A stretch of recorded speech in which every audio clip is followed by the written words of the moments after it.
Sui Qi is transformed into a venomous romantic in the interstellar realm, her reputation exceedingly tarnished, burdened with a staggering 5 million in external debts. She is about to embark on a 21-day survival challenge in a post-apocalyptic setting. Success in this daunting endeavor would yield 10 million interstellar credits, sufficient not only to eradicate her debts, but also to indulge in a life of leisure for the remainder of her days. Alas, the dire predicament is that no one is willing to form a team with her. Without a quartet, the game cannot commence. However, all players shun her presence, prompting Sui Qi to resolve to forge her own path and successfully ally with 3 equally unwanted players. Among them are an anemic cool guy who faints when hungry, a brooding youth with prosthetic limbs, and a 9-year-old little girl undergoing a phase of dental transition.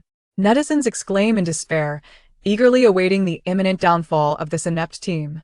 Yet, paradoxically, they prove to be remarkably resilient. The anemic cool guy single-handedly holds off 3 opponents. The youth with prosthetics dispatches foes without a hint of hesitation. The 9-year-old girl surprisingly emerges as the strongest combatant. And the venomous romantic, Sui Qi, perceived by all as a liability, turns out to be an extraordinary survival expert. The once deemed inept team goes on a rampage, challenging all adversaries with indiscriminate ferocity. Even the revered deity of the game, Lianju, falls victim to their relentless assault. The inept team remains undefeated throughout the game. During moments of boredom, they gather nightly to strategize, declaring that whoever is chosen shall meet their demise.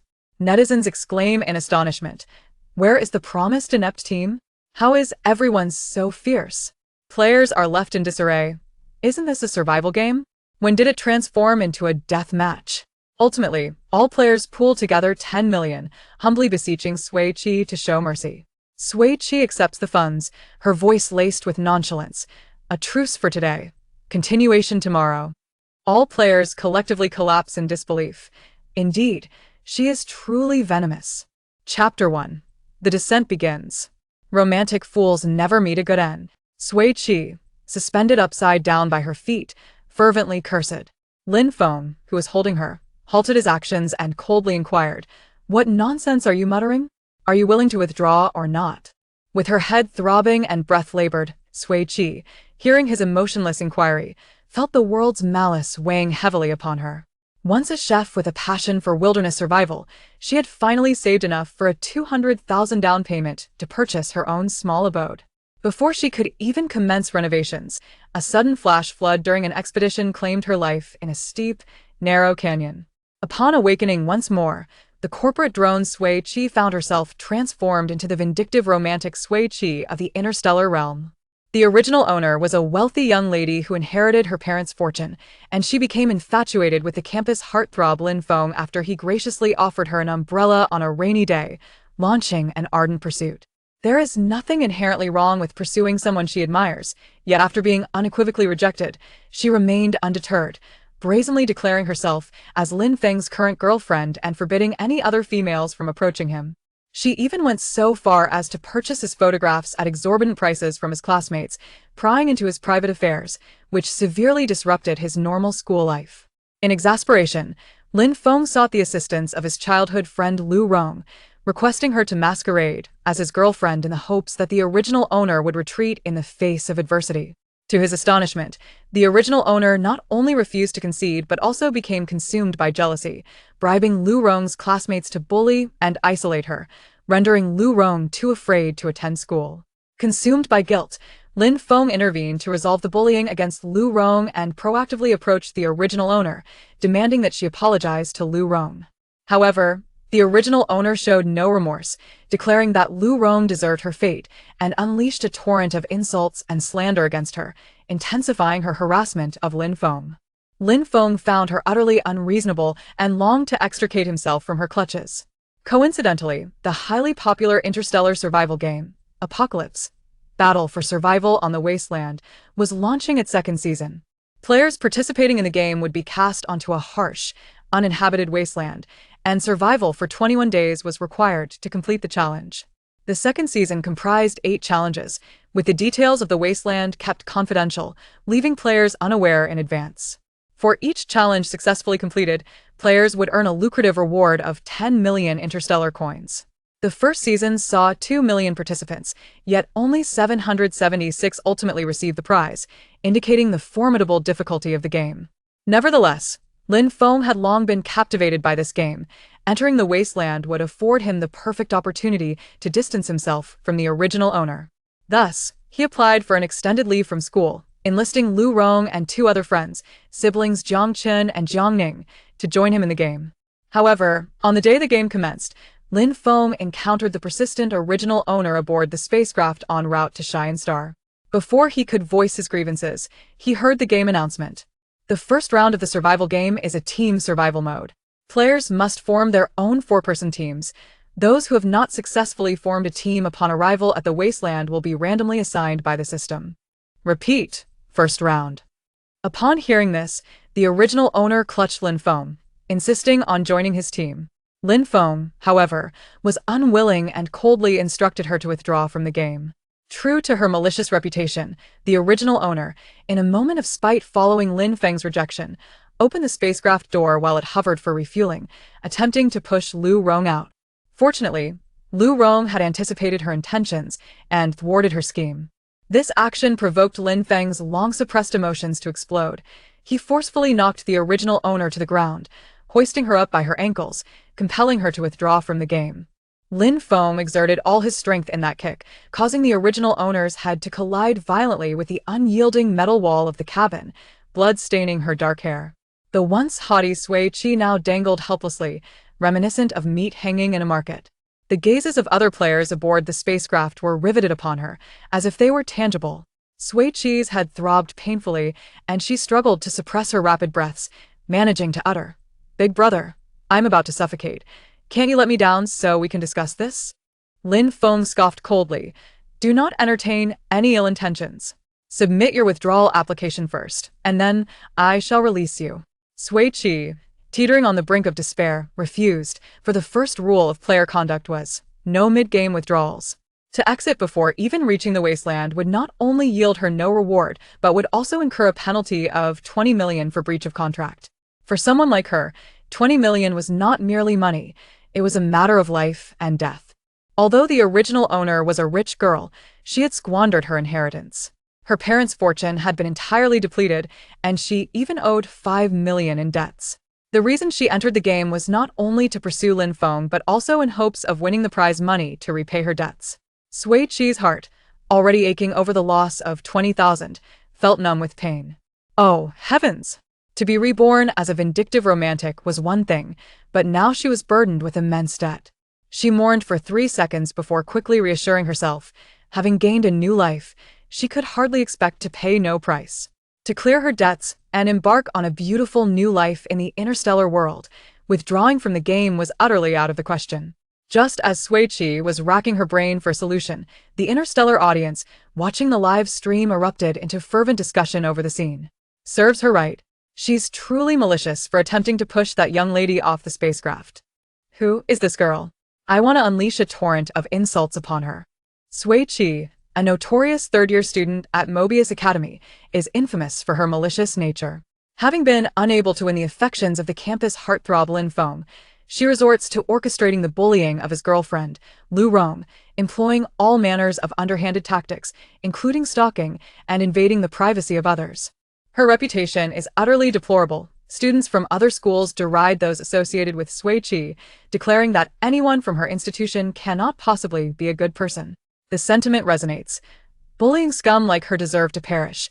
I refuse to engage with this game while she is involved. Another adds, I shall tag the officials and demand her disqualification. Disqualification? Such a person deserves to be sent to a desolate star to truly experience suffering. A chorus of agreement follows. Indeed, given her pampered upbringing, she likely won't survive a day. I eagerly await her tearful exit. Agreed. If she manages to reach the end, I shall eat excrement while standing on my head. I have taken screenshots as evidence. Is that really necessary? Rumors are often a mix of truth and falsehood. Sui Qi may not be as wicked as portrayed. Then I wish you the misfortune of encountering a classmate like Sui Qi. Likewise. I second that. Completely oblivious to the onslaught of criticism directed at her by interstellar netizens, Sui Qi, after exerting every ounce of effort, finally managed to release a resounding flatulence.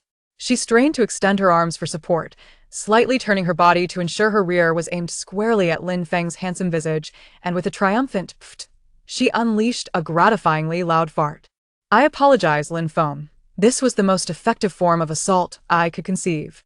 Lin Feng felt his bangs instantly blown away, followed by a wave of warmth enveloping him. Instinctively, he loosened his grip and staggered back a half-step. Lu Rong and the Jiang siblings looked on in disbelief, their expressions akin to that of a shocked emoji.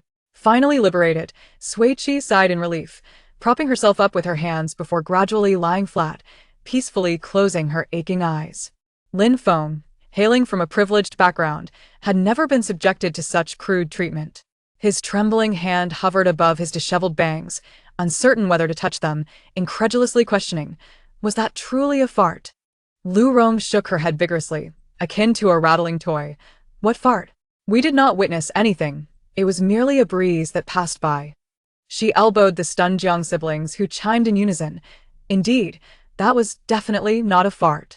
However, Lin Feng found no solace in their reassurances. Overcome by embarrassment and fury, he glared at Sui Qi, exclaiming, Sui Qi, you are utterly shameless. Sui Qi opened her eyes, dignifiedly nodding. Thank you for the compliment. Who the hell complimented you? Lin Feng erupted in anger, profanity escaping his lips. Veins bulged from his forehead as he pressed his knuckles together with a crack, threatening, How dare you fart in my face? You shall pay dearly for this. Calm down, Sui Qi replied, slowly rising. That was not a fart. She raised her right index finger and shook it from side to side, asserting, there was no odor, it was merely a slightly warmed breeze. Lin Feng sneered, then come closer and allow me to release some air in your direction. Without hesitation, Sui Qi retorted, I must decline. Just as Lin Feng was about to unleash a torrent of curses, he noticed Sui Qi gracefully retreating, a frown etched upon her face as she remarked, You have something green stuck in your teeth. She made a gesture as if her heart were shattering, offering a polite smile. My apologies, I must take my leave. Chapter 2. What a coincidence. So, am I. You. Lin Feng's face turned ashen, yet he was rendered speechless for a prolonged moment. It was Jiang Ning, standing beside him, who could no longer bear the tension and stepped forward, saying, What's wrong with having vegetables stuck in your teeth? Less than one of the entire star system can afford fresh produce, the impoverished simply. Before she could finish her thought, Lu Rong promptly interrupted a Ning. This is a live broadcast. Jiang Ning quickly realized her blunder and covered her mouth in alarm. Oh, then your parents must be quite impressive. As for you. Sui Qi appraised Lin Feng from head to toe, shaking her head, mediocre. Jiang Ning, attempting to salvage the situation, stammered, Yes, indeed, we are rather ordinary. Just like everyone else. However, it was too late. The Interstellar netizens began to respond with mocking remarks. I am one of the 99 who can't afford fresh vegetables, haha. Sister P's retort struck a chord. I'll follow for support. Is Sister P referring to that troublesome girl named Sui Qi? Yes. I think she is cleverly saving herself. She deserves that title. That name rolls off the tongue rather easily. As a part of the 99. I'll also keep an eye on this. The 99 are sipping on nutrient fluids that taste like sewage, quietly breaking down. This is dull. I'm off to watch Lianju. He makes my legs weak with his charm. Who is Lianju? Have you been offline for ages? Even the gods know him. He was last season's champion, silver-haired and blue-eyed, a perfect blend of strength and beauty, a worthwhile investment. Then I must go see him. Wait for me. Lin Feng, infuriated, retorted sharply, mediocre? If I'm so mediocre, why do you keep chasing after me like a stubborn leech? All right.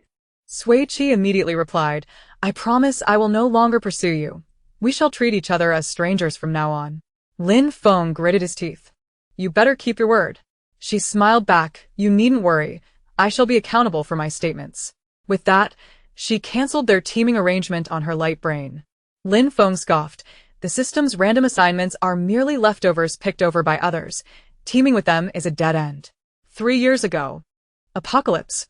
Battle for survival on the wasteland burst onto the scene, capturing the interest of the entire star system with 260 million registrants. However, due to technological limitations, only 20 million players were ultimately selected for the game. At that time, the game had no rules, save for one principle: survival above all.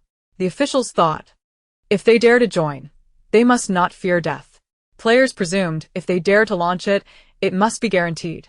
This led to nearly 30,000 players dying unexpectedly, and the game was forcibly suspended after the third arena, mandated for reform. In the new edition, the officials added but one additional rule: the prohibition of killing other players. In the second season, the number of players increased to 50 million.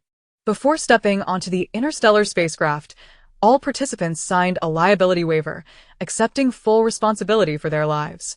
Although dozens of medical ships remained on standby above the wasteland, unexpected events were always unpredictable. To enhance their survival chances, players typically opted to team up with strong or familiar companions. After hearing Lin Feng's taunt, Sui Qi raised her eyes nonchalantly, her expression unyielding as she regarded him. Who do you think you are? Have you feasted on too much garbage, that your mouth is so foul? With that, she retreated to an unoccupied corner, crossing her arms. Lin Feng, stifled by her words, could only seethe in frustration. His hair a disarray from her verbal assault, pounding his chest in exasperation.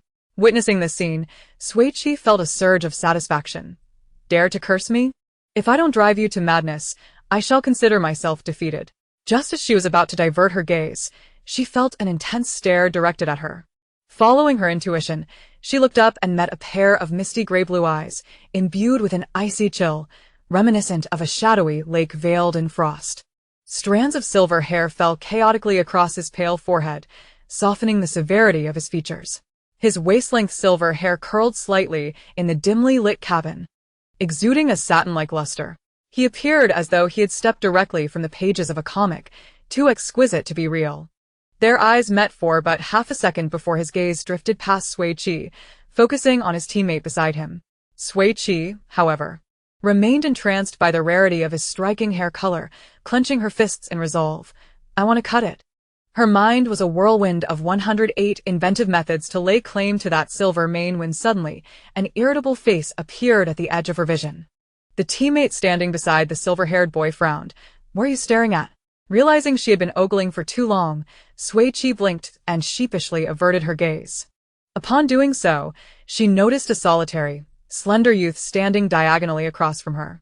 He had his head bowed, dark bangs obscuring half of his face, rendering his features indistinct, while his slightly visible lips were devoid of color. The dim lighting cast a gloomy pallor over him. This was truly captivating to her. Rather than wait for assignments, she decided to take the initiative. Sui Qi quickly approached him, stating candidly, "Hello, I'm Sui Qi. Would you like to team up?" Xinyu lifted his eyelids to regard her, uncertainly asking me. She noticed the pronounced dark circles beneath his eyes and paused for a moment. Yes. Xinyu did not respond. Instead, he bent down to roll up the cuff of his right pant leg, revealing a silver bionic prosthetic limb. I am unable to engage in prolonged, high-intensity physical activity, he stated quietly, awaiting her departure. In this brutal game of survival, no one would willingly choose a disabled person as a teammate, and this time would be no exception. Yet, just as disappointment clouded his gaze, he heard the person before him chuckle lightly. What a coincidence, so am I. I also break down after running 800 meters. Xinyu looked up in astonishment, as Sui Qi's eyes sparkled with mirth. We truly are destined teammates. They tapped their light brains together, confirming their partnership, while Xinyu remained momentarily dazed. Sui Qi swiftly set her sights on a second potential teammate, a cool-headed boy with a buzz cut, sitting alone in a corner. Estimating his height to be over 185 centimeters, he radiated an aura that screamed, I am strong. Don't mess with me. It puzzled her as to why he was alone. Sui Qi deftly maneuvered through the crowd to approach him. Hey there, would you like to team up? Before the boy could respond, a burly man nearby interjected, I advise you not to team up with him. He looks tough but is all show. He faints at the slightest hunger and is of no help. Sui Qi raised an eyebrow. Hypoglycemia. That's manageable. Zhua Chun had not intended to hide anything. He shot a glare at the burly man. No need for your unsolicited advice. Turning back to Sui Qi, his brow furrowed, revealing a snake-shaped eyebrow piercing at the end of his left brow. Are we teaming up or not? Of course we are, Sui Qi replied without hesitation. After all, We girls need to be around this caliber of handsome men to muster the strength to navigate this apocalyptic game. Just as she teamed up with Sui Qi felt a gentle poke at her lower back. She looked down to find a little girl with 2 braided pigtails, staring at her with wide eyes. The players were clad in matching black tactical jackets, cargo pants, and combat boots, making the girl look exceptionally adorable. What is happening? Sui Qi exclaimed in shock. Glancing at Sui, is there no age limit for this game? Sui replied calmly, there is a limit, 8 years old to 180 years old. The interstellar world's customs were indeed quite bold. Perhaps she had been too conservative. Sui Qi closed her eyes for a moment, crouching down to address the little girl. Are you looking to team up with us? She nodded vigorously and declared, my name is Lu Meibao. I am 9 years old. Although I am young, I possess great strength and will certainly not be a burden. Nervously tugging at the hem of her clothes after having been rejected 99 times, Lu Meibao inquired, may I join your team? Sui Qi and Sui exchanged glances before Sui Qi said, I have no objections. What about you? Sui concurred, smiling as she shook hands with Lu Meibao. Welcome to our team. Lu Meibao was momentarily taken aback, her eyes sparkling with joy as she tiptoed excitedly. Chapter 3. A bet. Sui Qi, accompanied by Sui and Lu Meibao, approached Xinyu to regroup. After a brief introduction, the 4 exchanged friend requests and established a group chat. Sui Qi felt a sense of satisfaction with her teammates, while other players wore expressions that were difficult to describe. The malicious rich girl, the brooding disabled boy, the anemic weakling, and the 9-year-old lowly with a loose tooth. This frail and impaired lineup was undoubtedly a standard recipe for disaster. Likely to survive no more than 4 days in the game, 1 per day. Unfazed by the opinions of others, the quartet engaged in lively banter through their light brains. Let us come up with a fitting team name, Sui Qi suggested. Sui is here. You all belong to the Grandson Squad. Name registered. The hardworking little girl. Defeat the Wasteland Stars Squad. Name registered. Xinyu does not protect the weak. Interstellar Hazardous Waste Squad. Name registered. Is it possible to have duplicate names? Sui Qi listened to the names being proposed, feeling gratified. It seemed her teammates were in high spirits. She confidently entered her own ideal team name in the nickname box, the escapees from the Asylum Squad. Upon clicking submit, registration successful. After a brief moment of silence, her companions expressed their approval. Soon, the electronic announcement of their arrival at the Wasteland Star resonated within the spaceship. We have arrived at Sandstone Star. All players have successfully formed teams. Now, as per tradition, we will enter the prize-winning quiz segment. This segment consists of only one simple question, and each player has only one opportunity to answer.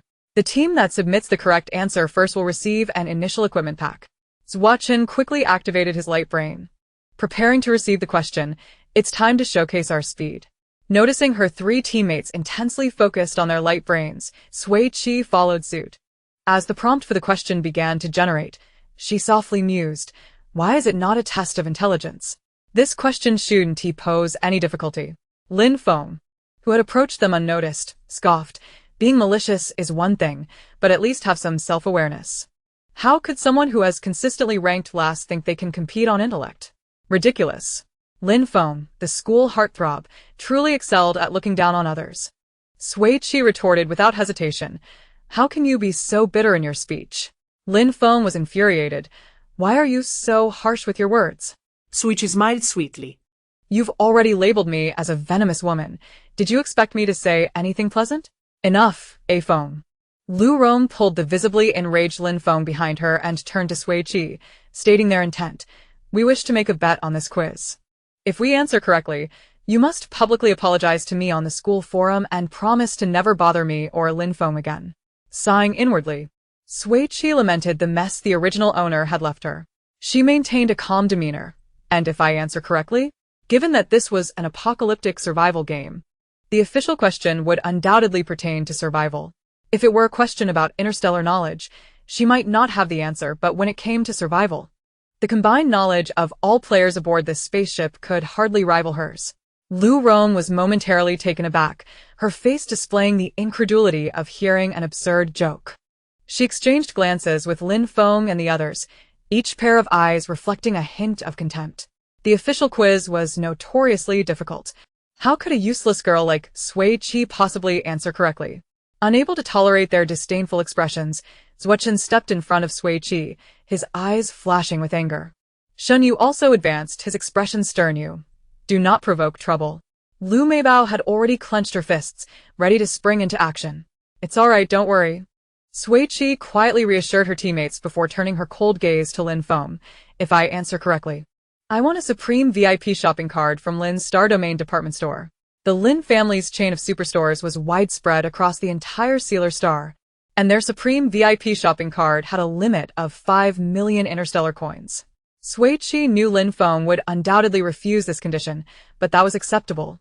Her true goal was merely a red diamond shopping card with a limit of 10,000. By initially asking for 5 million, she could intimidate him, and then later request the red diamond card, putting her in a position of power. The thought of frantically shopping at the supermarket and then joyfully using the free shopping card to pay was delightful to imagine.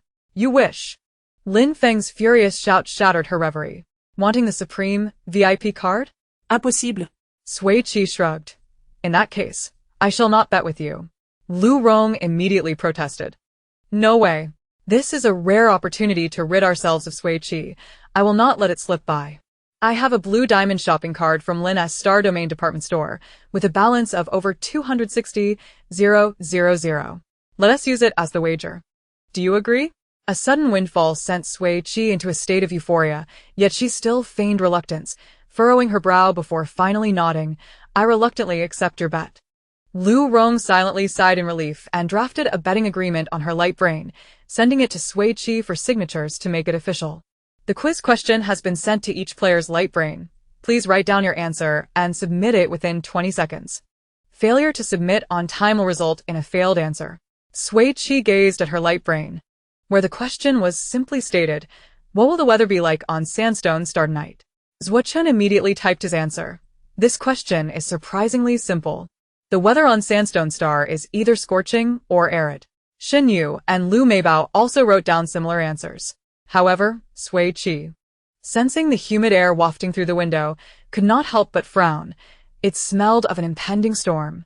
Since childhood, she had possessed an extraordinary sense of smell, able to detect rain based on the day's air. She had never been wrong in her assessments. To validate her hypothesis, she moved to the window and observed the shimmering halo around the sun and the massive clouds forming. She entered her answer with conviction. Just as Sui Qi clicked submit, the countdown timer in the upper left corner of her light brain paused at 7 seconds, and a jubilant electronic voice echoed throughout the spaceship. Congratulations to the escapees from the asylum squad led by Sui Qi for answering correctly. The combat pack will soon be distributed. Please check your inventory. Before Shen Yu and the others could process what had happened, they found a small black combat pack appearing in their hands, containing a folding knife and a silver multifunctional alloy water bottle. Wow! Zuochen exclaimed, Impressive, Sui Qi. Shen Yu and Lu Meibao gave her thumbs up in approval. Meanwhile, Lin Feng and Lu Rong, having heard the announcement, stared at Sui Qi in disbelief. Lin Feng incredulously asked, how is this possible? What did you write? Sui Qi ignored his question, instead turning to Lu Rong with a smile. Please send me the blue diamond shopping card after the game concludes. Lu Rong's face darkened, her expression dripping with disappointment. She had thought this bet was a sure win, only to not only lose her desired outcome, but also end up having to give away a shopping card. We have arrived at the landing point. All players please check their parachute equipment and prepare to land on the Wasteland Star. Chapter 4. Landing on Sandstone Star. As the electronic sound faded, a faint blue light flickered within the spacecraft cabin. Sui Qi felt a weight settle on her shoulder. The parachute pack was securely attached to her back. Indeed. The technology of the interstellar world was remarkably advanced. Following her customary routine from prior parachuting experiences, she meticulously checked her parachute pack. Just as she was about to relay some precautions to her teammates, she felt her feet lose contact with the ground. A sudden and intense sensation of weightlessness hit her, accompanied by a powerful gust of wind. Without warning, the spacecraft's hatch opened, and she plummeted from an altitude of 3,000 meters. Ah! The air was filled with the raucous shouts of fellow players. Sui Qi swiftly adjusted her position, and upon reaching the designated altitude, she deployed her main parachute. The massive canopy unfurled, significantly slowing her descent. Dividing her focus, she scanned for her scattered teammates, but her peripheral vision caught a glimpse of a flickering light. Instinctively, she reached out, her fingers brushing against something cool to the touch. Upon closer inspection, it revealed itself to be a metallic card, roughly the size of a playing card. What was a card doing at such heights? Before Sui Qi could ponder further, she heard the urgent voice of Sui Qi in the team chat. Shinyu, your main parachute has torn. Switch to the reserve parachute quickly. I've never parachuted before. I don't know how to cut it. Shinyu's voice was low and tinged with anxiety. Sui Qi glanced at the jagged rocks and canyons dotting the surface of the sand planet, a knot forming in her stomach. At this height, a fall would undoubtedly be fatal. Shinyu, don't panic. She spoke rapidly into her communicator. Grab the red protrusion just below your right chest and pull it down forcefully to detach the main parachute. Then tug the circular pull tab beneath your left chest to deploy the reserve parachute. Do you understand, Shinyu? Understood. Sui Qi replied with urgency. You must be quick. After a tense 5-second wait, a crackle of static sounded and finally, Shinyu's voice came through. The reserve parachute has deployed successfully. My descent speed has decreased. Zhuochen exhaled in relief. Phew. You nearly scared me to death.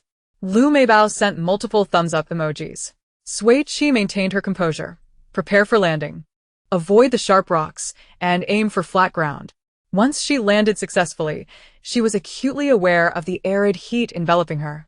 With the temperature feeling close to 45 degrees Celsius, her surroundings were dominated by endless fissures and rugged stone peaks. After surveying the environment, she gathered her scattered parachute and used the hook knife from her pack to cut the parachute lines, which were resilient and lightweight, indeed a practical survival tool. Just as she was diligently working on the lines, a familiar blue light flashed in her hand, and her parachute gear vanished without a trace. TSK. Sui Qi expressed her discontent with the official stinginess. Rising to her feet, she brushed off the dirt and debris from her clothes and tidied her disheveled short hair. She then activated her communicator to check her teammates' locations, and upon discovering that all three were converging toward her, she remained stationary. Moments later, the four members successfully reunited. Thanks. I owe it to you all. Shinyu's tone was light and calm, yet sincerity shone through. How courteous. Zhuochen patted his shoulder, his demeanor icy. Next time I faint from hunger, remember to carry me. Shinyu nodded good-naturedly. Lu Meibao tilted her head in confusion. Shingo, how did your main parachute get torn? I don't know, Shinyu replied quietly. Sui Qi gestured for them to look at the communicator. It must have been the officials' doing. The communicator's standby screen displayed the number of survivors and those eliminated in real time. At the very start of the parachuting sequence, 372 players had already been eliminated.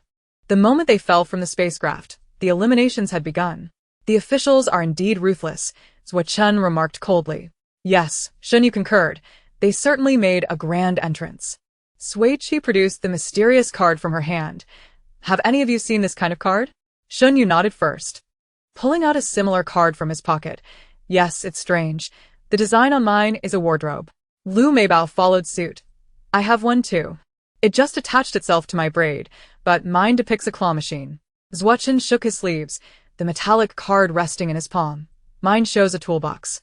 Sui Qi scrutinized her own card. Mine seems to depict a blind box. The four of them held their cards, perplexed. At that moment, an official announcement echoed. Congratulations to all players for successfully landing on Sandstone Star. This season, to enhance the gaming experience, we have distributed 2,000 supply acquisition cards to players, including 2 rare S-grade cards, 2 rare SS cards, and 1 unique ultra-rare 3S grade card. 5 rare cards can randomly yield 4 supplies daily for 800 points. Other common cards can yield 1 supply randomly. The fortunate players who acquired cards can place them parallel to their communicator for 3 seconds to complete the binding. The game will commence promptly at 8 o'clock. All players must adhere to the sole game rule. Killing other players is prohibited. In the post-apocalyptic wasteland, survival is paramount. Sui Qi exchanged glances with her teammates, quickly forming a circle to shield themselves from the gaze of other players and discreetly binding their cards. What's going on? Why didn't they mention the rare cards earlier? Our team only has 1. This is quite unfair. Having 1 is still better than us. We haven't even seen a shadow of a card. Amidst the rising complaints of the players, Sui Qi's communicator erupted with a flurry of electronic fireworks. Congratulations! You have successfully bound the ultra-rare SSS blind box card. Her heart raced, and she leaned closer to her teammates, whispering, "We must be cautious. We can't draw attention to ourselves." Before she could finish her sentence, the official's voice resonated throughout the wasteland. Congratulations to Sui Qi's escape from the asylum team for binding their cards. Congratulations to Lian Zhu's Wasteland Hunters team for binding 3 cards. Congratulations to Lin Feng's Dawn team for binding 3 cards. Congratulations to Song Yen's Overthrow the Wilderness team for binding 2 cards. After announcing all the teams that acquired cards, the officials added with a hint of mischief. Friendly reminder, if a player is eliminated, their card will automatically unbind. There is no limit to the number of cards each player can bind, so please ensure to protect your cards. Sui Qi raised her middle finger toward the sky. Damn officials. The Interstellar netizens, reveling in the drama, erupted in excitement. This is hilarious. The officials are stirring the pot again. P-Sister's luck is surprisingly good. The escape from the asylum team? What a vile name. It sounds utterly ridiculous. I think the team name is quite catchy. It has a unique ring to it. This crazy escape team is incredibly lucky. All members have cards, while even Lian Zhu's team only has 3 cards. The Wasteland Hunters have far superior cards.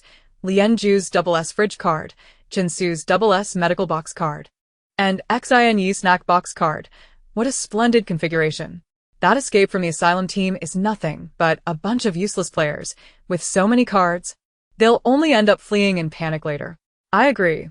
None of the 4 can fight. They certainly won't be able to hold onto their cards. The only SSS card is in Sui Qi's hands. Turning the tide is not a dream. So, what if it's SSS? We have no idea what can be drawn from a blind box. How can it compare to Lian Zhu's fridge card? I relish this feeling of uncertainty. I'm following the escape from the asylum team to see what the SSS blind box card can yield. Curious. That makes sense. I'll follow suit. Chapter 5. What is this? After venting her frustrations at the officials, Sui Qi turned to find her 3 teammates gazing at her with intense anticipation. With her sparkling, watery eyes, Lu Meibao praised, "Sister Sui, you are truly remarkable, the sole possessor of a 3S card." She waved her hand modestly. "Let us keep it low-key." Zhua Chen suggested, "To safeguard this card, shouldn't we assign you a code name?" Sui Qi shook her finger. "When out in the world, one must not change their name or surname. They dared to come. Who knew who would seize what?" "Wow," Lu Meibao exclaimed, embracing her softly. "Sister Sui is so cool." Sui Qi smiled and playfully pinched her cheek. "Our Meibao is truly adorable." As they chatted and laughed, the clock swiftly struck 8. Sui Qi's light brain interface promptly displayed a dialog box. "Resources have been refreshed. Would you like to open the blind box?" She clicked confirm, and an electronic voice resonated in her mind. "Congratulations, you have obtained a portable warehouse, permanent 1. Loading will take 3 seconds. Loading complete. This warehouse has a usable space of 4m times 3m times 3m, totaling 36 cubic meters. Congratulations, you have obtained 1 coconut cream bread, 1 500 milliliters mineral water, and 1 rapid healing gel. Friendly reminder 1. Permanent attribute materials cannot be unloaded or transferred once loaded. Friendly reminder 2. The portable warehouse can be upgraded. It levels up after clearing each game. Friendly reminder 3. Players can query their own materials in the personal materials interface of the Light Brain. Upon hearing the obtained materials, Sui Qi immediately recognized the uniqueness of this card. Other cards could only yield a single type of resource, whereas the blind box had no such restrictions. Truly worthy of its 3S classification, it possessed great power. Following the prompts, she entered her personal information page. Name, Sui Qi. Level, 1. Achievements, none. Owned cards, SSS blind box card bound. Health points, 86, 100, injured. Audience favorability, 0. Below, there was a supplementary note. The Light Brain continuously monitors player status. All negative statuses such as hunger, dehydration, hypothermia, fatigue, illness, and injury will deplete health points. To ensure player safety, when health points drop to 5 or below, the Light Brain will initiate a safety protocol, forcibly ejecting the player. Quite commendable. Since there is no life-threatening danger, they could play freely. She then clicked on the personal materials interface and discovered that the resources she had just acquired were neatly categorized by images. Food. 1 coconut cream bread, placed in the portable warehouse. Water resources. 1 500 milliliters mineral water, placed in the portable warehouse. Medicine. 1 rapid healing gel, placed in the portable warehouse. Tools. 1 portable warehouse. Level. 1 fuel. None. Clothing. None. Other items. None. Public section. None. Sui Qi took out the rapid healing gel and applied a thick layer to the large bump on the back of her head.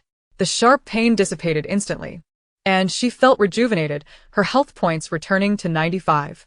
Although she had anticipated the efficacy of medications in the Interstellar era, the rapid effect of this small tube of gel still astonished her. She returned the medicine to the warehouse and began to contemplate her survival strategy. With a portable warehouse, during the early stages of the game, they could stockpile substantial amounts of water, food, and medicine, making the later stages significantly easier. The current supplies of food and water were insufficient for 4 people, so the immediate priority was to locate sources of water and food. As she immersed herself in thought, Zuo-chun, beside her, observed the peculiar item he had acquired and could not suppress his voice. What is this thing, a pouch? Many players nearby were drawn by his voice, casting curious glances. Sui Qi looked over and saw a beautifully crafted pouch-like object, gilded and inlaid with turquoise, exquisitely detailed. It was far too ancient. It was understandable that the Interstellar people did not recognize it. She introduced it to the others. This is a fire starter box. It can be used to ignite a fire. To start a fire?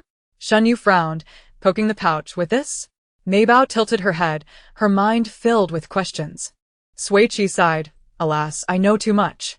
Zuo-chun chuckled lightly, putting away the fire starter box, and asked her, Why don't we see your supplies? Because... Sui Qi lowered her voice. I obtained a portable warehouse. Zuo-chun. Wow, that's incredible. Shen Yu, no wonder it's a 3S rare card. Mei Bao. Wow. The advantage of the portable warehouse in this apocalyptic survival game was immense. It provided a completely secure storage space, eliminating concerns about weight and mobility, allowing them to store a large quantity of resources. This significantly increased the survival probability of the Crazy Escape Quartet. Shen Yu frowned, shaking the thick blanket he had received. This 4-person blanket is utterly useless on Sandstone Star. How can that be? Sui Qi sniffed the increasingly noticeable scent of rain in the air. With only 2,000 rare cards in circulation, the resources obtained must be useful. Sister Sui, what about this doll I have? Mei Bao tugged at the ear of the rabbit doll in her arms, looking despondent. It's just a cute piece of junk.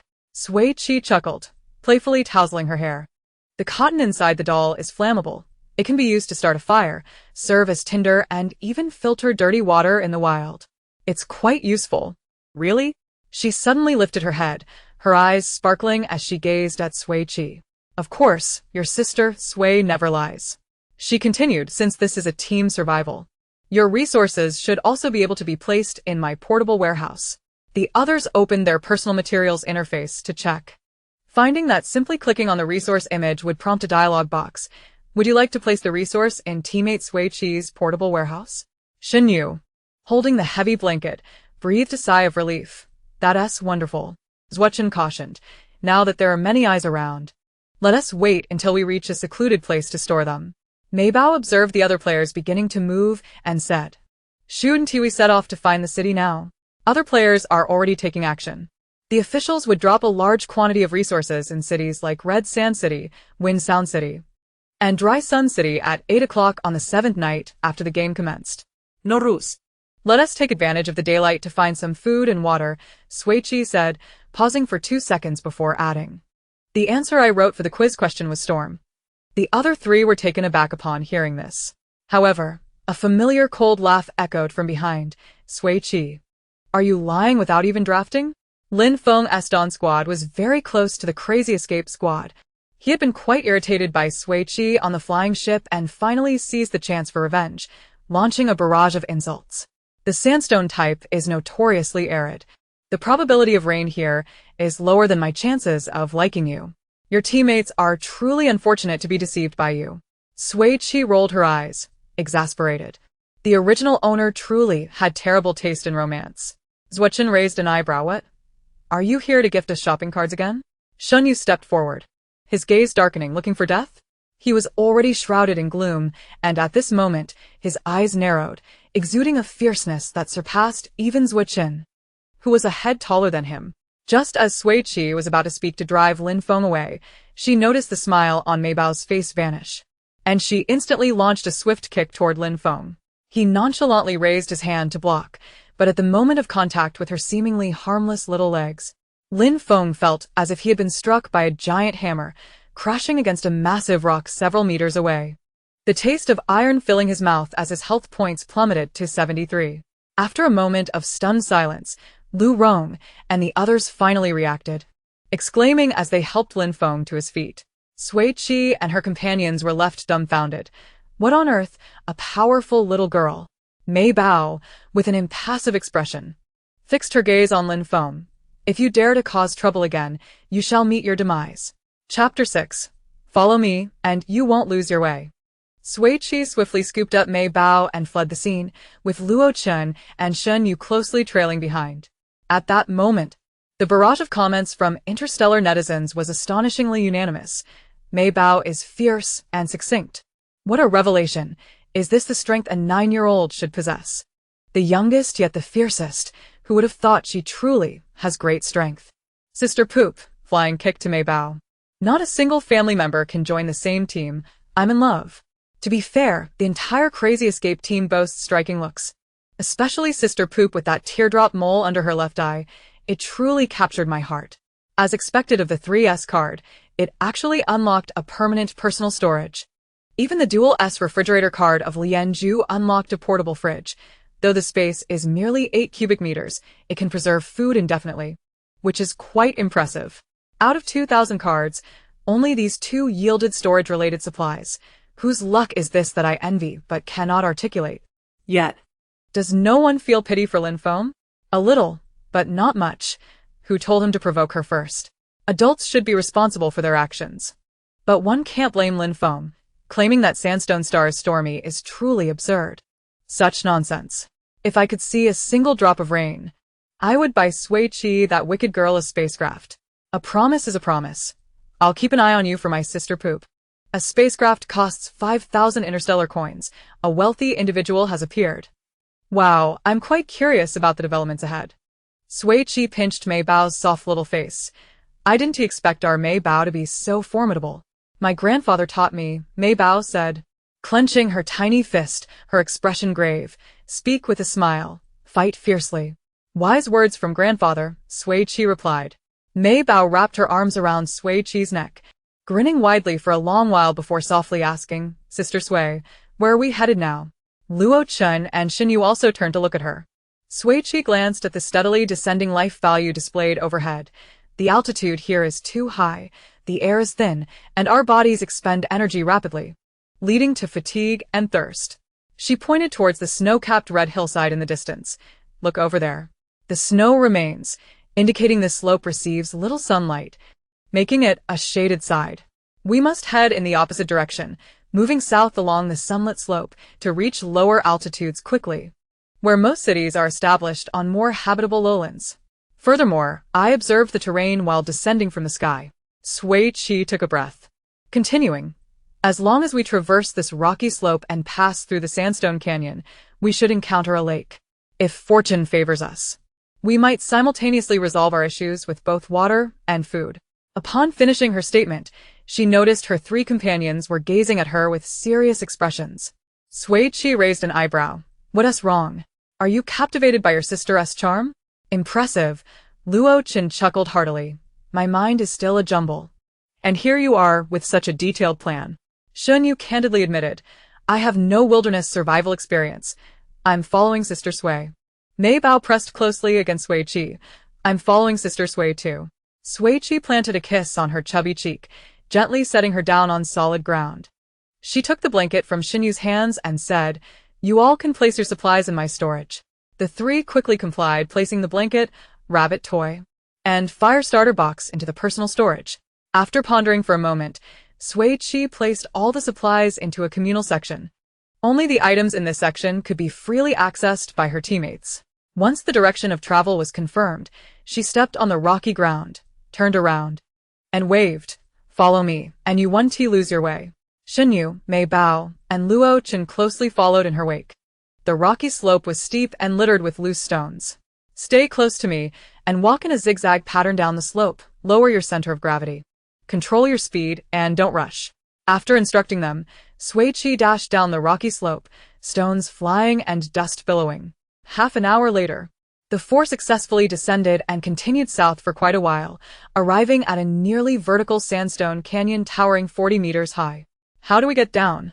Luo Chen asked, pursing his dry lips. Sui Qi wiped the sweat from her chin, using both hands to grip the rock wall as she carefully descended. Stepping on a loose sandstone, cling to the rock crevices, step firmly, and descend slowly. "Mei Bao, stay close to me." No sooner had she spoken than Mei Bao leapt from Luo Chen's back, grabbing hold of the rock top with one hand and dangling from the vertical sandstone wall. Swaying in the wind, Mei Bao. the others gasped in unison, and Sui Qi immediately reached out to support her foot. Mei Bao smiled at the group. "Don't worry." She then grabbed a stone with her left hand, banging it against the wall to create 2 footholes, stepping securely into them. Luo Chen couldn't help but facepalm. This isn't Mei Bao, she should be called Sister Building. Xinyu glanced at him, but noticed his unusually pale lips. Furrowing his brow, he asked, "Are you all right?" "I'm fine." Luo Chen waved his hand. "Let us get down first." On the vast, steep rock face, the sound of stones clattering echoed as the four slowly made their way towards the canyon bottom. Their faces were reddened by the intense sunlight, moisture rapidly draining from their bodies, lips chapped, and prolonged physical exertion leading to muscle fatigue, with their limbs trembling. Midway down, stones dislodged from the wall tumbled to the canyon floor, producing splashes of water. The group perked up, having been active in the sweltering heat for over 3 hours. The life value alerts chimed incessantly with reminders of thirst, and their health was continuously declining, necessitating rest and hydration. An hour later, they finally reached the canyon bottom, where the cool, shaded environment was perfect for resting. Mei Bao, parched, rushed to the murky stream, ready to drink. But Sui Qi pulled her back. "You can't drink that. This water contains silt and bacteria. It must be filtered and boiled before consumption." Behind them, Luo Chen, drenched in cold sweat, stepped forward but felt dizzy, collapsing beside Xinyu. Xinyu instinctively opened his arms to catch him. "Luo Chen." Sui Qi hurried over to check his condition. His life value had dropped to 61, with the bright red low blood sugar and thirst status flashing continuously. She retrieved a bottle of mineral water and gave him a hearty sip. Luo Chen struggled to open his eyes, pushing the water away. "What's wrong with him?" Mei Bao asked, concerned. "He's low on sugar. He needs something sweet." Sui Qi explained while pulling out a coconut bread from her storage, tearing it open, and offering it to his lips. "Here." Luo Chen turned his head away, silently refusing. Sui Qi understood his thoughts. There was only this one loaf of bread among the four of them, and they had no idea when they would find more food. He didn't want to burden the entire team because of himself. "With me around, we four will ensure that none of us falls out," she said, her voice soft yet resolute. After speaking, she forcefully pried open his mouth, breaking off a substantial piece of bread and stuffing it inside. She shared the remaining small bit with Mei Bao and Xinyu. Luo Chen, cheeks bulging, stared blankly at his teammates for a moment before finally lowering his gaze and chewing the bread. Once he swallowed, Sui Qi tilted her head back for a sip of mineral water and then fed Mei Bao a few bites. Just as I handed the remaining half bottle of water to Xinyu, several massive rocks suddenly plummeted from above, crashing into the stream and sending up a tremendous splash. As the water settled, a 4-member team leaped down from the opposite cliff. Sui Qi turned her head to glance, her vision caught by the striking silver hair of one of them, causing her hand to twitch involuntarily. It was Lianju. Xinyu recognized him. "Do you know him?" Sui Qi inquired. "I've only heard of him, not personally acquainted," Xinyu replied, taking a sip of water. "We are all from Interstellar. And Lianju is the champion from the previous season." The 4 members of their hunting team were students at the renowned Elysium Combat Academy, all ranked within the top 100 players last season, possessing formidable strength. "Is that so?" Sui Qi casually swept her gaze over them, deeming them unremarkable. noting that they had yet to match her speed in locating a water source. Zuochen, having finished his bread and taken some water, gradually improved in complexion, his health points rising to 80. He sat up and remarked, "I feel much better now." Sui Qi tucked away the empty mineral water bottle, saying, "As long as you're all right. It's rather cramped here, and the falling boulders pose a significant danger. Let us rest here for half an hour before setting off, following this stream to find a lake." The other three voiced no objections. Sui Qi took the water bottles belonging to herself and Xinyu, intending to fill them with water. Mei Bao and Zuochen offered their bottles, but she declined, saying, "Leave 2 clean bottles." Approaching the stream, she cleared away the silt. And just as she filled 2 bottles with water, a boy with a cherubic face called out from across the way. He smiled earnestly, his cheeks dimpling. "Hi. Umpi. Your teammate seems to be experiencing low blood sugar." Sui Qi responded with a faint smile. "You noticed that, young man?" Sharp eyes you have. Pei Yi scratched his head. "Your words sound fine, but why do I feel something is off?" She cast him a sidelong glance. "Speak plainly. Spare me the frivolities." Oh. "Right," he said, pulling 4 candies from his pocket. "We'd like to trade these for your teammate's fire starter." Sui Qi let out a cold laugh, feeling as though they were trying to swindle her. Someone in their group had certainly recognized the fire starter, testing whether she understood its value. Her gaze pierced through Pei Yi, landing squarely on Lianju. "If you wish to trade for the fire starter, forget it." Lianju, his intentions laid bare, met her gaze with calmness. Fire is essential for survival in the wild, vital for cooking food, purifying water, and providing warmth. Reliable fire-starting tools are exceedingly rare. Their hunting team had spent 3 days and nights on this desolate star without finding a suitable flint or steel. Not to mention the unpredictable weather.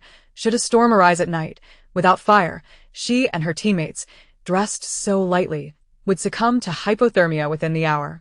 To think they would attempt to exchange such a precious item for mere candies? Their audacity was astonishing.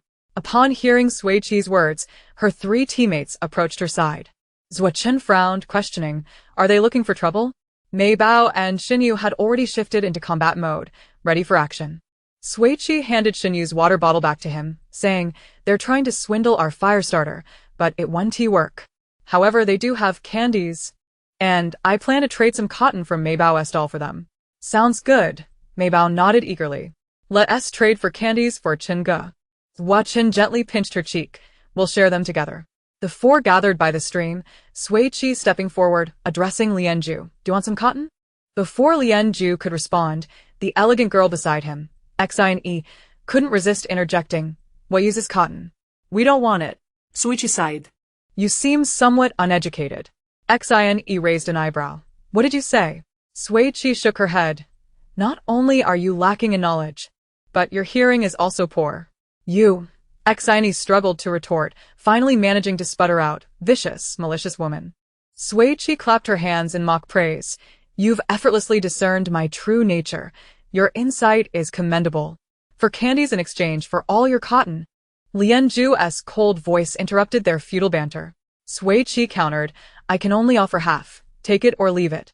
Lianju's misty gray-blue eyes swept over her coldly. "Half the cotton, 3 candies." "Deal." Sui Qi agreed readily. Lianju muttered, "You're losing out." Sui Qi turned to her teammates, forming a circle, and retrieved a rabbit doll from her storage. She handed it to Mei Bao. "Split half the cotton from your rabbit doll for the candies." Mei Bao obediently nodded, gripping the rabbit's head and pulling with all her might, resulting in the adorable creature being neatly divided. Sui Qi was impressed with her technique. Returning to the stream, she exchanged cotton for candies with Pei Yi, successfully completing the trade. With the candies in hand, the 4 found a secluded spot away from the hunting team and settled down. "One for Mei Bao, one for Zuochen, and Xinyu, and I will share one. How does that sound?" Sui Qi suggested. Xinyu nodded in agreement. Zuochen, this time, did not refuse, accepting the candy and placing it in his pocket. "Thank you for your generosity, saving my life." "No need for thanks." Sui Qi patted his shoulder, earnestly advising, "Remember this and repay the favor in the future." Zuochen beamed, "I will." Mei Bao, being a true child, stared at her candy, captivated. Strawberry flavor. After gazing for a while, she looked up at Zuochen, saying, Chinga, I'll save this candy for you. If you ever run out of candy, just let me know, and I'll give it to you. The three were utterly charmed, showering Mei Bao with affection. With 1,200 points intact, the four continued their journey, following the stream S course. As they passed by the hunting team, neither side exchanged any words. Sui Qi adjusted their direction based on the light and sounds of the wind, and upon encountering a dead end, they changed course and pressed on.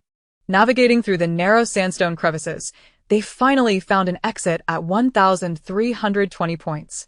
Emerging from the rugged sandstone, they found themselves in a lush mixed forest under the expansive blue sky, with a small patch of sparse pine trees, likely nourished by the melting snow from the mountains.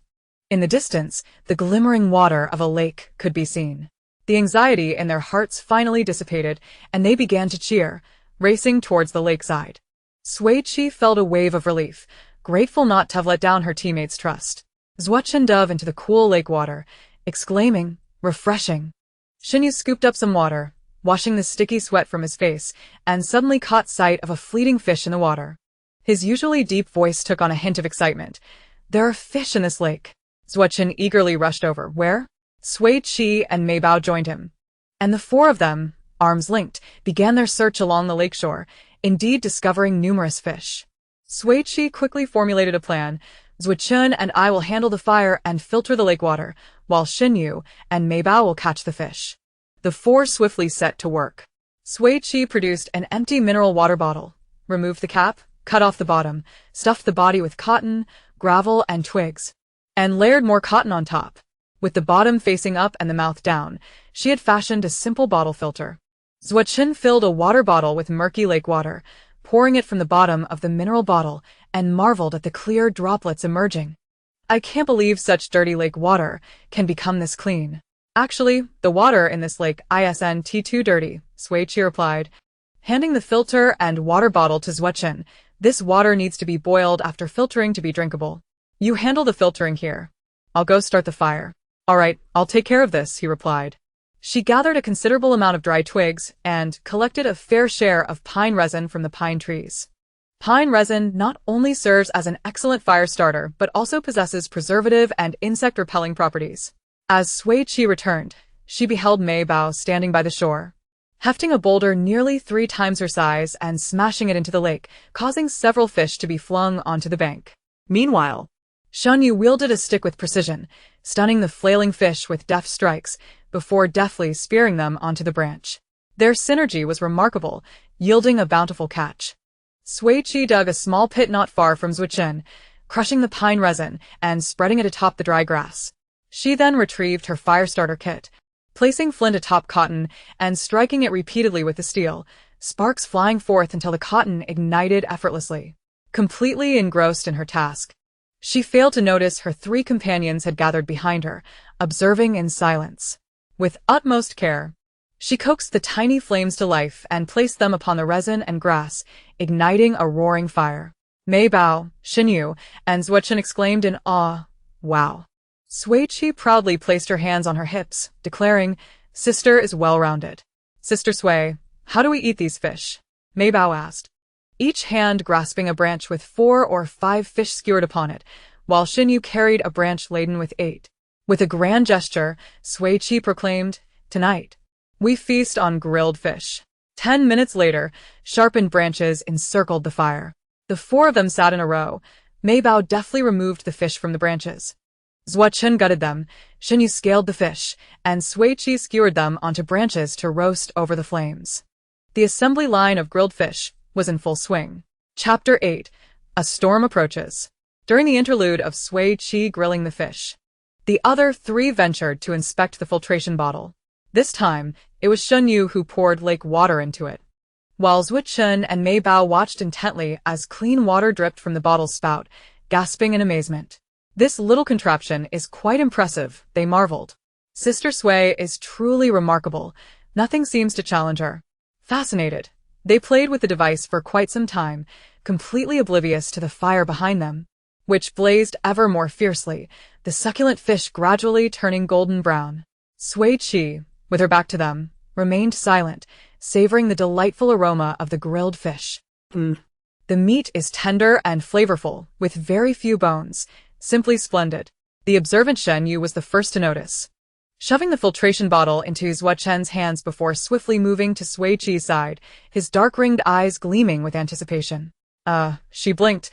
I was just testing to see if they were done. They're done, Mei Bao chimed in, having unbeknownst to her, taken a seat opposite Sui Qi. Holding a plump grilled fish, her cheeks bulging. Shen Yu immediately bowed his head and began to eat. Zhuo Chen, with a filtration bottle in his left hand and a water jug in his right, arrived a tad late, exclaiming, I have no hands left. Shen Yu, quickly feed me. He plopped down next to Shen Yu, who, without looking up, grabbed a skewer and held the grilled fish to Zhuo Chen's mouth. Zhuo Chen took a hearty bite. Ouch. That's hot and so fragrant. From 8 in the morning until 2:30 in the afternoon, after 6.5 hours, they finally enjoyed their first proper meal. The four of them, too ravenous to converse, focused on devouring their food. Sui Qi quickly finished 2 grilled fish, wiping her mouth contentedly, before taking the filtration bottle and water jug from Zhuo Chen. I'll hold these, you eat. Zhuo Chen was touched. I adore you, Sister Sui. The four of them relished 9 fish, storing the rest in their supplies. After filling her water jug with clean water, Sui Qi settled cross-legged, tightening the cap before dismantling the jug.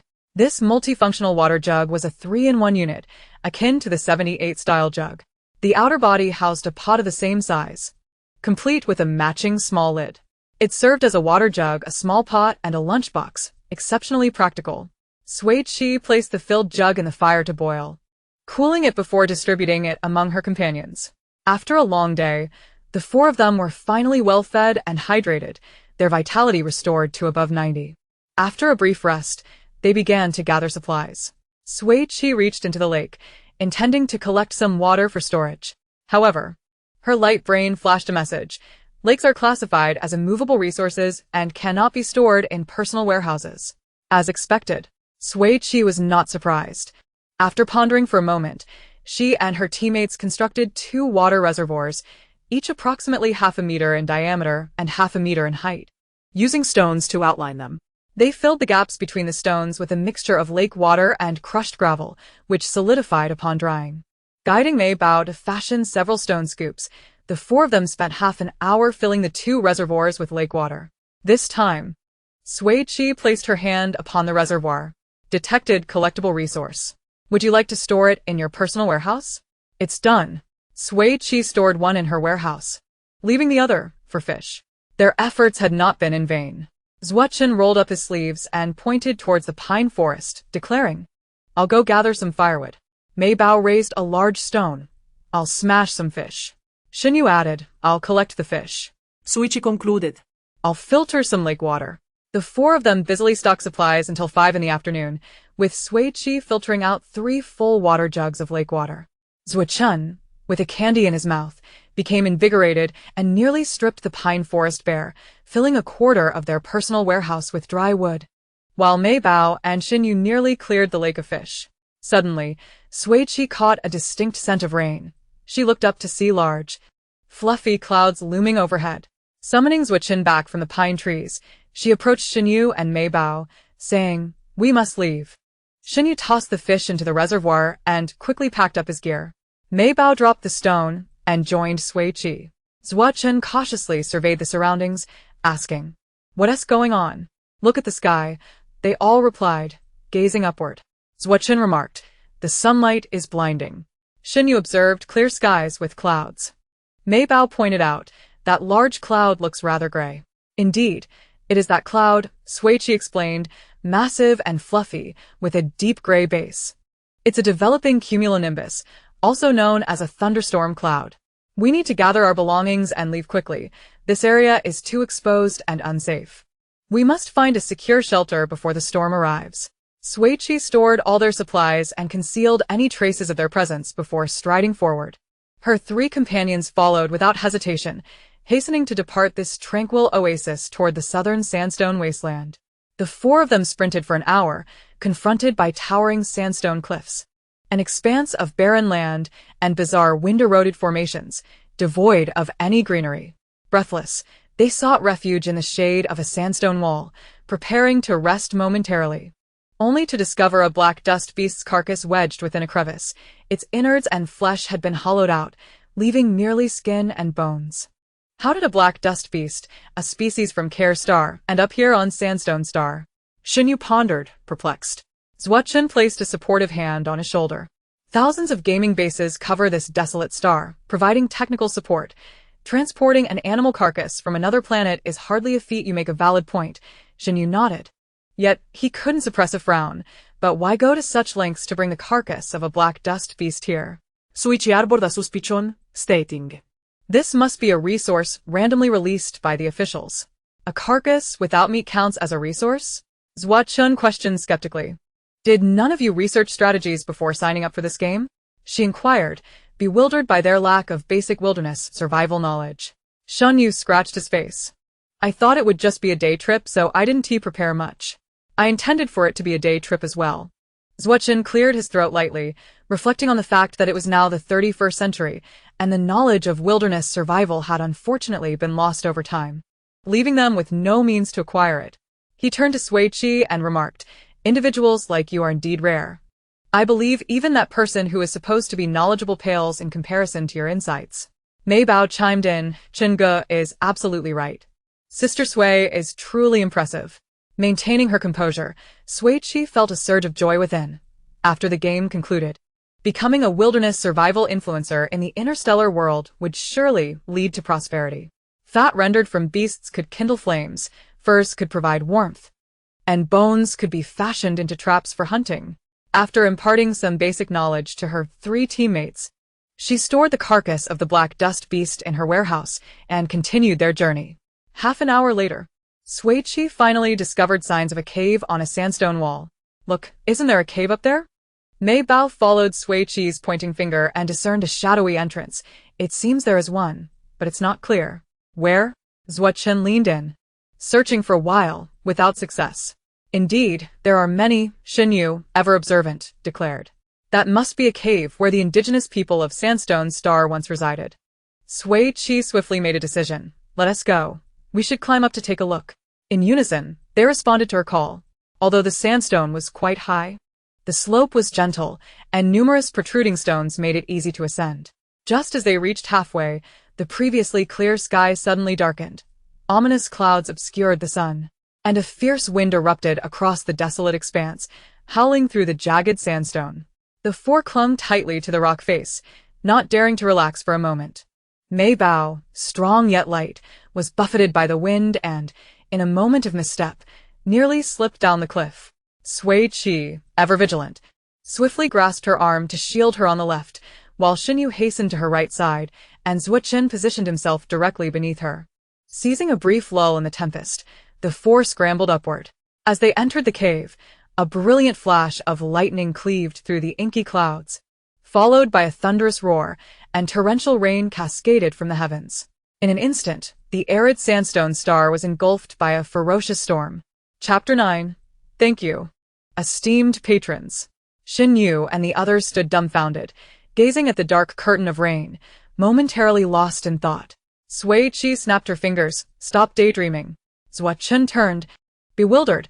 A storm as rare as this on Sandstone Star, and you predicted it perfectly. Xinyu leaned against the rock wall, chuckling. We almost had a day trip turn disaster. Mei Bao, leaning against Sui Qi's leg, shivered as the cold wind from the cave entrance enveloped her. Sui Qi led her into the cave and retrieved the carcass of the black dust beast from her warehouse. In a few deft motions she skinned it, collecting its thick fur, and found several sharp, elongated stones to serve as stakes, nailing the fur over the cave entrance to shield them from the biting cold wind and the drumming rain. Mei Bao explored the cave and stumbled upon a circular depression that appeared perfect for starting a fire, excitedly rushing to inform Sui Qi. You're amazing. Let's go light a fire. Zuochen and Xinyu were not idle either. Within the spacious cave, they uncovered a stone pot and several dusty rags. The pot can be used for cooking. These rags, though, seem useless. Zuochen questioned Xinyu, holding the rags uncertainly. Useless to us, but surely useful to Sister Sui. Xinyu replied confidently. Persuaded, Zuochen nodded in agreement. That makes sense. When they handed the stone pot and rags to Sui Qi, she had already ignited a fire, illuminating the dim cave. The pot fit perfectly atop the newly kindled flames in the circular pit. Not bad. We can clean it later, disinfect it, and make some fish soup, Sui Qi remarked. So, are these rags useful? Zhuo inquired curiously. Absolutely. Sui Qi initiated her mini-lecture again, tearing them into strips and soaking them in melted black dust beast fat, wrapping them around branches. Once ignited, they would serve as excellent torches. Her 3 novice teammates raised their thumbs in appreciation. The online viewers watching the live stream expressed their admiration. Wasn't she supposed to be a malevolent love-struck girl? How does she seem like a wilderness survival expert? Who knows? At our school, we've heard countless tales of her wicked deeds, none suggesting she understands survival. Yet she appears anything but malicious, just a regular girl. As someone who witnessed Sui Qi's deplorable actions firsthand, I too am taken aback. She's quite impressive. The Frenzied Escape team has made a strong debut. It actually rained on Sandstone Star, and not just a drizzle. This is the most shocking moment of the year for me. Isn't that true? But that guy named Lin Feng must have had the worst of it. With fish, water, fire, and a warm shelter, this team, once ridiculed, is surprisingly thriving. It's hard to believe. The Wilderness Hunting Team and the Frenzied Escape Team are the only 2 groups to find a sandstone cave for shelter, albeit heading in completely opposite directions with the same outcome. The Frenzied Escape Team has some skills. Those teams racing across the wasteland are truly unfortunate. Relying solely on bravado to brave the storm, their health plummeting like a stock market crash. Sister Sui is amazing. I became a fan of the Frenzied Escape Team today, marking in the comments. By the way, that wealthy patron who promised to send Sui Qi a spaceship upon seeing rain, I hope they aren't scared away. Hey, I keep my word. Just a spaceship? I'll send her too. That's quite extravagant, truly a wealthy individual. I'll just send a bicycle. For those of us without funds in the interstellar realm, I'll follow along to show my support. In the live stream, Sui Qi's exclusive spaceship flew across the screen repeatedly. Gifts from viewers poured in one after another. The Frenzied Escape Team, currently savoring some fish soup, was rattled by the incessant notifications from their light brains. Congratulations to Sui Qi for receiving a reward of 11,200 interstellar coins, with a viewer appreciation score of 112. What is this viewer appreciation score for? Sui Qi turned to her teammates. They shook their heads. Zhuo remarked. I have no idea. It seems to be a new feature this season. Might not be of much use. Xinyu added. If it's being announced by the light brain, it must have some significance. We just need to uncover its purpose. Mei Bao supported Xinyu. I vote for Xinge. Sui Qi chimed in. I cast my vote too. Viewer Savings Machine's illegitimate child has followed the Frenzied Escape Team. Viewer Defense Group Leader has followed the Frenzied Escape Team. Viewer Graveyard No one has followed the Frenzied Escape Team. The viewers' follows continued to surge. Sui Qi set down her fish soup, straightened her posture, elegantly wiped the soup from her lips, and switched to a smile showcasing 8 gleaming teeth. Thank you to all the esteemed patrons for your attention and gifts. Mei Bao, Xinyu, and Zhuo echoed. Thank you to all the esteemed patrons for your attention and gifts. After expressing their gratitude, the 4 intuitively closed the donation prompts. A viewer named Can't Afford Fresh Vegetables 99 commented, I've made it, I'm also a boss on the Starnet now. 5 minutes later, a dazzling display of virtual fireworks erupted before them. Congratulations to the Frenzied Escape Team for surpassing 10,000 fans, granting them a chance to spin the resource lottery wheel. As the fireworks faded, a blue virtual circular wheel gradually appeared, divided into 10 prize sections, each marked with no specific resource types indicated. Sui Qi was pleasantly surprised by this lottery. The official is quite considerate. Turning around, she found her 3 teammates engrossed in their fish soup, showing no interest in the spinning wheel. Is there an issue with this wheel? The 3 nodded in unison. Sui Qi, with an earnest demeanor, sought clarification. What does it mean? Zhuo, who had just finished a bowl of fish soup, elucidated her confusion. This segment was also present last season. But the officials were rather disappointing. The resources drawn were utterly trivial. Merely shoelaces, wooden sticks, fruit peels, and rotten meat, none of which were truly useful. He noticed Sui Qi's bemused expression and paused. Are these items even of any utility? Xinyu and Mei Bao perked up, listening intently. She spoke with a measured tone. When combined, shoelaces and wooden sticks can be used to create fire through friction. Dried fruit peels serve as excellent fuel. And as for the rotten meat, it makes for superb bait.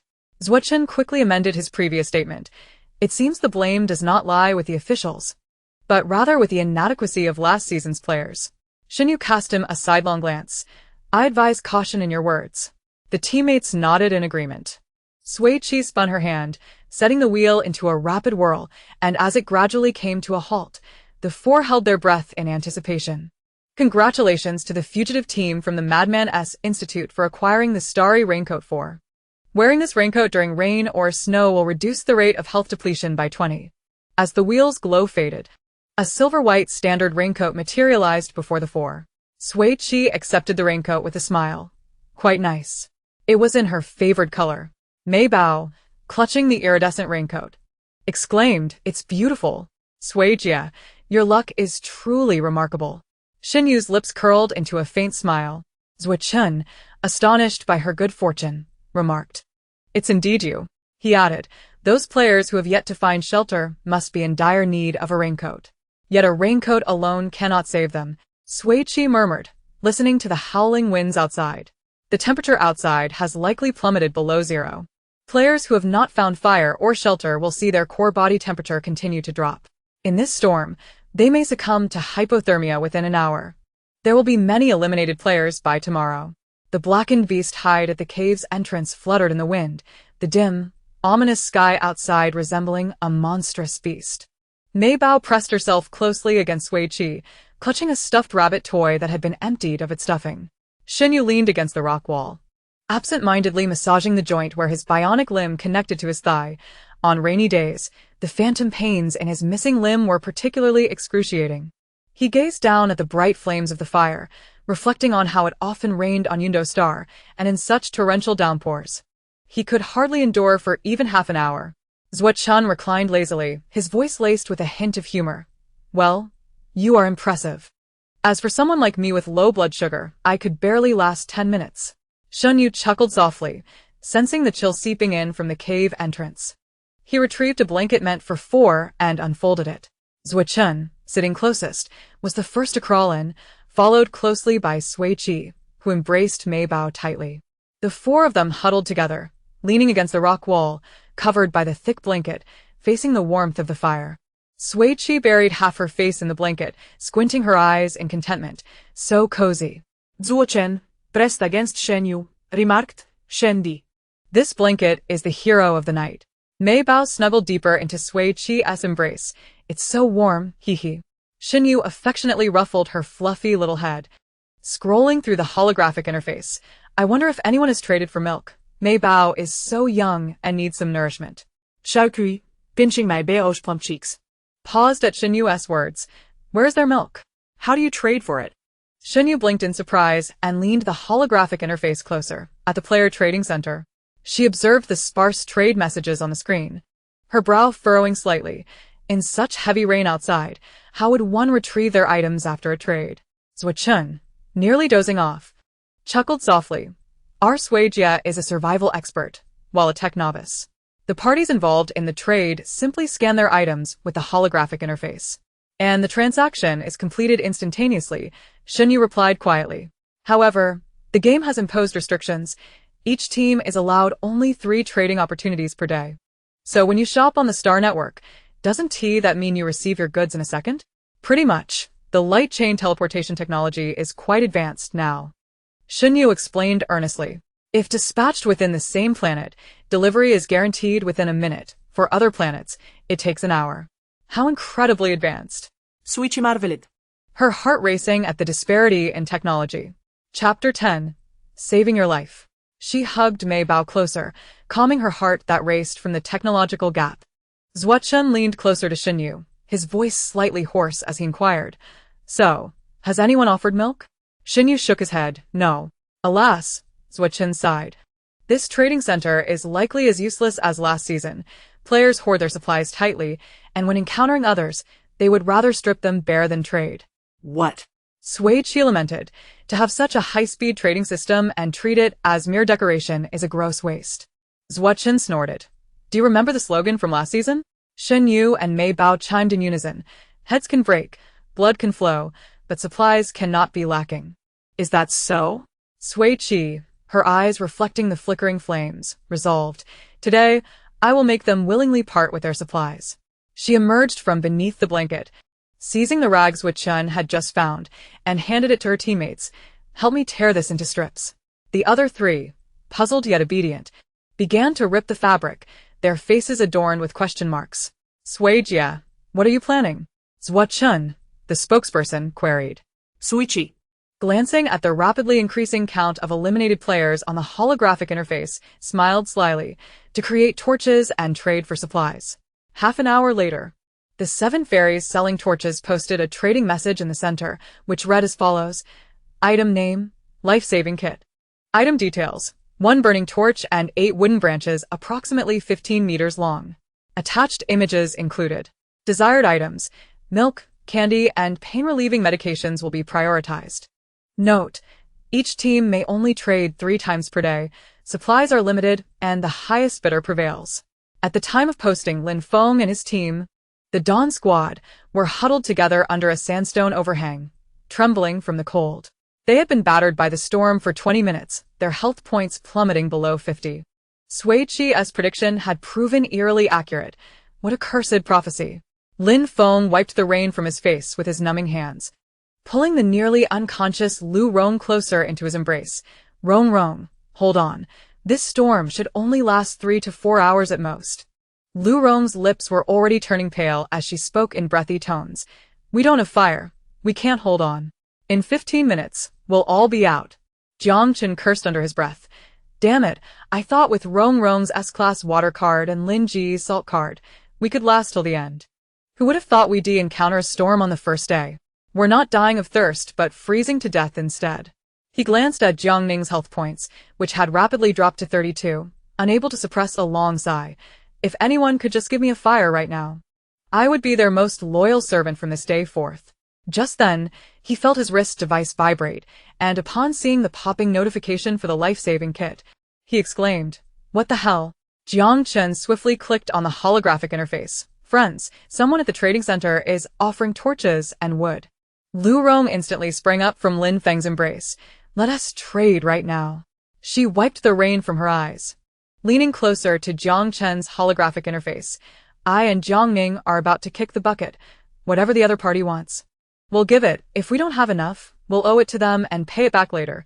Survival is the priority. Jiang Chen nodded, completing the trade hastily. When they saw the blazing torch in hand, the members of the Dawn Squad nearly burst into tears. This was undoubtedly their lifeline. Jiang Chen from the Dawn Squad declared, 7 fairies, you shall become my unseen master from henceforth. I am eternally grateful. The 7 fairies selling matches. No need for that. Just call me Sister Sui in the future. Remind Lu Rong not to forget my blue diamond shopping card. Dawn Squad's Jiang Chen.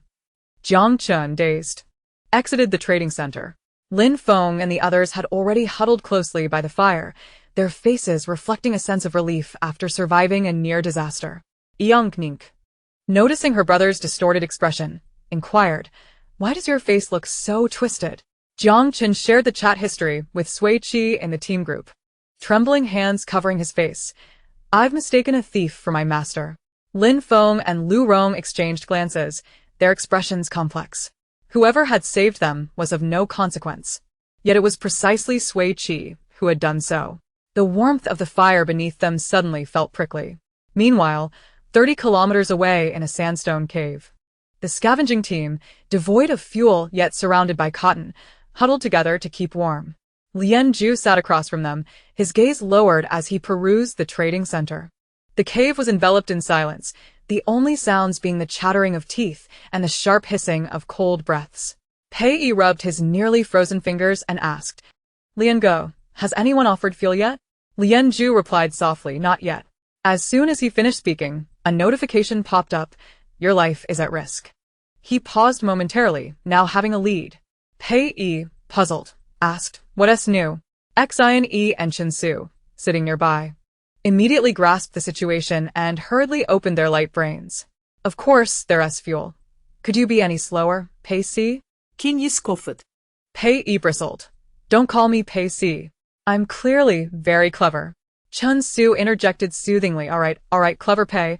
Stop bickering and look at the light brain. Pei Yi pouted, and upon entering the trading center, he exclaimed in shock, there are torches and branches. We have candy. Quick, let us trade before someone else snatches it. Xione shouted, covering her ears. Why are you shouting? Can't you see Lian Ge is already trading? He watched Lian Ju typing furiously on his light brain and grinned. Lian Ge, make sure to secure it. I'm freezing to death here. Lian Ju acknowledged, continuing to negotiate with the 7 fairies selling torches. Scavenger Team Lian Ju, 4 pieces of candy, 1 cucumber, and 1 bottle of pain relief spray. Nothing more. 7 fairies selling torches. Are the lives of 4 of you worth so little? The candy must be increased to 8 pieces. It cannot be less. Scavenger Team Lian Ju, 5 pieces at most. Scavenger Team Lian Ju, no other players can offer terms like mine. 7 fairies selling torches. This fairy despises bargaining. Goodbye. Lian Ju's light brain darkened, abruptly returning to the trading center's homepage. A glaring dialogue box flashing. The other party refuses to trade with you and has removed you from private chat. Lian Ju. Pei Yi noticed Lian Ju had halted and asked loudly, did you secure the trade? Meeting his teammates' eager gazes. Lian Ju slowly diverted his eyes. She was asking for too much. I attempted to negotiate and got kicked out. With his health already down to 52. Pei Yi sprang up, exclaiming, you always do this. You clearly can't negotiate but still insist on trying. Is this really the time for haggling? We need to survive. Xione declared, this time, I stand with Pei Si. Chun Su nodded in agreement. Quickly accessing his light brain, the Save Your Life combo has only 2 sets left. And we still have to queue? There are 23 people ahead of us. He shot a resentful glance at Lian Ju. If I freeze to death today, I'll go to your house and steal your dog when I log out.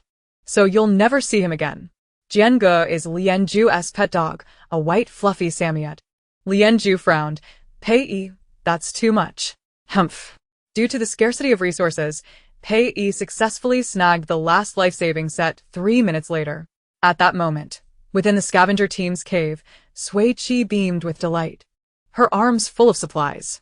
She cleared her throat and announced her haul to her eager teammates. For the scavenger team, 8 pieces of candy, 1 cucumber, 1 bottle of pain relief spray. For the Dawn Squad, 1 200 milliliters bottle of pure milk and 1 30g packet of salt. On credit, 1 500 milliliters bottle of mineral water, 1 300 milliliters orange juice, and 1 30g packet of salt, payable within 3 days. For the Conquer the Wilderness team, 2 warm packs and half a pack of tissues. On credit, 2 steamed buns, a pack of tissues, and a bar of soap, also due in 3 days.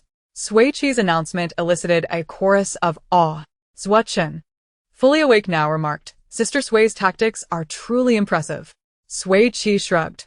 Just basic skills. She stored the traded supplies and approached Xinyu, handing him the pain relief spray. Spray your legs. My health has dropped to 76. The personal light brain displayed teammates' health and current debuffs. Thanks, Sister Sui. Xinyu replied with a smile, rolling up his right pant leg to reveal a silver metallic prosthetic limb connecting to the lower half of his thigh. Zhuo Chen and Mei Bao, unaware of his prosthetic, stared in astonishment. Chapter 11. Sudden drop in temperature. Mei Bao tugged at the rabbit ears in her hands, snuggling up to Xinyu with reddened eyes as she sat beside him. Zhuo Chen, regaining his senses, took the spray from Xinyu and lightly misted it at the junction of his swollen skin and cold prosthetic. How often should you spray this? Xinyu lowered his pant leg. Once every 4 to 5 hours. Got it. Zhuo Chen casually tucked the spray into his pocket. I'll make sure to spray it on time for you in the future. I can manage myself, Xinyu replied, lifting his heavy eyelids. His gaze landing on the serpentine eyebrow piercing at the end of Zhuo Chen's brow. You're only a month older than I am. So, what if I'm a month older? Sister Sui is still younger than us by a year, Zhuo Chen teased, ruffling his hair. You're too sensitive. What if you feel pain and hesitate, ending up getting knocked out? Sui Qi, tending to the fire, chimed in, no joke, Xinge might actually do that. A glimmer of amusement filled Xinyu's eyes as he ceased to refuse. Then I'll trouble you, Brother Qin. With that, he yawned, his eyelids drooping heavily as he drifted off to sleep. Chun pulled up the blanket, covering the two sleeping figures, softly calling out to Sui Qi. Sister Sui, aren't you going to sleep? You all go ahead. I'll sit here by the fire, sorting out our supplies and keeping an eye on the flames. All right. Chun replied readily, closing his eyes. I'll sleep a bit and then take over for you. As soon as he finished, the sound of deep, steady breathing filled the air. Sui Qi chuckled softly, shaking her head, and opened her personal warehouse. She meticulously counted the supplies, then took out the filtration bottle and stone water reservoir, filtering clean water into the pot. After Chun awoke to take his turn, she slipped into the warm blanket, sinking into a deep slumber. Outside the brightly lit sandstone cave, the wind howled furiously, rain poured incessantly, and countless players collapsed in the deluge, drenched to the bone. Their light brains flashed with glaring red lights, signaling that their life values had plummeted to critical levels, forcing them out of the game. Above Sandstone Star, the medical ship navigated through the ink-black rain throughout the night without pause. On the second day of survival on Sandstone Star, at 6:30 a.m., Sui Qi woke up punctually. The person guarding the fire had shifted from Chun to Xinyu. As she emerged from the blanket, a cold gust of wind rushed in from the cave entrance, causing her to shiver. BRR, it's so cold. Sui Qi felt the temperature had dropped below zero. Curling up beside the fire, Xinyu ladled a cup of hot water from the pot for her. Drink some water. It's just right. She accepted it and drank, the warm liquid coursing down her throat, warming her stomach. So comforting. Just as she was savoring it, Chun and Mei Bao awoke in succession, and the four of them sat together by the fire, sipping hot water to rouse themselves. The most lucid Xinyu has taken on the role of morning news anchor. The storm from last night has caused 784 players to be eliminated. Ahem. The figure left Chun momentarily breathless, astonished that over 5 million players had been knocked out in a single night, more than I had anticipated. Sui Qi calmly interjected. Chun suppressed his astonishment. It seems the difficulty level this season surpasses that of the previous one. Sui Qi took a sip of water and remarked, in a post-apocalyptic survival game, the capricious weather proves to be the deadliest adversary. Suddenly, her expression twisted slightly, her breath revealing a hint of irritation. When Song Yan, of the Conquer the Wilderness team, comes to settle his debts, I must inquire whether he has toothpaste and a toothbrush, Mei Bao chimed in, tilting her face upwards. Sui Qi nodded in agreement, then retrieved a pile of supplies from the storage. This half-pack of tissues will be divided among us, 20 sheets each. I've placed the 8 candies in the communal storage. Brother Chun can take some when needed. After distributing the tissues, she produced 4 fish. It's too cold.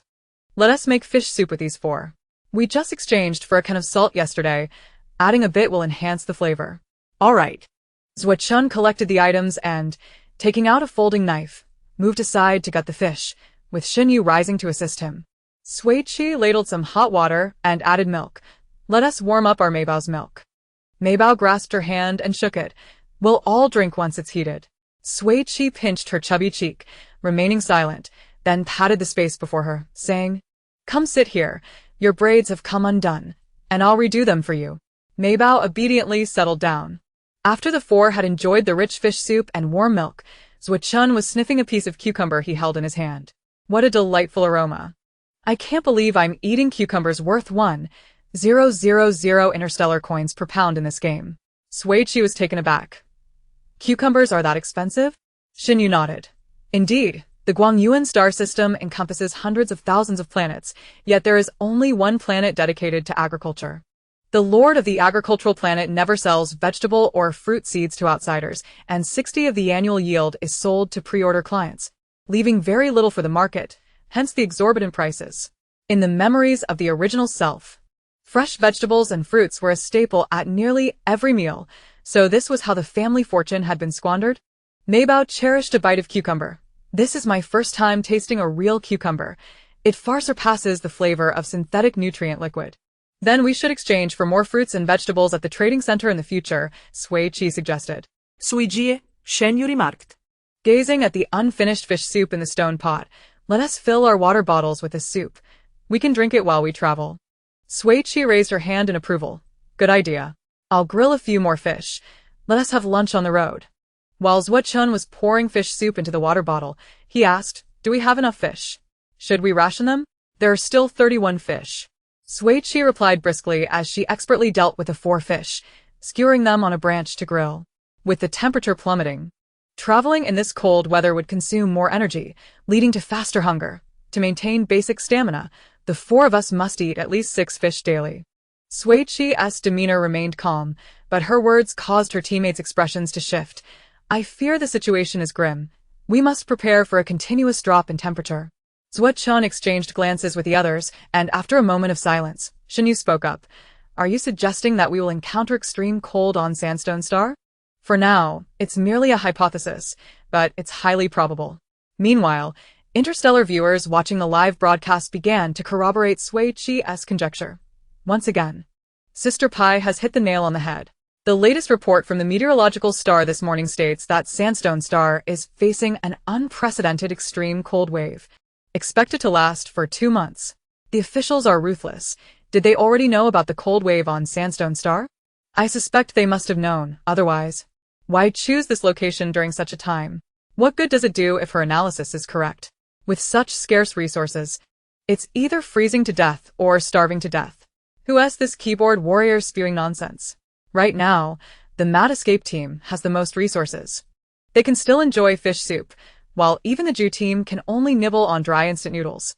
Indeed, and all their life points are above 90. Far ahead on the Desolate Star, the Jew team isn't lacking either. They're all above 80. Have you considered that without the torches and pine branches from the Mad Escape team last night, would they have survived to today? You make a valid point. Forget it. I'm going to send a wave of gifts to Sister Pi's Mad Escape team. I'll support them too. Inside the sandstone cave, Sui Qi and Mei Bao were busy tidying up their belongings, storing blankets and the stone pot in the warehouse, while Zuo-chun had just finished spraying Shinyu with a pain relief mist. Once the 4 of them cleared the cave, they strapped on their tactical packs and gathered by the campfire to wait. At precisely 8 o'clock, the resource generation card was due to refresh. Chapter 12, Fever. I can't wait to see what high-end items Sister Pi's blind box will yield. If she manages to get a portable warehouse, that would be sheer luck. I doubt anything good will come of it. Care to wager? If she opens something high-end, you'll send Sister Sui a submarine. If not, I will. Why should I bet with you? TCH, coward. Who are you calling a coward? Don't underestimate anyone. Let us wager. She'll definitely pull out junk today. I'm ready to stand by my word. Just don't back out. In the sandstone cave, Sui Qi observed the resources she had obtained, her eyes flickering with interest as she turned to her teammates. What did you all get? Mei Bao hugged an oversized brown plush bear, such a large stuffed toy. Seeing her struggle to hold it, Sui Qi took the toy and stored it in the portable warehouse. Zuo-chun repeatedly examined a long steel chain in his hands, looking at Sui Qi with trust. What is this? Upon noticing the claw hook at the end of the chain, she recognized it as a flying claw, a tool for both offense and climbing. Brother Chin, your luck is remarkable. You always draw good items. She wrapped the nearly 15-meter-long steel chain around her left wrist and with a swift motion hurled the claw hook toward the sandstone wall, where the sharp metal claws firmly gripped the surface.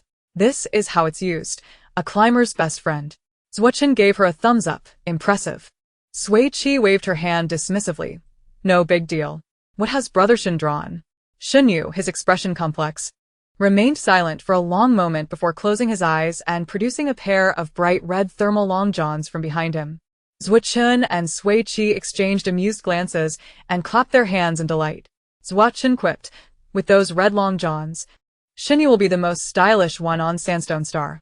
Sui Qi added, wearing red long johns, he'll enjoy a warm life. Mei Bao chimed in, red long johns. The best fashion item on the Desolate Star. In dire need of warmth, Shinyu quietly retreated to a corner to put on the red long johns. The 2 heat packs were shared between Mei Bao and Sui Qi. Zuo-chun hugged himself in sympathy, glancing toward Shinyu and urging, once you're dressed, hurry back. See what 3S resources our sister Sui has. The blind box card yielded a steamed bun, a roll of bandages, a 500 milliliters bottle of soda water, and, in addition, a significant resource was revealed. The teammates erupted in applause. Sui Qi opened the holographic interface to display weather system. The 3 immediately crowded around her, exclaiming in unison, Sui Jia, you're amazing. With the sudden downpour on Sandstone Star, the unpredictable weather had turned, and the emergence of the weather system instantly provided reassurance to the members of the Mad Escape team. Zhuo Chen, brimming with anticipation, exclaimed, "Let us quickly check the weather for the upcoming month." Sui Qi interjected, "The game has imposed restrictions. We can only view the weather for today and tomorrow." Shen Yu and Mei Bao, maintaining a rational demeanor, remarked, "That is still quite satisfactory." Laughter erupted. "A bet is a bet. Remember to refresh the submarine." Hey. "Where is everyone? Why have they vanished?" "That person is logged off." "Indeed a coward. Never mind, I shall pamper my own treasure. I will go refresh my Sui Bao submarine." The day was overcast, with winds reaching 4 degrees, today as temperatures fluctuating between 1 and 11 degrees. And the current temperature standing at 3. Zhuo Chen recited the weather displayed on Sui Qi's light brain. He paused for 2 seconds, then turned to grasp Shen Yu's hand. "Could we exchange your red thermal leggings, 1 day for me, 1 day for you?" Shen Yu pried his hand away, declining politely. Sui Qi glanced at tomorrow's forecast. It would be even colder, with temperatures plummeting to between -4 and -6, reaching sub-zero levels. If we truly entered a frigid spell, resources would become even scarcer. We must hasten our journey to reach Mingfeng City before the official supply drop. She stored Zhuo Chen's flying claw in her warehouse, then proceeded to collect the heavy black dust beast hide and stone nails as a gust of frigid wind rushed in. The group shivered simultaneously, turning to zip their jackets to the top, donning their hoods, and tightening their cuffs. They slowly descended the sandstone wall, hastening their steps toward the low-altitude region. Those who dwell in the north are well aware that the winter wind is the highest form of physical assault. After nearly 2 hours of rapid advancement, their breaths grew heavy, and their pace slowed considerably. "Shen Yu, could you possibly whip up a few knitted hats for tomorrow? My head feels completely frozen."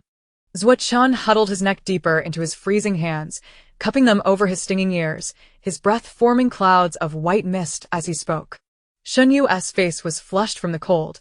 Even clad in thermal leggings, his legs felt as though they were being pierced by ice. A gust of cold air invaded his mouth, and he refrained from speaking, merely emitting a few indistinct grunts from his throat. Sui Qi had lost all sensation from head to toe, save for a faint warmth emanating from the hand she held with Mei Bao. She activated her light brain and noticed that all 4 of them had succumbed to the negative effects of the cold, their health plummeting to around 70. While Mei Bao's health had dwindled to a mere 62, compounded by a fever. Mei Bao, hailing from Lilia Star, where temperatures remained around 20 degrees year-round, had never experienced the harshness of frost. Sui Qi rubbed her painful face and ears with her free hand and lifted Mei Bao, whose breathing was rapid. "Let us find a place to rest ahead." Shen Yu's keen eyes soon discerned a sheltered nook concealed behind a sandstone slab. The 4 hastened toward it, huddling closely together. Sui Qi retrieved an oversized plush bear from her personal warehouse, placing it behind them, thus encircling the 4 with the toy and the sandstone to block the howling wind. In the tranquil space, the only sounds were the frantic rubbing of hands and the exhalation of breath. Sui Qi bit her lip as she observed Mei Bao's rosy complexion. Raising her hand to touch her forehead, which felt burning hot, "You have a fever." Mei Bao shook Sui Qi's hand and smiled. "Sister Sui, I'm fine." Shen Yu and Zhuo Chen shifted closer to Mei Bao, shielding her from the cold wind. Sui Qi opened the trading center to see that the Dawn team had sent over a bottle of 30G salt, and the Wilderness team had dispatched a bar of soap. She clicked to accept, and the supplies were immediately transferred to her warehouse. Contemplating her next move, she opened the chat window with Lianju. The Wilderness team had the most abundant supplies. Perhaps they possessed medicine. 7 fairies selling torches. "Captain Lian, do you have any antipyretics?" Hunting Wilderness Lianju. "I have fever reducers. What will you trade for them?" 7 fairies selling torches. "A canister of 30G salt." Hunting Wilderness Lianju agreed. Captain Lian's sudden willingness to negotiate without haggling took Sui Qi by surprise. Unbeknownst to her, last night, the Hunting Wilderness team had gathered around a warm fire, where Pei Yi had fiercely threatened Lianju over the incident involving stealing the scroll, compelling him to agree to avoid bargaining during the game. The 30G of salt successfully exchanged for a 20G vial of antipyretic. As the medication was intended for adults, Sui Qi administered only 5G to Mei Bao, but fortunately, the remedy took effect swiftly. Within 20 minutes, Mei Bao's fever subsided, her complexion returned to normal, and her stomach began to rumble with hunger. The three finally felt a sense of relief. Xinyu ruffled her hair, while Zuochen popped a strawberry-flavored candy into her mouth. Sui Qi retrieved 2 grilled fish from her warehouse. Although the time flow in the warehouse mirrored that outside, the fish had cooled. Yet the thermos had retained the warmth of the fish soup. The 4 consumed the 2 grilled fish with the hot fish soup. Zuochen sprayed pain relief mist on Xinyu, and after a brief rest, the frenzied escape team continued their journey. Zuochen, with a candy in his mouth, carried the recently fever-free Mei Bao on his back. "If you tire, I can take over," Xinyu offered. "Fear not," Zuochen replied, patting the candy in his pocket. "With candy to sustain me, Brother Chun is unfazed." Chapter 13, 60 kilometers to Mingfeng City. The frenzied escape team pressed onward, braving the cold winds for an entire day. Yet they discovered no usable supplies and could not find any trace of the city. Looking up, they beheld an endless expanse of reddish sandstone, and looking down, they noted the rapidly increasing number of eliminated players on their light brains. Their bodies and spirits felt numbed. The remaining 2 grilled fish had been devoured. Their water flask was utterly empty, and the soda water obtained in the morning had also been consumed. The 4 persevered until 6 in the evening, utterly exhausted, as they ascended into a sandstone cave to take a rest. Sui Qi and Mei Bao gathered supplies to start a fire and boil water, while Zuochen and Xinyu secured the black dust beast hide at the cave entrance before eagerly settling by the fire. With disheveled hair and flushed faces, the 4, wrapped in blankets, synchronously retrieved tissues to blow their noses. Once their frozen extremities warmed by the fire, Sui Qi shakily produced 3 large fish. Zuochen and Xinyu, trembling, prepared the fish, while Mei Bao, quaking, placed the fish meat into a stone pot. Once the warm fish meat and soup were consumed, the 4 felt their frigid bodies revitalize. Achoo, achoo, achoo. Sui Qi sneezed 3 times. "Oh no, I think I might be coming down with a fever too." After all, it was quite remarkable for the body of a wealthy young lady to endure for this long. Xinyu weakly remarked, "I believe I have started running a low fever." Zuochen, drowsily leaning against Xinyu's shoulder, sighed. "After being buffeted by the cold all day in just a single layer of clothing, I can no longer hold on." The trio of fever-stricken individuals turned their gaze toward their only healthy teammate, the young Mei Bao. Meeting their trusting gaze, she replied resolutely, "Do not worry. I will keep a close watch on the fire." The 3 felt a wave of relief as they shared the remaining antipyretic and, covered by blankets, fell into a deep slumber. Mei Bao sat by the fire, tending to the flames. She even requested Sui Qi to place the water reservoir beside her, filtering clean lake water into the stone pot with a filtration bottle, ensuring they would have hot water upon waking. 3 hours later, the first to recover from the fever, Zuochen awoke. He carefully lifted the blanket and approached the fire, gently ruffling Mei Bao's round head. "Brother Chen, are you feeling better?" Mei Bao whispered. "Much improved. I will tend to the fire. You should rest," he replied. Mei Bao softly acknowledged and, rubbing her tired eyes, snuggled back into the blanket, drifting into a deep slumber. Sui Qi had slept soundly and awoke to find it was already 7 in the morning, her fever entirely gone. Zuochen, Xinyu, and Mei Bao were seated by the fire, simmering fish soup. "Sui Qi, come si tiar." Mei Bao shifted slightly to make room beside her, and Sui Qi squinted before taking a seat. Xinyu handed her a damp tissue, which she accepted gratefully to wipe her face, feeling more alert. Zuochen then offered her a cup of warm water, suggesting she rinse her mouth in preparation for their meal. After complying, she returned to her spot and retrieved the leftover steamed bun from the previous day, breaking it apart. The 4 of them nibbled on the bun, savored the fish meat, and sipped the fish soup, enjoying a hearty feast. At 8 o'clock, the supply generation card refreshed punctually. This time, Sui Qi did not receive any special supplies, acquiring instead a nail clipper, an egg, a Band-Aid, and a bottle of 500 milliliters fresh pear juice. Zuochen finally obtained an item he recognized, a box of safety pins. Mei Bao was fortunate enough to receive an oversized black plush dog. Xinyu obtained a knitted sock, with the temperature having plummeted below 0, colder than the previous day. Sui Qi felt that the 4 members of their team sorely needed hats to protect their recently feverish heads. Gazing at Zuochen as safety pins and Mei Bao as plush toy, inspiration struck her. And she pulled a folding knife from her gear. Let me make us some hats. Moments later, the black plush dog was transformed into a much slimmer version. Its entire back fabric vanished. On the heads of the 4 members of the Crazy Escape team now rested black cotton hats secured with safety pins, and black scarves adorned their necks. Sui, the seamstress, was quite pleased with her handiwork. Not bad. Mei Bao enthusiastically agreed. So warm, I love it. Zuochen critiqued. It rivals the ugly hat worn by my 87-year-old neighbor. Xinyu chimed in. If you don't want it, I can wear too. At that moment, the live stream interface of the Crazy Escape team was flooded with viewers requesting the same style. These hats and scarves are adorably ugly. Star Wu. The pressure is on you. Hurry up and release the Crazy Escape team's version. Those safety pins are so fashionable. I adore them. Please don't forget them. Star Wu. Just when I thought the safety pins and plush toys were useless, they became hats and scarves in the next moment. Truly my sister. As long as the mind doesn't falter, there are always more solutions than difficulties. The look down upon Crazy Escape team has made it to the 3rd day. I'm moved. I've stopped watching the Final Decision teams. I'm now glued to the Crazy Escape live stream. Watching them gather by the fire to eat together feels so heartwarming. Me too, it feels so healing. Don't worry, it won't be healing for long. The 7th day is approaching, and the chaotic player battles for resources are not far off. I had forgotten about that. How can this frail and weakened team compete against those vicious players? My dear Mei Bao, though she is strong, she is only 9 years old. How can she compete with others? Vuvuvu, em worried. With the addition of hats and scarves on the 3rd day of survival. Though the Crazy Escape team felt frozen to the bone, they did not develop fevers again. That evening, they found a sandstone cave to rest, lit a fire, and cooked fish soup, consuming the food and water they had gathered that day before settling down for sleep.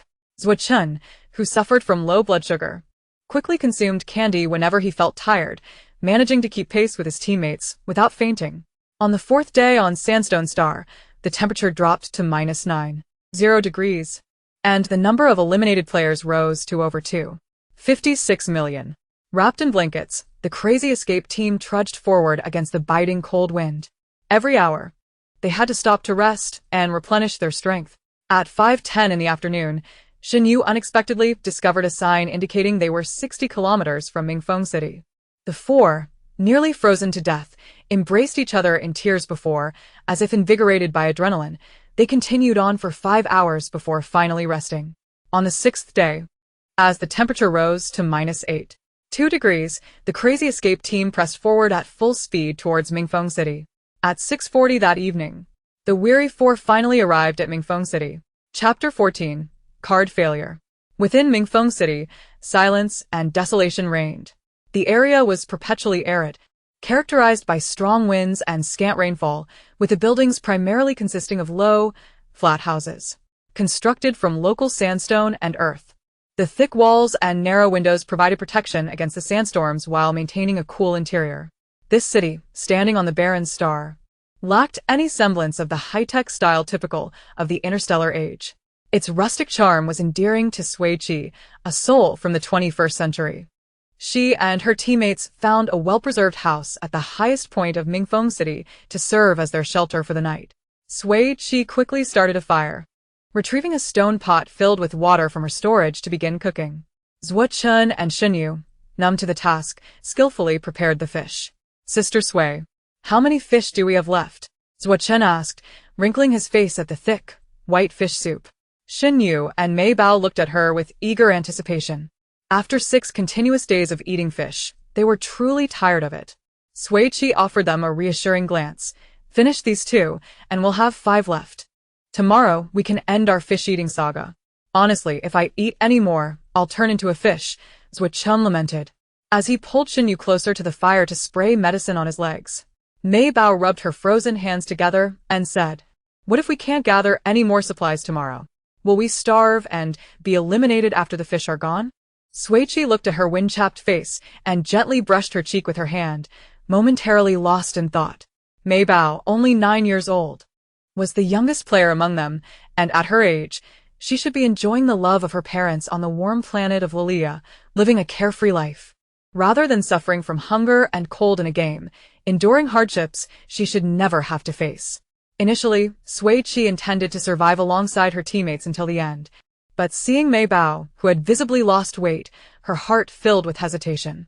So she softly asked, "Mei Bao, why did you choose to participate in this game?" Mei Bao rubbed her reddened nose and shyly lowered her head. "I want to buy a burial plot." The unexpected answer left the three of them momentarily speechless. Sui Qi's mind raced with thoughts of Mei Bao suffering from a terminal illness, compelled to enter the game to afford treatment. After a pause, Zhuochen stammered, For whom? For my grandfather." The group collectively exhaled in relief that it was not for herself. Mei Bao rested her chin in her hands, her gaze drifting to the fire before them.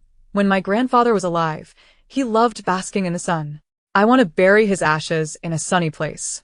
However, the cemetery in our vicinity is dark and damp, with trash carelessly thrown about by many passers-by. I do not wish for my grandfather to rest there. Yet, a decent burial plot demands a hefty sum." Mei Bao's visage became creased with worry. Sui Qi playfully tapped her nose. "Thus, our Mei Bao has ventured into the game to earn some money." "Indeed," Mei Bao replied, her eyes narrowing with delight as she leaned against Sui Qi. "Sister Sui, did you join this game because of financial woes as well?" Sui Qi sighed at the thought. Even in another world, she found herself laboring to repay the debts of the original owner. What a fate for the chosen. She wearily nodded. "Yes, both my parents have passed. The inheritance is long gone, and I still owe 5 million. However, her demeanor brightened, "But I have a burial site that perfectly matches your requirements. It is bathed in sunlight, filled with fresh air, and best of all, it is free." "Really?" Mei Bao looked up at her, intrigued. "Where is it?" Sui Qi raised an eyebrow playfully. "In my backyard." After all, the original owner had once known wealth, residing in a grand villa. That place not only boasts sunshine but also a vast sea of hydrangeas. She envisioned customizing a glass house for her grandfather, offering a 360-degree view of the stunning scenery. "How!" Mei Bao exclaimed, captivated. "Grandpa will surely love it. Save me a spot beside him." Suddenly, Xinyu interjected. "When I pass, I want to dwell there too. Then reserve a nook for me as well," Mei Bao insisted, unwilling to be outdone. Sui Qi smiled and agreed. "Very well, I shall save 4 spots next to Grandpa. And we shall all rest together." Zhuochen chuckled. What a morbid conversation this is. He ruffled Mei Bao's hair and leaned back against the wall. "My mother passed away early, and my father, a gambling addict, jumped to his death under the burden of over 9 million in debts. The debt collectors nearly drove me to despair." Zhuochen smirked ruefully. "Without repaying the debts, one cannot survive." Sui Qi gently patted his shoulder in silent comfort, then turned to the still silent Xinyu. "What about you, Brother Xin?" Xinyu pointed to the prosthetic leg on his right side, succinctly stating, "An orphan, earning money to replace my leg." Sui Qi was taken aback. She had not anticipated encountering a teammate in this alternate world with a background similar to hers. "We are all destined to share a sorrowful tale," she laughed. The viewers of the live stream for the Netizens team began to weep. The Netizens team's backgrounds are all tragically intertwined. None of the 4 can muster a full set of parents. "Oh dear, my sweet Mei Bao, so obedient, shedding tears as a woman soaring through the stars. Sui Qi has always been portrayed as a wealthy heiress at our school. I never imagined she was burdened with debt. What is wrong with being in debt? In this era, who isn't? At least she is striving to pay it back. If it weren't for Sui Qi's knowledge, the other 3 kids in the Netizens team wouldn't have survived this long. I have been too harsh on these children. I feel so guilty. I want to shower them with gifts. I want to send them some gifts too. Ever since I had a grandson, I can't bear to see these kids suffer. Following Grandma's lead, let us shower them with gifts." Unaware of the audience's affection, the 4 members of the Netizens team had already muted the donation notifications. Zhuochen lazily leaned against Xinyu's shoulder. "No wonder we 4 can band together. Our misfortunes are equally dire." Xinyu tolerated the leaning until the fish soup in the stone pot began to froth. He then slightly shifted his shoulder. Time to eat. After enjoying their dinner, the 4 kindred spirits decided to explore the small town before a flood of players arrived, ensuring they could reach the resource location as quickly as possible once the official supplies landed the following day. Sui Qi and Xinyu teamed up for the northern route, while Zhu Chen and Mei Bao took the southern path. The diligent group ran until 5 in the morning, resting only as the sun rose. The next day, around 1 in the afternoon, the members of the Mad Escape team gradually awoke. Sui Qi instinctively opened her light brain, first checking the number of players eliminated, which had surged to over 31 million. She then accessed the resource interface, refreshing it, yet found her personal warehouse devoid of the usual newly added items. She hesitated for a moment before quickly switching to the personal information page to check her cards. The 3S blind box card remained bound, showing no anomalies. My card has indeed generated resources today. What about yours? The 3 others immediately snapped to attention, checking their light brains, only to find their personal resource interfaces equally barren. Zhu Chen furrowed his brow. What is going on? Did the cards become ineffective? Sui Qi approached the window and gazed outside. The streets, once eerily quiet, were now bustling with players moving in various groups. She squinted. It seems the officials are up to something again. Chapter 15. The Dogged Officials.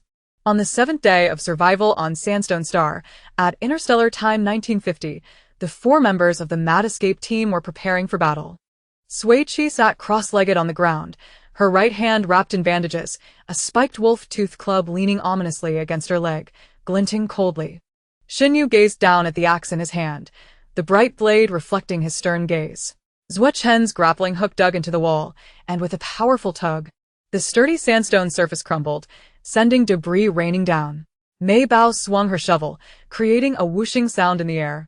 Fully equipped, the Mad Escape team stood resolutely, awaiting the familiar electronic announcement resonating through the skies of Sandstone Star, echoing in the ears of millions of players.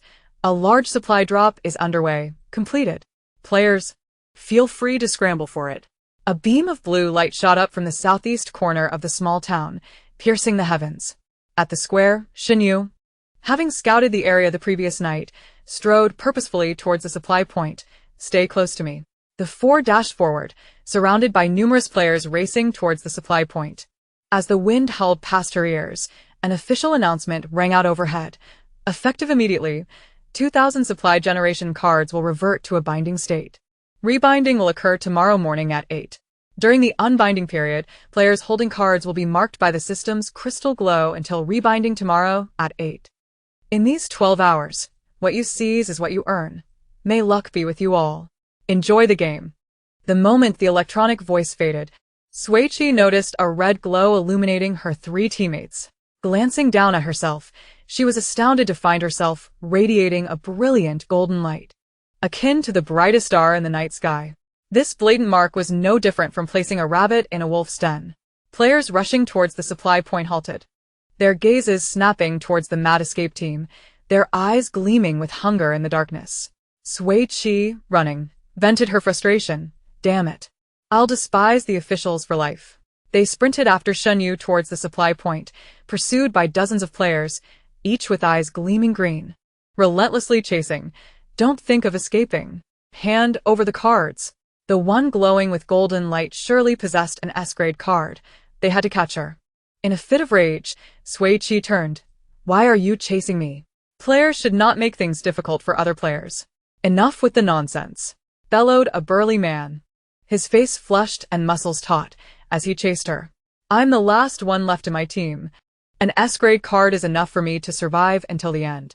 With determination, he closed the gap, now just 2 meters behind her, reaching out to grab her collar. Sui Qi ducked, swinging her wolf-tooth club in a swift motion, landing a blow to the man's groin. He froze, a cold sweat breaking out, stumbling back as he clutched himself. Damn, I just wanted to snatch a card. You're trying to ruin me. As Sui Qi sprinted towards the supply point, she heard the jeers of a burly man behind her. Without turning her head, she raised a middle finger in defiance. Come and rob me if you dare to risk your lineage. The players trailing Sui Qi quickly dispersed. This woman is ruthless. Let's send someone else to handle it. The man continued. Look for that little girl. She appears weak. Seize her. Sui Qi, Zhu Chen, and Xinyu all shook their heads. Like wolves and tigers, the players lunged towards Mei Bao. With agility, Mei Bao spun around, her shovel slicing through the air in a fierce arc. A series of muffled thuds resonated as the nearest players were sent flying like stones hurled from a catapult, crashing heavily onto the ground and stirring up clouds of dust. The fortunate players who evaded the onslaught widened their eyes, exclaiming in disbelief, "Is that little girl really that fierce? I think I'll save my life and retreat for now. No way, I'm out of here." Haha. My sister is indeed formidable, striking right at the vital points. As expected, it's all about the official teams. The Mad Escape squad has been surrounded. What a laugh. I am utterly astonished. Sui Qi is dismantling foes. Mei Bao is knocking heads. Zhenyi Yu is slitting throats. And Zhuo is tearing flesh, each one more vicious than the last. Incredible. The so-called weak and crippled team somehow holds the upper hand in this small-scale, hellish battlefield. I thought they would get utterly crushed. Who knew their combat prowess was this formidable? I admit my previous misjudgment. I was indeed short-sighted, underestimating the Mad Escape squad. Other players with cards are also struggling. Even the Decision squad has been surrounded, but their skills are exceptional. One can tackle three. Our Mad Escape squad is no slouch either. We wield our weapons with utmost finesse. Looks like more excitement is on the horizon. Come tomorrow. Those players with supply cards will likely undergo a major reshuffle. Tonight is destined to be a chaotic night. With over 6,000 players gathered in Mingfeng City, there isn't enough supply to go around. Everyone must rely on their own abilities. The officials have said, what you grab is what you gain, not just the cards, but the supplies too. Sui Qi, Mei Bao, hurry up. Zhuo, running ahead of Xinyu, called out. They've already begun to seize the supplies. The group quickened their pace and finally arrived at the supply point, where the not-so-spacious square was packed with players, towering stacks of supply crates littering the area. The chaotic throng of players clamoring for supplies was a sight to behold, reminiscent of a National Day outing. Sui Qi's gaze landed on Lianzhu, who had just handed a supply to Pei Yu, and a player behind him yanked his hair and flung him backward. His expression turned icy as he swiftly twisted the assailant's arm and coldly kicked him to the ground. Thankfully, he had short hair. Sui Qi glanced around, pinpointing a house, and tore off its door panel. Zhuo was struggling to push through the crowd, making no headway. It's impossible to get in. No need to squeeze, we'll use this, Sui Qi said, dragging the door panel before a few people will fly. 10 seconds later, the 4 members of the Mad Escape squad stood atop the high wall surrounding the square. Mei Bao raised the door panel high, while Sui Qi lay flat on top. She continuously adjusted her position until her head aligned with the direction of the supplies, aiming, firing. Upon command, Mei Bao exerted her arms with force, and with a whoosh, the door panel carrying Sui Qi successfully embedded itself into the supply pile. Sui Qi pushed off with her hands and landed steadily atop a wooden crate. Good job. Mei Bao. You're incredible. Where did that door panel come from? You startled me. Don't worry about that. Let us grab the supplies. Detected collectible supplies. Would you like to store them in your personal warehouse? As Sui Qi plunged into the supply nest, using the door panel as cover, she clicked frantically. Yes, yes, yes. The supplies around her visibly vanished. Zhuo, standing on the high wall, was not idle either. He took out his grappling hook and tossed it toward the supply stack, the sharp claws securely snagging a wooden crate. With a mighty tug, Xinyu swung the sack in his hand, and one item was promptly secured. Mei Bao, small yet strong, bulldozed her way through the crowd, swiftly stuffing supplies into the belly of a plush bear until it bulged. She then zipped up the zipper at the bear's back, hoisted it onto her shoulder, and swung her shovel in her right hand, charging out. When confronted by a player attempting to snatch her supplies, she swung her shovel with precision, leaving them dazed and bewildered. The Mad Escape quartet each exhibited their unique methods and strengths, while Sui Qi gleefully collected supplies. A sudden ominous notification popped up on her holographic interface. Personal warehouse is full. Cannot add more items. Heavens above. Chapter 16. Look at what my sister has acquired. Sui Qi sighed heavily as she accessed her personal warehouse. Warehouse, you are the key tool for this zero-cost shopping spree. You must hold on. Clutching the supplies in her arms, she was unwilling to relinquish them. Since the personal warehouse is a product of the game, it must have a one-click organization function. Let me find it. Sui Qi searched at lightning speed, her fingers moving like shadows, and finally discovered it. One-click organization. I knew it had to be there. She pressed down decisively, and the cluttered personal warehouse instantaneously gained a third more space. Detected collectible supplies. Would you like to store them in your personal warehouse? The delightful prompt appeared once more, and Sui Qi continued her fervent collection. After another item was securely stored, her vision brightened as she unexpectedly locked eyes with Lianju, who was also glowing with radiance. Lianju maintained his position of hauling supplies, but the wooden crate he had just grasped vanished into thin air before his eyes. His icy gaze swept towards Sui Qi. What a coincidence, we meet again. Sui Qi smiled and greeted him, feigning confusion as she asked, what happened? Why did the supplies just disappear? She recalled Xinyu mentioning that Lianju and his trio were from the Martial Arts Academy, possessing formidable strength. Even with her wolf-tooth club in hand, she doubted her ability to defeat him. The official markings had already exposed her possession of a rare card. If she revealed her personal warehouse as well, her life would be in jeopardy. Lianju's gaze bore down on her like a tangible weight, and Sui Qi tightened her grip on the wolf-tooth club, turning to flee. Lianju leaped over the supply crate, leaving behind a remark for Pei Yi. I've identified a holder of a 3S card with a personal space. I'm going after them. You continue collecting supplies. What? A 3S card? Pei Yi was still in shock when Lianju darted off like the wind. Sui Qi, sprinting at full speed, felt she was moving swiftly. But within 100 meters, she was seized by Lianju, who grasped her collar from behind. Damn. The distance between them vanished in an instant, and Sui Qi noticed a faint, alluring fragrance emanating from Lianju.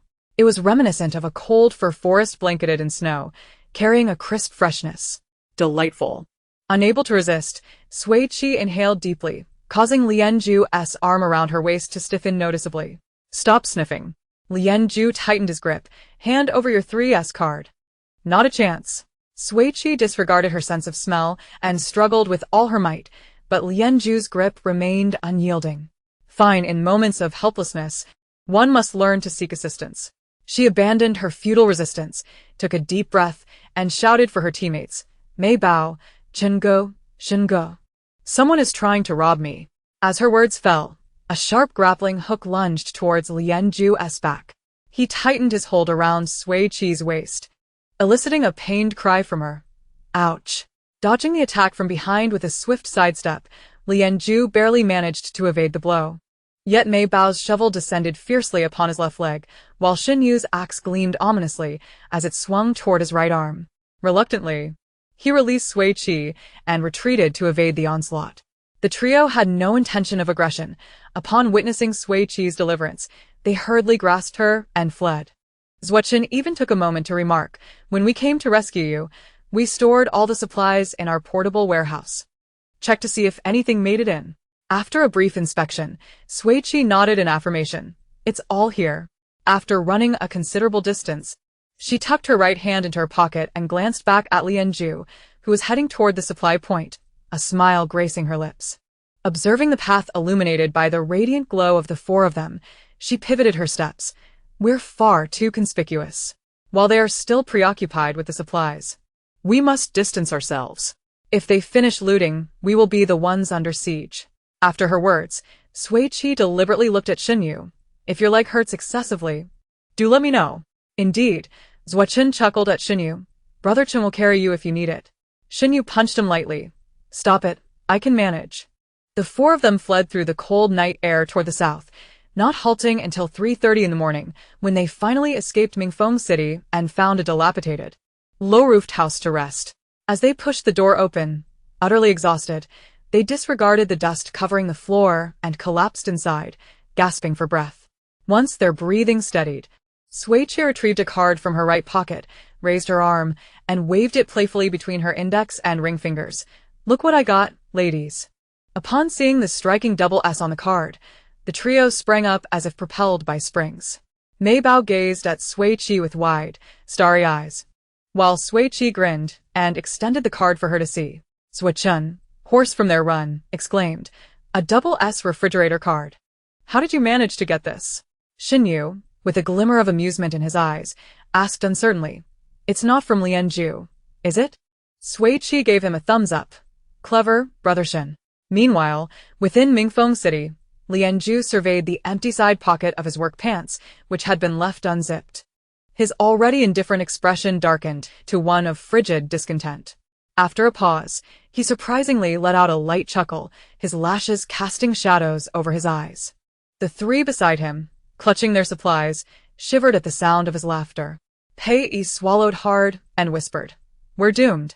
Last time Liange found out I let Wanga call me dad, he laughed like that too. After that, my allowance was cut for half a year. I hope I won't suffer the same fate this time." Xian replied softly, "Don't worry, this time, you're not the target." With a stern demeanor, Lianju approached, collecting the supplies from the others into the portable refrigerator. "There are too many players in Mingfeng City. It's not in our favor. We need to leave now." He lifted his gaze toward a faint yet bright golden light in the pitch-black night, and let us retrieve the card. "I can't believe it," Zuochen said, brushing back his damp hair in exasperation, shaking his head incredulously. "With someone choking you still managed to snag a card. You truly are something else. Who knew he would be so casual?" Sui Qi shrugged. That crucial double S card was just sitting in the side pocket of his pants. "I was just grabbed by Lianju, and it bumped right into my hand. It practically offered itself to me." Zuochen, while spraying pain relief on Xinyu's leg, chuckled softly. "I really want to see Lianju's expression when he finds out." As Sui Qi took back the card from Mei Bao, she recalled his cold, icy visage. "I'm quite curious as well." "Don't think about it, Sister Sui. Lianju is already leading the hunting squad over, and you'll be face-to-face with the human embodiment of ice soon enough." Lianju not only failed to seize the card but also lost it. What an embarrassment. TSK. When I saw that refrigerator card in Sister Sui's hand, I nearly spewed my drink everywhere. Though the escape team's methods are a bit wild, they're effective. They absolutely collected the most supplies. That's for sure. All the supplies in the central circle were cleared out by Sister Sui. "I'm so looking forward to the confrontation between Lianju and Sui Qi. Ha ha ha ha. I wonder if he can reclaim his card. I plan to stay up until 8 in the morning." "Oh my." Sisters, stop chatting. Lianju and his team are about to reach the door of the escape team's south resting place. Chapter 17. Can you provide a link? Oblivious to the imminent danger, the escape team excitedly huddled together to examine their hard-earned supplies. The crystalline markings on their bodies illuminated the otherwise dark room, making it as bright as day. Sui Qi, not bothering to light a fire, activated her light brain to display a 3D hologram of their portable warehouse, letting it hover in the air to showcase their current assets. The escape quartet erupted into joyous exclamations within the low-roofed house, akin to a boiling kettle. Sui Qi beamed with delight. The feeling of sudden wealth is absolutely exhilarating. In this round of supply contention, the escape team emerges victorious, Zuochen declared, clenching his fist. Mei Bao wrapped her arm around Sui Qi's, laughing giddily. "With so much supply, I feel so secure." Xinyu, scanning the hologram with keen eyes, suddenly paused. "Is that box filled with down jackets?" The others, having been chilled to the bone by the relentless wind, quickly followed Xinyu's gaze. There, on the side of the wooden box, was a conspicuous illustration of a down jacket. It truly seemed so. Sui Qi swiftly clicked into the clothing section of her personal inventory interface, scrolling down to discover several down jackets.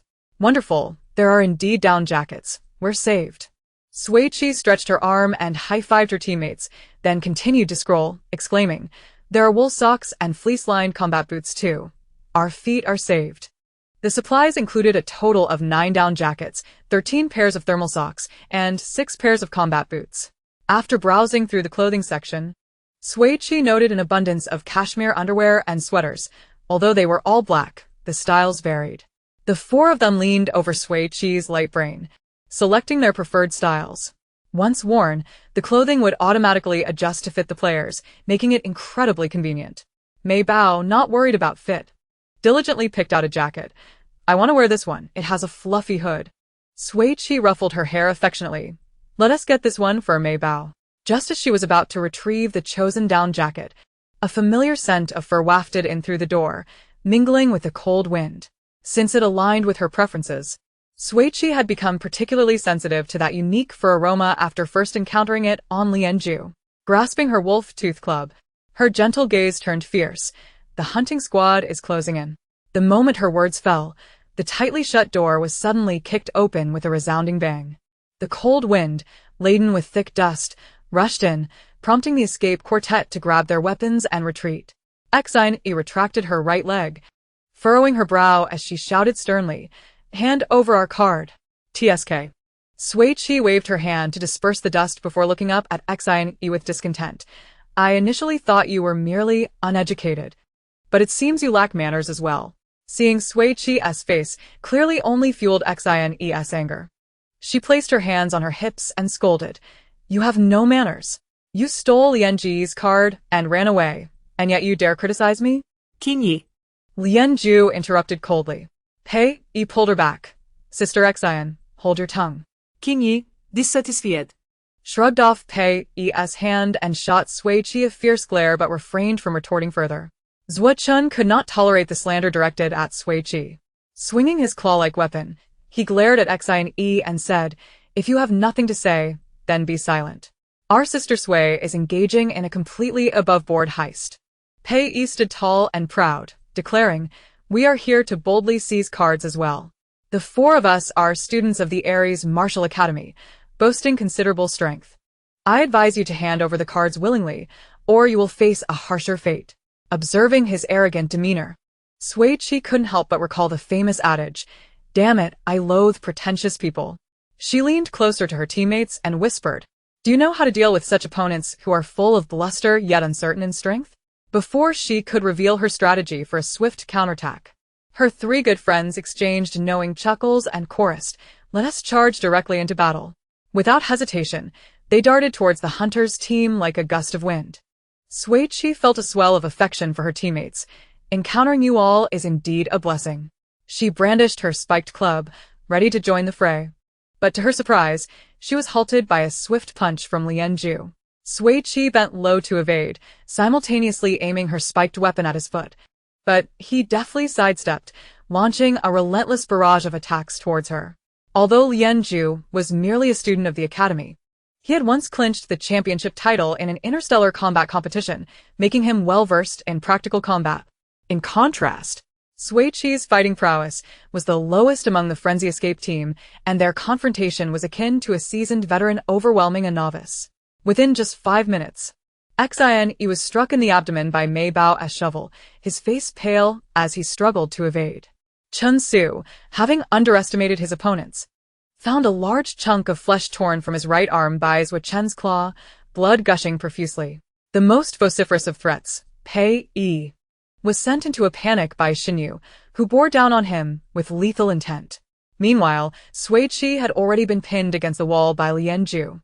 Her left hand twisted behind her back, her legs restrained, leaving only her right hand free. "Where are the cards hidden?" Lianju's voice was grave and icy. "Do not compel me to search you." Sui Qi, catching a whiff of the first scent emanating from him, retorted, "Captain Lian, your cologne is quite pleasant. Could you share the link?" Taken aback, Lianju, who never wore cologne, found it incomprehensible that someone would pose such an odd question in such dire circumstances. His tone grew colder still. "Do not change the subject." "Very well," Sui Qi sighed. "If you release me, I shall fetch the cards for you." Lianju regarded her for a moment before loosening his grip on her hands. "You cannot defeat me. Do not attempt any tricks." Sui Qi rubbed her reddened wrists and, lifting her gaze to meet Lianju's intense stare, unexpectedly puckered her lips and leaned in for a kiss. Lianju, caught off guard by her impulsive action, stepped back in shock, regaining his balance just as Sui Qi produced her wolf-repelling spray and pressed the nozzle. He reacted quickly, raising his arm to shield himself. However, a small amount of the spray still found its way into his eyes, causing them to redden and tears to stream uncontrollably. "My apologies, Captain Lian." Sui Qi seized the opportunity to dash outside and reunite with her teammates. Her friends proved to be formidable. Xine lay on the ground, pallid, while Mei Bao stood over her with a shovel poised at her neck. Chun Su had half his shirt soaked in blood, tightly ensnared by Zhuo Chen's steel chain around his neck, standing rigidly, as if on the verge of collapse. Pei Yi had already lost consciousness, and Xinyu was busy stuffing him into a sack. Initially worried that her seemingly fragile teammates might suffer, Sui Qi now felt an overwhelming confidence for the next 14 days. Lianzhu, trailing behind her as he emerged, thought to himself, I never anticipated that none of the four from the hunter's team would prove to be competent. How disgraceful. Chapter 18. An overnight stay. Haha. It's the first time I've seen Lianzhu wear such a perplexed and speechless expression. Who would have thought that the Martial Academy's quartet would be bested by this ragtag group of weaklings? What a turn of events. The beginning was utterly predictable. Yet the conclusion was astonishing. No worries, Lian God. It's entirely normal for you, unarmed, to be overpowered by the weapon-wielding Frenzy Escape team. It's nothing to be ashamed of. The Academy faction fell to the wild, and the once inept team has truly risen. The Frenzy Escape team lives up to its name, with each member fiercer than the last, leaving only our sister Sui as the weakest. What makes someone able to spray wolf repellent in the face of Lianzhu's divine beauty truly weak? Honestly, Lian God's tearful expression is quite commendable. Suddenly, I find myself shipping Lian God and Sister Sui. Am I slightly delusional? Girl, you've only just begun shipping them? Your radar is a bit slow. Astute shippers have already formed a group and are generating content. Link attached. What an eye-opener. You truly are not picky. If you can ship someone like Sui Qi, who do you think you are, troll? My sister is leagues above you. Let's just enjoy our own little world. You may not understand, but please respect it. Lianzhu observed the increasingly beleaguered state of his teammates, tightly closing his stinging eyes. After a moment, he reopened them, devoid of any trace of tears. Release them, return the cards to me, and you may set the terms. Sui Qi raised an eyebrow, her gaze flitting over his silver hair. Any terms? Lianzhu met her gaze directly. Only if you dare to propose them. Sui Qi was taken aback by his audacious tone, yet the opportunity presented was too enticing to ignore. Zhuge, Shengo, Mei Bao. She turned to her teammates. Let them go. Mei Bao sheathed her shovel and moved to Sui Qi's side. Xine, covered in cold sweat and clutching his abdomen, took a moment before standing up. Lianzhu offered her a bottle of healing spray. Shun Yu pulled Pei Yi from the sack and set him down at Lianzhu's feet. Zhuo Chen released the steel chain from Chen Su's neck, patting his shoulder. Brother, practice more if you're lacking. Chen Su protect Lianzhu. Accepting the rapid healing gel from his hand, feeling his health stabilize at a precarious 33 points. He exhaled in relief. That was close. Lianzhu cast his eyes downward, his tone flat. Practice harder upon your return. Chen Su. Sui Qi witnessed Lianzhu's seemingly effortless conjuration of the healing spray. She blinked and gathered with her teammates, whispering, Did you see that? Zhuo Chen and Mei Bao, their faces flushed from the cold, looked on in confusion. Only Shun Yu nodded slightly. Lianzhu possesses a storage space as well. What? Zhuo Chen exclaimed in a hushed tone. How did you figure that out? Mei Bao glanced at Lianzhu and his four companions, a light bulb moment occurring. I get it. They must have also acquired supplies earlier, but the wooden crates have vanished. Perhaps they, like Sister Sui, stored them in a warehouse? Smart thinking, Mei Bao, Sui Qi said, giving her nose a playful poke. But his may not be a warehouse. It could very well be a large refrigerator. Zhuo Chen finally grasped the situation. So that's how it is. I thought they hadn't secured any items. He then gazed quizzically at Sui Qi and asked, since they also have storage space, they must have amassed quite a bit of supplies. Why are they still pursuing us for the cards? Sui Qi shrugged. Perhaps they feel a sense of embarrassment over having their cards taken by me? Mei Bao chimed in. But now they not only failed to reclaim the cards, but they've also been thoroughly thrashed by us. That seems even more humiliating. The four exchanged glances. Unable to suppress their laughter, and, aware that the hunter's team was not far behind, they stifled their mirth, shaking with suppressed giggles. 3 minutes later, several individuals finally managed to suppress their laughter. Zhuo Chen nudged Shen Yu and inquired, You and Lianzhu both hail from Yendastar. What is his family situation like? Is there anything we can benefit from? Shen Yu's gaze traversed the top of Sui Qi's head and landed on Lianzhu. He signaled for his teammates to draw nearer before whispering, Do you remember the only planting star in the Guangyuan star system that I mentioned? The three nodded in acknowledgement. That planting star belonged to Lianzhu's family. He was the sole heir of the planting star's lord. Shen Yu's revelation elicited a chorus of wow from the trio. Sui Qi couldn't help but turn to observe the resplendent Lianzhu, realizing, so he's a bona fide nobleman. Mei Bao's eyes widened in astonishment. He must have an endless supply of fruits and vegetables. Sui Qi playfully pinched her cheek. Zuochen exhaled warm breath into his palm and earnestly proposed. What do you think about persuading Lianju to convince his father to recognize the four of us as part of the Lian family? Is that feasible? Shenyu gently touched his forehead. If you're not feverish, refrain from uttering nonsense. However, I have an idea. Sui Qi lowered her voice slightly, suggesting, how about we have Lianju take us to the planting star each month for a day of fruit and vegetable picking, with all the produce belonging to us. This way, we can relish the joy of harvesting while enjoying an abundance of fresh produce. It's fantastic. Mei Bao's eyes sparkled with delight. That idea is absolutely brilliant. Zuochen and Xinyu also expressed their approval. The four members of the Crazy Escape team concluded their discussion and approached the hunting team. Sui Qi, as their representative, conveyed their proposal to Lianju. As expected of the scion of a wealthy family, Lianju readily agreed. Certainly. But the picking can only take place in my private estate. Sui Qi remained silent. Turning to Xinyu, he leaned closer to her ear. His private estate spans 200 acres. Sui Qi promptly unzipped her jacket, retrieved 2 S-grade refrigerator cards from her inner pocket, and presented them to Lianju with both hands. He instinctively reached for them, hesitating momentarily before carefully placing the cards into his inner jacket pocket. Finally, they had completed their business. Sui Qi took Mei Bao's hand and briskly headed towards the house. Hurry inside. It's freezing out here. Just as they entered, Lianju followed closely behind, carrying the unconscious Pei Yi, with Chun Su and Xin Yi supporting each other. Lianju placed Pei Yi in a corner and addressed them calmly. May I stay for a night to recuperate? Zuochen bluntly remarked. Aren't you concerned we might ambush you in the middle of the night? Lianju remained unfazed, retorting, would you dare?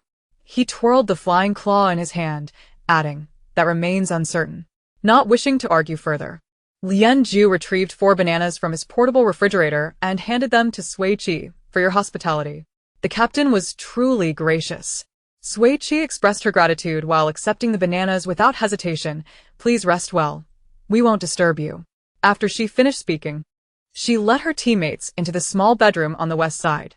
Having run throughout the night and engaged in a skirmish, they were utterly exhausted. Given the walls had ears, they refrained from further conversation, swiftly kindling a fire and retrieving blankets. Xinyu volunteered to keep watch. I'll tend to the fire. You all sleep first. Zuochen was deeply moved. Love you to bits, Xinge. Sui Qi quickly followed. Love you to bits, Xinge. Mei Bao maintained the chorus. Love you to bits, Xinge. The moment they expressed their affection, the sounds of snoring began to fill the room. Xinyu chuckled softly, carefully adding firewood to the blaze. At 6:30 a.m., imperceptible white flakes began to drift down from the gray-blue night sky. Tiny snowflakes gradually accumulating into a thick blanket of snow. The temperature plummeted to -20 degrees. The entire sandstone planet was enveloped in a vast white shroud. Chapter 19. What needs to be discarded must be discarded. As Xinyu vigilantly maintained the fire, he suddenly felt as though his back, turned away from the flames, found itself in an ice cellar, a biting chill rapidly spreading from his feet to his entire body, causing excruciating pain at the juncture of his prosthetic limb and thigh. He pressed firmly against the painful spot, unable to suppress the shivering that overtook him. Realizing the temperature had dropped, Xinyu knew he needed to wake them promptly. Humans lose their ability to regulate body temperature during sleep, leading to accelerated heat loss. Sleeping in such frigid temperatures while clad in light clothing, they could succumb to the cold if not roused. Sui Jie, Mei Bao, wake up. Zuochen, don't sleep. Upon opening her eyes, Sui Qi immediately felt a bone-chilling cold and hurriedly checked the weather forecast. Today's temperature, -23, -16, heavy snow. Tomorrow's temperature, -28, -21, heavy snow. Just waking, Zuochen stammered. Why is it suddenly so cold? Mei Bao also curled up in her blanket, shivering. Sui Qi retrieved cashmere thermals, sweaters, cotton socks, boots, and down jackets from her portable warehouse. Let's change clothes first. Zuochen and Xinyu lifted the blankets high, allowing Sui Qi and Mei Bao to change behind them before they turned their backs and donned their warm attire beside the fire. The 4 members of the Crazy Escape team successfully donned their cozy down jackets. Sui Qi then approached Shinyu, showing him a dazzling array of medicinal items.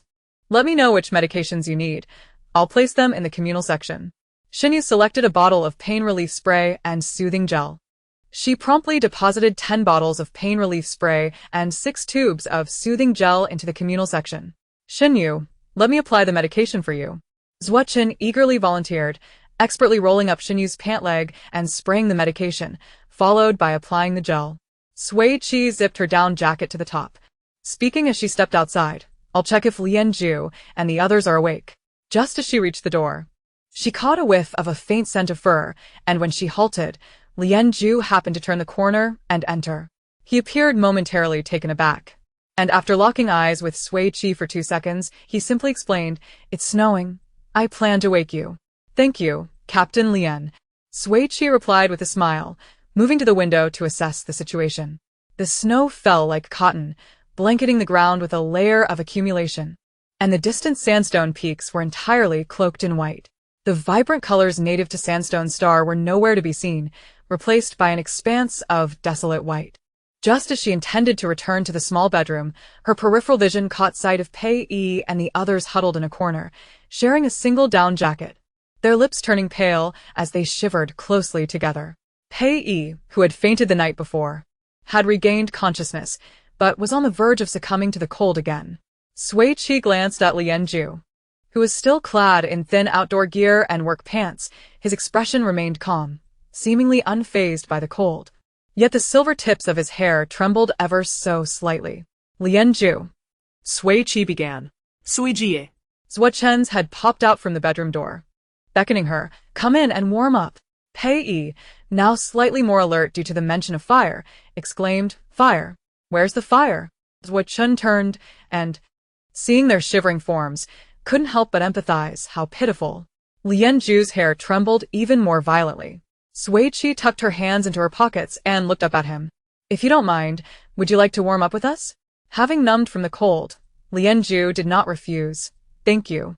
Thus, the small bedroom was illuminated as though it were daytime, with 7 sparkling individuals gathered, while Pei Yi, without a card, appeared rather dim in comparison.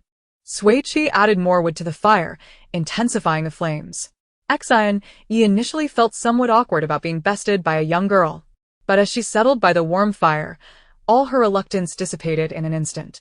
One's pride should be discarded when necessary. One must learn to forgive oneself and relish the present moment. Pei Yi was deeply moved, tears glistening in his eyes as he reached out to warm himself by the fire. "The brushwood we gathered for kindling was exhausted yesterday, and today a blizzard has descended upon us. I thought I would freeze to death. Thank you for being willing to save our lives."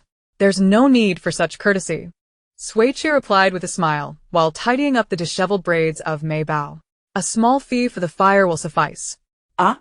Alright, Pei Yi. Still in a daze, acquiesced.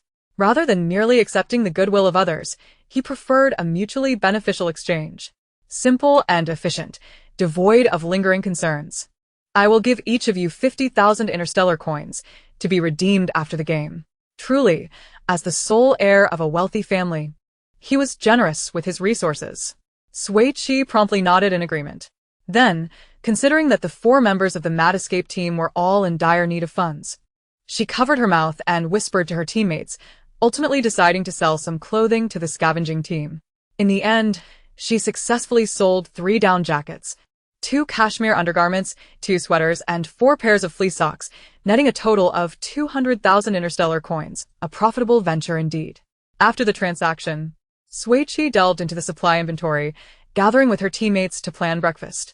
The supplies she had secured yesterday were remarkably plentiful, encompassing food, water, and daily necessities. There were 17 boxes of 40 bottled mineral water, and even 20 boxes of coal. As long as the officials did not intervene, they would surely survive until the game's conclusion. The 3 teammates, raised on synthesized nutrients, were dazzled by the array of choices, eager to indulge in any delicacy. Ultimately, Sui Qi decisively declared, instant noodles, ham sausages, and eggs. She retrieved a stainless steel pot suitable for 4, poured in 3 bottles of mineral water, and set it over the fire to boil. Mei Bao was responsible for adding the seasoning packets. Shinyu prepared the noodles. Sui Qi cooked the poached eggs. And Sui Qi added the ham sausages.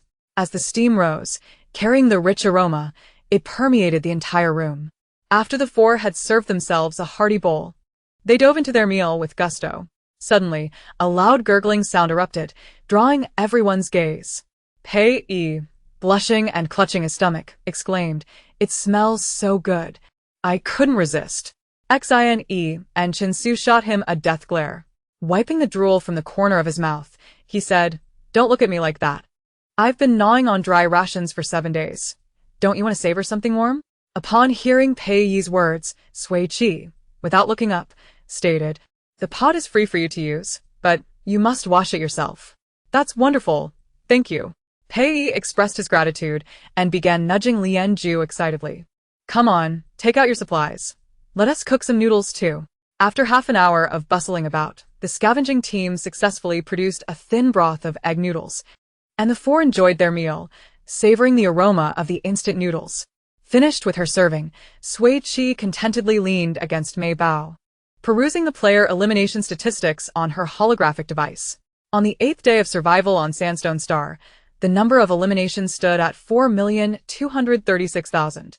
Such a rapid rate of elimination, Sui Qi remarked softly.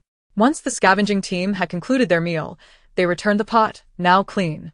The atmosphere between the two teams grew somewhat somber due to their shared presence, and the room gradually quieted, save for the crackling of burning wood. As the clock struck 8, the group that had illuminated the night finally returned to normalcy. They placed their cards above the holographic device, awaiting rebinding. However, the four from Sui Qi's team did not receive the prompt of successful binding. Instead, they were met with a cold announcement echoing above Sandstone Star. It has been detected that the Mad Escape team possesses an ample supply of resources. To ensure game balance, the cards of the 4 members of this team will remain unbound until another player successfully binds. We will promptly send the location of the Mad Escape team at 8:30. Players without cards should seize the opportunity, the announcement continued. Chapter 20. The Frail Mad Escape Team. Indeed, individuals can laugh when rendered speechless. Players hearing this news on Sandstone Star turned green with envy. Damn it. I'm still struggling for survival, and they've already hoarded ample supplies. How infuriating. They have both cards and resources, while I'm here eating snow in the freezing cold. We are all from the same cohort. Why is there such a disparity? Half an hour from now, I'm going to rush over and seize their supplies. Meanwhile, in a basement of Mingfeng City, Jiang Chun, clutching a supply box, dared not open his eyes, hoping it was merely a hallucination. Lin Feng pried open his eyelids. Don't be so cowardly. Who would have thought Sui Qi would be this formidable? Jiang Chun gazed vacantly at the rough walls of the basement. We were so resolute in rejecting her on the spaceship, and now we're left with swollen faces. Lu Rong buried her chin into her collar. Who knew that a rich girl would possess knowledge of survival on barren planets? If we had let her team up with us back then, perhaps Jiangning wouldn't have been eliminated. Have you forgotten that she tried to push you off the spaceship? Lin Feng tightened his jacket. If she had joined us, you would have been the first to be eliminated. Lin Feng had a point. Jiangning stuffed his hands into his sleeves. Nevertheless, we should still strive for the cards. We might exchange shopping vouchers for one. Jiang Chun reasoned. Her team managed to escape with such a wealth of supplies. They must possess something that allows for storage. If we can acquire their cards, perhaps we could also unlock a storage space. He tapped the wooden box beneath him. With these supplies, we have no fear of being robbed. Lin Feng and Lu Rong exchanged a brief glance, recognizing the spark of ambition in each other's eyes. United in their thoughts, Jiang Chun opened the trading center and accessed the private chat with the 7 fairies selling torches. He glanced at Sui Qi's message. Just call me Sister Sui from now on. After much internal conflict, he finally mustered the resolve to type. Sister Sui, where are you? We'd like to exchange a shopping card for a card. At the moment his message was sent, a familiar electronic voice echoed in his ears. The 4 unbound cards of the Mad Escape team have all been bound. 20 minutes later, the location of this team will still be sent as scheduled. Who the hell acted so quickly? Jiang Chen's fingers frantically retracted the message on his holographic device. The 7 fairies selling torches replied, I saw that. Jiang Chen covered his face with trembling hands, feeling utterly powerless. On the other end of the holographic device, Sui Qi smirked as she closed the chat window. In the warm little bedroom, the ambience between the mad escape team and the scavenging team was serene. The officials' maneuvering was merely an attempt to incite player conflict, but Sui Qi was determined to thwart their plans. Upon hearing the official announcement, she decisively chose to hand over all 4 cards to the scavenging team. The resource generation cards had become a hot potato for them, although the 4 felt some reluctance. They already possessed ample supplies, and promptly relinquishing the cards was the wisest choice. Lian Zhu bound her 3S blind box card, Pei Yi bound Zhu Chen's toolbox card, Chun Su bound Shen Yu's suitcase card, and Xian Yi bound Mei Bao's claw machine card. The scavenging team must also have amassed a significant amount of resources, and Sui Qi had initially worried that they would be reported after binding all 4 cards. To her surprise, the officials remained silent as the grave. Sui Qi couldn't help but wear a bemused expression akin to that of an old man on the subway engrossed in his phone. Could it be that our seemingly frail mad escape team has truly become a thorn in the official side? Lianzhu, frail? With a lingering ache in her abdomen, Xian Yi could not suppress her voice. Are we not mere wastrels? Considering how severely we were beaten by you yesterday? You are students of the Heresy Martial Academy, replied Sui Qi with a smile, and possess formidable strength. How could you be deemed worthless? Xian Yi retorted.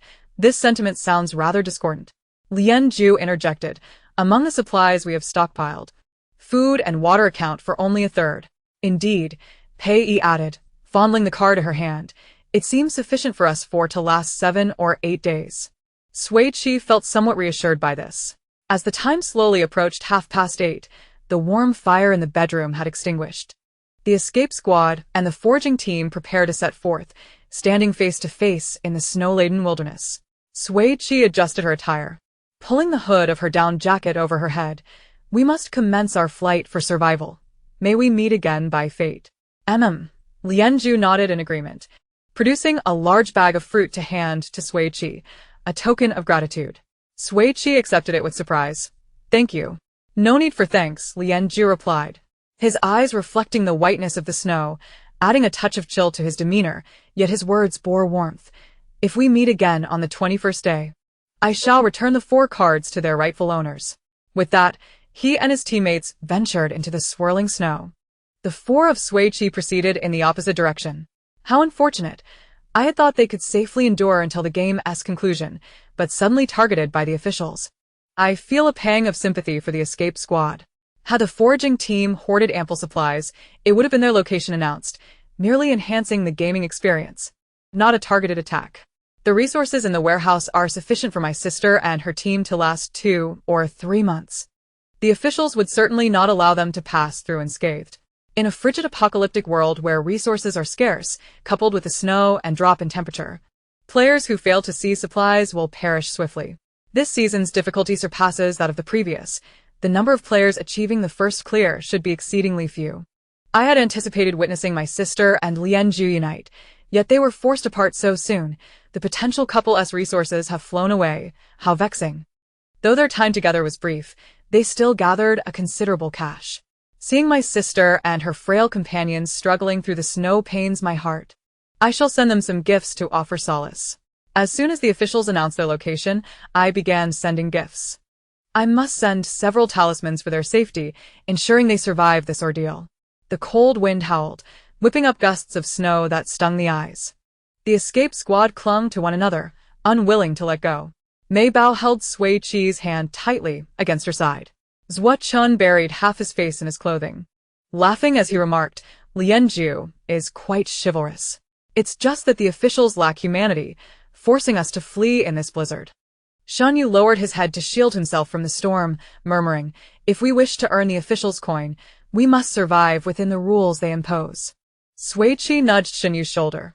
Great minds think alike. At precisely 8:30, the official's merciless electronic voice resonated. The location card for the escape squad has been dispatched to all players' light brains. Please check your messages. Chapter 21. The scent of living strangers from above the sandstone planet.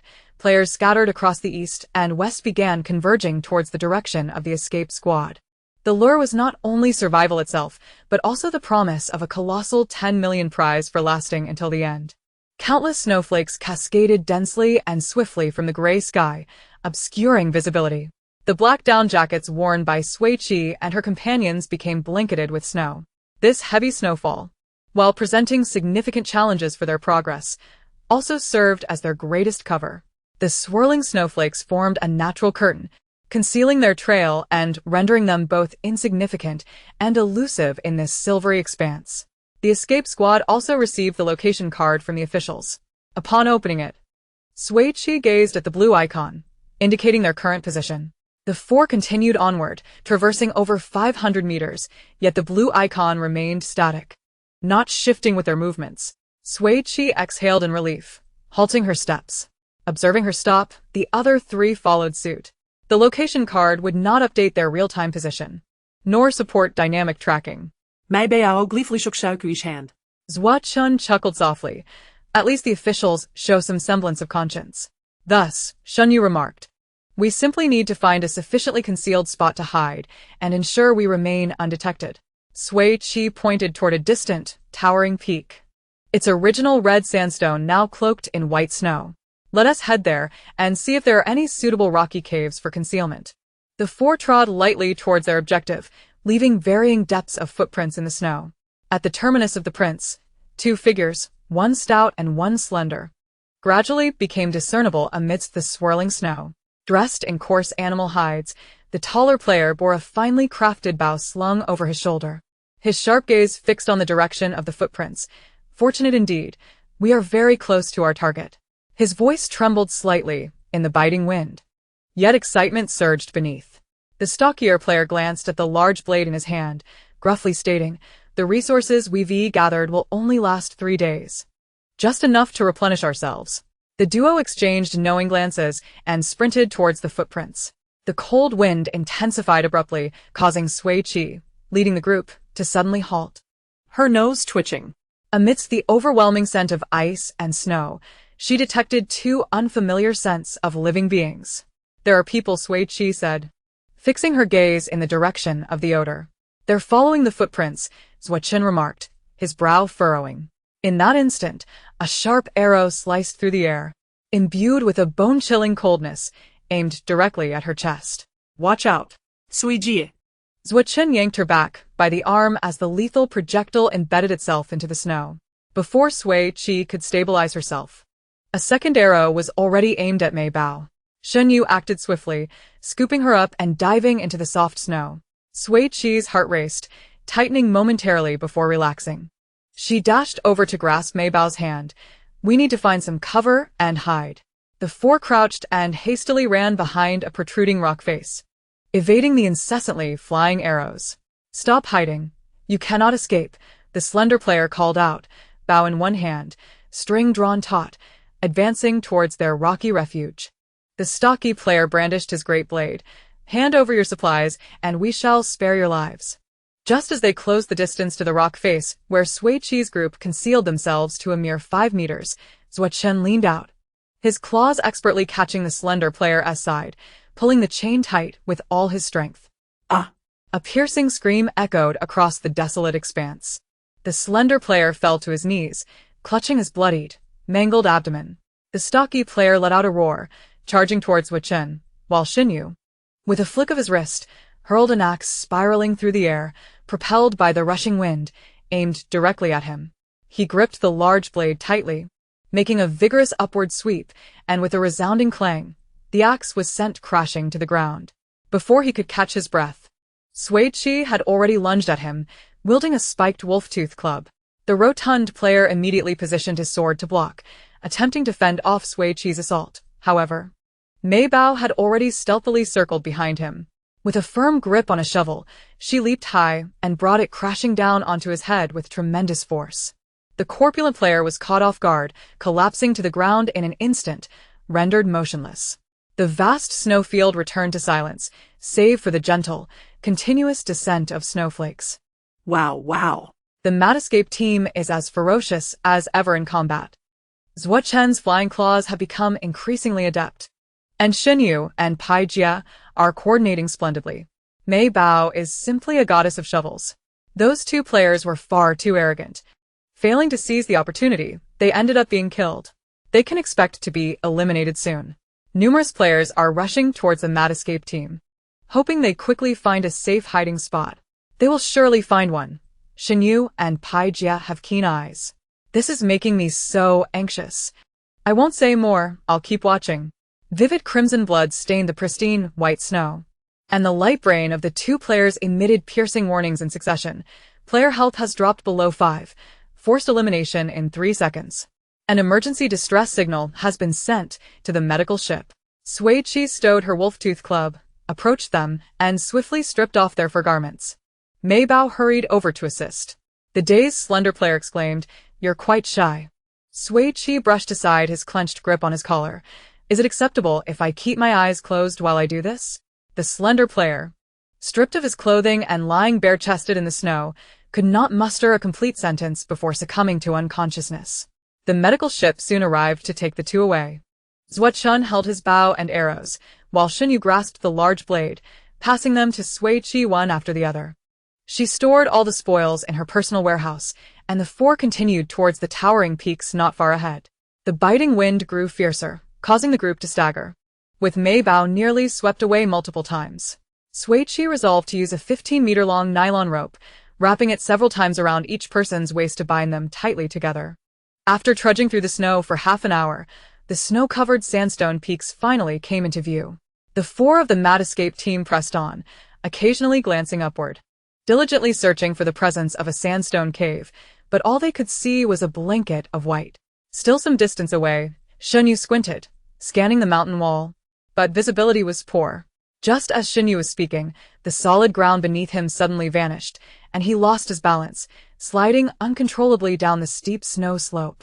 Sui Qi and the others, who had been listening intently, had no time to react before being yanked down together by the rope tied around their waists. At the end of the 1,000-meter snow slope lay a bottomless cliff. Chapter 22. Are you still alive? The four members of the Mad Escape team plummeted down the slope at a speed exceeding 100 meters per second, snow spraying around them. In mere seconds, they would plunge into the abyss. To survive, they needed to halt their descent quickly. Sui Qi swiftly adjusted her position and shouted, "Lie flat on the snow and dig your hands and feet into it." Shinyu, Zuo-chun, and Mei Bao immediately complied. "Use your weapons to anchor yourselves in the snow." She brandished her wolf-tooth club, its hardened spikes scraping against the sandstone wall beneath the snow, producing a jarring sound. Sui Qi rapidly cautioned, "Watch out for the rocks." Colliding with the protruding sandstone wall during their descent could easily result in fatality. Just as her warning fell from her lips, Sui Qi heard a cry of pain, followed by warm blood splattering onto the back of her hand. On the pure white snow, a glaring trail of blood wound its way through. For a moment, her thoughts became blank. Mei Bao's shovel wedged firmly into a crevice, finally halting the group's rapid descent. However, Shinyu, Zuo-chun, and Sui Qi had already tumbled over the edge of the cliff, while only Mei Bao managed to cling precariously at the brink. Sui Qi's heart raced like a drumbeat, but gradually began to steady. The cliff face was only coated with a thin layer of snow. Once she found a foothold to stabilize herself, she quickly leaned down to check on Zuo-chun and Shinyu. Zuo-chun wiped the blood smeared across the right side of his face, all of it belonging to Shinyu. His voice trembled as he asked, "Shinyu, are you still alive?" The two had slid down nearly shoulder to shoulder, and when Shinyu was injured, the cold wind had enveloped him in blood. Zuo-chun could not discern the extent of Shinyu's injuries, only knowing that he had lost a significant amount of blood. At that moment, Shinyu, who had fallen to the lowest point, could not utter a word. His complexion was as pale as a ghost, barely holding on without succumbing to the pain. His entire left arm had been violently scraped against the jagged rocks, leaving no part of his palm unscathed. The inner lining of Shinyu's down jacket was shredded from wrist to shoulder. The once white feathers now stained a shocking red. Streams of blood dripped from his fingertips into the abyss below. Zuo-chun, emulating Sui Qi, clung to the rock face to steady himself before grasping the rope around Shinyu's waist, laboriously and slowly hoisting him onto his back. Feeling the warmth of Shinyu's breath against his nose, Zuo-chun's taut nerves finally relaxed. "At least you're not dead. I think I just saw." Shinyu managed to whisper, "There's a sandstone cave on the cliff face." Zuo-chun couldn't help but chuckle softly. "You never cease to amaze me. Your eyesight is remarkable." He raised his head to relay the news to Sui Qi. "Sui Jia, Shinyu says he spotted a sandstone cave. Sui Qi genuinely prized. That's my Shinga for you. Let's ascend first, and we can return to search later. She was only a meter away from the cliff summit, and soon climbed up, with Mei Bao joining her to help pull Zhuo Chen and Xin Yu up. The group, having narrowly escaped death, had little time to calm their emotions. Xin Yu's health had plummeted to 55 and continued to decline. Sui Qi took out a folding knife and decisively sliced open the fabric on Xin Yu's left arm, revealing a jagged wound that stretched from his armpit to his palm. The swift descent had caused the sharp stones on the snow slope to slice through Xin Yu's skin and muscle, the flesh at the wound rolling back, blood seeping out and staining the snow. Fortunately, the bones were unharmed. Zhuo Chen used a cleaning solution to tend to Xin Yu's wound, while Mei Bao carefully applied a wound healing spray, softly comforting him. "Xinge, this will numb the pain. Just hold on a little longer. It will ease soon." Sui Qi was responsible for applying fast healing gel, assuring him that the wound would scab over in 2 hours. After administering the medication, the pain lessened significantly, leaving only a tingling sensation at the site of injury. He felt a twinge of guilt as he said, "I'm sorry. It's all my fault for being careless and causing you trouble." "What's the point of saying that?" Zhuo Chen flicked his finger against Xin Yu's forehead. "We're a team. We share profits and bear risks together." Xin Yu was momentarily taken aback by the flick, rubbing his aching head in confusion for a while. Mei Bao clapped her hands, exclaiming, "Zhuge, that's a very wise statement." "Well said, Zhuge." Sui Qi chuckled and high-fived Zhuo Chen, only for both to grimace in pain as they did so. After that treacherous slide, their palms were marred with numerous cuts. Sui Qi shook her aching hand, squeezing the fast-healing gel into her palm and rubbing it into the small wounds, which quickly stopped hurting and began to scab. She took Mei Bao's hand to inspect it, only to discover that the flesh in the webbing of her right hand had been ground raw. Observing the pain, she nevertheless bore it in silence until now. Sui Qi gently blew on her wound, applied a thick layer of gel, and extended her pinky to make a pact. "Promise me, if you get hurt in the future, you will tell me at once, understood?" Mei Bao interlocked her pinky with Sui Qi's, turning it clockwise and then counterclockwise, smiling as she replied, "Got it, Sister Sui." Zhuo Chen, grinning, took the gel from Sui Qi's hands and applied it to her wound, then also to Xin Yu's right hand. After the 4 of them tended to their injuries, they took a brief respite.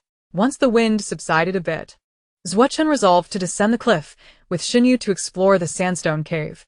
Xin Yu removed her down jacket, which had only been worn for less than a day before its glorious retirement, and donned a new one.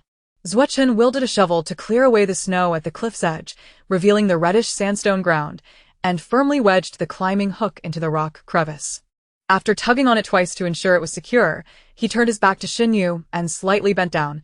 "Come on, Brother Chen will carry you." Xin Yu's left arm was indeed powerless.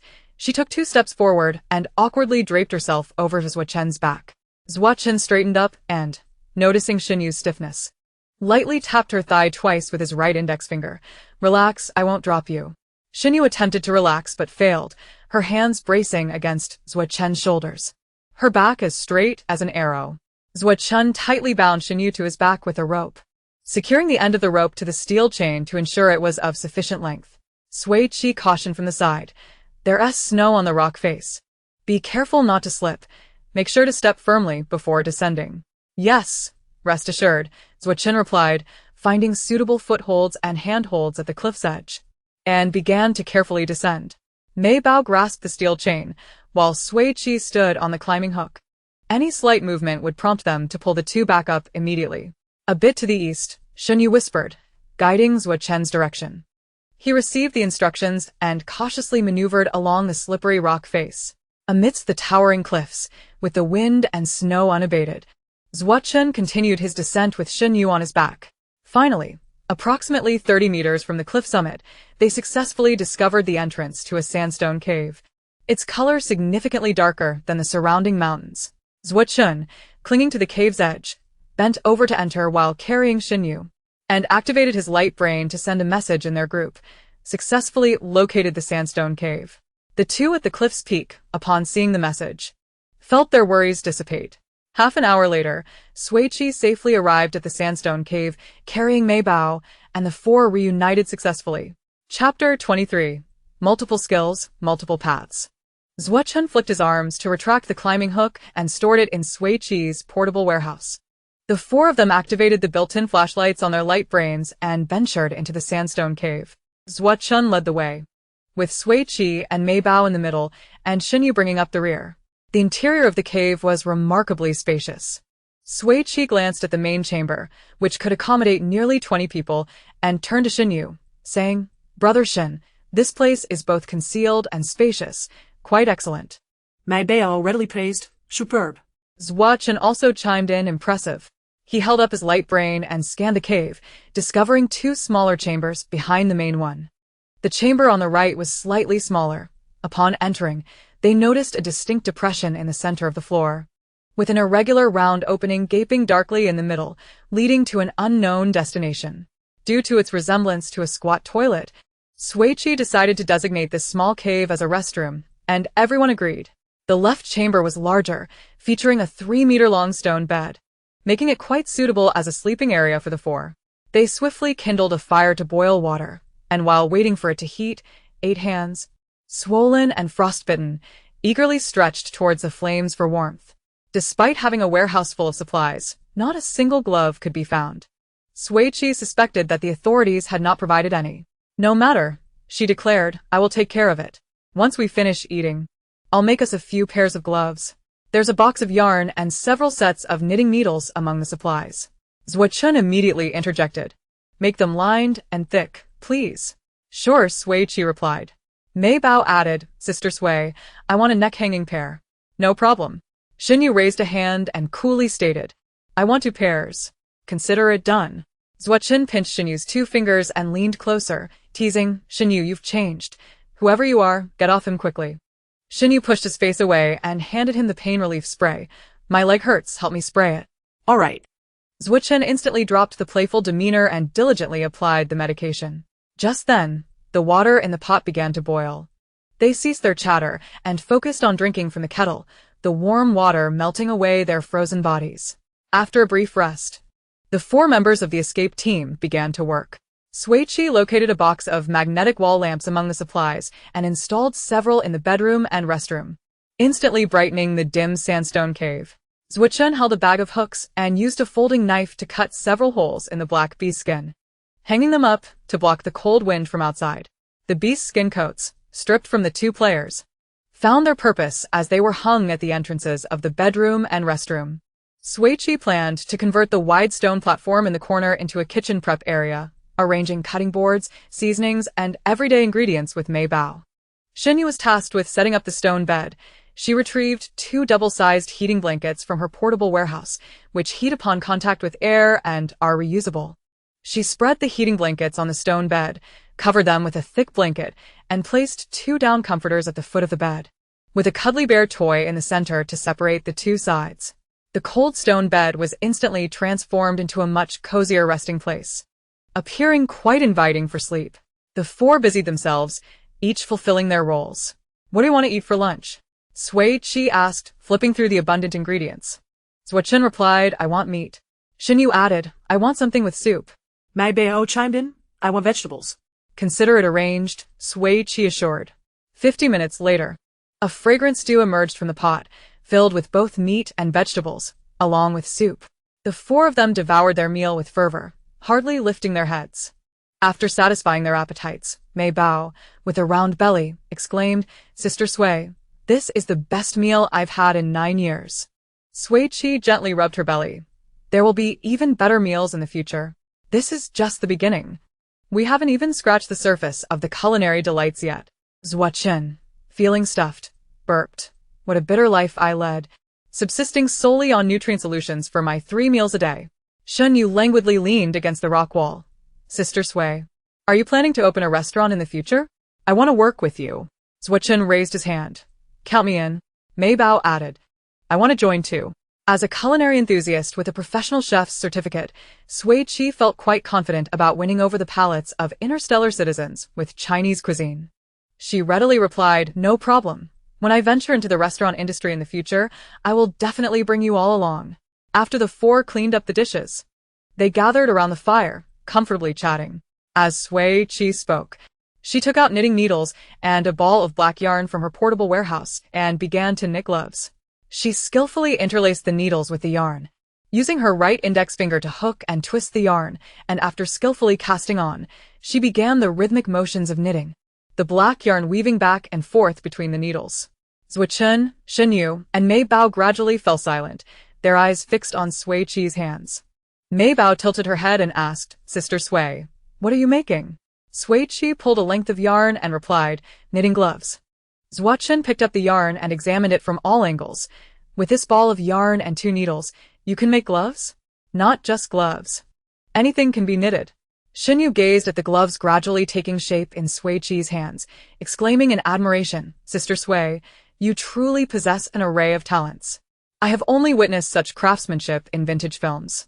Luo Qin squatted in front of Sui Qi, observing intently for a while, dazzled by her swift movements. "Weren't you once a wealthy young lady? How come you are so adept at this craft?" Sui Qi, with a cheerful smile, replied, "My life's creed is that as long as there is life, there is learning. Mastering various skills opens up multiple paths." What profound reasoning! Luo Qin was successfully persuaded and picked up an extra pair of knitting needles lying beside her, declaring, "I too shall learn to knit." Though he appeared somewhat clumsy, Sui Qi was more than willing to impart her knowledge, shifting her position to allow him to sit beside her, guiding him hand in hand. Shen Yu and Mei Bao also joined the fray, clutching yarn and needles, eager to partake in Sui's knitting class. The Crazy Escape Quartet feels so warm. It's the first time I've witnessed the essence of life in a survival game. I wish I could dive into the screen and live in a cave with them. You could cover yourself in heat packs like the scavenger team. As a fan of Sister Pie, I long to possess a pair of gloves crafted by her own hands. I couldn't help but attempt to cook a stew, only to end up in tears over its dreadful taste. I wish Sister Pie would send me her culinary skills and techniques. Wasteland Star, battle for survival officials, you could prepare merchandise and open a restaurant. The image of Luo Qin knitting yarn, looking quite formidable, is simply delightful and utterly charming. Fortunately, Shen Yu discovered that sandstone cave. The location shared by the officials had already attracted several groups of players who, unfamiliar with a Crazy Escape team, seized upon anyone they encountered, resulting in many players being eliminated. This is precisely the scenario the officials hope to see, as long as no one loses their life. Players can engage however they wish. The extreme cold is unbearable, and the number of players who survive until the end will likely be few.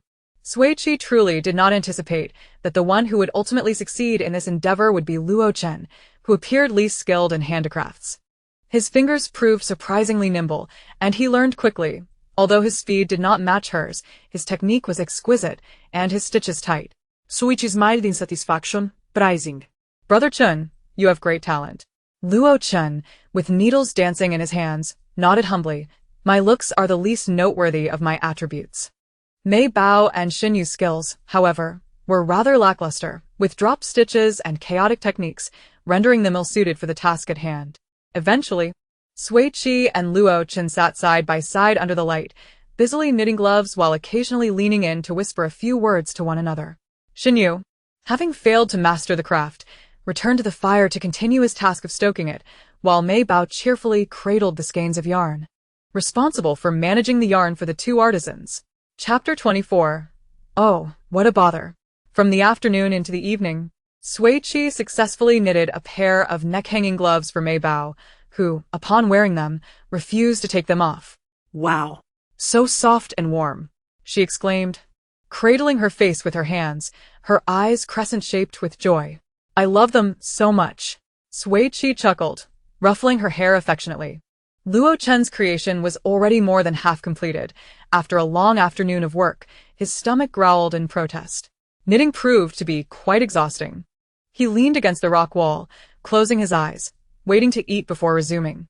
Sui Qi seized the moment to suggest, "For dinner, let us have rice and braised ribs." Mei Bao wholeheartedly agreed, while Luo Qin deferred to the chef's choice. Shen Yu expressed his agreement through action, rising to wash the rice. The 4 of them collaborated, preparing and finishing a meal sufficient for 8, each feeling full and leaning against the wall to digest. Luo Qin remarked, "If we keep eating like this, I fear I'll gain 10 pounds by the time the game ends."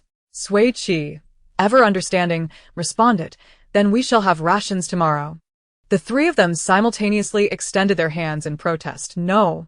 What's 10 pounds? Good food must not be wasted. In this harsh and frigid end-of-the-world scenario, food represented not merely sustenance, but a balm for the soul. I'm only 9 years old. It's a crucial time for growth. Sui Qi smiled earnestly. Knowing you all are foodies reassures me. It's better to be chubby together than alone. In her inventory, 2/3 of the food consisted of various meats, with scant vegetables and fruits. She readily declared the menu for the next day. Tomorrow, we'll have roasted leg of lamb. Hooray. After a post-dinner stroll to aid digestion, the four of them began to feel drowsy. After a simple wash-up, they nestled into the warm blankets and fell into a deep slumber. The Crazy Escape team enjoyed several days of leisurely living in the secluded sandstone cave, dining, sleeping, and knitting. Sui Qi and Mei Bao each acquired 2 pairs of gloves and a hat, while Luo Chen knitted matching sets for himself and Xinyu, who also received a custom leg warmer. During this time, the heavy snowfall persisted, and temperatures plummeted to a chilling -45 degrees. Each day, tens of thousands of players were forcibly eliminated due to severe frostbite. On the 13th day of survival on Sandstone Star, the snowfall finally ceased. Yet the temperature continued to drop. Only a little over 20,000 players remained. Luo Chen glanced at the data flashing above his head and remarked, "Out of 50 million players, only this few have survived."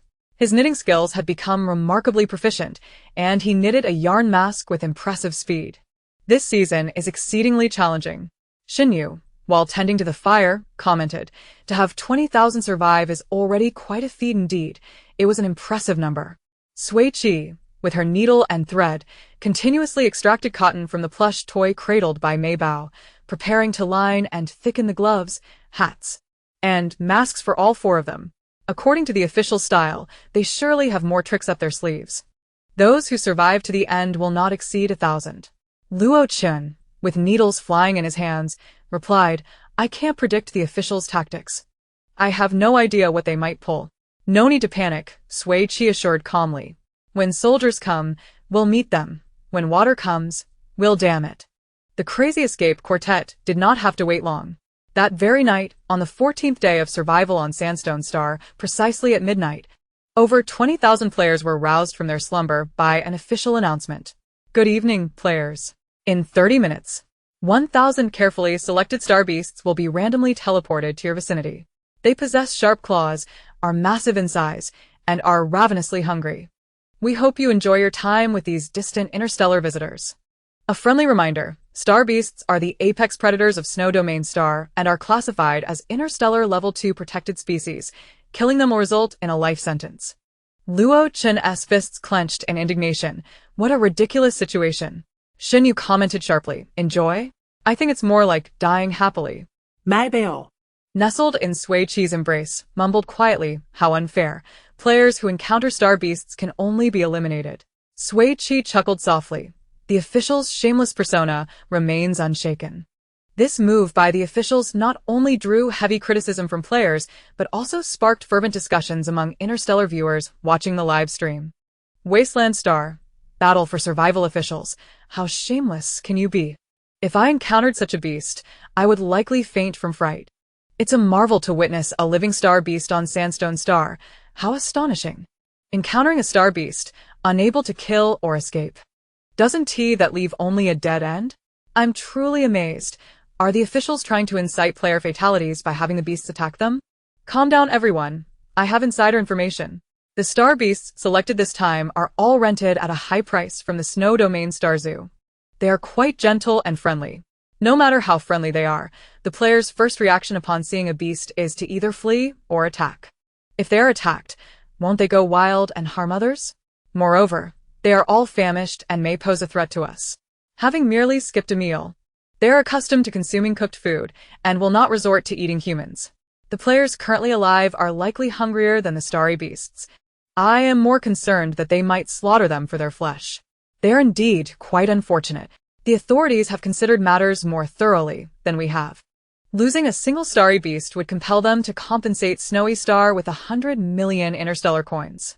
Each starry beast is equipped with a teleportation device on its neck, which will immediately transport them back to Snowy Star upon detecting any injury. Within the sandstone cave, Sui Qi sat up. Based on the experience of these past few days, one of the 1,000 starry beasts must have been precisely teleported to our location. She adjusted the blanket around her younger sister, donned her clothes, and approached the stone platform, pulling out a pile of meat to prepare. The three others, slightly perplexed, instinctively followed her lead and began getting dressed. Sui Qi casually inquired, "Sister Sui, what are you planning to do?" "Preparing something to eat for our interstellar guests, who are surely ravenous," she replied, pausing momentarily, glancing uncertainly at Xinyu. "The starry beasts are carnivorous, right?" "Indeed," Xinyu confirmed, adding more charcoal to the fire. "They are purely carnivorous." "That is good," she said. Mei Bao darted to Sui Qi's side to assist. Sister Sui is so clever. With food, they won TCS as their next meal. Sui Qi joined them at the stone platform, saying, "Sister Sui's mind is truly quick." As the aroma of the 2 roasted chickens and 5 substantial pieces of beef wafted through the air, Sui Qi, wielding a spiked club, suddenly looked up. Her keen senses alerting her to a disturbance at the cave entrance concealed by animal hides. She raised a finger to her lips, and the other 3 fell silent at once. The quiet sandstone cave was devoid of sound, but amidst the scent of roasting meat, she detected a distinctly unfamiliar odor, laced with a primal essence. Sui Qi mouthed the words, "It's a starry beast." The 4 exchanged glances and quietly positioned themselves behind the fire. Sui Qi swiftly threw a clawed weapon, pulling away the hide concealing the entrance. The large, snow-white beast hidden behind the curtain let out a fierce roar as it lunged toward the 4. Chapter 25. Earthquake. The starry beast, with a head 10 times larger than an ordinary kitten, became stuck as it attempted to enter the cave. Meow. Its ferocious expression turned to one of confusion as it struggled helplessly, its head wedged tight, unable to advance or retreat. The 4, poised to flee, were taken aback. "Is this the apex predator of Snowy Star?" Sui Qi mused, eyeing the thick, white fur of the starry beast, suppressing the urge to dive in and give it a good rub, and instead striking its side with her spiked club. With a startled puff of fur, the starry beast flattened its ears, revealing sharp teeth as it issued a warning growl towards Sui Qi. Confirmed, it is indeed a large feline. Sui Qi lowered her guard slightly, tearing off a deliciously roasted chicken leg and holding it near the starry beast's nose. "Choose, meat or death." Meow. The ferocious creature instantly softened at the sight of the food, its low threat morphing into a pleading purr. Its furry head nuzzled against Sui Qi's hand holding the chicken leg. My goodness, who could resist such an adorable feline? Certainly not Sui Qi. She scratched its chin and said, "You behave and don't attack us, and I'll feed you meat every day. Meow twice if you agree." Meow meow. That infuriatingly charming sound. Sui Qi's heart melted as she fed the non-scalding chicken leg entirely to the starry beast, signaling an okay to her tense companions. Negotiation successful. Crisis averted. "Is that all?" Sui Qi raised an eyebrow incredulously.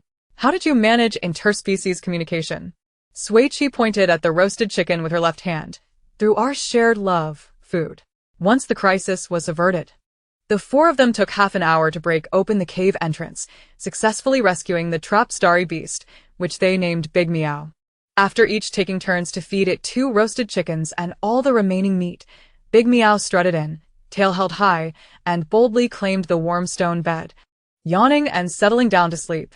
The 2-meter-long, 1-meter-high large feline nearly filled the stone bed. The 4 humans, overjoyed, dove into its soft fur and fell into a deep slumber beside it. The interstellar netizens were left in silence. Crazy Escape Team's style is always so unique. The officials sent a warm companion to the Crazy Escape Team. It's hilarious.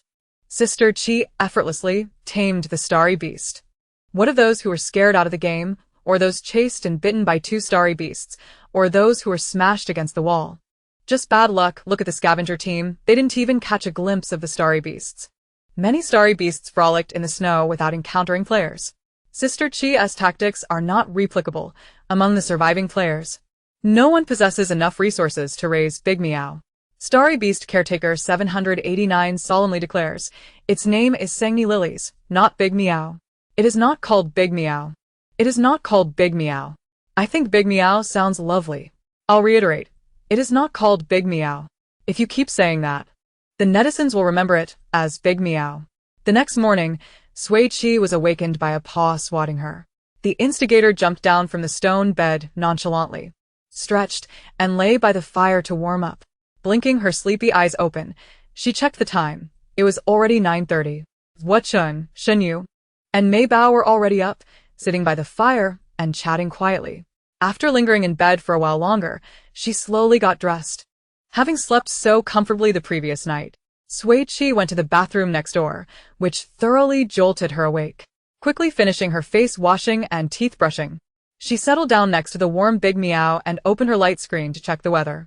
Today's low was -50 degrees, and tomorrow would be -55 degrees. After reporting the weather to everyone, she rubbed her hands together. It seems the temperature 1 be rising. Over 10,000 players had been eliminated yesterday. Chun ladled a bowl of porridge from the pot and handed it to her. I made some rice porridge. Drink a bit. Love you, Sui Qi replied, taking the bowl and sipping it slowly. After finishing the porridge, the four prepared a simple breakfast and made a portion of pure meat cat food for Big Meow, placing a bowl of water beside it. Once it was well fed and hydrated, Big Meow jumped back onto the stone bed to sleep again. With some free time on her hands, Sui Qi decided to prepare more cooked food to stockpile, while Mei Bao and Shen Yu helped her. Chun, on the other hand, practiced the double-ribbed knitting technique she had just learned, deeply focused. At 11:35 in the morning, the deeply sleeping Big Meow suddenly awoke, leaping down from the stone bed, pacing anxiously, and emitting low growls of distress. Animals often sense impending danger before humans do. Chun instantly stood and moved closer to Sui Qi and the others. Mei Bao furrowed her brow in worry. Sister Sui, what is wrong with Big Meow? Sui Qi gathered all the supplies nearby into her portable warehouse. Stay alert. Meow. Big Meow let out a sharp cry, and the entire sandstone cave began to tremble violently, causing the four, unable to keep their balance, to crash against the rock wall as dust and debris fell from the ceiling. It's an earthquake. Sui Qi struggled to maintain her balance, retreating to a corner and shielding her head. Sui Qi cornered Mei Bao against the wall, then wrapped her arms around Chun and Shen Yu's heads. Demi swiftly joined them, skillfully shattering the falling stones with her claws, her massive form shielding them. Fortunately, the tremor was mild and brief, lasting only about 10 seconds. As Sui Qi opened her eyes amidst Demi's thick fur, she realized that although Chun and Shen Yu were nestled against her, their arms were raised protectively above her and Mei Bao, tightly encasing them in the middle. Despite being cradled in Sui Qi's embrace, Mei Bao stretched her arms to encircle Sui Qi's head. It was in this moment that Sui Qi truly grasped the reality of her rebirth in this strange world. The chilling memory of drowning alone in a mountain flood gradually dissipated, replaced by the warm bond she felt from her life-dependent companions, making her acutely aware of her existence in the present. Sui Qi patted her three companions' arms, assuring them it's all right. Shen Yu and Chun were the first to rise, while Sui Qi ruffled the still-frazzled Mei Bao's head. There might be aftershocks. Let us gather our belongings. We need to leave this place. They collected the condiments and ingredients from the stone platform, the wall lanterns, the cooking pots and kettles from the ground, and the blankets and plush toys from the stone beds, all stowed away in their storage. The once flickering fire pit, which had burned day and night, extinguished, transforming the sandstone cave, once filled with traces of their lives, back into a cold, desolate state. They donned thick, insulated gloves, hats, and masks, clearing the stones that blocked the cave entrance. The frigid wind, plunging to -50 degrees, effortlessly whisked away their warmth, causing exposed skin to sting instantly. Just as Chun leaned out of the cave, ready to toss a grappling claw towards the cliff face, he suddenly felt the rope tied around his waist tugged forcefully. Puzzled, he turned back to see his three companions and Demi regarding the opposite side with grave expressions. Chapter 26. The onslaught of toxic fog following their gaze. Chun beheld an ominous, dark green mist enveloping the area less than 20 meters away. It descended from the leaden sky to the ground, extending like a watery veil into the distance, its boundaries obscured. This foreboding mist bore an oppressive aura, slowly advancing toward them. Mei Bao clutched Sui Qi's hand tightly. Sister Sui, It's toxic fog. Sui Qi clenched his fist against his forehead. Of all things, why this? Xinyu explained to the bewildered Sui Qi.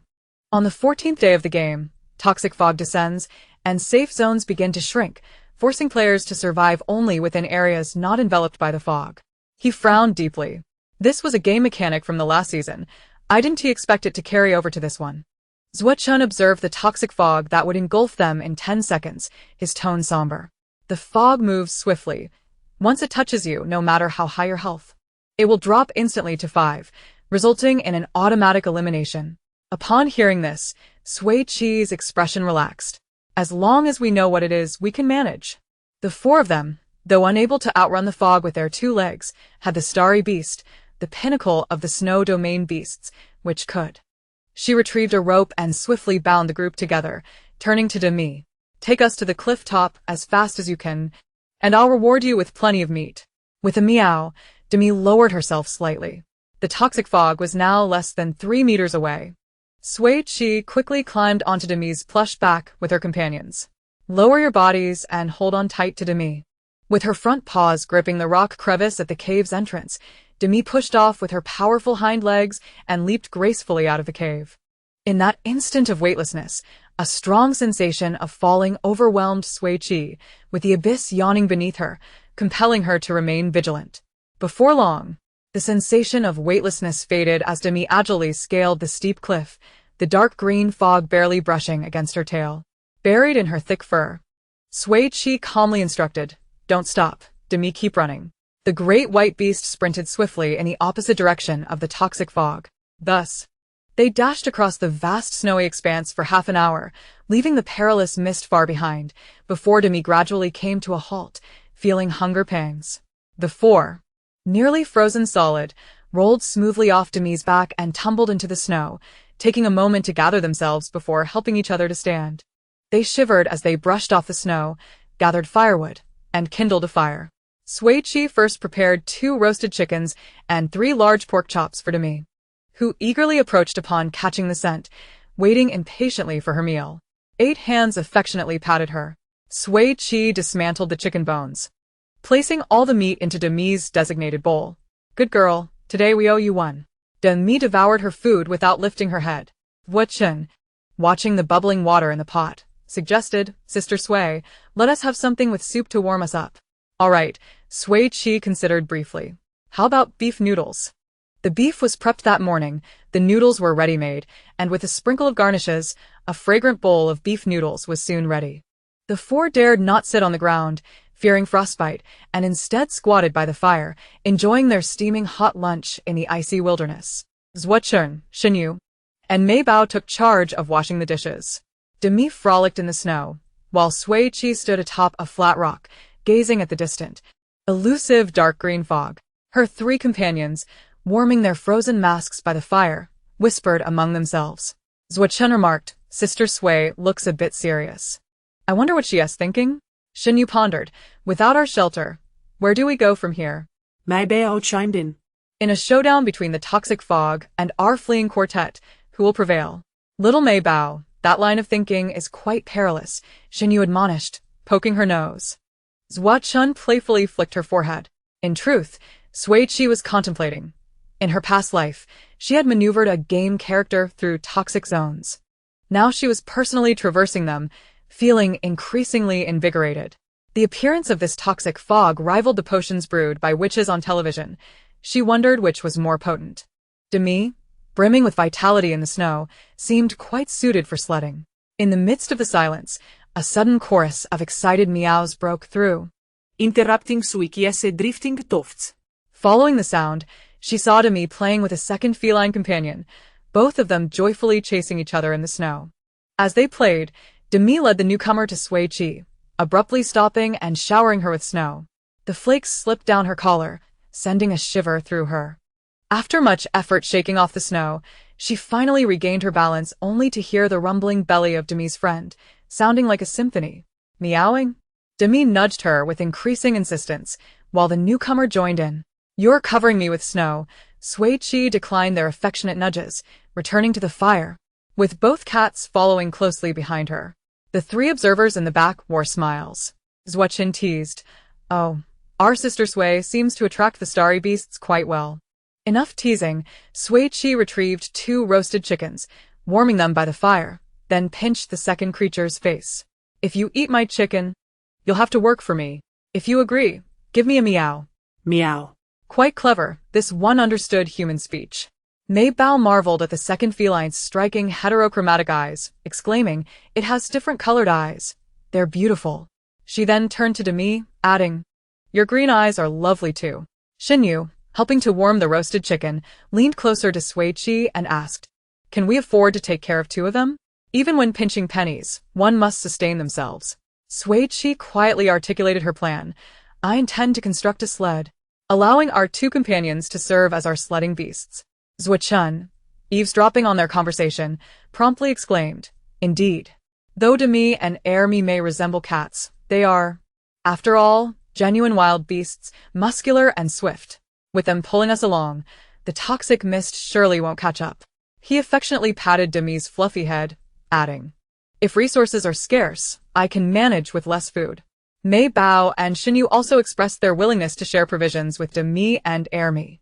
Sui Qi presented 2 roasted chickens to the noses of the 2 creatures, democratically inquiring, "Demi and Ermi, would you be willing to become the exclusive sledding beasts of our escape crew? Will you remain steadfast for us, come day or night, sun or snow?" Faced with the enticing feast, Demi and Ermi nodded eagerly. Sui Qi, feeling a surge of delight, fed them the delectable morsels. "Excellent," she declared. Hands on her hips, let us commence the construction of the sled. She retrieved a dozen empty wooden crates, several pine branches, an axe, ropes, and other necessary tools from her personal storage. Her 3 teammates gathered around as Sui Qi sketched a blueprint of the sled in the snow, briefly explaining the construction method. The 4 members of the escape crew then diligently set to work. Chapter 27. The Chosen Sledding Beasts. Time was of the essence, and each of the 4 worked with remarkable speed. Xinyu took charge of the base, while Sui Qi and Mei Bao handled the side panels, and Zuo-chun carved the runners. Sui Qi frequently checked the dimensions to ensure the finished sled could comfortably accommodate all 4 of them. After 65 minutes, the sled was completed. Its shape was unlike any traditional sled. At first glance, it appeared to be a roofless cube. The sides consisted of 1-meter-high wooden panels, with an entrance left on the right side. The sled's design was rudimentary, yet spacious and sturdy enough to seat 6 without issue. The front panel, which Sui Qi had intentionally added, effectively shielded against the biting cold winds. She also dismantled the 4 players' gear packs to fashion 2 large harnesses, securing them onto Demi and Ermi's backs. After giving them a firm tug to ensure comfort, she tied the harnesses to the sled's crossbar. She circled the sled, performing a meticulous inspection. Satisfied, she clapped her hands and announced, "Let us take a brief test drive to allow Demi and Ermi to acclimate to pulling the sled." Without hesitation, the 3 leapt onto the sled. Sui Qi had anticipated that Demi and Ermi would require time to adjust, but to her astonishment, they seemed naturally suited for the task. The 2 beasts pulled the sled with remarkable speed and stability, responding to commands with ease. A gesture to the left prompted a turn left, while a gesture to the right resulted in a rightward turn. Truly, they were the chosen sledding beasts. The test drive concluded splendidly, earning Demi and Ermi a flurry of praise and treats. The toxic mist was closing in rapidly, now less than 1,000 meters behind the escape crew. The group swiftly gathered their belongings and climbed onto the sled. Xinyu produced 2 heated blankets, spreading one out while covering himself with the other. The 4 nestled into the warmth of the sled, and Sui Qi grasped the lead rope, exclaiming, "Please hold on tight. The escape sled is departing." Demi and Ermi galloped freely, the breathtaking winter landscape of Sandstone Star whizzing past them, evoking an indescribable thrill and excitement. Wow. "This is exhilarating. So beautiful," they exclaimed, laughter echoing across the pristine white snow, leaving behind tracks of their passage. Meanwhile, the online community was abuzz with astonishment. What a grand farce! While others flee for their lives, they seem to be on a vacation. The escape crew and other players struggling against the toxic mist appear to inhabit entirely different realms. Their faces radiate joy, while other players are draped in despair. Are they truly playing the same game? Our fearless leader has outdone herself. Managing to recruit the star velvet beasts for sledding, impressive. It's true, while some players have fashion skis, they cannot compare to the lightning speed of the star velvet beasts. Initially, many looked down upon our escape crew, yet they are the ones who have truly prevailed. How remarkable. I've already purchased a ticket to Snow Domain. I too wish to experience sledding. Envy abounds. The less fortunate can only indulge their cravings vicariously through these videos. But as Ermi's caretaker, I am curious how they know the name of Ermi. They are even wrapped in heated blankets. It genuinely resembles a vacation, making me want to sign up for the game. Why not? Registration for the next game opens tonight, and the risk of dying is minimal. It could be a thrilling experience. Caution is advised.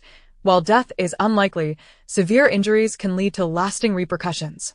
No worries, I'll just register and see what happens. I might not even be selected. I'll wait by the official site to ensure I register immediately. Encountering the escape crew in-game would be fantastic. If you say that, I might just sign up too. Wait for me. Wait for me. As the exhilaration subsided, life returned to its initial tranquility. The fervor of the escape crew had waned. Xinyu steered the sled steadily, while Sui Qi and Sui Qi continued their knitting endeavors. Mei Bao, still young and fond of sleep, nestled cozily beneath the heated blanket. Sui Qi knitted gloves, while Sui Qi crafted shoulder pads for Demi and Ermi, occasionally lifting her gaze to admire the beautiful snowy scenery, thoroughly content. Day transitioned to night and night to day. On the 17th day of survival on Sandstone Star, the temperature plummeted to a chilling minus 60 degrees Celsius, with 3,067 players remaining. With their padded shoulder guards, Demi and Ermi pulled the sled with even greater vigor. Today, Sui Qi was at the helm, sitting at the front as they traversed a hill, only to be met with a familiar, inky green fog looming ahead. Just as Sui Qi prepared to steer the sled away from the encroaching toxic mist, a piercing cry rang out. The three companions, who had been dozing, instantly awoke. What is happening? Sui Qi inquired. Xinyu and Mei Bao emerged from beneath their blankets, moving closer to Sui Qi. The mournful wails persisted, and Sui Qi observed two figures on the brink of being engulfed by the toxic fog. It appears to be players in distress, she remarked. Handing the lead rope to Xinyu and Mei Bao, she declared, Sui Qi, and I will investigate. The two accepted the rope, with Xinyu cautioning, be careful. Understood. Sui Qi replied as she and Sui Qi leapt from the sled, sprinting towards the source of the distress. Upon nearing the scene, they discovered that the distressed player was a boy roughly Mei Bao's age, who was clinging protectively to another player, his voice hoarse from crying. Perhaps alerted by the unfamiliar footsteps, the boy's cries suddenly ceased as he looked up at Sui Qi and Sui Qi with wide, clear eyes devoid of focus. He clutched the other player tightly, his mouth moving rapidly but only producing strange, inarticulate sounds. Sui Qi, feeling somewhat at a loss, nudged Sui Qi, asking, Sister Sui, what should we do? Sui Qi calmly replied, you take care of the one on the ground. I'll handle the child.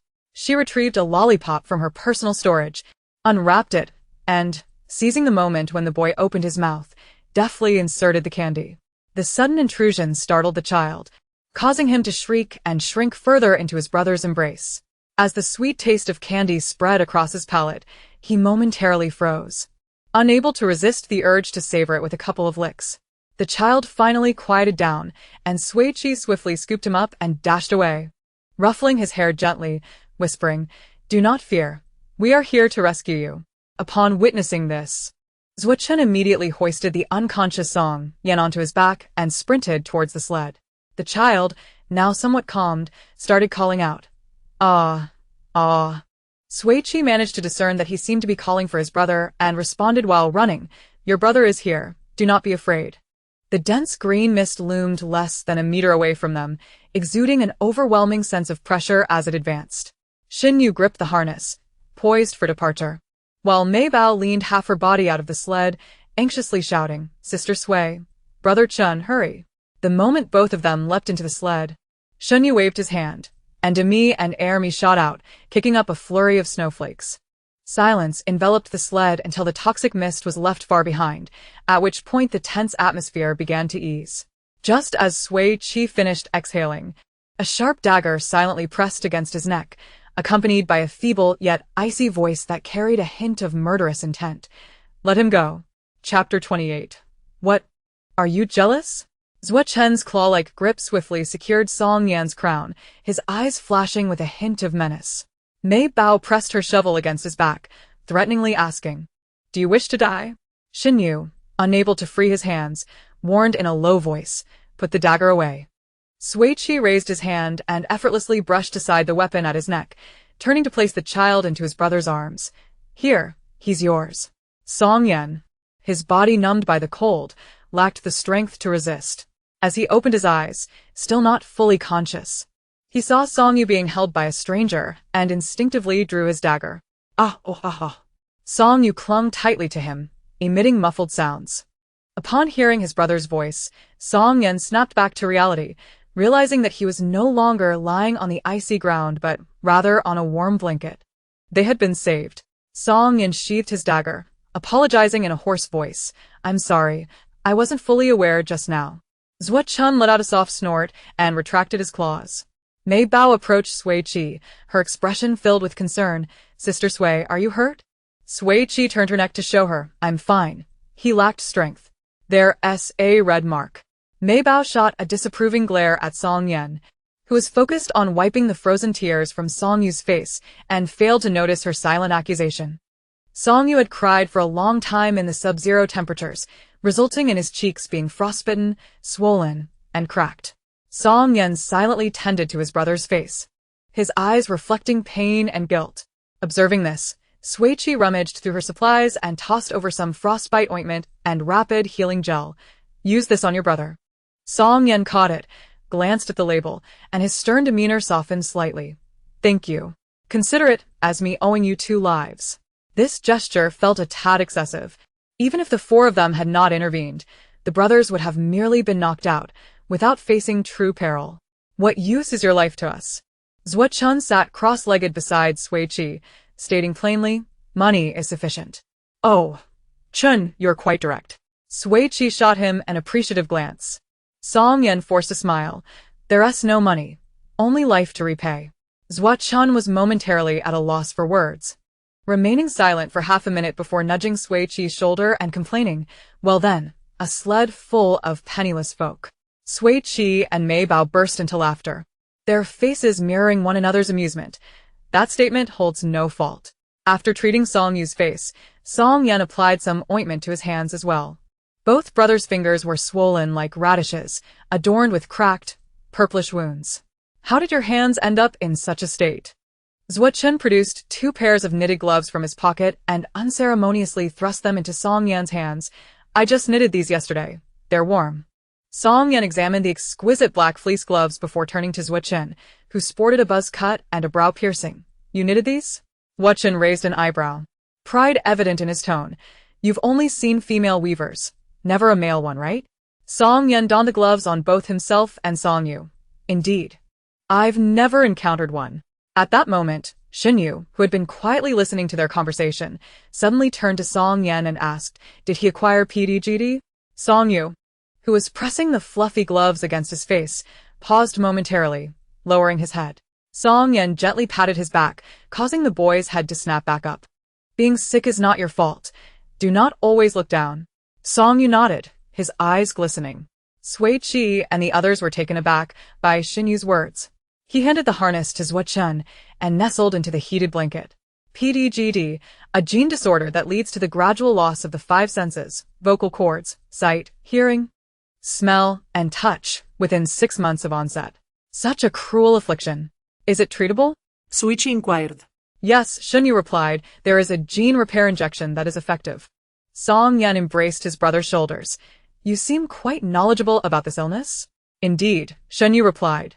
Zhua Chen, realizing something, leaned closer to Xin Yu and asked, How do you know about this disease? Sui Qi and Mei Bao also straightened up, their attention focused on him.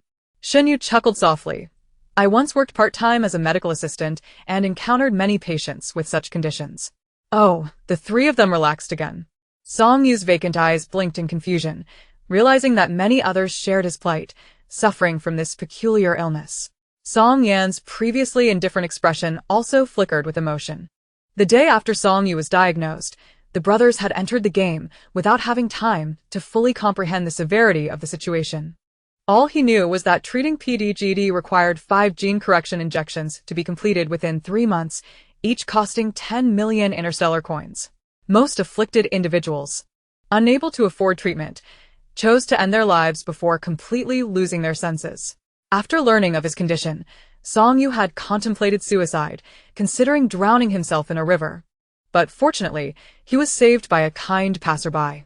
Song Yen could not bear to leave him alone, so he brought him into the game, ensuring he could keep a watchful eye on him at all times. At the game's onset, Song Yu's eyes were still healthy. In just over 20 days, he witnessed his brother's once vibrant eyes dimming and losing their luster. The speed at which the illness progressed far exceeded his expectations. Yet he had to suppress the panic within and reassure Song Yu, "Do not fear, brother will surely heal you." After hearing Shen Yu's words, Song Yen asked the question that weighed heavily on his mind. After completing the 5 gene correction injections, will Song Yu's vocal cords and eyesight be restored? Shen Yu nodded. After treatment, he will be able to speak normally and see clearly. A sigh of relief escaped Song Yen as he gently stroked Song Yu's head. "Did you hear that? You can be cured." A glimmer of hope sparked in Song Yu's once dull eyes. It was then that Shen Yu delivered a devastating caveat, however. Song Yen abruptly turned his head, the sound of his neck cracking echoing in the air. However, Shen Yu took a sip from the water bottles Zhuo Chen had handed him and continued, "From then on, you will need to receive an injection every year, otherwise, it may relapse at any moment." Hiss. Zhuo Chen inhaled sharply, realizing just how costly this illness was. Indeed, PDGD is the only curable disease in the entire galaxy, yet its mortality rate remains alarmingly high. Zhuo Chen shrugged. For those earning 3,000 to 4,000 interstellar coins a month, who can afford treatment? If it were me, I would choose death. Ugh. Sui Qi. Shen Yu and Mei Bao simultaneously delivered a punch to him. Zhuo Chen clutched his stomach, grinning through the pain as he apologized to Song Yen. "Brother, I didn't mean it that way. Please don't take offense." Song Yen graciously chose not to hold it against him. After that, Song Yen posed numerous questions to Shen Yu, who meticulously answered each one. Zhuo Chen quietly leaned over to Sui Qi and Mei Bao, whispering, "It's the first time I've heard Shen Yu say so much." Sui Qi teased, "What's this? Are you feeling jealous? That's impossible." Zhuo Chen redirected the conversation with a flourish. "In my dictionary, the term jealousy does not exist." Mei Bao enthusiastically chimed in, "Brother Chun is magnanimous." Sui Qi concorda. From that day forth, the brothers Song Yen and Song Yu shared a sled with the 4 members of the crazy escape group. Sui Qi, without any attempt to hide, and Song Yen, sharp enough to notice, quickly realized she possessed a spatial storage. However, he did not pry further.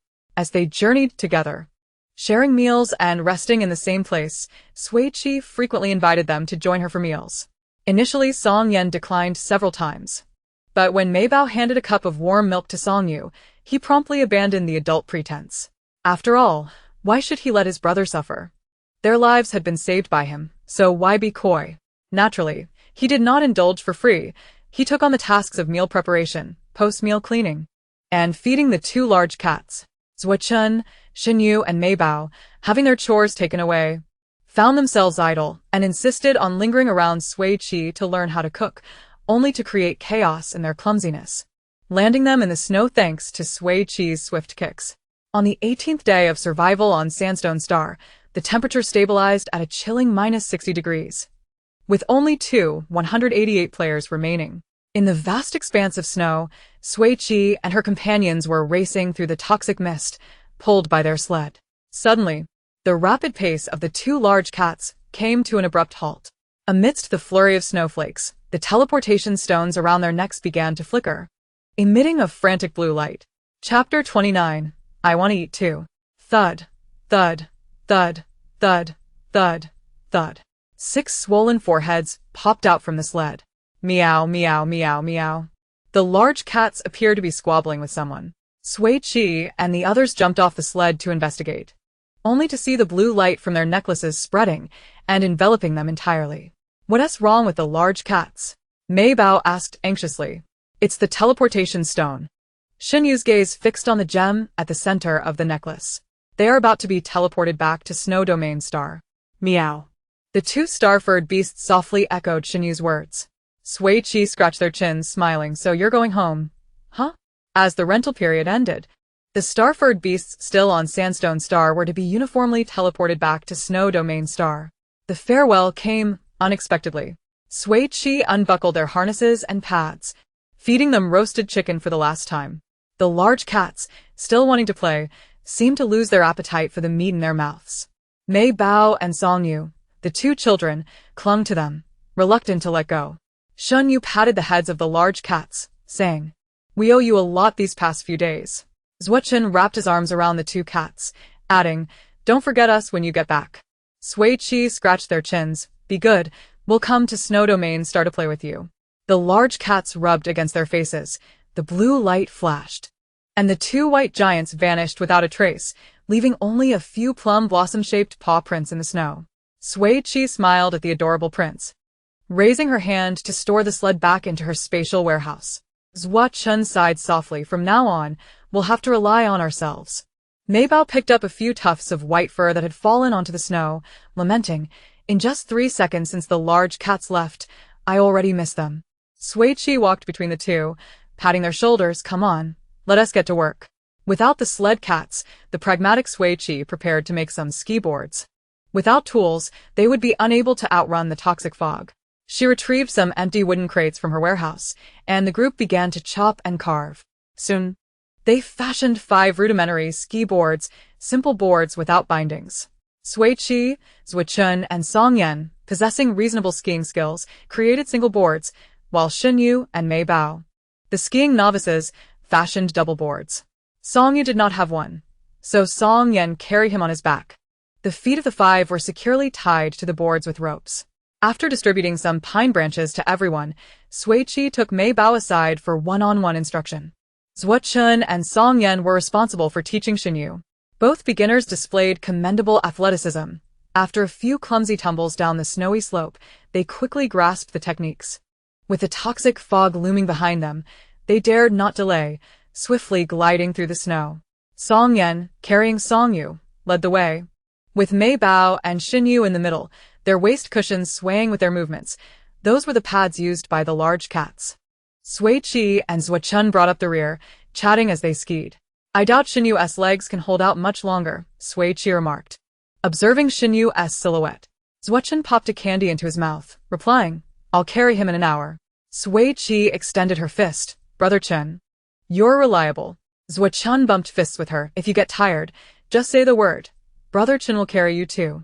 "All right," she readily agreed. The group took turns resting and skiing.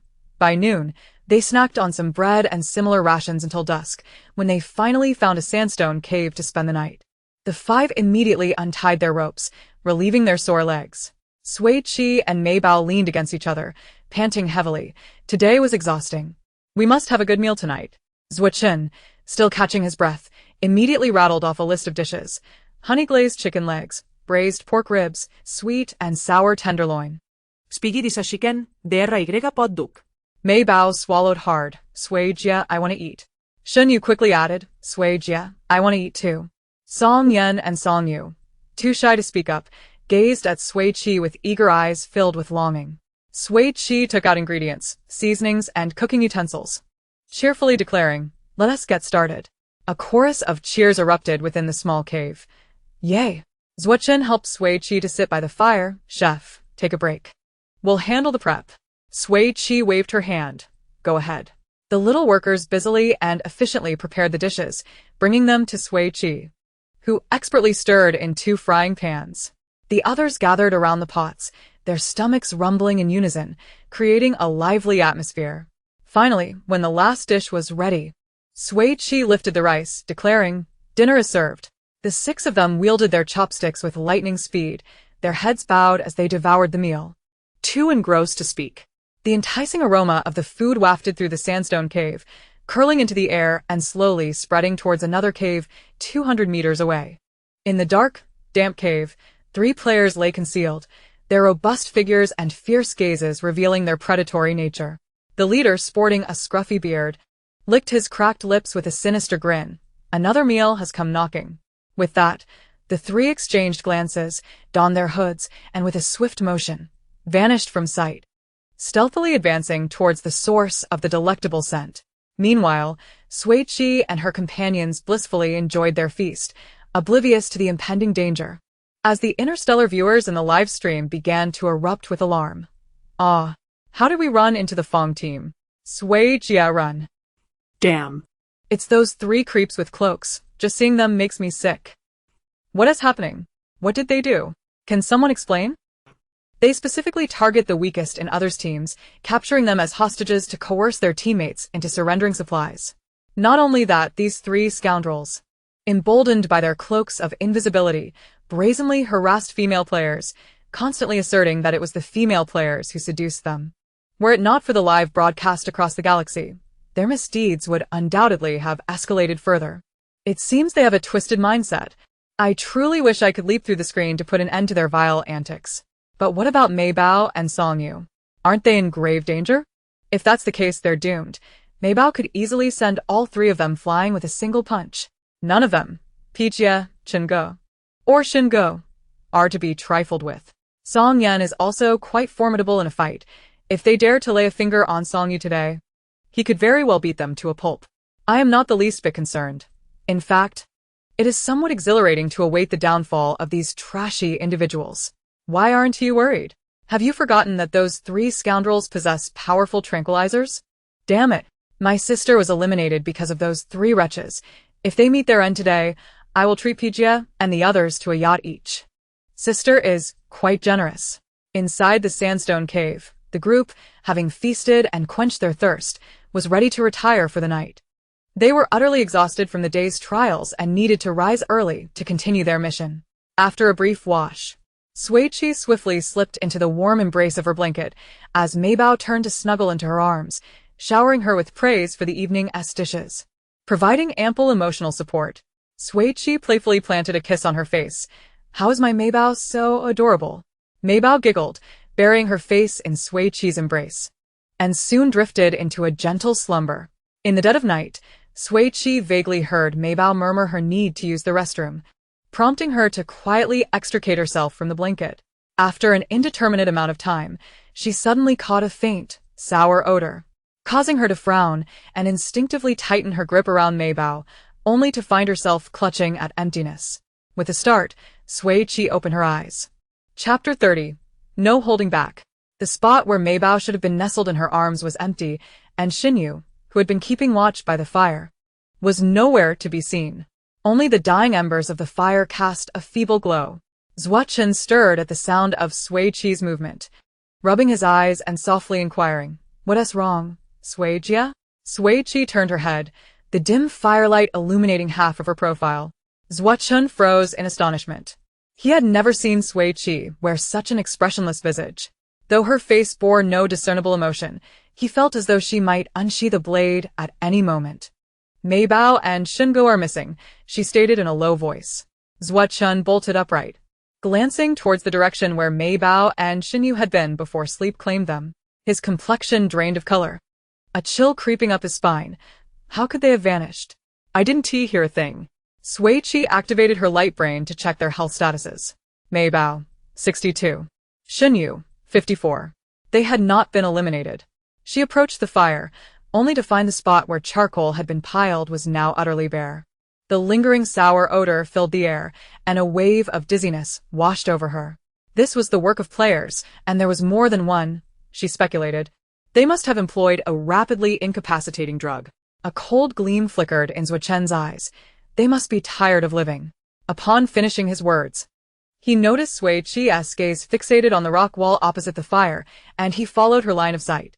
To their astonishment, a sheet of white paper was pinned to the previously bare wall. Sui Qi approached and tore it down, revealing the scrawled message, "Your team members can be saved. Bring 10 boxes of supplies in exchange. By 8:30 a.m., leave the supplies at the corner 50 meters away. If even one box is missing, I will strip them of their clothes and let the entire galaxy watch their nakedness." It was now 3 in the morning, the night as dark as ink. and an unseen snowfall had blanketed the ground, erasing any footprints that might have remained. While traces can be concealed, scents cannot. The faint, acrid odor lingered at Sui Qi's nostrils as she turned and tossed the note into the fire, watching it turn to ash. She bent down to pick up a burning branch to use as a makeshift torch and set off in the direction from which the scent emanated. As she passed Sui Qi, she gave him a reassuring pat on the shoulder and said, "Let us go." Sui Qi retrieved his grappling claw and, without hesitation, followed closely behind Sui Qi. Song Yan, carrying the drowsy Song Yu, chimed in, "I'm coming with you." All right, Sui Qi replied. In the face of the unknown dangers of the night, traveling in a group offered greater safety. In another section of the sandstone cave, a gaunt, sharp-faced member of the Fengya team greedily eyed the charcoal in his hands. "Boss, not only do these folks have food, but they also possess charcoal for fire. We have truly struck gold this time. Once we finish this job, we are sure to survive until the end." He cast a glance at Shen Yu and Mei Bao, who lay unconscious in the corner. "These two will be out for the day. Shall we just leave them be?" The bearded man, referred to as the boss, grinned maliciously. "Once we obtain the supplies, we'll have them eliminated. That short-haired girl is quite appealing, but too bad it's a live broadcast. Otherwise, we could have had some fun with her." Did you see her? The three huddled together, whispering lewdly, their depraved laughter echoing through the cold cave. With his back to them, Shin Yu quietly opened his eyes, a cold glint in his dark depths. Due to a leg injury, he had long been undergoing medical treatment, causing the metabolic enzyme activity in his liver to be several times that of a normal individual. Any substance that entered his body would be swiftly broken down. The Fengya team's overconfidence in their potent tranquilizers had left them lax in binding their captives, which inadvertently afforded Shin Yu an opportunity. He subtly shifted his position to obscure the faint glow emitted from his light brain. To facilitate his access to medications, Sui Qi had placed all the drugs from their supplies into a communal compartment. He quickly located a vial of awakening serum, took it out, and inhaled it lightly. Instantly, his foggy mind cleared. Shin Yu adjusted his posture and slowly inched toward Mei Bao, gently waving the awakening serum under her nose. Her eyelashes fluttered twice, and she opened her eyes, frowning as she instinctively called out Shingo, only to see Shin Yu place a finger over his lips, signaling her to be silent. She held her tongue, inhaling the awakening serum deeply before fully regaining consciousness.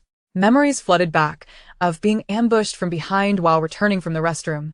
The overwhelming and strange sour odor invading her nostrils before she could even struggle, plunging her into unconsciousness. Seeing her awake, Shin Yu stowed the awakening serum back into the compartment and handed Mei Bao 3 fist-sized stones. "Aim for their heads, and don't hold back." Just as Shin Yu finished speaking, Mei Bao sprang up like a startled fish, swiftly hurling the stones. "Ah!" The 3 assailants cried out in agony as blood gushed from their heads. Before they could retaliate, Shen Yu's axe handle struck the back of the bearded man's head with a resounding thud. The bearded man shuddered, his knife clattering to the ground as he collapsed at Shen Yu's feet, gasping for breath. The other 2 wore expressions of sheer terror. "How are you awake?" As they turned to flee towards the cave entrance, Mei Bao threw her shovel to block their path. The shovel's sharp edge pierced one assailant's shoulder, eliciting a shriek as he crumpled to the ground. Mei Bao dashed a couple of steps forward, leaping into the air to deliver a powerful kick to the chest of the other, sending him crashing against the hard rock wall, where he coughed up blood, his wrist's light brain blaring an out-of-bounds warning.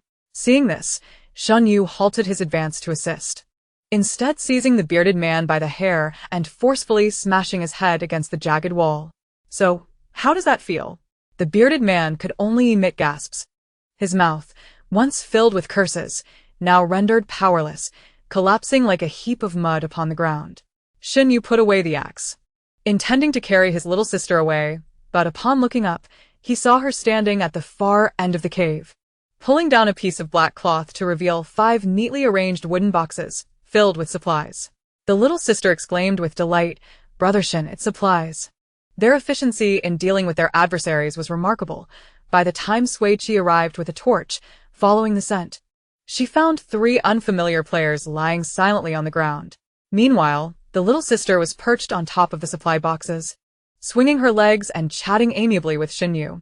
Standing with his arms crossed, Shin Yu raised his eyes to greet them, nodding, "You're here." Ah, you're here. Sui Qi replied, somewhat dazed. Sui Qi approached briskly, her gaze sweeping over the two. Upon noticing their lack of injuries, her rigid shoulders finally relaxed. She gave a thumbs up, genuinely impressed. Awesome.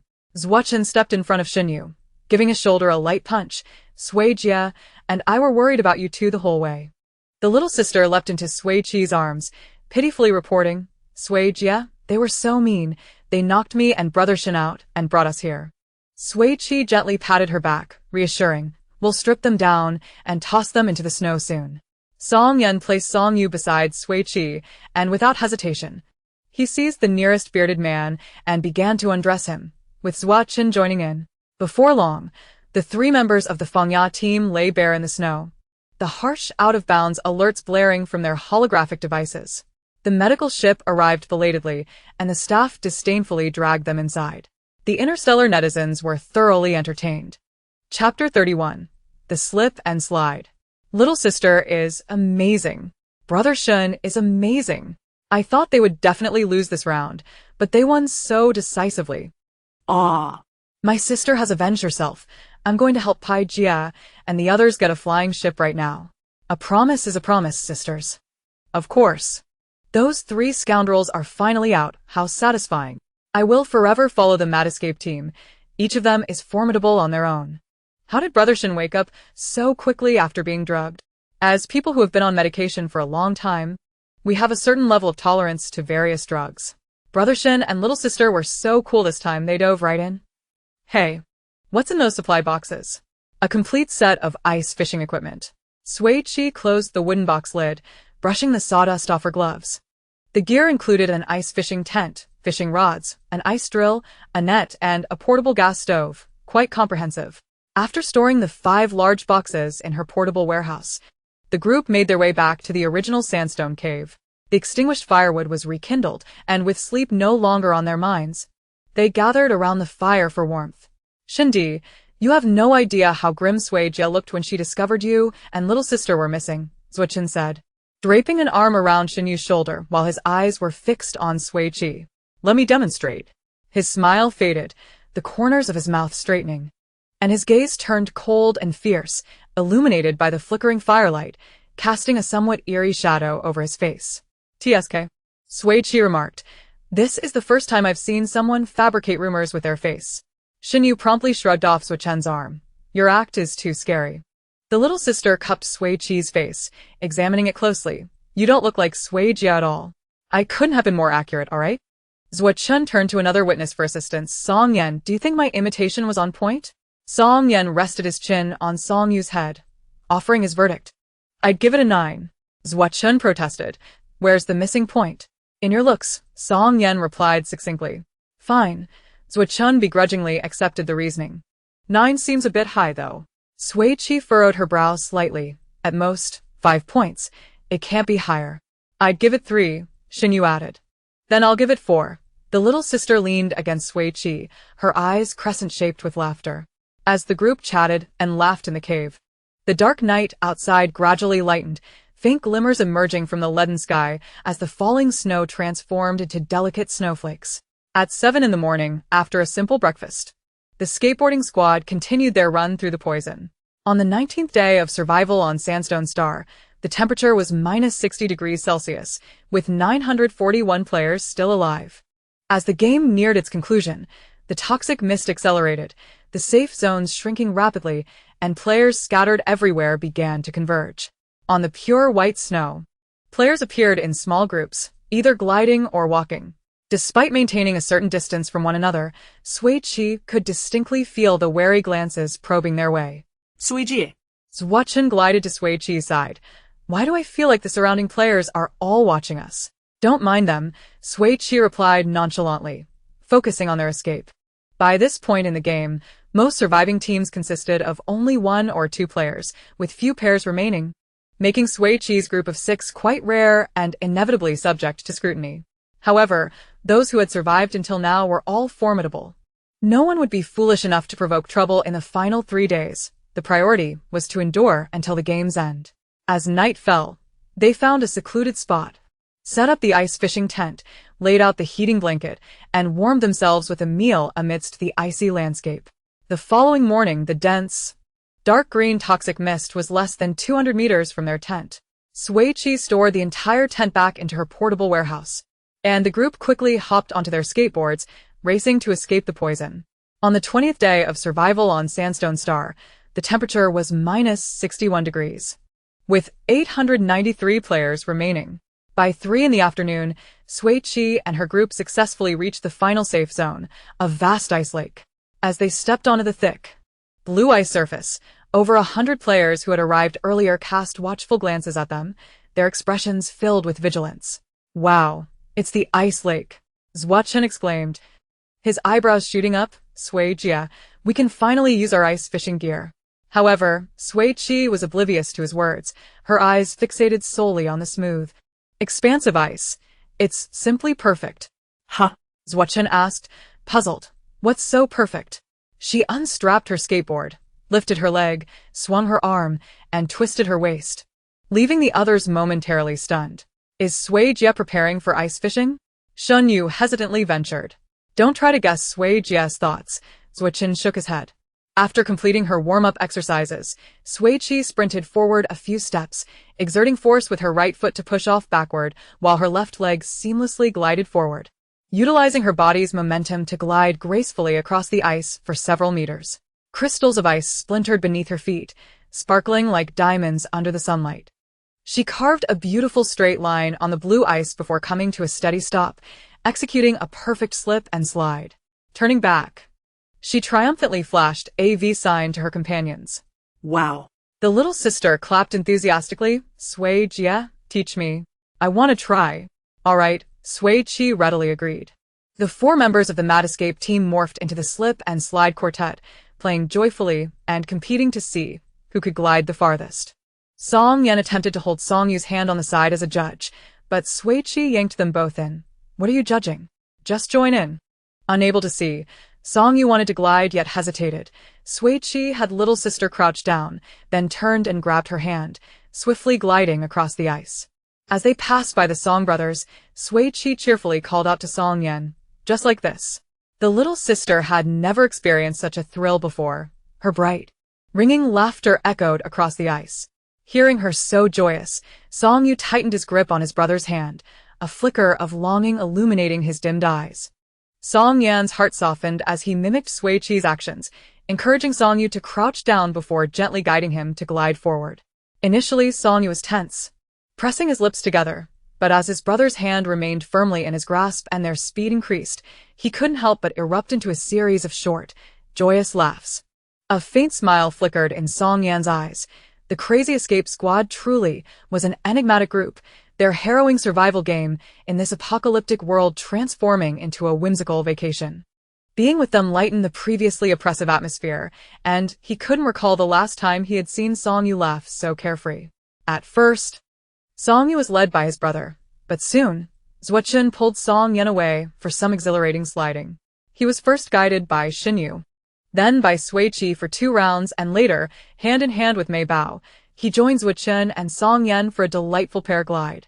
In the end, he couldn't even remember whose hand he was holding, but the smile on his face remained unwavering. The joyous ambience of the 6 from Sui Qi starkly contrasted with the desolate solitude of the other players on the ice, a vivid depiction of joy amid sorrow. Less than 100 meters away on the ice, a trio observed them intently. Dressed in thick layers, only their eyes were visible, glaring angrily at Sui Qi. Jiang Chen was filled with indignation. How could Sui Qi thrive while they had barely survived? Beside him, Lu Rong added, not only are they all alive, but she's even gained weight. Jealousy twisted Jiang Chen's features. That wicked girl must be robbing other players. Lu Rong ignored Jiang Chen, her gaze fixed on Sui Qi, who was laughing joyously on the ice, her expression a stark contrast to the haughty, disdainful Sui Qi of her memories. She murmured, Sui Qi seems truly different now. Humph. Lin Feng snorted coldly. Her survival until now only demonstrates her resilience. It does not imply her character has improved. He averted his gaze, refusing to look at Sui Qi any longer. I stand with Lin Go. Jiang Chen retreated his hands into his sleeves. As dusk descended, Sui Qi and her companions grew hungry, prompting a pause in their icy amusements and the commencement of dinner. Zhuo Chen rhythmically spun the ice drill on the surface, sending ice shards flying as the thick layer gradually yielded to his efforts, the sharp sounds attracting the attention of many players. Oblivious to their scrutiny, the six remained engrossed. Zhuo Chen focused on drilling, while Sui Qi and the others watched with rapt attention. With a loud crash, the drill broke through the ice, and clear, frigid lake water surged up from the circular hole. Zhuo Chen was met with a chorus of awe. Sui Qi swiftly cleared the ice debris with a net, set up the tent, and the group eagerly dived inside. Over 100 players, shivering in the cold wind, were left in shock. Where did she get that tent? Am I seeing things? She has storage space. They're spending the last night warm inside, while I'm freezing like a dog in the cold. Jiang Chun, witnessing Sui Qi enter the tent, was left dumbfounded. I can't believe it. Why did she get all the good fortune? Inside the sturdy ice fishing tent, Song Yan and Xinyi were cutting meat and preparing ingredients on a makeshift table made of wooden crates, while Sui Qi readied the hot pot base and ingredients using a portable gas stove. Mei Bao held a fishing rod, with Zhuo Chen and Song Yu eagerly watching her at the ice hole. After taking turns for a while, without a single fish in sight, Mei Bao handed the rod to Song Yu. Just as he was about to decline, the rod suddenly dipped, and Zhuo Chen and Mei Bao exclaimed, "Hey, hey, hey, you've got a fish." The three scrambled to pull up a 4-pound ice fish. Mei Bao clapped her hands in delight. Turning to Sui Qi with the news, "Sister Sui, brother Yu caught a big fish." Sui Qi gave a thumbs up. "Little Yu is amazing." Song Yu, unable to suppress his grin, beamed shyly, and just as his smile lingered, the rod dipped again. Zhuo Chen marveled. "I didn't expect little Yu to be such a fishing prodigy." Song Yan watched Song Yu's animated struggle with the rod, his smile unwavering. Xinyi skillfully scaled and gutted the ice fish, while Song Yan sliced the fish into thin pieces, and Sui Qi added the hot pot base to the boiling water. The bubbling broth released a rich aroma, and the ingredients were ready. Crystal clear fresh fish, platters of beef and lamb rolls, snow-white tofu, vibrant greens, and succulent mushrooms. Sui Qi felt her mouth water, lifting a generous piece of fish to dip into the pot. Dinner is served. Zhuo Chen scooped up Mei Bao and Song Yu, darting to the dining table, adjusting the dipping sauce, and relishing the cooked fish. "Ah, it's simply delectable." Mindful of the two little ones, Sui Qi kept the hot pot base from being too spicy, yet it remained wonderfully flavorful, as all six gathered around, savoring the meal with beads of sweat forming on their noses. The enticing scent wafted through the tent seams, permeating the cold air outside. Players gnawing on hard, cold bread paused their chewing. What are they eating? What am I eating? Those quenching their hunger with cold water felt the stark disparity between their situations. Is it their intention to tantalize me into elimination? Such cruel tactics. Lin Feng and his companions were particularly tormented by the delicious aroma, the happiness of their adversaries a chilling reminder. After the 6th time being assaulted by the taste of nutrient, liquid reminiscent of bean juice, Lu Rong could no longer bear it. She wiped her mouth and decided to lower herself to the enemy.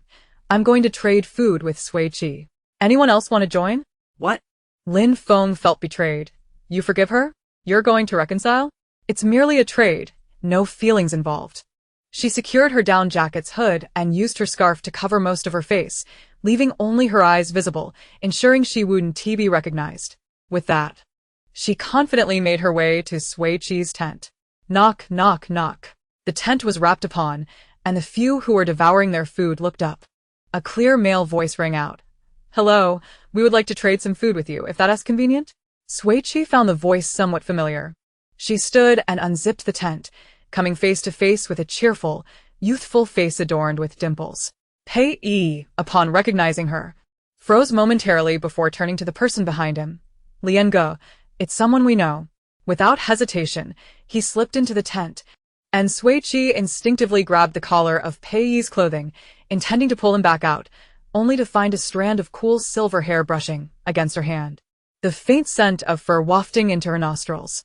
Looking up, she was met by a large can of yellow peach slices, behind which Lian Ju revealed half of his stern face, politely stating, "Pardon the intrusion." He naturally took Pei Yi by the collar and pulled him into the tent. Behind Lian Ju, Xi held a box of tripe. Pardon the intrusion. Chun Su cradled a bag of shrimp paste. Pardon the intrusion. The hunting squad of 4 brought meat to the table, and upon sitting down, they produced a box of strawberries, a bunch of bananas, and a cantaloupe. It's you all. What a coincidence. Zhuochen swiftly stashed the fruit away, feigning annoyance. Why are you still being so polite? Sui Qi chuckled. Just as she was about to zip the tent closed, a soft female voice called out. Sui Qi. Sui Qi regarded the female player, who was bundled tightly, with only her eyes visible, a subtle smile gracing her lips. Is there something you need? I'd like to trade some food with you. Lu Rong candidly proposed. How about I give you 10,000 interstellar coins after the game ends? Sure, Sui Qi replied without hesitation. Such a favorable deal was one she could hardly refuse. However, Lu Rong couldn't hide her astonishment, having braced herself for a harsh rejection. Yet Sui Qi had so readily acquiesced. Sui Qi took the bowl from Lu Rong's hands, filling it generously with both meat and broth. Here you go. Clutching the steaming food, Lu Rong walked back in a daze, while Sui Qi poked her head through the zipper door, reminding her, Don't forget my shopping card worth 280,000. Lu Rong's face instantly flushed crimson, a wave of embarrassment washing over her as she hurried back to her teammates. Chapter 33. Our team does not accept fools. The dining table had gained 4 new participants, and the ingredients were visibly dwindling. 10 pairs of chopsticks clashed like warriors in battle, devouring all the food in a whirlwind. Feeling drowsy after a hearty meal, Sui Qi rested her chin on her right hand, glancing at Lian Zhu beside her. Captain Lian, have you finished eating? Yes, Lian Zhu replied calmly. Thank you for the hospitality. How polite. She stifled a yawn. Now that we're done, please leave. We need to rest. The members of the scavenger team exchanged glances. So straightforward? I'm not going out, Pei Yi declared, forsaking the warmth of the tent for his team. Sorry, Brother Lian. I'm going to be crazy and escape with Pei Yi tonight. In your dreams. Zhuochen swatted Pei Yi on the back of the head. Our team does not accept fools. I'm not a fool at all. Pei Yi protested, clutching his head and articulating each word for emphasis. What about them? He pointed at the Song brothers, indignantly stating, Are they clever enough to sleep in your tent? Not exactly, Zhuochen replied, peeling a banana and distributing it among the group. We all run through poison, slid on snow, stripped off clothes, and glided over ice together. They practically become honorary members of the escape team. Pei Yi immediately raised his hand. Then I want to be an honorary member too. Just let me stay. An exasperated Xi clamped her hand over his mouth, threateningly whispering, Say another word, and I'll make sure you can't sleep tonight. Under the oppressive force of her threat, Pei Yi reluctantly fell silent. The 2 children, Mei Bao and Song Yu, had begun to doze off. Noticing this, Lian Zhu stood to take his leave. I'm sorry, my teammates are too foolish. Pei Yi, King Yi, and Chen Su obediently followed him to the entrance of the tent. Sui Qi unzipped the door, politely bidding them farewell. Take care. One by one, they exited the tent, and just before Lian Zhu left, he leaned towards Sui Qi and whispered, I'll return those 4 cards to you tomorrow. She lifted her gaze to meet his gray-blue eyes, saying, All right, thank you, Captain Lian. Lian Zhu retracted his gaze and stepped out of the tent. What secret conversation is Lian Shen having with Sister Pai? What could possibly be discussed that my esteemed membership cannot hear? Oh my. The atmosphere between them is so palpable, the CP fans will be thrilled. Those players outside are green with envy. It's hilarious. A girl enjoying hot pot while watching the live stream couldn't help but laugh happily. Sister, you're so lucky. I want to go eat hot pot too. Tomorrow is the last day. I'm so excited. The escape team is incredible. As long as nothing goes awry tomorrow, all 6 of them will surely clear the game. Setting aside everything else, I just hope Song Yan and Song Yu can win the prize money to treat Xiaoyu. PDGD is worsening rapidly. The 4 from Lian Zhu emerged from the warmth of the tent into the frigid expanse, shivering in the cold. They didn't venture far. Finding a sheltered spot behind the tent, using supply crates to construct a makeshift refuge, each clutching a large plush toy for warmth. After sending off their guests, the remaining 6 swiftly tidied the table and washed the dishes. Sui Qi and Song Yan laid out a thermal blanket, cradling the two little ones in preparation for sleep, while Sui Qi and Xinyu enthusiastically fished by the ice cave. Just as Sui Qi was about to lie down, she heard Song Yan call her name. Turning back, she caught a small object tossed her way. Steadying herself, she looked down to find a delicate earring, its metallic pendant embedded with a brilliant sapphire. "What is this?" Sui Qi asked, perplexed. "I've been wanting to give you something as a token of gratitude," Song Yan explained quietly. "I have an S-grade daily necessities card. But the items I've opened recently were rather mediocre. This earring is the only thing I could part with." He absent-mindedly ruffled Song Yu's soft hair, adding, "Just take it for now." "All right," Sui Qi said, never one to reject a kind gesture. "This earring is actually quite beautiful. It's the style I like." After saying that, she put it in her left ear, reaching out to pat Sui Qi and Xinyu, showcasing it. "Look, it's a gift from Brother Yan." Xinyu nodded. "Not bad, it's pretty." Sui Qi also praised, "It suits you, Sister Sui. Congratulations. You have obtained Converter, Permanent, X1. Loading time, 3 seconds. Loading complete." Sui Qi froze, her smile faltering. Sui Qi, noticing the sudden change in her expression, hesitantly inquired, "Is my compliment inappropriate?" Upon speaking, he saw Sui Qi abruptly remove the earring and rush behind Song Yan, exclaiming, "Brother Yan, do you know this is a permanent attribute item?" Song Yan, "Huh?" Sui Qi and Xinyu, wide-eyed in shock, abandoned their fishing rods and darted to Song Yan's side. "What the heck?" Sui Qi poked Song Yan's back. "You just casually gave away a top-tier item?" Xinyu chimed in, "Brother Yan, you're so generous." After a few playful jabs from them, Song Yan, annoyed, swatted at their heads. "Quit bothering me. I'm happy to give it. Now go to sleep." The three, feeling a bit dazed, obediently closed their eyes. Sui Qi carefully reattached the earring, securing it tightly before nestling down with Mei Bao, feeling at ease. The lively tent finally descended into silence. Players outside, shivering on the icy surface, glared enviously at the tent, wishing they could drag its occupants out to sleep in their place.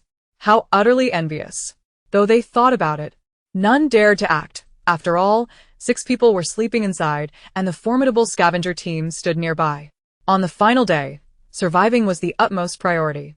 On the 21st day of survival on Sandstone Star, Sui Qi awoke to a violent shaking.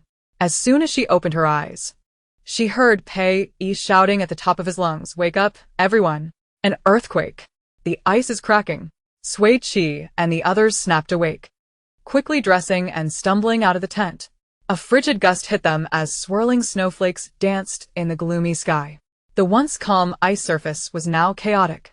Cracks spreading like spider webs, the thick ice layer shattering with a thunderous roar, water surging forth. The cacophony of the ice quake, players' cries for help, and the howling snowflakes intertwined in a terrifying symphony. Sui Qi stowed the tent in her personal warehouse. Sui Qi scooped up Mei Bao, and Song Yan carried Song Yu. As the 6 rushed toward the solid ice surface, the desolate expanse echoed with the anguished screams of players plunging into the water in such frigid temperatures. Survival in the lake was limited to mere minutes. A medical ship hovered 200 meters above, poised to rescue those who fell out of the game. Song Yan trailed at the rear of the group, with Song Yu tightly clutching his neck, the resonating booms of shattering ice ringing in their ears, causing their hearts to race. Ah! A piercing scream mingled with the sound of ice shattering echoed as a player behind Song Yu plunged into a fissure in the ice. In the next moment, Song Yu felt a forceful tug on the back of his clothes, pulling him and his brother backward. Realizing that his brother would be dragged into the frigid waters alongside him, Song Yu instinctively released the arm that was wrapped around Song Yan's neck. He didn't even have time to let out a scream before he fell into the bone-chilling lake, where the temperature plummeted to -60 degrees. Xiao Yu. Chapter 34, Love You. Song Yan's hoarse cry reverberated across the ice. Sui Qi abruptly halted, and as she turned, she witnessed Song Yan unhesitatingly leap into the icy lake. Swimming towards the struggling Song Yu, she immediately turned to run back, with Sui Qi and Xinyu also sprinting towards the direction where the two had fallen. Yan Ye. Xiao Ye. Mei Bao clambered from Sui Qi's arms, leaning over the edge of the fissure, anxiously calling out, her tender voice laced with a hint of sobbing. Sui Qi crawled across the ice, retrieving a long pine branch from her inventory, extending it towards Song Yan. "Yan Ge, grab hold. I will pull you both up. Song Yan, holding onto the unconscious Song Yu from behind, reached out with his right hand to grasp the branch tightly. However, what he thought was a firm grip was merely a feeble rest of his fingers, which had grown stiff with the cold. His limbs had succumbed to the numbing chill of the lake water, convulsing uncontrollably, while his soaked clothes weighed him down, dragging him toward the lake's depths. Without hesitation, Sui Qi produced a grappling hook. Chen Go, wrap the steel chain of the grappling hook around Yan Ji's arm. Understood. Zhua Chen took the hook, deftly spinning the chain before it accurately encircled Song Yan's right arm. Mei Bao gripped the chain, exerting force to pull, and both Song Yan and Song Yu were drawn closer. Nearby, Sui Qi and Xin Yu, who had been poised to assist, silently withdrew their hands from the chain. Once they were rescued, Song Yan's body was rigid, his teeth chattering uncontrollably. Song Yu had lost consciousness, his face a shade of blue, slumped in Song Yan's embrace, while his wrist-mounted device emitted a faint red light, signaling dangerously low health. In 5 more minutes, Song Yu would be eliminated. Holding Song Yu's cold, stiff hand, Song Yan trembled. Xiao Yu may not hold on much longer. It is not yet time to give up. Sui Qi's tone was firm, yet reassuring. She produced 2 silvery raincoats, draping them over the 2. These were the star raincoats obtained through a lucky draw from the resource wheel. Wearing this raincoat during rain or snow reduces the rate of health decline by 20. The rapidly declining health of Song Yu was momentarily slowed. Sui Qi retrieved a tent, and the 6 of them crawled inside, where the residual warmth had yet to dissipate. Zhua Chen and Xin Yu swiftly removed the wet clothing from Song Yan and Song Yu, dressing them in the star raincoats, and then wrapped them in thermal blankets. Sui Qi and Mei Bao turned their backs to them, using a portable gas stove to heat some water, which they brought over for them to drink once it had cooled to a drinkable temperature. Song Yan's complexion gradually improved, his stiff body beginning to regain warmth. The unconscious Song Yu also awoke, the red light on his device ceasing to flash as he nestled in the cozy blanket, sipping hot water in small gulps. Once both had fully recovered, Sui Qi produced a few clean garments and 2 pairs of combat boots to hand over. There was only one down jacket left, the very one Xin Yu had changed out of when he injured his arm. Thank you. Song Yan extended his bare arm from the blanket to accept the clothing, quickly retracting it once more. Let Xiao Yu wear the down jacket. I can withstand the cold with just a shell jacket. All right, just make sure to wear something warm underneath, Sui Qi instructed before taking Mei Bao out of the tent, followed by Zhua Chen and Xin Yu. The 4 stood side by side on the floating ice, gazing across the ethereal blue lake at the players who had reached safety on the opposite shore, exchanging glances from a distance. Mei Bao scratched her head in confusion. Sui Jia, why did we come out? Sui Qi whispered. Your Yan Go and Xiao Yu Go are feeling shy. They wouldn't dare change clothes with us inside. Oh. Mei Bao nodded, half understanding. Zhua Chen playfully flicked Mei Bao on the forehead. Before long, Song Yan and Song Yu, now dressed, emerged from the tent. Song Yan returned the star raincoat to Sui Qi, clenching his fist before exchanging greetings with the 4 from the escape team. We owe you once more. Song Yu released Song Yan's hand and bowed deeply to Sui Qi and the others. Hey, no need for that. As 8 hands reached out to assist him up, a crack resounded, and the ice beneath them fractured. Again? Zhua Chen muttered in frustration. When will this end? They huddled together, cautiously retreating toward the still intact section of ice. The thick layers of ice shattered, leaving only a small, precarious patch beneath them, swaying ominously as if it could sink at any moment. The frigid lake water lapped at their shoes, and Zhua Chen's composure began to fray. If we all get eliminated on the final day, I will truly go insane. The usually composed Shen Yu is not faring much better. Take me with you when you lose your mind. Stay calm. Sui Qi pointed toward a piece of ice 5 meters away. Tian Yi. Throw your grappling hook to catch that piece of ice. With a task at hand, Zhua Chen ceased his shouting, accurately embedding the grappling hook into the ice Sui Qi had indicated. Just as they began to carefully maneuver towards another floating ice slab, a black rubber boat drifted quietly to their side.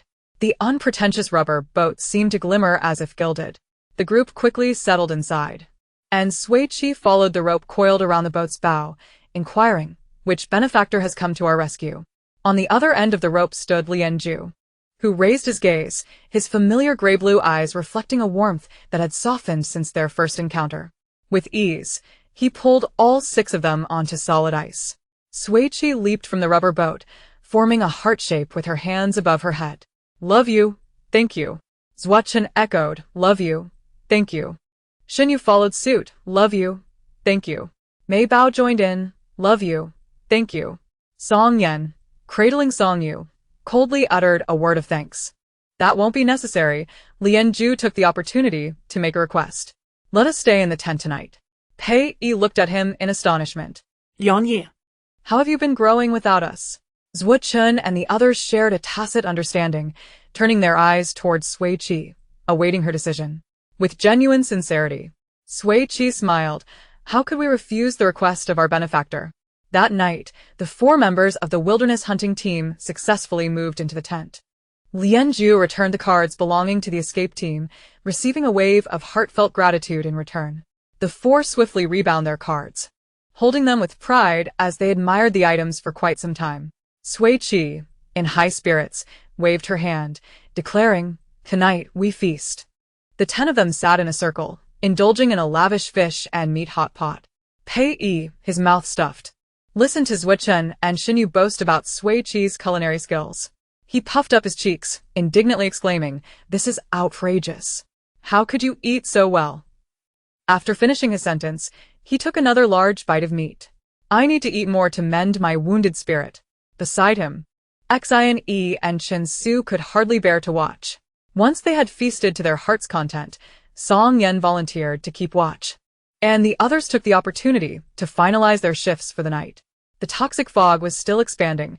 They could not afford to let their guard down. Song Yan and Song Yu would take the first watch, while Sui Qi and Mei Bao would take the last. At 5:30 in the morning, Sui Qi awoke on time for her shift. Seeing Mei Bao sleeping soundly, she couldn't bring herself to wake her. Dressed quietly, she slipped out of the tent, only to meet Lian Ju's gaze upon turning around. He sat on an empty wooden crate, arms crossed over his chest, his long legs casually resting on the icy surface. She approached and took a seat beside Lian Ju, greeting him with a smile. "Captain Lian, you should get some rest. I'll keep watch." Lian Ju replied softly. "Not tired." "Very well." The 2 fell silent, gazing quietly at the resplendent starry sky, awaiting the dawn. Chapter 35. I'm really going to cause a commotion. At 7:30 in the morning, the sky began to brighten, and 10 individuals stood neatly on the ice. They fixed their eyes on the 2-meter distant emerald green poisonous mist, retreating a step as the mist advanced. The safe zone gradually shrank to a circle with a mere 4-meter diameter, with dozens of successful players gathering in one spot, holding their breath as they watched the timer on their light brains, anticipating the end of the game. "Xinyu, you should touch me quickly." A sudden, brazen remark from Zhuochen shattered the silence. "Qingge, you're being a bit too wild," Sui Qi said, fearing the sight of something inappropriate, not daring to turn her head. "You do realize this is a galaxy-wide broadcast, right?" Zhuochen flicked her forehead. "I meant for Xinyu to feel my heartbeat." "What are you imagining?" "Oh, is that so?" Sui Qi regained her composure, turning her head to see Xinyu's hand indeed resting on Zhuochen's left chest. She raised her hand. "I want to touch too. Isn't feeling a heartbeat the same as touching muscles? How could I miss out on such a good opportunity?" Don't even think about it. Zhuochen decisively turned her head back. "You do realize this is a galaxy-wide broadcast, right?"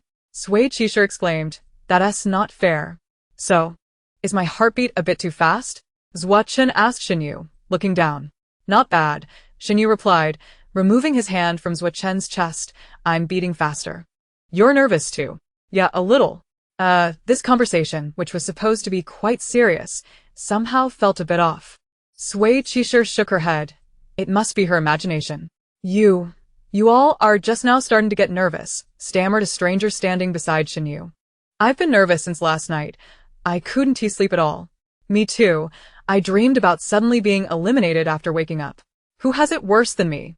I dreamed I was running away from poison all night, only to be eliminated a second before the game ended."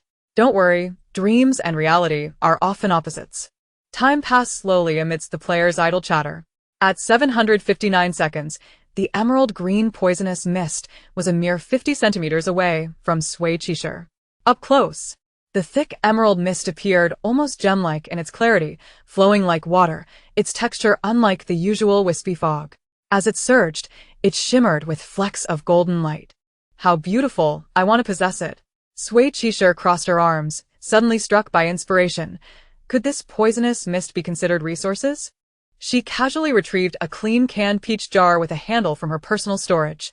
With a swift motion, she filled the jar with the toxic mist and secured the lid tightly. A hint of confusion crossed Lian Ju's typically serene face. Congratulations!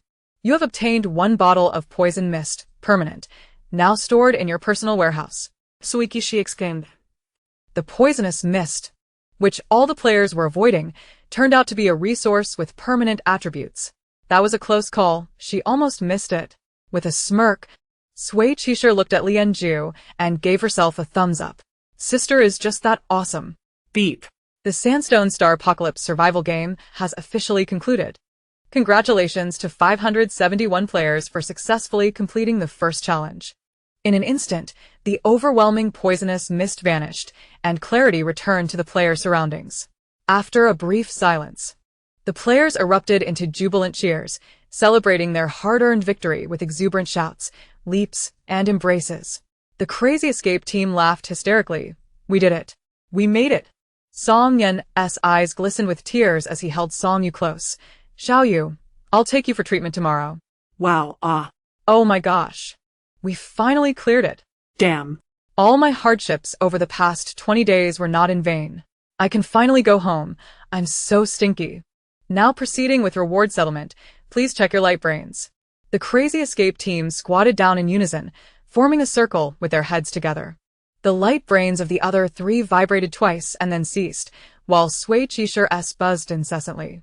Zuo-chun extended a finger and poked her forehead. Let us check ours first. You'll be the finale. Sui Qi obediently nodded. Okay, Chen Jie. I'll go first. Shinyu checked his rewards. Congratulations on completing the Sandstone Star Survival Challenge. Player level 1. Health points maximum 20. The potent anesthetic couldn't bring you down. Congratulations on achieving the title Poison Domain Wanderer. With this achievement, any toxin damage you receive will be automatically reduced by 20. Wow, the teammates applauded. Shunge is amazing. So cool. Zuo-chun eagerly clicked to check his. Let us see mine. His grin faded momentarily. What? Sweetness overload? With this achievement, when your health drops to 5, each candy you consume restores 10 health points, up to a maximum of 20. Buffed. Sui Qi and the others couldn't help but laugh. Shinyu patted his shoulder. Perfect match. Sister Bao is giggling. Chen-ge is sweet enough. Zuo-chun questioned, sighed, and accepted. Now I really have to rely on candies to survive. He rubbed his forehead, letting out a sigh. Sister Bao, what is your achievement? Shovel warrior. Sister Bao raised her small face, holding a shovel. Her damage doubled. Even you're that fierce? Zuo-chun exclaimed. I'm really going to cause a scene. Shunyu calmly interjected. Wait until you see Sui Jie before you make a fuss. Sui Qi wiped the tears of laughter from her eyes, and under the gaze of her 3 teammates, she opened her light brain.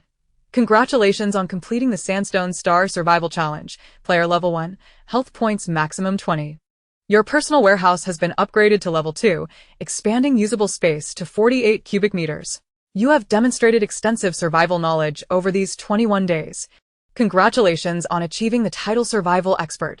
With this achievement, for each day you successfully survive in the game, you gain 1 health point. You have discerned the essence behind the hazy appearance of the poisonous mist, obtaining the Eye of True Sight. Permanent. 1. Loading time 3 seconds. Loading successful. Under your leadership, the Crazy Escape team has all survived, earning personal bonus rewards, health points maximum 10. Team reward obtained. For location devices, loading time 3 seconds. Loading successful. The 3 of them were silent for a full minute. Shanyu broke the silence. What does it mean to discern the essence of the poisonous mist? Sui Qi grinned, explaining her audacious act of containing the mist. That stuff turned out to be a permanent resource. She raised an eyebrow. Pretty impressive, right?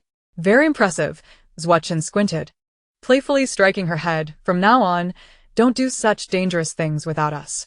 Sister Bao softly agreed. Chen-ge is right. Shinyu added. Next time. Remember to bring us along. Sui Qi, holding her bewildered head, absent-mindedly replied, "Oh, okay." She rubbed her head, turning to poke Song Yen behind her. "Yen ge? Did you gain any rewards?" Just as the words were on her lips, her finger was firmly grasped. Sui Qi turned in surprise to meet Lien Ju's chilling gaze, akin to the depths of a sapphire lake. Her outstretched finger inadvertently poked his left hip. Chapter 36. What a splendid residence. My apologies, I seem to have missed. Sui Qi immediately retracted her finger. Lien Ju cast a fleeting glance at her, withdrew his hand, and stepped back a few paces. Standing to her right was Song Yen. Sui Qi rubbed her fingers, preparing to inquire again when a thunderous roar from a flying vessel resonated above her. A small spacecraft gradually descended, hovering 1 meter above the icy surface. Reward settlement is complete. Players, please board your respective spacecrafts for your return journey home. A bounty of 10 million interstellar coins will be credited to each designated account within 12 hours. Please monitor your account changes. The second round of the game is set to commence on June 10th, 7 days from now. Players should prepare accordingly. Sui Qi, from Selra Star, and Zwichen from Carlo Star, along with Mei Bao from Lilia Star, and Xin Yun from Do Star, were all present. Song Yen and Song Yu, also from Lilia Star, were conveniently traveling alongside Mei Bao. After a heartfelt embrace, they bid each other a cheerful farewell, returning to their respective homes. Zwichen waved goodbye as he approached the Carlo Star spacecraft. Once home, please report your safety in the group chat. Reach out via holographic communication, if necessary. Certainly. The others chorused in unison. Sui Qi made her way towards the Selra Star spacecraft, where Lin Feng, Lu Rong, and Jiang Chen stood in a row before the cabin door, awaiting the descent of the boarding ladder. Lin Feng glanced at her, scoffed, and averted his gaze. Lu Rong was engrossed in counting the shards of ice beneath his feet, oblivious to her presence. Only Jiang Chen's gaze remained fixed on Sui Qi, filled with indignation. Sui Qi stepped directly in front of him. "What's the matter? Do you need to discuss something with Sister Sui?" Jiang Chen's composure instantly faltered. "What nonsense are you spouting? Who called you Sister Sui?" "Oh," she calmly replied, "then let us switch it up. I do like to hear you call me mistress." Sui Qi placed a hand behind her ear, tilting her head to listen. Jiang Chen's face flushed crimson, his lips pressed tightly together. And he remained silent for an eternity. "TSK." She lowered her hand, feigning regret. "Has the poison silenced you already?" "You're the one who has been silenced." "I'm just fine," Jiang Chen shouted hoarsely. Sui Qi smiled lightly as she shot him a glance, while others may pass gas with a mere puff. "Your sound of flatulence is, 'You shall henceforth be my unseen mistress. I am grateful.'" Jiang Chen trembled with fury, much like Lin Feng had 21 days prior. You vile woman, I challenge you to a duel." She smirked, offering him a mock smile. Heh. Just then, the boarding ladder of the spacecraft descended, and Sui Qi ascended it. Jiang Chen raised his gaze to the heavens and proclaimed, "Sui Qi, if I ever speak to you again, I shall be a dog." The Interstellar Netizens documented his vow.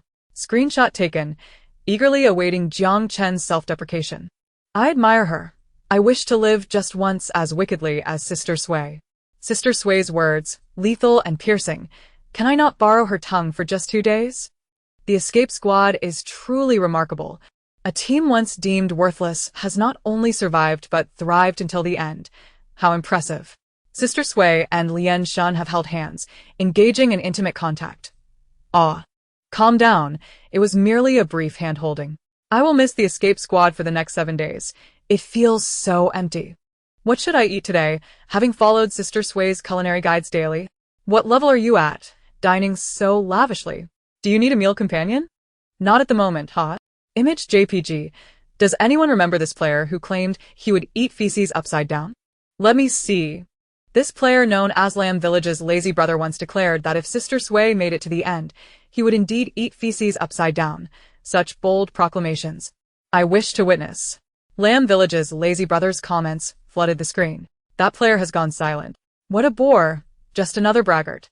The spacecraft sailed on, while Jiang Chen simmered with anger, with Lin Feng and Lu Rong continually offering him consolation. Sui Qi, in contrast, reveled in the cosmic vistas throughout the journey.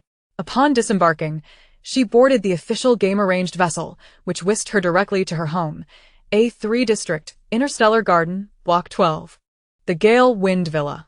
She stood agape before the three-story villa suspended before her, its design exquisite and fluid, a perfect amalgamation of technology and nature. The expansive yard boasted a verdant lawn, blooming hydrangeas, a white fountain, and an open-air swimming pool. Sui Qi was left speechless. Goodness, what a splendid residence. Although she had glimpsed it in the original owner's memories, witnessing it in person was profoundly striking. She could scarcely fathom that this luxurious villa was now her home. The game apocalypse, the battle for survival on desolate stars has transferred 1,000,000,000 interstellar coins to your account ending in 3121. The notification of the substantial salary earned over 21 days snapped Sui Qi back to reality. Ah! She emitted a series of jubilant shrieks, dancing exuberantly as if in a spirited flash mob, reveling in her newfound wealth. At last, the ranks of the affluent had swelled by one. She hummed a tune as she dashed into the bathroom, indulging in a delightful bath, donning comfortable pajamas, and collapsing onto the cloud-like softness of her sofa. She fantasized about her forthcoming luxurious lifestyle, occasionally erupting into a series of high-pitched, quirky chuckles. "Welcome home, master." The sudden electronic voice startled Sui Qi, causing her to jolt upright from the sofa. She looked up to find a pear-shaped, white egg-shaped robot standing beside her, clad in a charming ginger-colored overall, its large blue eyes blinking at her. It was the villa's caretaker robot, Iwan. "Hello, Iwan," Sui Qi greeted with a radiant smile. "Your account has been credited with 10 million interstellar coins, meeting the repayment criteria. Automatic repayment will commence." Her smile faltered. "Is the repayment arriving so abruptly?" "Repayment of the star loan's principal and interest amounts to 57,463 million interstellar coins. Repayment of 1 year's overdue villa utility bills, including water, electricity, energy fees, and security system usage fees, totals 26,936 million interstellar coins. Payment of the overdue tuition fees from Mobius Academy for the previous year totals 600,000 interstellar coins. Payment of 6 months' wages owed to Iwan, the caretaker robot, amounts to 960,000 interstellar coins. All debts have been settled. Account balance, 0.01 million interstellar coins." Sui Qi. I dare not open my eyes, hoping this is merely a figment of my imagination. She felt as though she had been petrified into a statue. Wasn't the promised debt 5 million? How could there be so many hidden debts? None of these existed in the original owner's memories. This villa costs a staggering 2.7 million a year, which school charges 600,000 a year. Why is the caretaker robot's salary so exorbitant? The affluent lady had instantaneously transformed into a pauper. Sui Qi, her face ashen, collapsed onto the sofa, letting out a feeble laugh. 0.01 million interstellar coins. Ha, ha, ha, ha, ha, ha, ha. Life had struck precisely at her most vulnerable point. The fragile glass facade of her financial status shattered under the pressure. The master's account is completely depleted. I cannot procure ingredients for cooking. Today is sunny with a breeze. The master may stand by the window and enjoy the northwest wind. Reduced to a state where even a robot mocked her poverty, Sui Qi lamented. There are moments I genuinely wish to sue this wretched life. Iwan sighed an electronic sigh. To have such a destitute master is indeed my misfortune. Your salary is too high. I simply cannot afford it. Sui Qi feebly spoke. Why not step outside and seek a wealthy master? Regrettably, Avon lowered his electronic eye. Our contract does not expire for another year and a half. Ah, Sui Qi despaired. Beep, beep, beep. You have an urgent task pending. The cold, mechanical voice repeated thrice, and Avon moved closer to Sui Qi, a red alert flashing on the electronic screen. Chapter 37. Sudden Wealth. At this moment, any affliction could bring Sui Qi to her knees. She covered her ears, unwilling to hear any further ill tidings from Avon. Deeply ensconced in her sorrow upon the sofa, she suddenly felt a jolt throughout her body. She looked up in astonishment, staring at Avon, who was retracting its mechanical arm into its shell. "Why did you shock me?" "I did not electrocute you. I merely grazed you lightly," it retorted. "Such a flimsy excuse." I had mastered it at the age of 3. Sui Qi slapped the shell. Do you think I would believe that? Avon chose to continue the previous topic. You have received an urgent notice from the Academic Affairs Office of Mobius Academy. The content is as follows. Sui Qi. A junior in the Department of Interstellar Environment and Science, you have failed to attend any classes or school activities for 21 consecutive days. And you have provided no explanations or leave requests. Please report to the Academic Affairs Office by 7 p.m. tonight to provide a detailed explanation for your unexcused absences. Failure to report by the specified time will necessitate further actions, including but not limited to the initiation of mandatory expulsion procedures. Sui Qi sighed. She merely wished to be a decadent, wealthy woman. Why was it so difficult?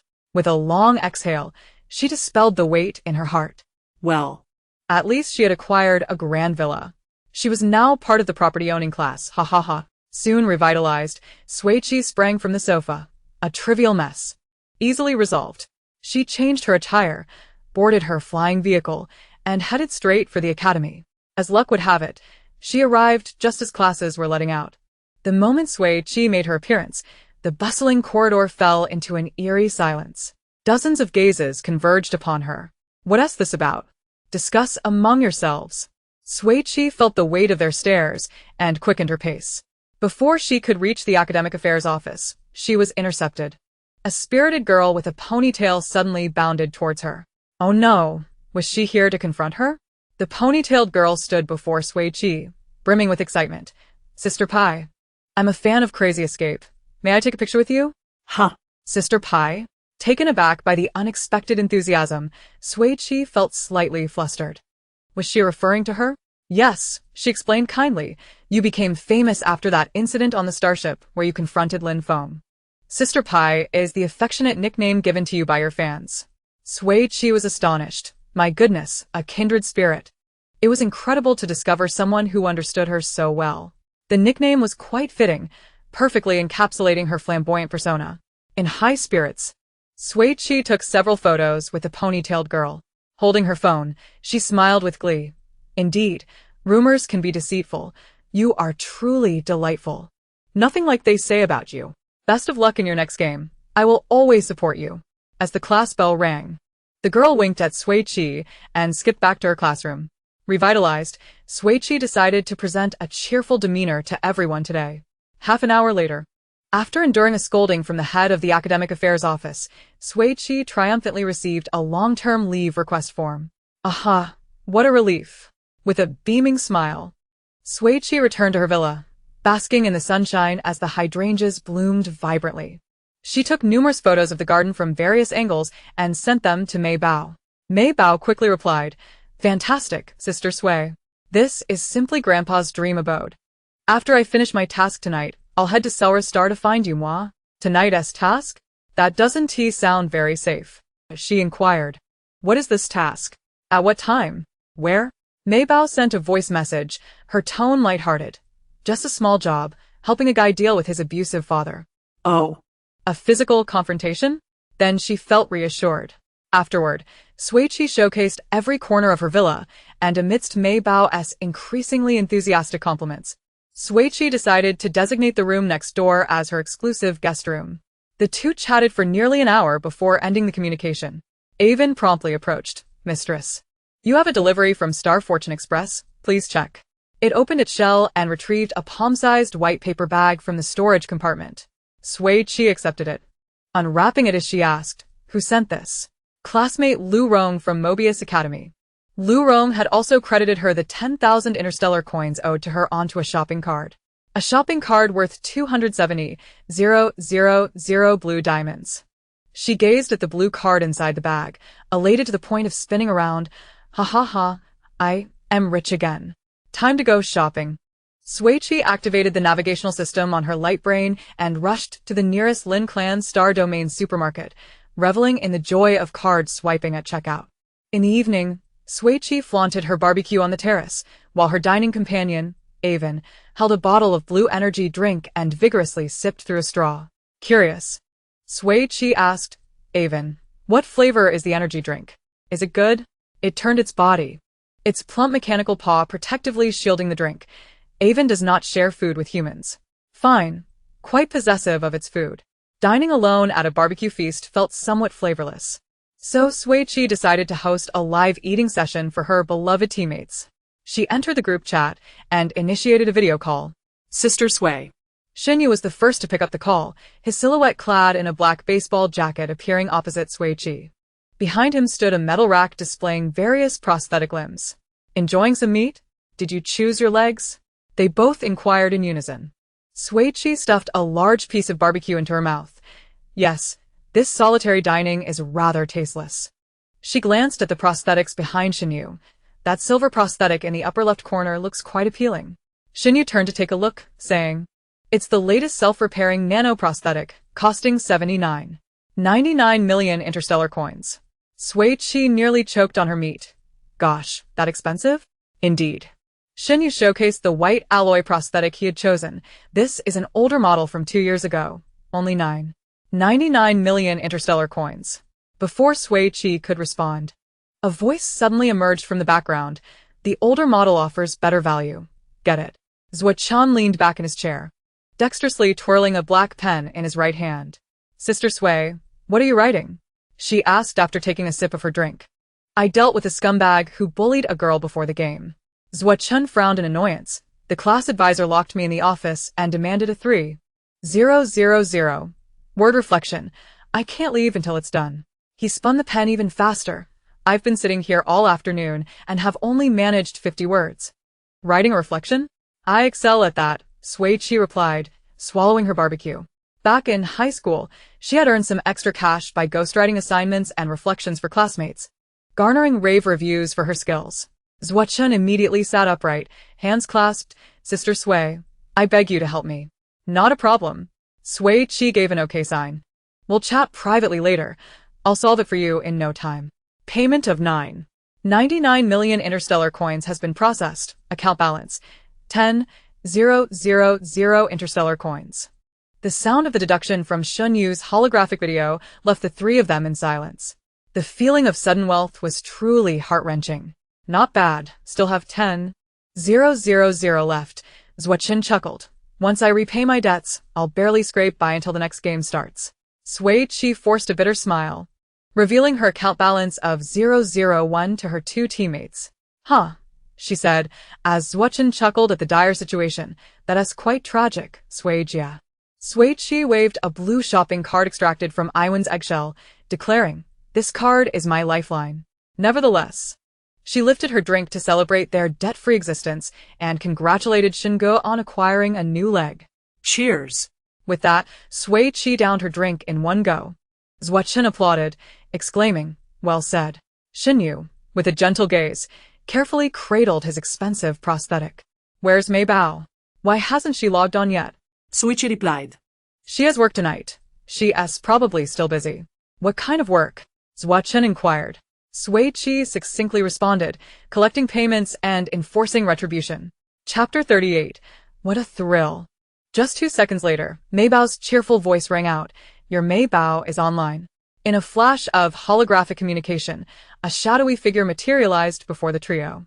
Beneath a wide black hood, Mei Bao's delicate face appeared, her outfit exuding an air of confidence, clearly indicative of her recent exploits.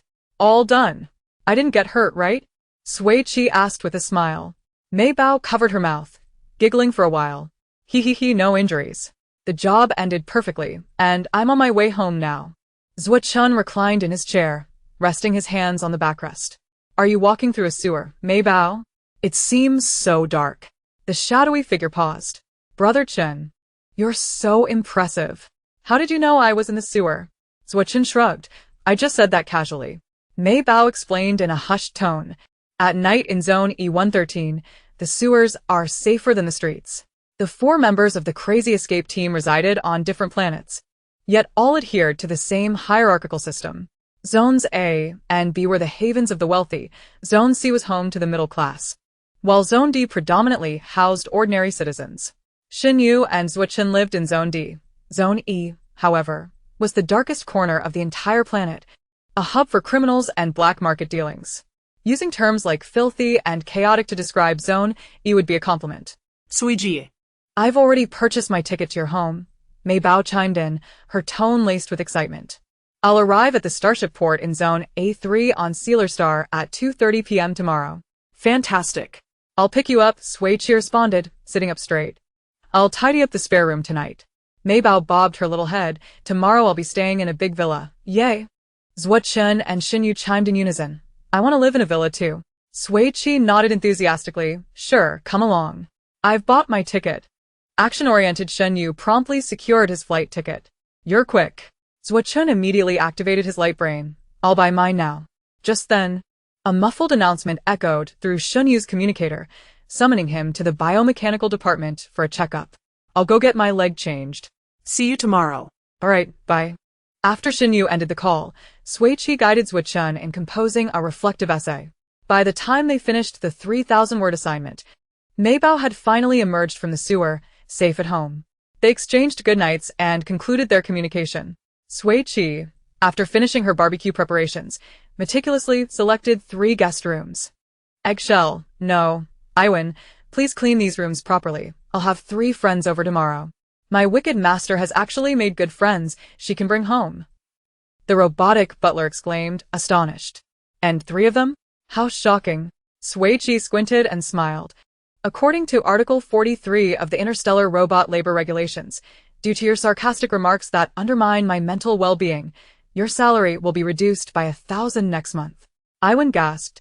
Ooh! It quickly adjusted its tone. Oh, the most beautiful master in the entire galaxy. How could you bear to deduct the salary of such a small, weak robot? Of course I can, because I'm wicked, Sui Qi replied, stroking its metallic shell. Now, clean the guest rooms properly. Iwan bowed respectfully. Understood, dear master. In the playful contest of wits between Sui Qi and Iwan, Sui Qi emerged victorious. After all those years of hard work, she had plenty of strength and savvy. Content. Sui Qi nestled into her bed, turned on a cozy nightlight, and soon drifted into slumber. The following afternoon at 2:30 p.m., the Crazy Escape team reconvened at Sealer Star's A3 Starship port. Amidst laughter and chatter, they boarded the flying vehicle back to Sui Qi's home. Zhuo Chen, Shen Yu, and Mei Bao stood in awe, gazing at the exquisite, high-end villa, exclaiming in admiration.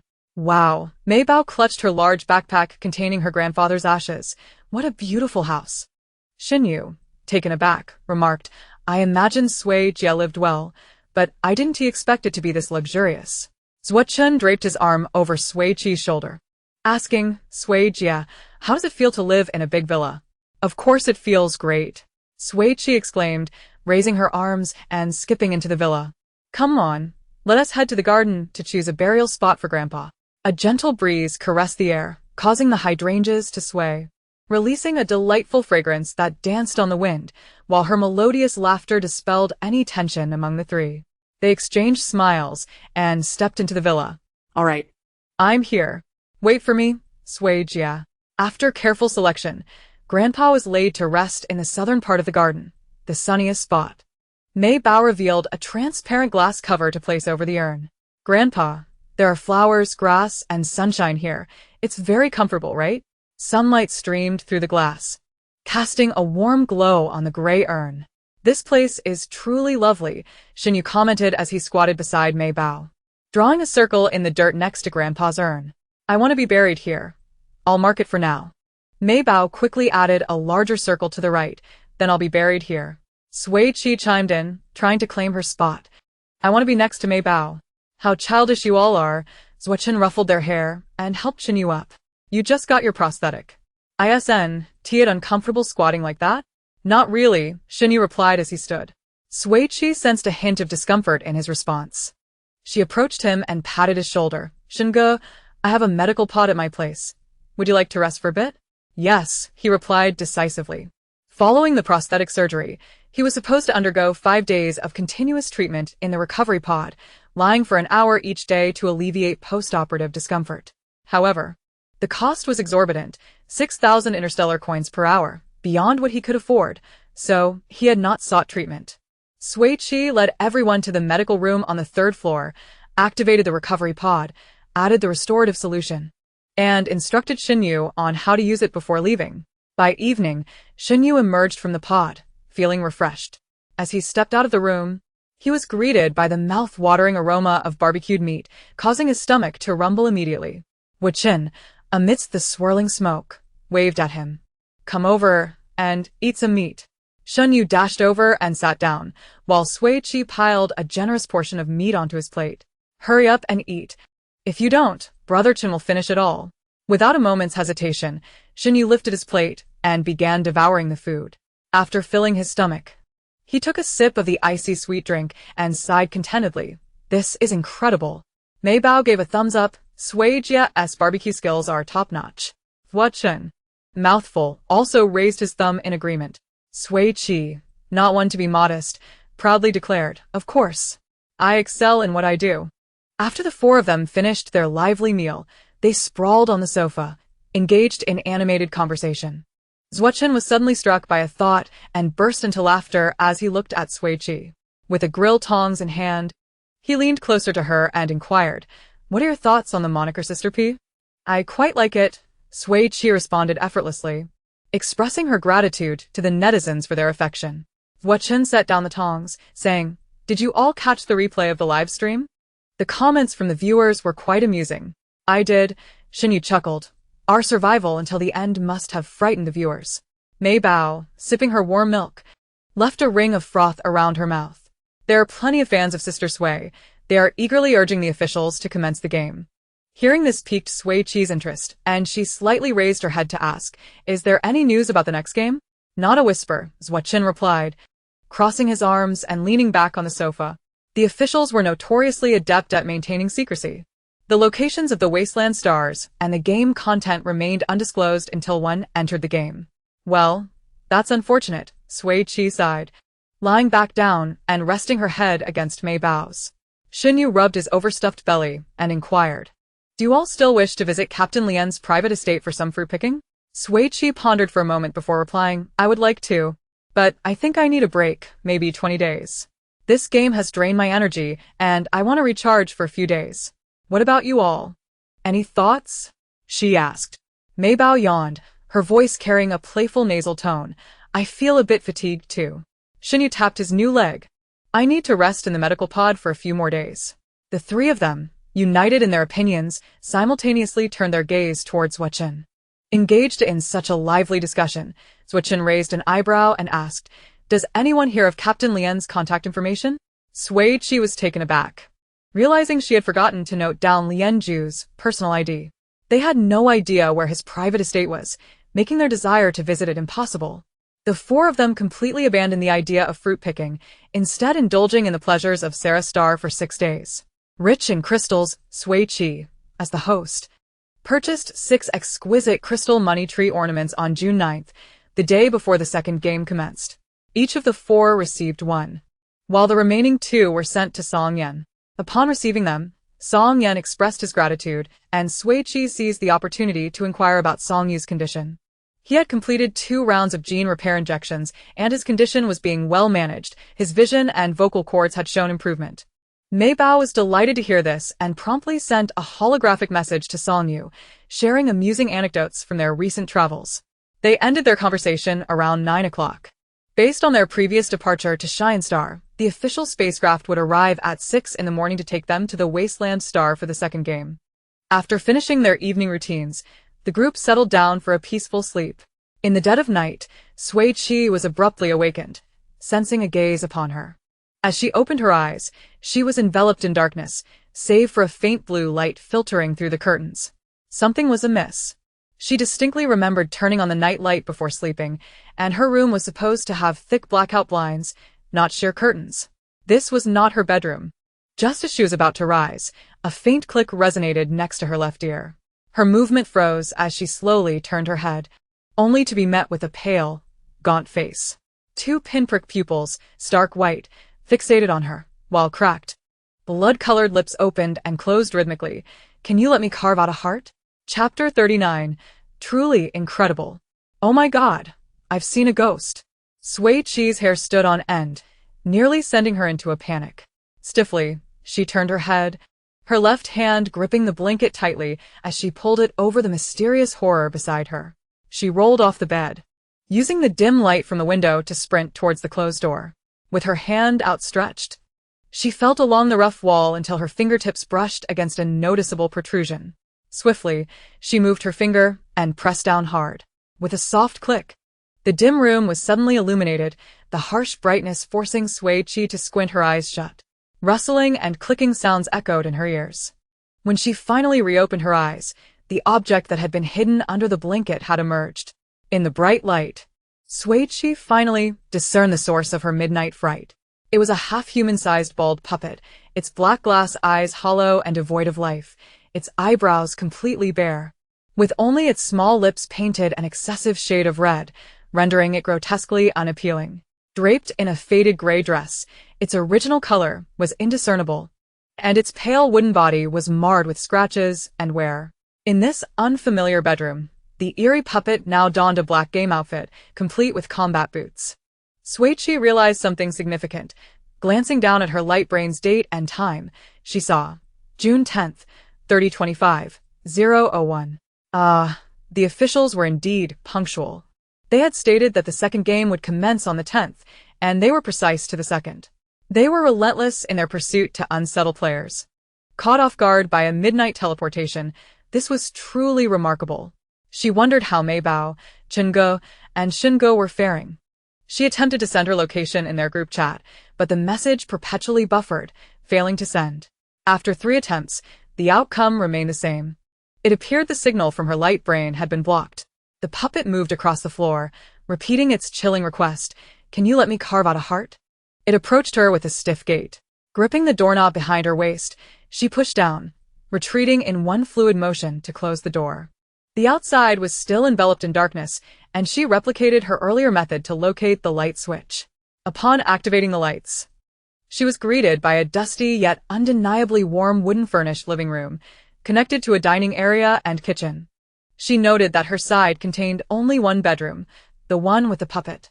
Across from it were 2 additional bedrooms, one larger and one smaller.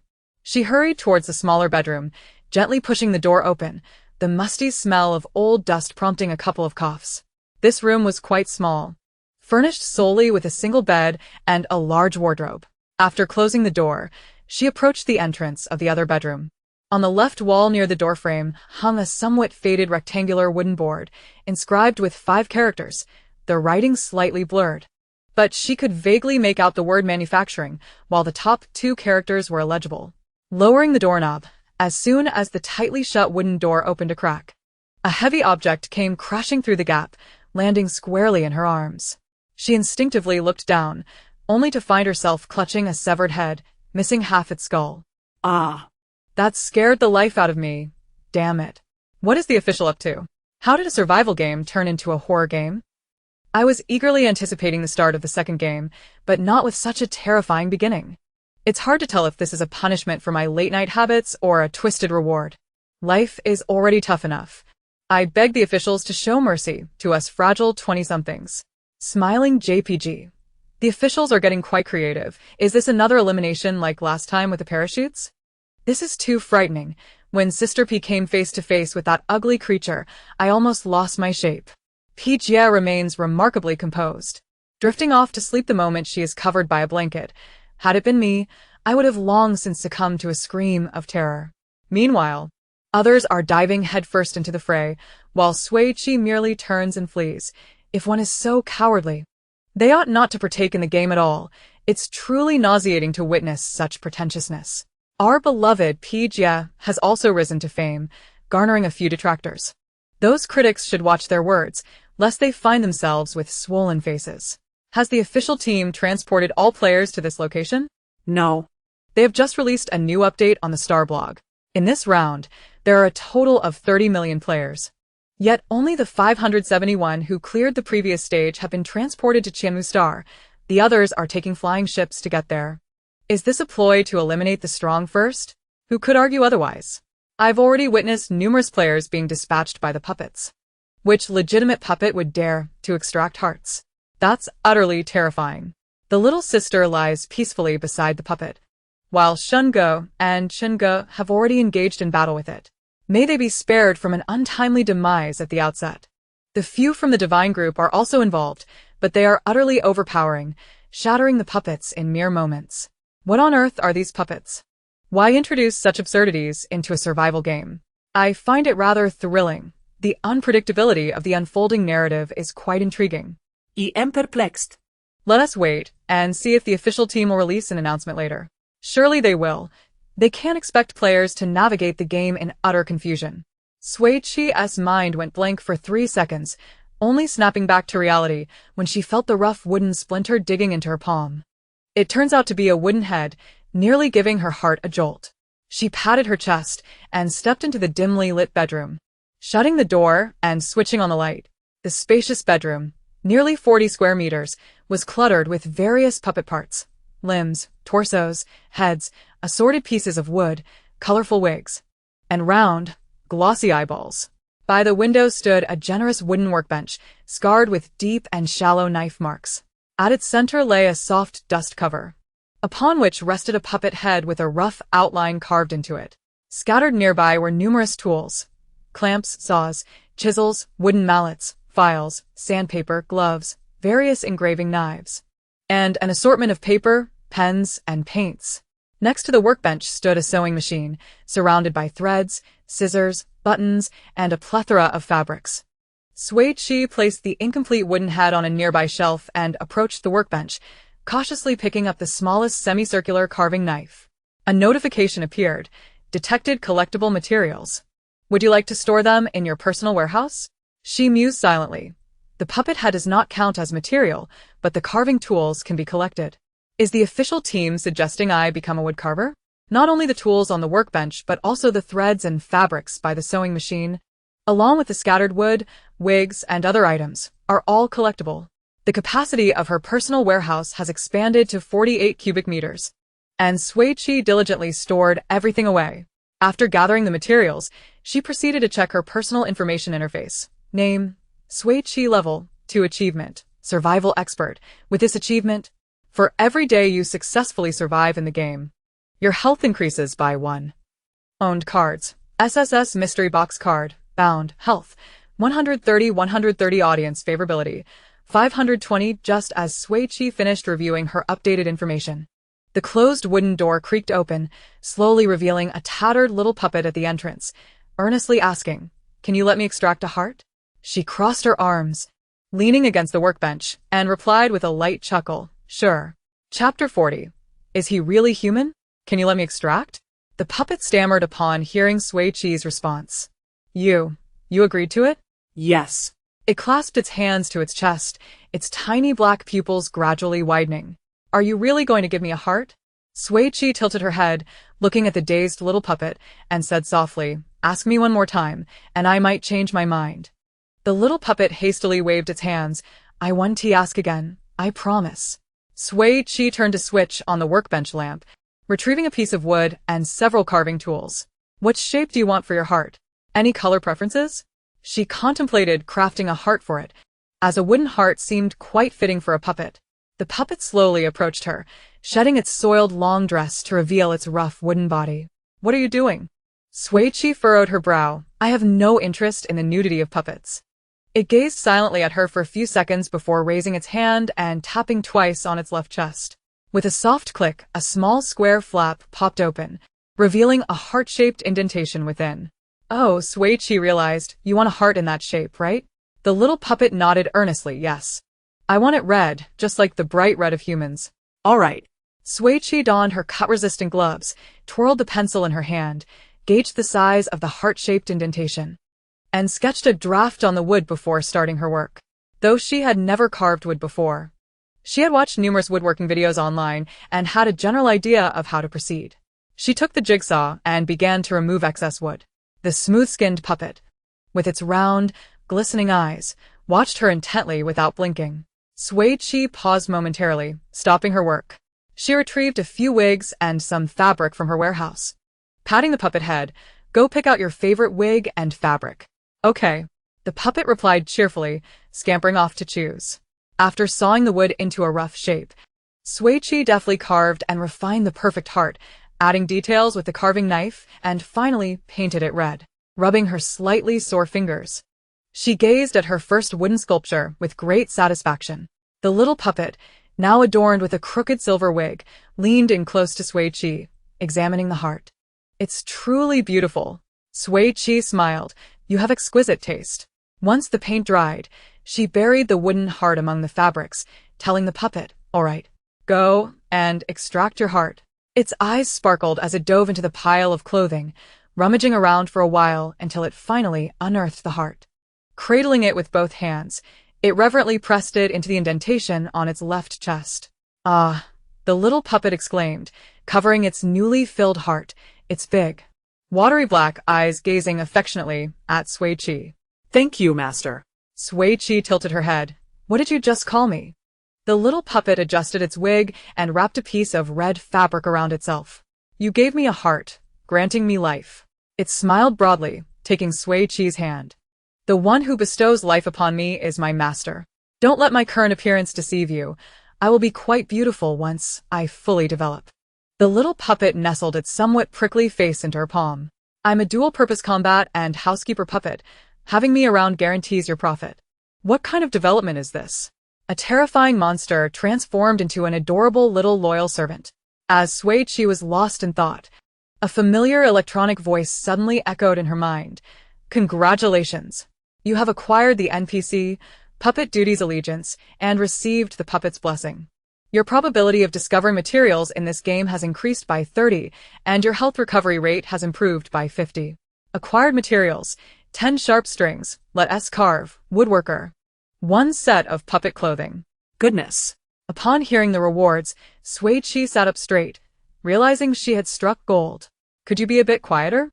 Zhuochen stood before a wardrobe door propped open by a table, his impatience palpable. The contents within rattled restlessly, pleading, let me out. What purpose would that serve? To extract my heart? He retorted. Just remain inside quietly. The puppet trapped within the wardrobe began to weep sorrowfully. Without a heart, I shall perish by dawn. Please, allow me to have one. The exasperation in Zhuochen's voice was nearly overflowing. Don't feign pity. I possess but a single heart, and if you take it, I will be the one to die. It was the dead of night. He had been transported to this wretched place. His teammates were nowhere to be found, and now he was being pursued by a dilapidated puppet demanding his heart. He had already shown considerable mercy by not dismantling it into wooden fragments. He disregarded the puppet's lamentations, turning instead towards the door and grasping the doorknob, which inexplicably refused to budge. After several more attempts, the seemingly ordinary knob remained obstinately still. The puppet, still confined within the wardrobe, kindly explained, you will be unable to leave this room until 8 o'clock. Zhuochen, skeptical, tried again multiple times, and upon realizing he truly could not escape, sighed heavily and sank into the nearby sofa. With his attempts thwarted, he resolved to sleep. Just before closing his eyes, he turned to the wardrobe and said, please wake me before you perish tomorrow morning. Thank you. The puppet pondered, is he truly human? Clearly he is not. Shinyu gazed at the scattered remnants of the puppet's form and spoke solemnly. The instant he heard a noise beside him, he launched an attack. After a fierce struggle, the puppet suffered a crushing defeat. Once the battle concluded, he located the switch and illuminated the room. The space before Shinyu was small, less than 30 square meters, and a cursory glance revealed nothing of value or salvageable resources. He intended to use his light brain to contact his teammates, but there was no signal, and the door behind him remained locked, leaving him trapped. With nothing else to occupy his time, he casually picked up a severed puppet arm from the floor, intending to piece the puppet back together. Detecting collectible resources. Would you like to collect? Shinyu paused, taken aback that the puppet's remains were considered resources. Mei Bao was in a deep slumber when the nearby puppet NPC uttered a word in her ear, only to have its head shattered with a single punch. Mei Bao opened her eyes a crack, seeing the fragments of her subordinate's form, and momentarily thought she was dreaming. She rolled over, pulling the covers back up, and continued to sleep soundly. Meanwhile, Sui Qi, in high spirits, drifted into slumber alongside her little servant puppet, Dubi. At 7:30 in the morning, she awakened, bleary-eyed. Under the bright sunlight. Good morning, mistress, Dubi said obediently. May I hold your hand? Such a simple request from her little servant was easily granted. Sui Qi extended her hand. Go ahead. The moment Doobie's small wooden palm brushed against her fingertips, an abrupt notification sounded in her ears. Health 1. Allocated for NPC Doobie's sustenance. Sui Qi sterdin dis belief. Doobie gazed up with wide, innocent eyes. Thank you, mistress. Chapter 41. The beginning scatters in all directions. Instantly alert, she threw off the covers and sat up. Wait, which servant requires their master to sustain them with life? Sui Qi wrapped her fingers lightly on Doobie's rigid wooden head. Having a heart makes a difference, doesn't he? You think you can just manipulate me? Doobie covered its head, mumbling, I fear you won't provide for me. Stop the pouting. She narrowed her eyes. How much health do you need daily? Speak honestly. Doobie raised a single finger. Just 1 point is sufficient. I'm easy to maintain. Fine then. That daily point of health earned from survival will suffice for your upkeep. Next time, just say it directly. Sui Qi regarded Doobie seriously. I do not appreciate others playing tricks on me. Let this be the last time. Understood. It nodded earnestly. I will remember, mistress. Get up. It's time for you to wear a new outfit. 571 NPCs. Only Pijia has received the puppet's blessing. Only Pijia. Do the haters concede? TCH, it's just that. What use is a puppet sustained by life points? The hater who talks the most is just waiting to be slapped in the face by our Pijia. Pijia's handling of the situation was both unexpected and reasonable. Truly impressive. Controlled by Pijia, how flattering. Our school now has not only Pijia as haters, but also her fans, with 2 factions squabbling daily. Our Pijia has indeed ignited some flames. Indeed, at first, even we were taken aback. Who would have thought the puppet sought a wooden heart? Even Shin delivered a decisive blow that rendered the puppet utterly defeated, a bit too swift and clean. The welfare handed down officially was seized solely by Pijia. How impressive! Doobie, having grown accustomed, is quite adorable. Enough talk, let us shower some rewards. Sui Qi used a pencil to draw eyebrows on the unadorned Doobie before retrieving a set of puppet attire. It was a splendid red Lolita dress, with a voluminous and ornate skirt, complemented by a matching hat and short boots. Upon donning the outfit, Doobie instantly transformed into a little princess, its silvery long curls cascading elegantly behind, large eyes sparkling with delight. Sunlight streamed through the window, illuminating it with a lively and playful charm. A far cry from the drab, frightening puppet of the previous night. Sui Qi adjusted the bow at Doobie's collar. You look truly beautiful, Doobie. Such a lovely dress. Makes me want to get one for our Mei Bao as well. Who is Mei Bao? Doobie inquired curiously. Sui Qi replied with a smile. Loud Mei Bao, our team S powerhouse. She is a young lady about your height. In response, Doobie pointed towards the small bedroom, which contained only a bed and a wardrobe. There are many beautiful dresses in that wardrobe. Surely there's one for Mei Bao to wear. Puppets do not require sleep. While Sui Qi rested, Doobie had thoroughly explored the entire room.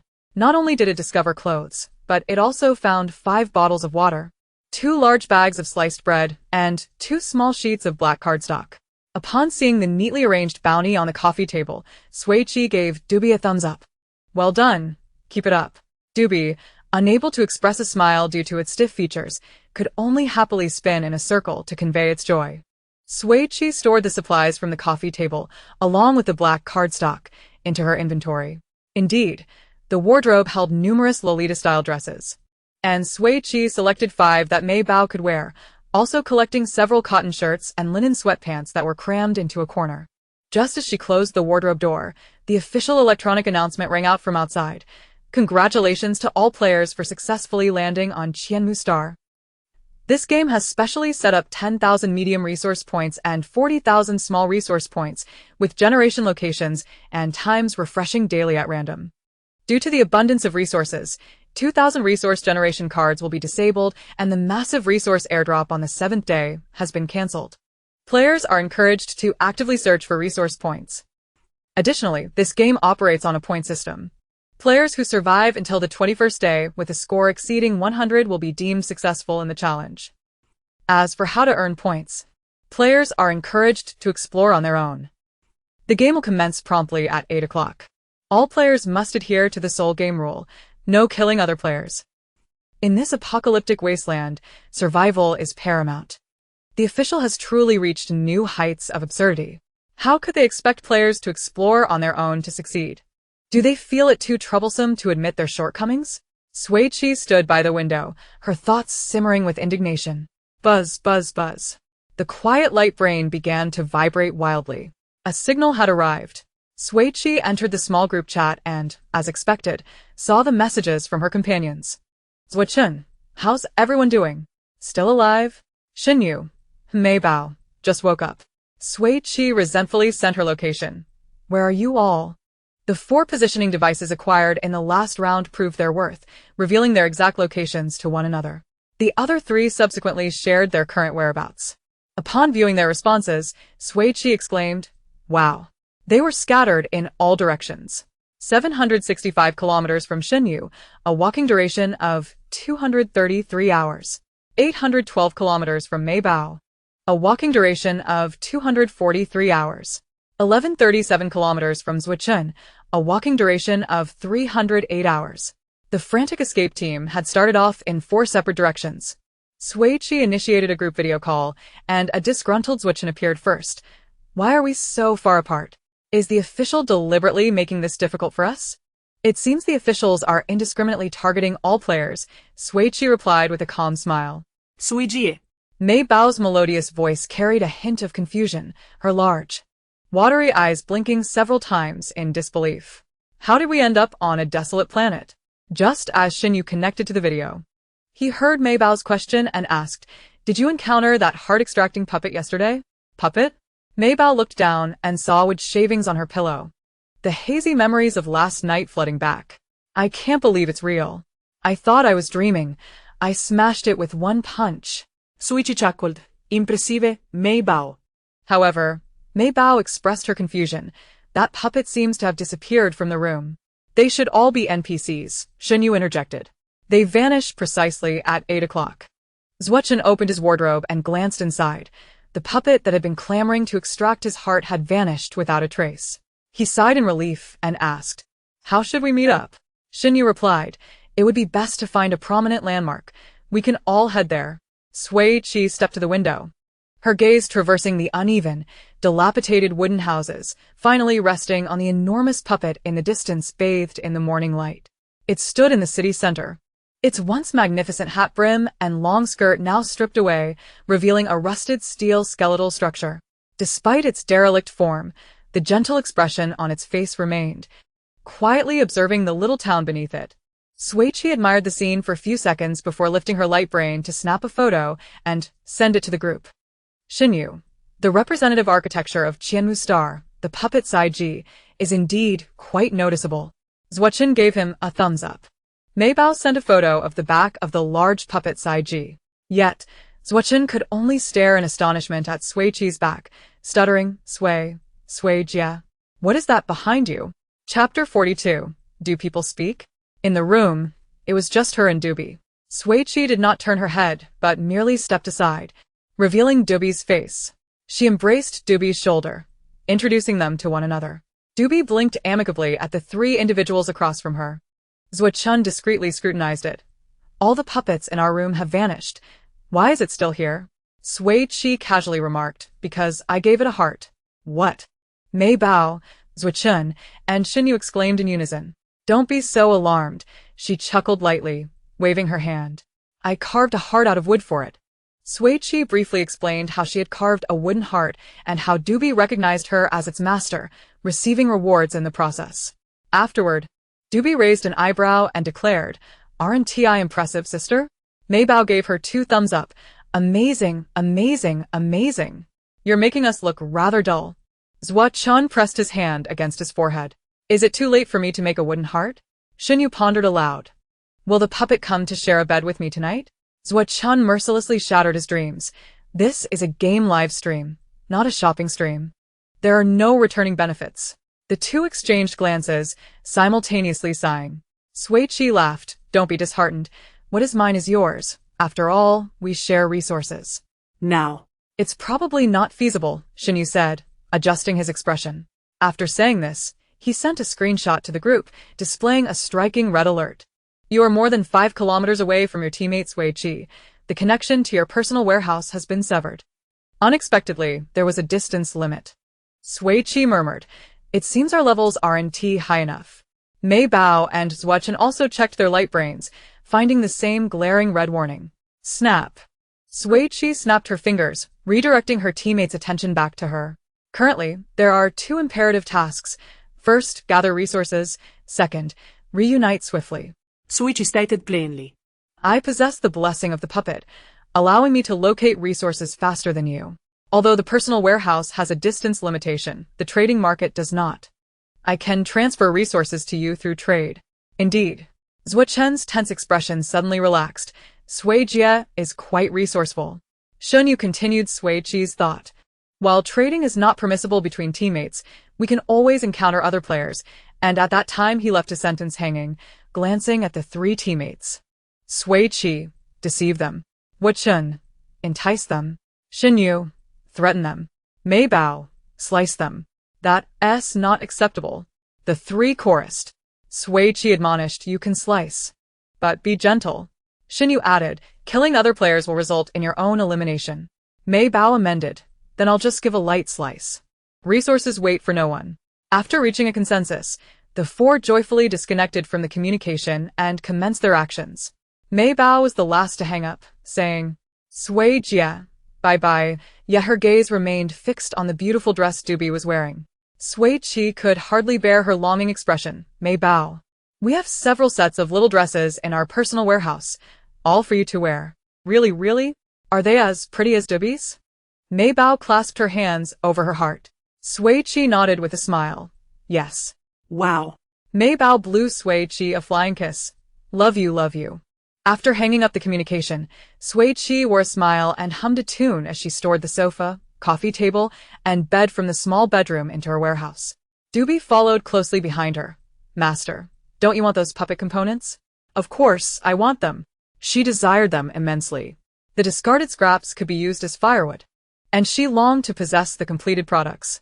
However, without the resource collection prompt, Sui Qi had no means of claiming them as her own. Dubi took her hand and led her to the puppet manufacturing room. Try once more. Sui Qi tilted her head, considering for 2 seconds before agreeing. All right then. After all, Dubi was a noble NPC, and its suggestions were certainly worth heeding. Sui Qi pushed open the door, retrieving the half-head that had crashed into her arms the previous night, and unexpectedly heard a voice in her mind. Detected collectible resources. Would you like to place them in your personal warehouse? She was momentarily taken aback. It had previously been impossible. Why? Was it because you recognized me as your master? She turned to look at Dubi. It blinked. Yes, indeed. Why is it that after Dabi recognizes its master, it can collect resources that were previously unattainable? The information is too scant for Sui Qi to comprehend at the moment. She suppresses her thoughts, chuckling as she gently pats the brim of Dabi's hat. This game begins with puppets, and it is wise to be prepared. Every puppet component in the room, regardless of its quality, is promptly stored in her personal inventory. After gathering the materials, she turns to exit, but her glance catches 2 small white cards scattered in the crevice of the wall. She picks one up and finds its texture identical to that of the black card, thick and smooth. Its length is comparable to the black card, yet its width is merely 1/5 of it. The surface remains blank, devoid of any text or patterns.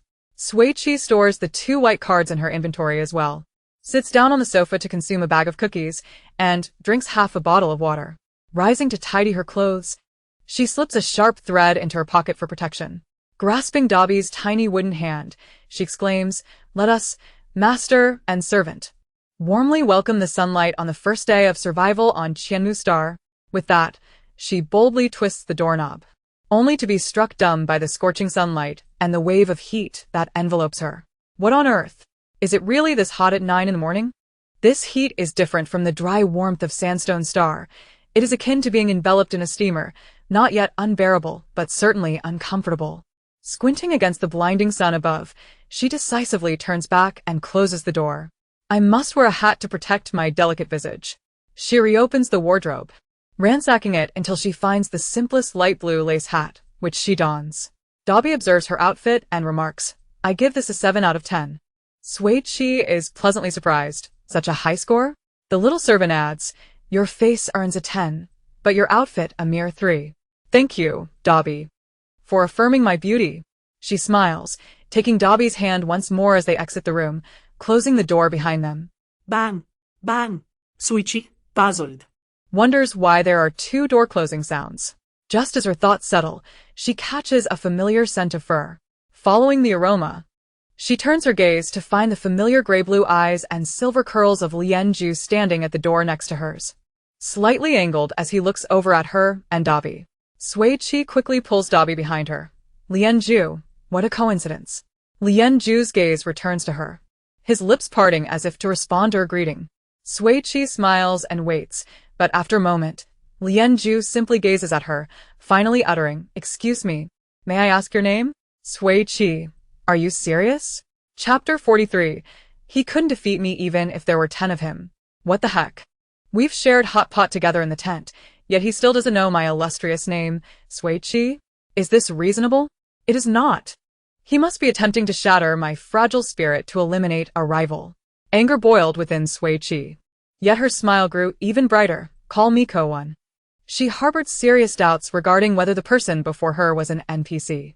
Lianju, is your name Ko-one? Her smile faltered a little. Was that question a product of your intellect? Lianju countered. Does such a question require thought? Sui Qi glanced at him. Perhaps you do need it. Not for me. Lianju ceased the verbal sparring, lowering his gaze to her. The previous question did require it. Sui Qi raised an eyebrow, graciously letting it go. My name is Sui Qi. The Sui from beautiful jade, and Qi from smoke rising from 7 orifices. Lianju nodded, acknowledging her earlier greeting. Hello, Sui Qi. Sui Qi nodded in return, hello. They engaged in conversation at the doorway for a brief moment, a thin sheen of sweat forming on their foreheads. Unspoken.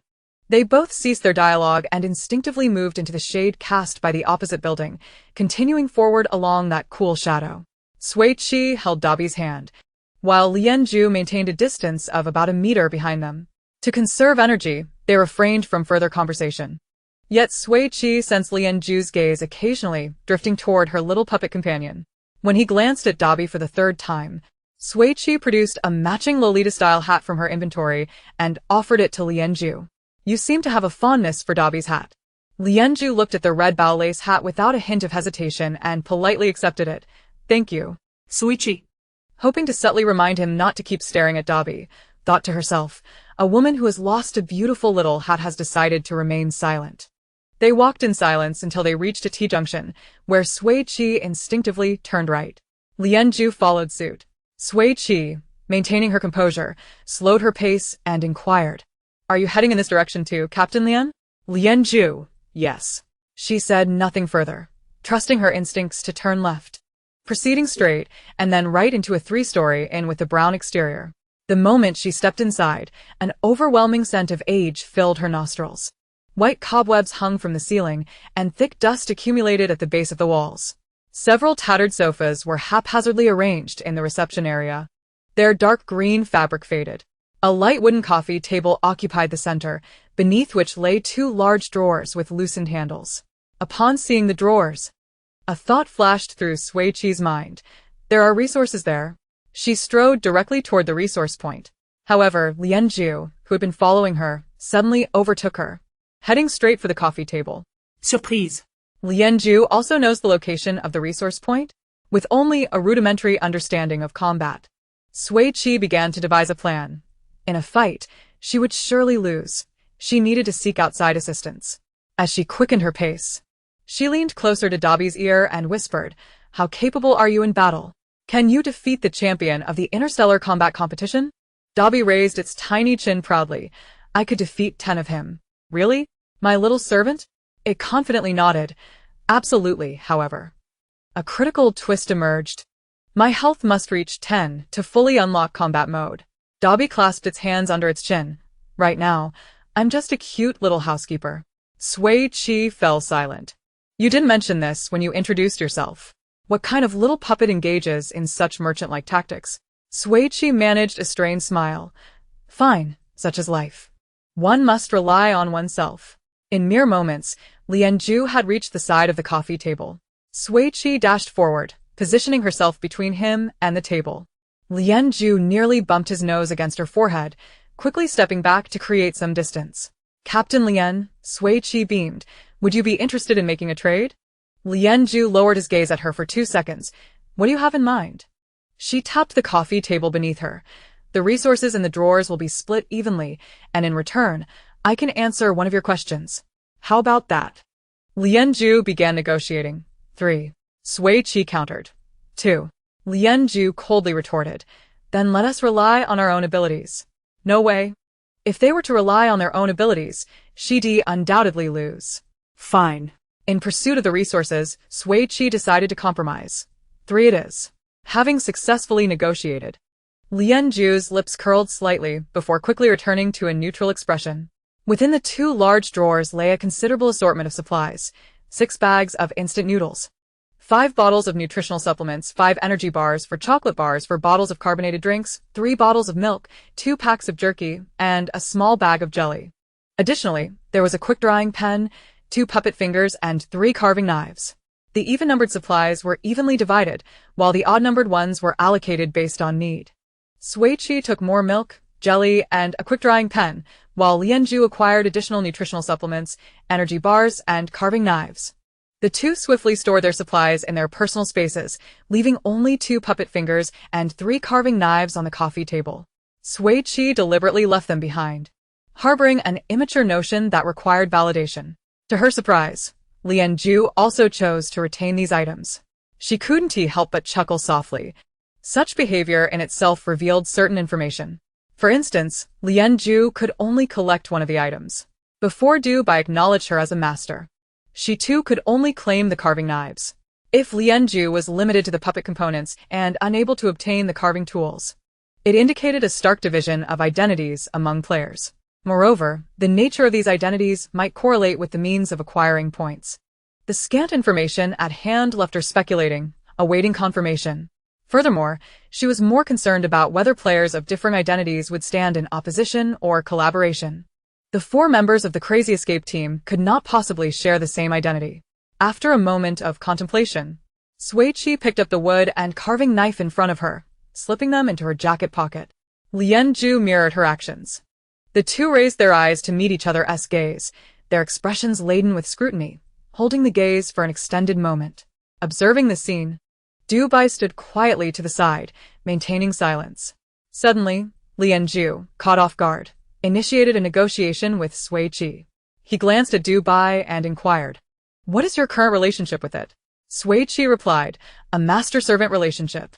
Since it recognizes you as its master, has the variety of supplies you can collect changed?" This question was astutely posed, though the questioner lacked precision. Sui Qi succinctly replied, "Yes." Such a straightforward answer momentarily froze Lien Zhu's expression. What specific changes have occurred? Sui Qi raised 3 fingers. That counts as the 3rd question. Lien Zhu countered, "No, that is the 2nd question." She reasoned, "You asked me if there was a change, and I said there was. That concludes the answer." Reluctantly persuaded, Lien Zhu conceded, "Fine. What is the 3rd question then?" After a protracted silence, he unleashed a formidable inquiry. "What supplies do you currently possess?" That's a bit overstepping," she remarked, sensing his lack of boundaries.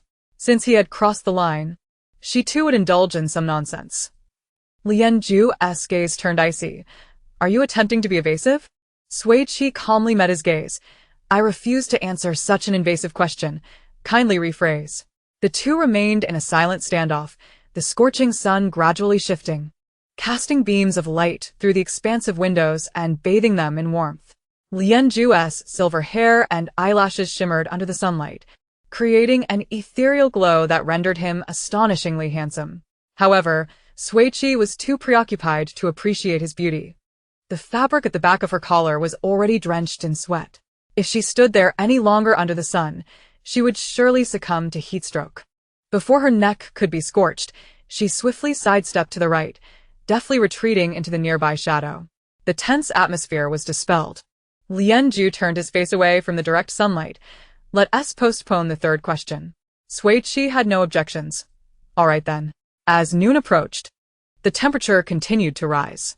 The hotel boasted an abundance of large windows through which unfiltered sunlight streamed in, rendering the space stifling and sweltering, a veritable sauna. In unison, the two departed the inn, seeking a suitable refuge from the heat.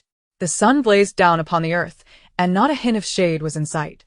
Even the heat waves shimmered in the air.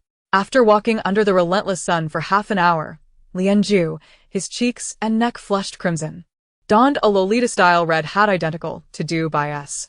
Just as Sui Qi felt herself on the verge of fainting from the heat, they finally stumbled upon a concealed entrance to a basement. They quickened their pace, but just as they were about to step into the cool refuge, a stone hammer hurtled through the air, striking the ground before them with a resounding crash. Had Sui Qi taken one more step forward, it would have landed squarely on her head. "Want to come in for a breather?" "First, relinquish your supplies," came a gruff voice as a muscular man, nearly 6 feet tall and bare-chested, emerged from the shadows, followed closely by a shorter, blonde-haired teammate. "This is our territory. If you wish to enter, you must pay the toll," the muscular man declared. Sui Qi smiled in response. "I have nothing to offer," the blonde lackey shouted. "Who do you think you're fooling?" He pointed at Du Bai, whom Sui Qi had pulled behind her. "That dress on your girl, did you make it? And those ugly hats on your heads? You must have found them at a supply point."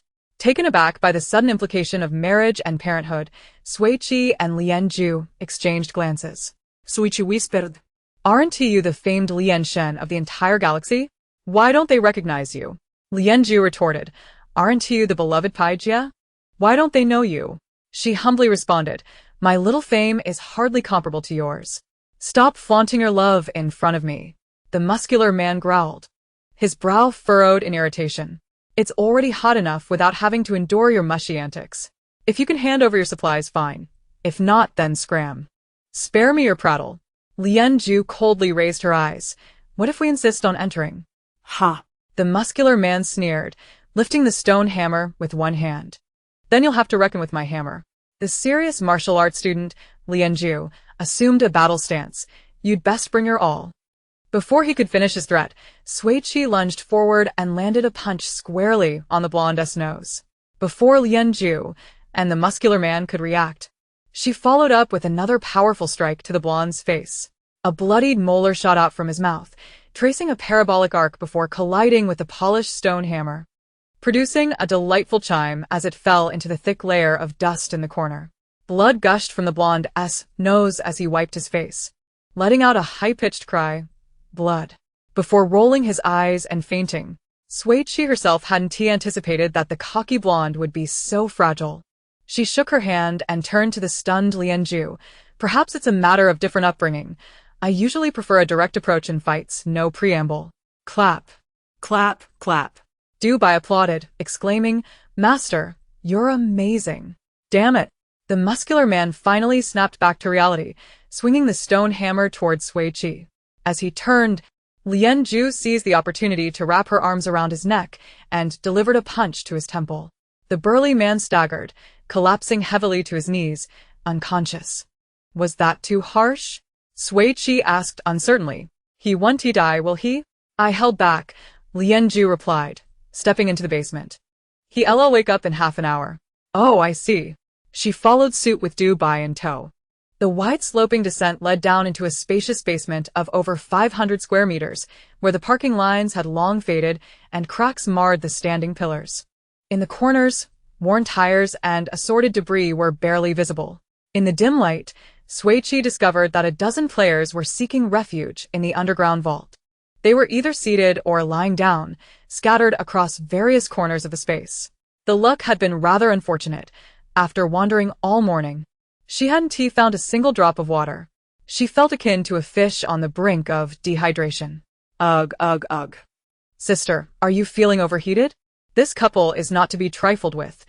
Even the burly man was taken down by them. TSK. Both Sui Qi and Lianju simultaneously cast their gazes towards the source of the rumor. The young boy beside the perpetrator quickly covered his mouth. "I apologize, Sister Sui." "God, Lian. My friend just came down from the mountain and hasn't been online. It was unintentional. I will explain it to him shortly and ensure he doesn't speak out of turn again." Sui Qi, displaying magnanimity, chose not to pursue the matter further and merely remarked to the rumor-mongering bespectacled man, "Spread any more rumors, and we shall step outside for a brawl." The duo continued their search for a resting place in the vault and soon set their sights on the same pillar. There were supplies. Sui Qi and Lianju approached the pillar stealthily and sat down, utilizing the faint light emitted by her holographic device. Sui Qi discovered a 10-centimeter wide crack at the base of the pillar. She reached in and retrieved the contents: a palm-sized rectangular freezer, a bag of disposable chopsticks, a small object the size of a stapler, and 3 bags of juice powder in different flavors. After examining them intently for a while, she realized that the stapler-sized item was a scanner. Lianju found 3 bottles of mineral water, 5 nutrient solutions, and a sunshade umbrella. They both stowed the supplies into their respective storage spaces. Leaning against the pillar, Sui Qi removed her hat and shed her sun protection jacket. The hair on her neck and forehead clung damply to her skin. She glanced at the weather. 12:46, current temperature 45. The temperature difference was somewhat ludicrous. The insulation in this vault was rather poor. Although the temperature was lower than outside, it still hovered around 35 degrees, remaining oppressively hot. Sui Qi raised her hand to wipe away the sweat. Seeing her gesture, Duty inquired, "Master, are you feeling hot?" "Indeed, I am nearly succumbing to heatstroke." Upon hearing this, Duty extended its small puppet hands, revealing a mesh air conditioning vent on the thin wooden board of its palms. "Would you like me to activate the air conditioning, Master?" Chapter 45. Feeling somewhat inadequate, Sui Qi gazed at Duty in astonishment. "You are so impressive." "This is merely one of my many trivial functions," Duty replied, proudly lifting its small chin. "You shall learn more about me in due time." "You are quite remarkable." She chuckled, affectionately patting its little head. "Please set it to a cool 25 degrees. "Certainly, Master." Although the vent in Duty's palm was small, the airflow was substantial and silent, enveloped in the gentle breeze. Sui Qi felt comfortable enough to prop her feet up. Observing the scene, Lianju remarked, "I might have been a bit too harsh on that puppet yesterday." After a moment of regret, he promptly stood up and moved to sit beside Sui Qi, positioning himself in a spot where the cool air would reach him. Sui Qi shot him a sidelong glance. "Are you trying to mooch off the air conditioning?" Lianju settled comfortably, turning to Sui Qi. "If I can borrow your puppet for an hour, I will reveal to you the location of a supply point." "Heaven sent supplies?" Sui Qi smoothly nudged Duty towards Lianju, pleading, "Please treat my Duty kindly." Duty willingly approached Lianju, greeting him politely. Then it moved to his other side, directing the air conditioning towards Sui Qi, so she could enjoy the cool breeze as well. Sui Qi felt deeply touched. Truly, it was the darling she had nurtured with her life. So considerate. In this comfortable setting, she took out a bottle of water and a bag of bread, commencing her lunch. Their leisurely demeanor incited envy among the other players in the vault, who were struggling in a pitiful state, whispering amongst themselves. How could she have food, drink, and air conditioning on the very first day of survival? How could she be so comfortable? It was utterly maddening. The disparity was glaring and made them feel utterly inadequate. After satisfying her hunger and thirst, Sui Qi tuned out all sounds, leaning against the pillar for a short nap to restore her energy. Upon awakening, she took out the freezer she had just acquired and began to explore its functionalities. There were options for ice lollies, slushies, and frozen drinks. The description beneath the ice lolly function simply stated, "Pour in any liquid, and it will freeze in 3 seconds." Is it truly that powerful? I must give it a try. Without hesitation, Sui Qi fetched a new bottle of mineral water. Among the strawberry, orange, and apple-flavored juice powders, she opted for the strawberry. The colorless mineral water transformed into a vibrant pink hue. She poured half a bottle into the device, adhering to the water level line indicated on the inner wall, and inserted a disposable chopstick. The flowing liquid froze instantly. "Wow, it truly lives up to its claims," Sui Qi exclaimed, thrilled as she extracted the strawberry-flavored ice lolly and took a hearty bite. Ugh, ugh. She was taken aback by a sudden foul odor assaulting her senses. This was not the strawberry of the vine, but rather the foul-tasting refuse from a stinking ditch. The manufacturers of the juice powder ought to hold a press conference to apologize to strawberries and her. She held the ice lolly in her left hand while covering her mouth with her right, attempting to quell the bizarre taste. Suddenly, a shadow darted past her, and Sui Qi felt a tight grip on her left hand. A pale-faced girl with a single ponytail was tightly clutching her hand, gazing longingly at the ice lolly, seemingly ready to lick it. Is Is that an ice lolly? Mistaking the girl's actions as an attack on her master, Duty promptly dashed over, gripping the back of the girl's collar and lifting her off the ground. Please maintain a distance of at least 1 meter from my master. After delivering this warning, Duty returned to Lianju's side to continue acting as the air conditioning, though its gaze remained fixed on the ponytailed girl. The girl showed no offense, stepping back a meter while offering an apologetic smile. I'm sorry, I didn't mean to intrude. My surname is Feng Ling. After introducing herself, she pulled out a bottle of mouthwash and a large pack of wet wipes from her pocket, extending them towards Sui Qi. Can I trade these for that ice lolly? I am terribly thirsty. You can, but its taste leaves much to be desired, Sui Qi replied candidly. Even if it tastes like excrement, I would still gladly accept it. Feng Ling replied emphatically. Clearly, the girls participating in this game were all quite formidable, and Sui Qi felt a twinge of inadequacy. She accepted Feng Ling's offerings and used the remaining half bottle of strawberry water to create another ice lolly for her. The moment Feng Ling received the ice lolly, she promptly shoved it into her mouth and began to suck on it. In the otherwise empty vault, the sound of her enthusiastic slurping echoed, occasionally accompanied by muffled exclamations of pleasure. Embarrassed, she smiled at Sui Qi. I think I'm suffering from heat stroke and feeling a bit nauseous. It's not the ice lolly's fault. Perhaps, just perhaps, it might indeed be the ice lolly's fault. Feng Ling quickly finished the ice lolly and shifted to a spot not far from Sui Qi, occasionally extending her arms and legs to bask in Duty's cooling affection. However, her sparkling eyes remained fixated on the uneaten ice lolly in Sui Qi's hand. Sui Qi felt the heat of her gaze and tentatively extended the ice lolly towards her. I took a bite, if you don't mind.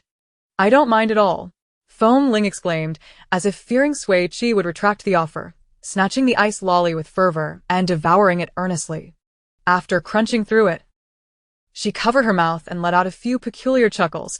I can't believe I just ate an ice lolly licked by the sister farts. This is pure bliss, he. Sui Qi was momentarily paralyzed, a sudden wave of embarrassment washing over her. Her toes began to curl. Just then, Lianju beside her softly remarked, I'd like an orange-flavored one. As Sui Qi opened her mouth to respond, he continued, I'll pay 100 interstellar coins for it. Is that all right? Absolutely. She swiftly crafted 2 orange-flavored ice pops, one for Lianju, while she decided to auction off the other. Who wants the last ice pop? The players who had been watching eagerly stirred, yet they had yet to gather any resources. Merely gazing longingly at the ice pop, Sui Qi then added, without resources, you can use interstellar coins to buy it, sign an IOU, and settle up after the game ends. The players' eyes suddenly sparkled, and they began to enthusiastically place their bids. I'll offer 50. I'll bid 100. 120. 150. 2,500. That was a bit steep, exceeding my budget. Oh well, I can endure. Tears of poverty silently streamed down. The orange ice pop ultimately sold for the staggering sum of 2,500. Lianju remarked, you have a knack for business. Sui Qi smiled brightly, thank you for the compliment. The wealthy player signed the IOU, happily accepting the ice pop, settling down beside Feng Ling to savor it while enjoying a bit of the air conditioning. After a while, players filled the area around Sui Qi's pillar. The muscular man and the blonde, who had just regained consciousness, entered and were momentarily taken aback by the scene. Their initial intent to cause trouble vanished in an instant. Sui Qi, her head bowed, glanced at them but chose not to pay further attention, as she had just shared the image of the ice pop in their group chat, provoking a chorus of lamentations.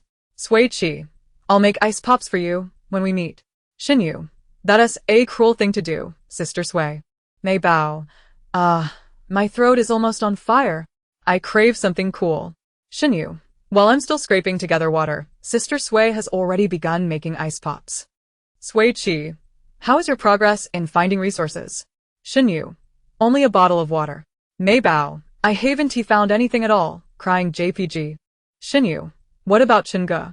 The three of them silently waited for a minute, but no one sent another message, and Zuochen had yet to come online. Chapter 46. You've suffered. Sui Qi decisively opened Zuochen's health status. 49. accompanied by the negative states of injury, unconsciousness, and blood loss. No sign of hypoglycemia. That meant he had been attacked by a player. She re-entered the group chat, discovering that Sui Qi's latest message had been sent 40 minutes ago, providing his real-time location. His health was critically low, injured for at least over half an hour. He needed immediate assistance. However, the distance between them was over 1,000 kilometers, making it impossible for her to reach him in time. Sui Qi tightly gripped her light brain, her expression grave, the smile vanishing from her face. Lianzhu noticed her shift in demeanor, lightly tapping his long fingers on his knees. He softly inquired, "What is the matter?" Sui Qi glanced at him and replied, "Chenggu isn't in good shape." In the dimly lit storage room, the bright 3D map on Sui Qi's light brain was particularly conspicuous. Lianzhu's gaze fell slightly, taking in the details. The peculiar turtle-shaped building in the lower left corner of the map was precisely what Pei Yi had shown him 20 minutes prior. Pei Yi was less than 3 kilometers from where Sui Qi was located. Lianzhu opened his light brain. "Send me his location. I'll have Pei Yi check on him." At that moment, Sui Qi felt immensely grateful that she hadn't parted ways with Lianzhu. Even though she typically preferred to owe money rather than favors, today, she was more than willing to owe this one. "All right, thank you." The sincerity in her tone was rare, prompting Lianzhu to glance at her. They were not yet friends, and Sui Qi took the initiative to say, "I'll add you." Lianzhu replied, Upon receiving the message, Pei Yi immediately set off. True to his training at the Martial Institute, he arrived at Sui Qi's side in just 23 minutes. Wow, he has been bashed on the head. He sent a video call to Lianzhu. The camera focused on Sui Qi. Sui Qi hurriedly moved beside Lianzhu, and in the video, Sui Qi lay on the ground, half his face submerged in a pool of blood, his complexion as pale as a sheet. In the trading center, a reply came to her post seeking medical supplies. She clicked in to find that the person on the other end was Pei Yi. "Sui Qi." She directly addressed Pei Yi, "Help Sui Qi with the bleeding and treatment. I'll send you the resources shortly." Pei Yi, "Oh, okay." He produced a hemostatic powder and sprinkled it on the wound at the back of Sui Qi's head. "I just found a medical kit. Full of medicines but no food." Perhaps due to his frequent training injuries, his bandaging technique was remarkably professional and swift, soon wrapping a net around Sui Qi's head. "Done, perfect." Pei Yi then turned the camera to himself. Just as he was about to ask Lianzhu for supplies, he looked up and saw Lianzhu and Sui Qi leaning closely together, their heads almost touching. Behind them stood a silver-haired little girl, her face partially visible. The girl bore a resemblance to Sui Qi, and, astonishingly, her hair was identical to Lianzhu's. Pei Yi's gaze shifted back and forth between the little girl and Lianzhu's silver locks. When he confirmed that the color, shape, and even the curl of their hair were identical, he was left in a daze. Pei Yi, shocked, exclaimed, "When did you two have a child?" Sui Qi, taken aback, responded, "From which angle did you draw such a miraculous conclusion?" Lianzhu was rendered speechless by Pei Yi's astonishment. Their silence, however, was interpreted by Pei Yi as an unspoken acknowledgement. He questioned in despair, "She's already this big. When did you meet? When did this happen?" Lianzhu, "I've grown up alongside you. How could you keep something so significant from me for so long? You never considered me a brother." Lianzhu attempted to explain. No. Pei Yi rolled his eyes, pressing his fingers against his temples beside Sui Qi. "You needn't make excuses. Explanations are merely disguises, and disguises indicate the truth." Silence spread between Sui Qi and Lianzhu. Sui Qi gently touched her nose, compassionately patting Lianzhu's shoulder. "After so many years of friendship with him, you've truly suffered." Lianzhu silently covered his light brain. Just then, Sui Qi, who had been unconscious for a long time, finally awakened. Upon opening his eyes, he was greeted by Pei Yi rolling his eyes, his expression fierce, almost causing him to faint again. "What the heck?" Pei Yi, Sui Qi's memories of being struck from behind gradually returned. He looked at Pei Yi with a complex gaze. "How the hell did I end up in hell with you? Damn it." Pei Yi's eye-rolling ceased. "I painstakingly saved you, and you curse me as soon as you wake up?" The pain from the injury on his head jolted Sui Qi, and he instinctively reached for the painful spot, only to touch the soft net. "Did you bandage my wound?" Sui Qi asked Pei Yi. "Yeah." Zhuo raised his fist in gratitude. Thanks, brother. If you need anything, just let me know. Pei Yi fist bumped him. I don't ask for much. Just remember to invite me when you're having a feast. No problem. Sui Qi readily agreed from across the light brain. Upon hearing Sui Qi's voice, Zhuo immediately turned to Pei Yi's light brain. Sister Sui? Pei Yi discreetly tucked the holographic device behind him, stammering with great difficulty, you know. Your sister Sui and we have a child, right? Zhuo furrowed his brows in confusion. What nonsense are you rambling about? Pei Yi, be quiet, came the cold voice of Lianju from the holographic device. Zhuo grasped Pei Yi's shoulder firmly, speaking in a low tone. Although you saved me, let's be clear. Do not spread rumors about my sister Sui. I am not spreading rumors. Pei Yi protested with a hint of indignation. I am not that kind of person. Sui Qi, Sitting across, interjected, Pei Yi, look over here. Reluctantly, he lowered his gaze towards the holographic device, revealing the cherubic face of duty, which filled a significant portion of the screen. Sui Qi introduced, this is my puppet, Duty. Upon seeing the distinct puppet markings on the face of Sui Jia and Lian Ji's daughter, Pei Yi's face flushed crimson, burying his head deeply into his knees, silencing himself. Zhuo seized his wrist, adorned with the holographic device, and continued the conversation with Sui Qi. Brother Chen, who injured you? I didn't see their face. Zhuo replied, patting the mattress beside him. I was rummaging for supplies under the bed when I got knocked unconscious from behind. However, there was a black iron rod about half an arm's length among the supplies. They would surely recognize me if they saw it. That's good, Sui Qi said solemnly. Next time we encounter them, let's make sure to take them down. I'll send the supplies to Pei Yi first, and you all can divide them yourselves, Sui Qi said, swiftly opening the trading center. Soon, a pile of supplies appeared before Pei Yi. 2 bottles of mineral water, a bottle of carbonated drink, a bottle of milk, a whole bag of sliced bread, a packet of jerky, and a chocolate bar. Zhuo formed a heart shape with his hands, exclaiming, love you, Sui Jia. He efficiently divided the supplies and opened the sugary carbonated drink, gulping down more than half the bottle. Pei Yi also grabbed a bottle of mineral water with enthusiasm. As they voraciously devoured their food, Sui Qi turned away from the holographic device, reporting their safety in the frenzy of escape. Brother Chen is fine. Pei Yi happened to be nearby and rushed over to save him.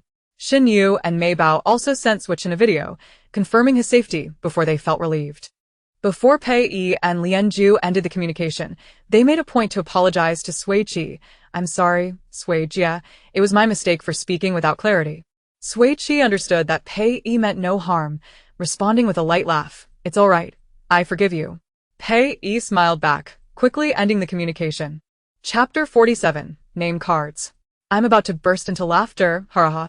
Pei Yi truly has a keen eye. If you can speak, do say more. Sister Pai and Lian Shen have sweet moments. Who wants to join in? Pause for a bathroom break. I'm in. The battle of humans and dogs is paused. Count me in. I don't care. They are the perfect family of 3. This isn't Pei Yi's fault. That blonde also treated Sui Jia and Lian Shen like a couple. The eyes of the masses are sharp. By the way, Lian Shen doesn't have the blessing of a puppet. How does he determine the location of supplies?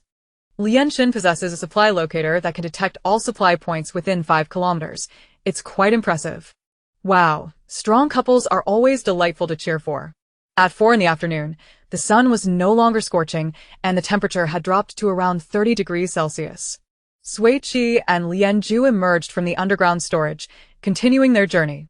Eager to reunite with their teammates, they minimized their sleeping hours, resting only 3 to 4 hours each night and catching up on sleep during the hottest part of the day.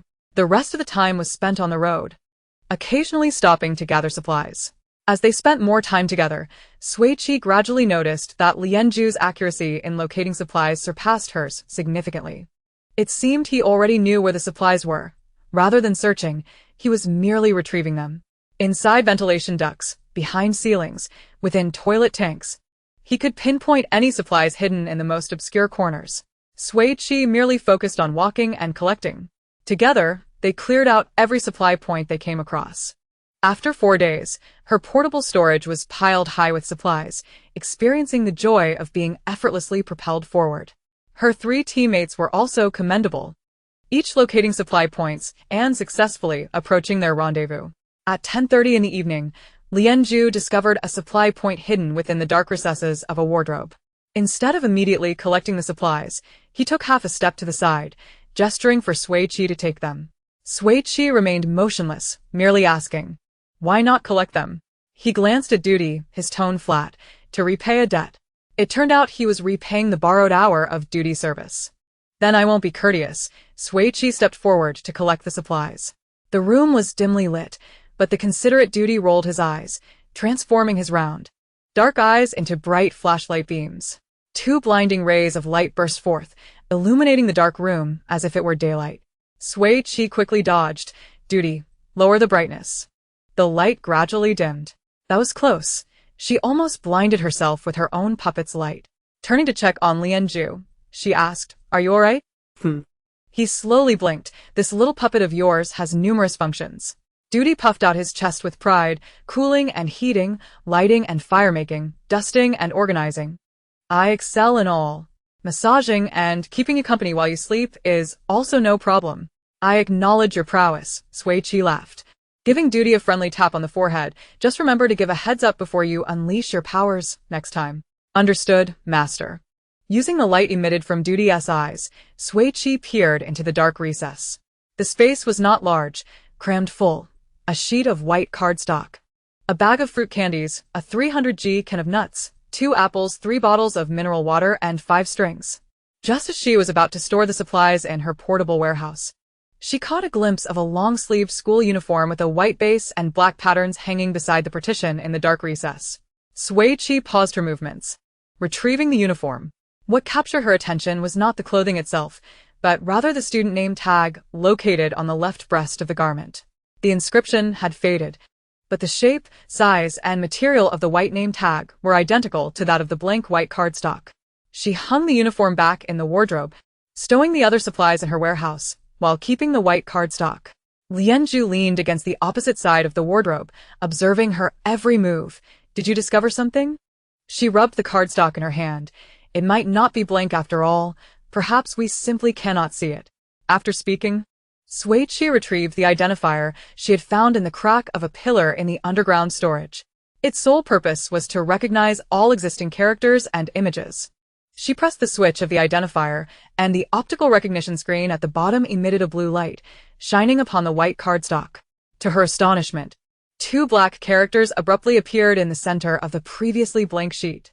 Upon recognizing the names, Sui Qi was even more surprised, as the name revealed was that of her old acquaintance, Lin Feng. Enlightenment struck Sui Qi. The white cardstock was, in fact, the player's name card. The front bore the player's name, while the back displayed the name of their team. The 2 exchanged glances and retrieved all the name cards from the supplies. Apart from the one inscribed with Lin Feng's name, Sui Qi had 3 white cards and 2 black cards, with Lianzhu possessing one of each. The identifier scanned through them sequentially, revealing text only on the white cards, while the black cards remained blank. The name cards Sui Qi possessed were Lin Feng, Chang Li, Lei Yong, and Li Ergu.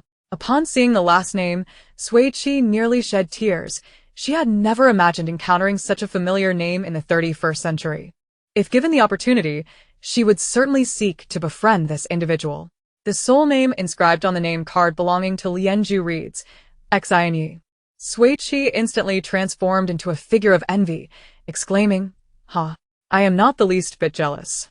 How fortunate to have obtained a teammate's name card. Damn it. Such good luck." With a tinge of bitterness, Sui Qi snapped a photo of Lin Feng's name card and shared it in their group chat. "Friends, do not let such white cardstock slip through your fingers. Be sure to gather them all." Zhuo Chen. Why does it have Lin Feng's name on it? Shen Yu sent an image. I have 2, but they are blank. Mei Bao. I have 3. This is a player's name card, Sui Qi explained to her 3 companions. You must scan it with a recognizer for the inscriptions to appear. I suspect it is likely connected to the method of earning points. Zhuo Chen, Shen Yu, and Mei Bao. After 4 days of travel, the 4 were now less than 100 kilometers apart. Sui Qi suggested they discuss the matter in detail upon meeting the next day, to which her teammates readily agreed. She exited the group chat, holding Lin Feng's name card, pondering it for a long while. Carving tools, puppet components, and the name card. Sui Qi chuckled. So this is the scheme the officials have devised. Lien Zhu's gaze, previously lost in the void, shifted and fixated upon her.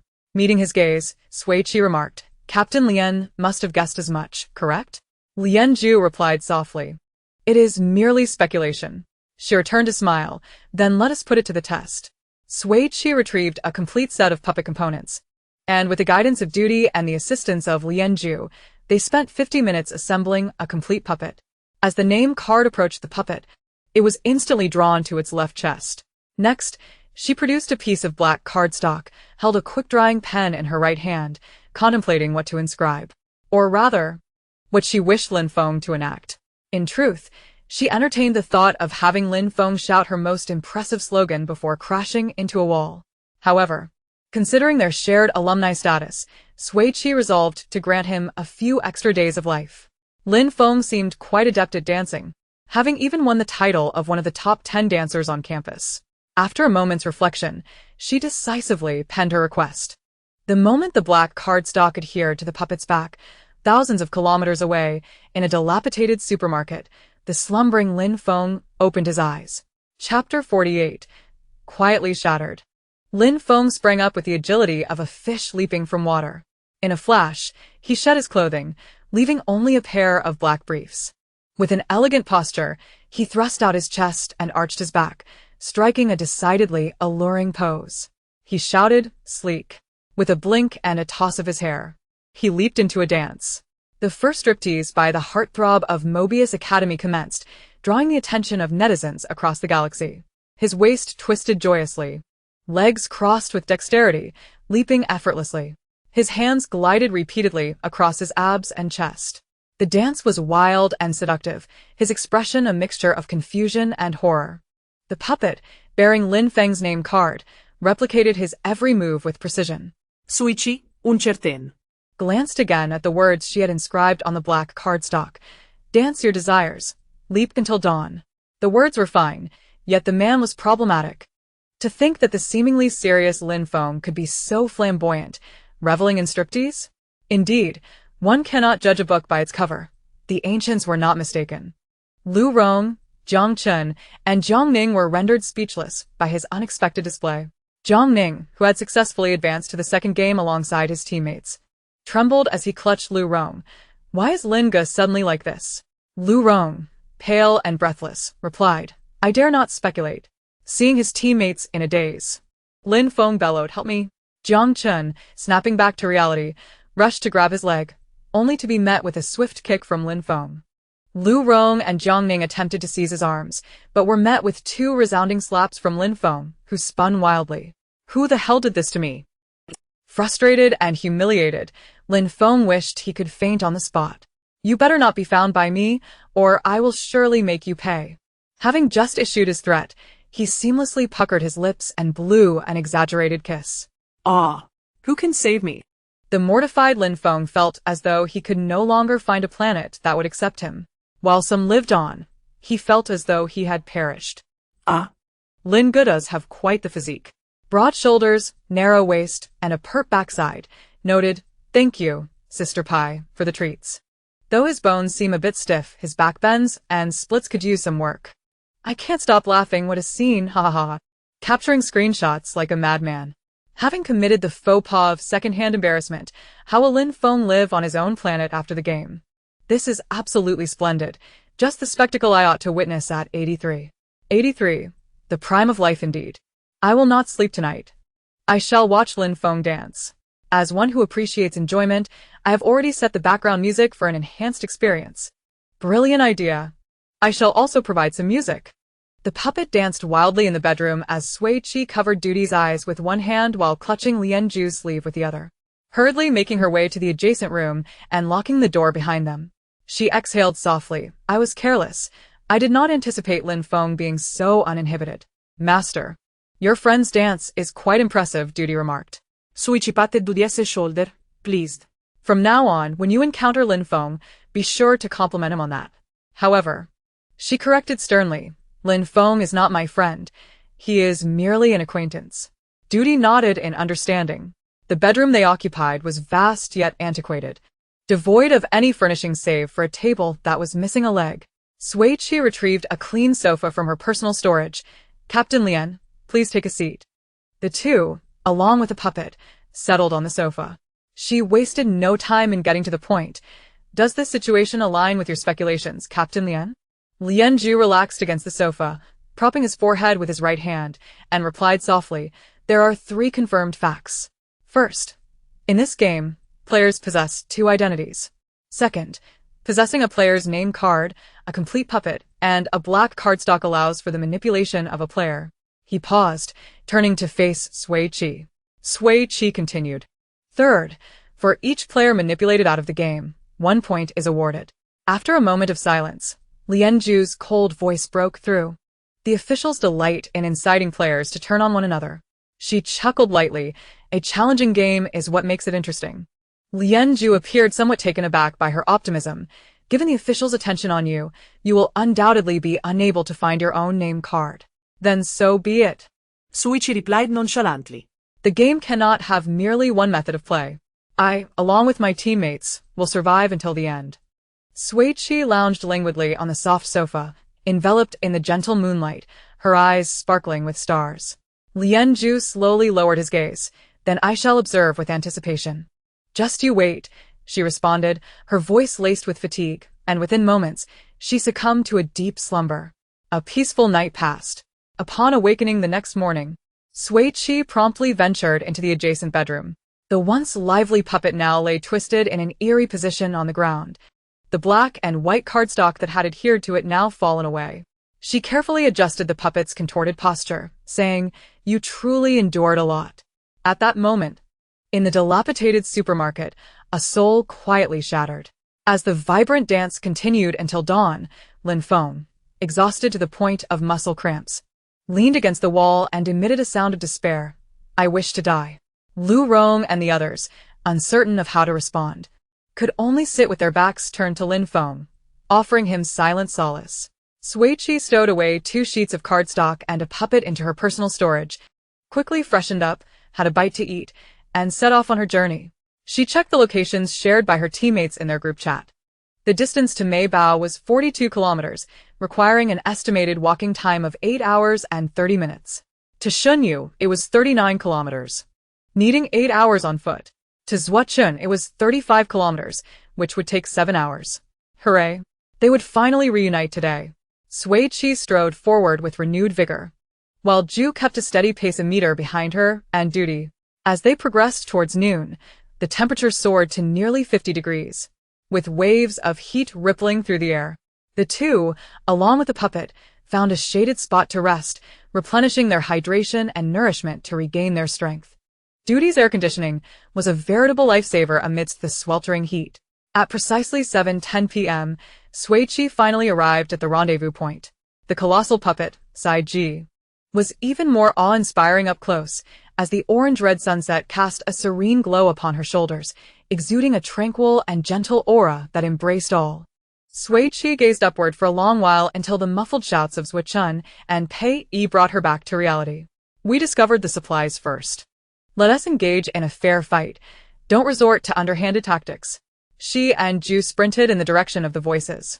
Zhuochun and Pei Yi were confronting 4 unfamiliar players in front of an abandoned clinic, the tension palpable.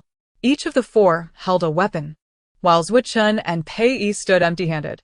Seizing the momentum from her run, Sui Qi deftly slid right into their midst. "Hello." The 6 tense figures momentarily froze. Zhuochun exclaimed with surprise, "Sui Jia." Pei Yi, seeing Zhu beside him, excitedly called out, "Lian Ge." Among the opposing 4, a rugged, dark-skinned man, likely the leader, cast a disdainful glance at Zhu and sneered, "Lian Xueti, your taste in friends is truly lacking." Chapter 49, The Canine Howl Self-Introduction. Zhu turned to him, responding coolly. "And you are?" The dark-skinned man gripped his iron rod tightly, gritting his teeth as he said, "Every time I see that arrogant look on your face, I wish I could kill you." Sui Qi glanced at the half-arm-long black iron rod in his hand and smirked. "So you're the one who injured Chinge." The dark-skinned man shot her a glance, dismissing her with, "So what? You're just a girl. What can you do to me?" Pei Yi, standing behind Sui Qi, tugged at her sleeve. Chongli is our senior. He is ruthless and cunning. No one in our school can match him, except for Lian Ge. Besides, his 3 teammates are equally brutal. Don't confront them head-on. Sui Qi's expression shifted as she turned abruptly. Chongli? The deranged Chong and the viciously? Pei Yi nodded. Exactly. This was fortuitous indeed. Encountering her, it would be Chong's misfortune. She murmured, "Don't worry, I know what I'm doing." Pei Yi released her grip, but the next moment, he watched in astonishment as Sui Qi provocatively lifted her chin and challenged, "Dark-skinned man, dare you to compete with me?" Pei Yi exclaimed, "Is this your idea of knowing your limits?" Chongli was momentarily taken aback, then burst into laughter, addressing his teammates. "Did I hear correctly? She wants to compete with me?" He scrutinized Sui Qi with disdain. "What do you want to compete in? Household chores? Or perhaps a contest of skills in bed?" Before he could finish, 4 pebbles flew toward his mouth. The dark-skinned man skillfully deflected them with a flourish of his rod. Zuochen furrowed his brow and glared at him. "Did you grow up eating shit?" Pei Yi rolled his eyes dramatically. "You've embarrassed the Ares Martial Academy." Sui Qi tossed the stones in her hand. Who would have thought that in the 31st century, I would encounter such a simpleton? Chongli pointed his iron rod at her, barking, "Watch your mouth." Ignoring him, she turned to Zuochen and loudly complained, "He is just a double-standard man." Duty. Sensing his master was threatened, raised a paw to claw at Chongli's collar. Sui Qi swiftly pulled her behind her, fixing her gaze on Chongli. "You enjoy playing dirty, don't you? I'll play your game until you're out." "Fine." Chongli grinned wickedly, "Since you're so eager to die, I'll oblige." Sui Qi replied calmly, "The contest starts in 10 minutes, and any means are permitted." With that, she stepped into the abandoned clinic.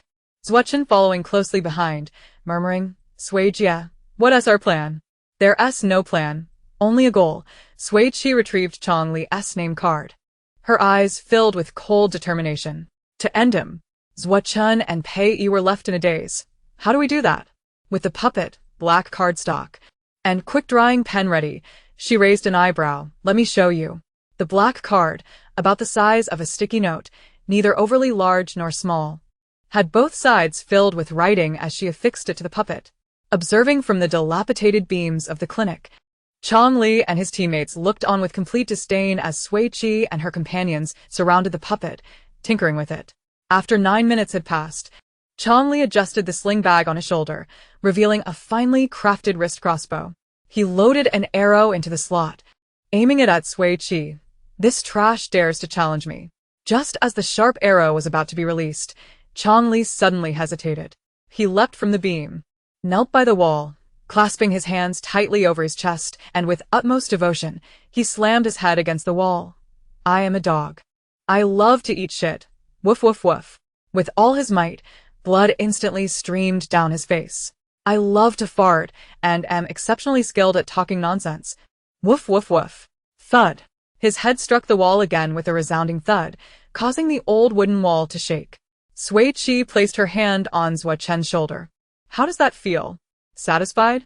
Zuochen's gaze darted among the puppet, Sui Qi, and Chongli, his voice trembling with astonishment. "Wow. I'm both shocked and delighted. Sui Jia, I've fallen for you again." Pei Yi leaned closer to Lianju, whispering, "Sui Jia is amazing. Isnt Shi Lianga? What is that puppet? Can you get one for us too?" Lianju cast a sidelong glance at him. "Quiet. Watch the show." Kneeling against the wall, Chongli began his canine howls again. "Though I am a dog, real dogs are far cuter than I am. Woof woof woof." Thud. "Dear Interstellar netizens, when you see me, please feed me shit. I love any variety, soft or hard. Woof woof woof." Thud. With every utterance, he slammed his head against the wall, blood streaming from his face. The brutality of his actions and the vulgarity of his words left onlookers aghast. As he repeated his canine howling self-introduction for the 5th time, his 3 teammates finally leaped down in sheer terror. "Changge, what's wrong with you?" Realizing he could not control his body, Chongli trembled in fear. "Help me. I love to eat shit. Woof woof woof." "Someone is controlling me. Talking nonsense. Woof woof woof." His teammates, at a loss, pulled him away from the wall. But as soon as they released him, he scrambled back to his knees, reverently beginning to howl once more, "Please feed me shit. Woof woof woof." The three teammates exchanged alarmed glances. Chang'e has lost his mind. Is there something unclean here? After several rounds of tugging back and forth among the four of them, the dizzy and disoriented Chang Li found himself gasping for breath, inhaling more than exhaling. I love eating shit. Woof woof woof. Bang! The already precarious wooden wall creaked ominously for a while before finally collapsing with a resounding crash. Sui Qi and his companions had already seized their supplies and fled the clinic, while Chang Li's three teammates swiftly dodged the impending disaster. Only Chang Li remained, thoroughly buried beneath the debris. As dusk approached, silence enveloped the area. Amidst the swirling dust and the wreckage of overlapping wooden planks, Chang Li emitted his final, resounding bark. The sharp warning tone of the light brain followed suit. Player's health has dropped below 5. Forced exit will occur in 3 seconds. An emergency distress signal has been dispatched to the medical ship. With a sigh of relief, Chang Li realized he had never imagined that the sound of forced exit could be so melodious. Finally, he was liberated. He choked back tears beneath the ruins, peacefully closing his eyes. Well, I understand now. The vicious reputation of Sister Pi is not unfounded. What a ruthless tactic. It was quite exhilarating for me. The truth of the survival battle on the wasteland. Do not provoke the mad escape team. Sister Pi's maneuvers are forever inscrutable. I can hardly believe I witnessed such an exquisite scene in a survival game. Kudos. Chang Li deserves this. Who told him to speak lewdly to Sister Pi? This is his just retribution. The old world has been gone for hundreds of years, yet there are still fools who look down on women. He deserves to be eliminated. Such a spectacle, I love it. I hope Sister Pi puts on more of these wonderful shows. Agreed. Sui Qi stored the puppet in her personal warehouse and stepped onto the ruins, moving the wooden planks that pinned Chang Li beneath. He had lost consciousness, but occasional barks still escaped his lips. With the enemy defeated, it was time to collect the spoils. Sui Qi took all the loot, a bulging pouch, sleeve arrows, and 5 arrows. Weighing the pouch in her hand, she noted it was light, indicating the contents were not abundant. Upon unzipping it, she discovered 3 chocolates, a tube of sunscreen, half a bottle of sports drink, and scattered at the bottom, 8 white sheets of cardstock and 3 square black sheets. Chapter 50. Identity Error. She looked down at Chang Li in surprise. His character may be lacking, but his luck seems quite favorable.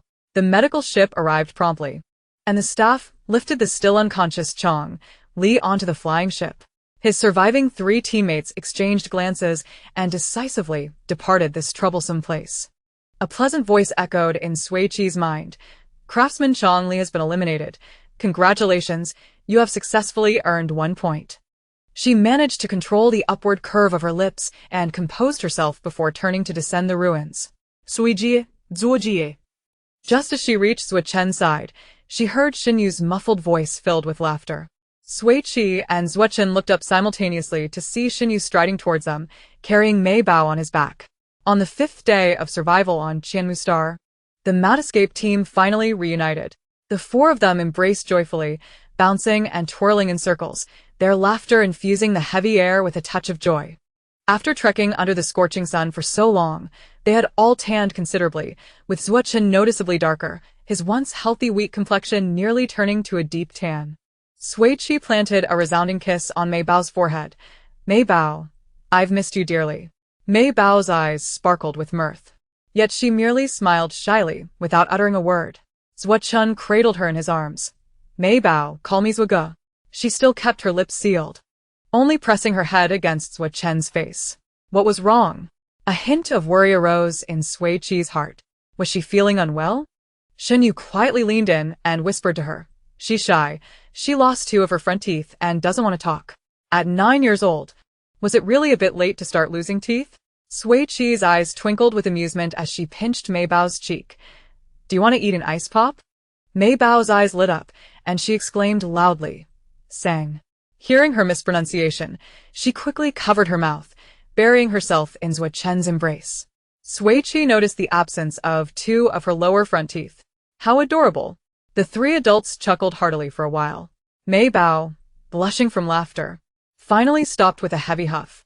Dubi cautiously peeked out from behind Sui Qi, approaching Mei Bao and poking her foot with a finger. The 4 laughing friends were drawn to Dubi's sudden action. Clack, clack. Doobie opened its puppet mouth, revealing 2 rows of neatly aligned wooden teeth. Under the gaze of 8 curious eyes, it plucked out its 2 lower front teeth and presented them to Mei Bao. Here, your teeth.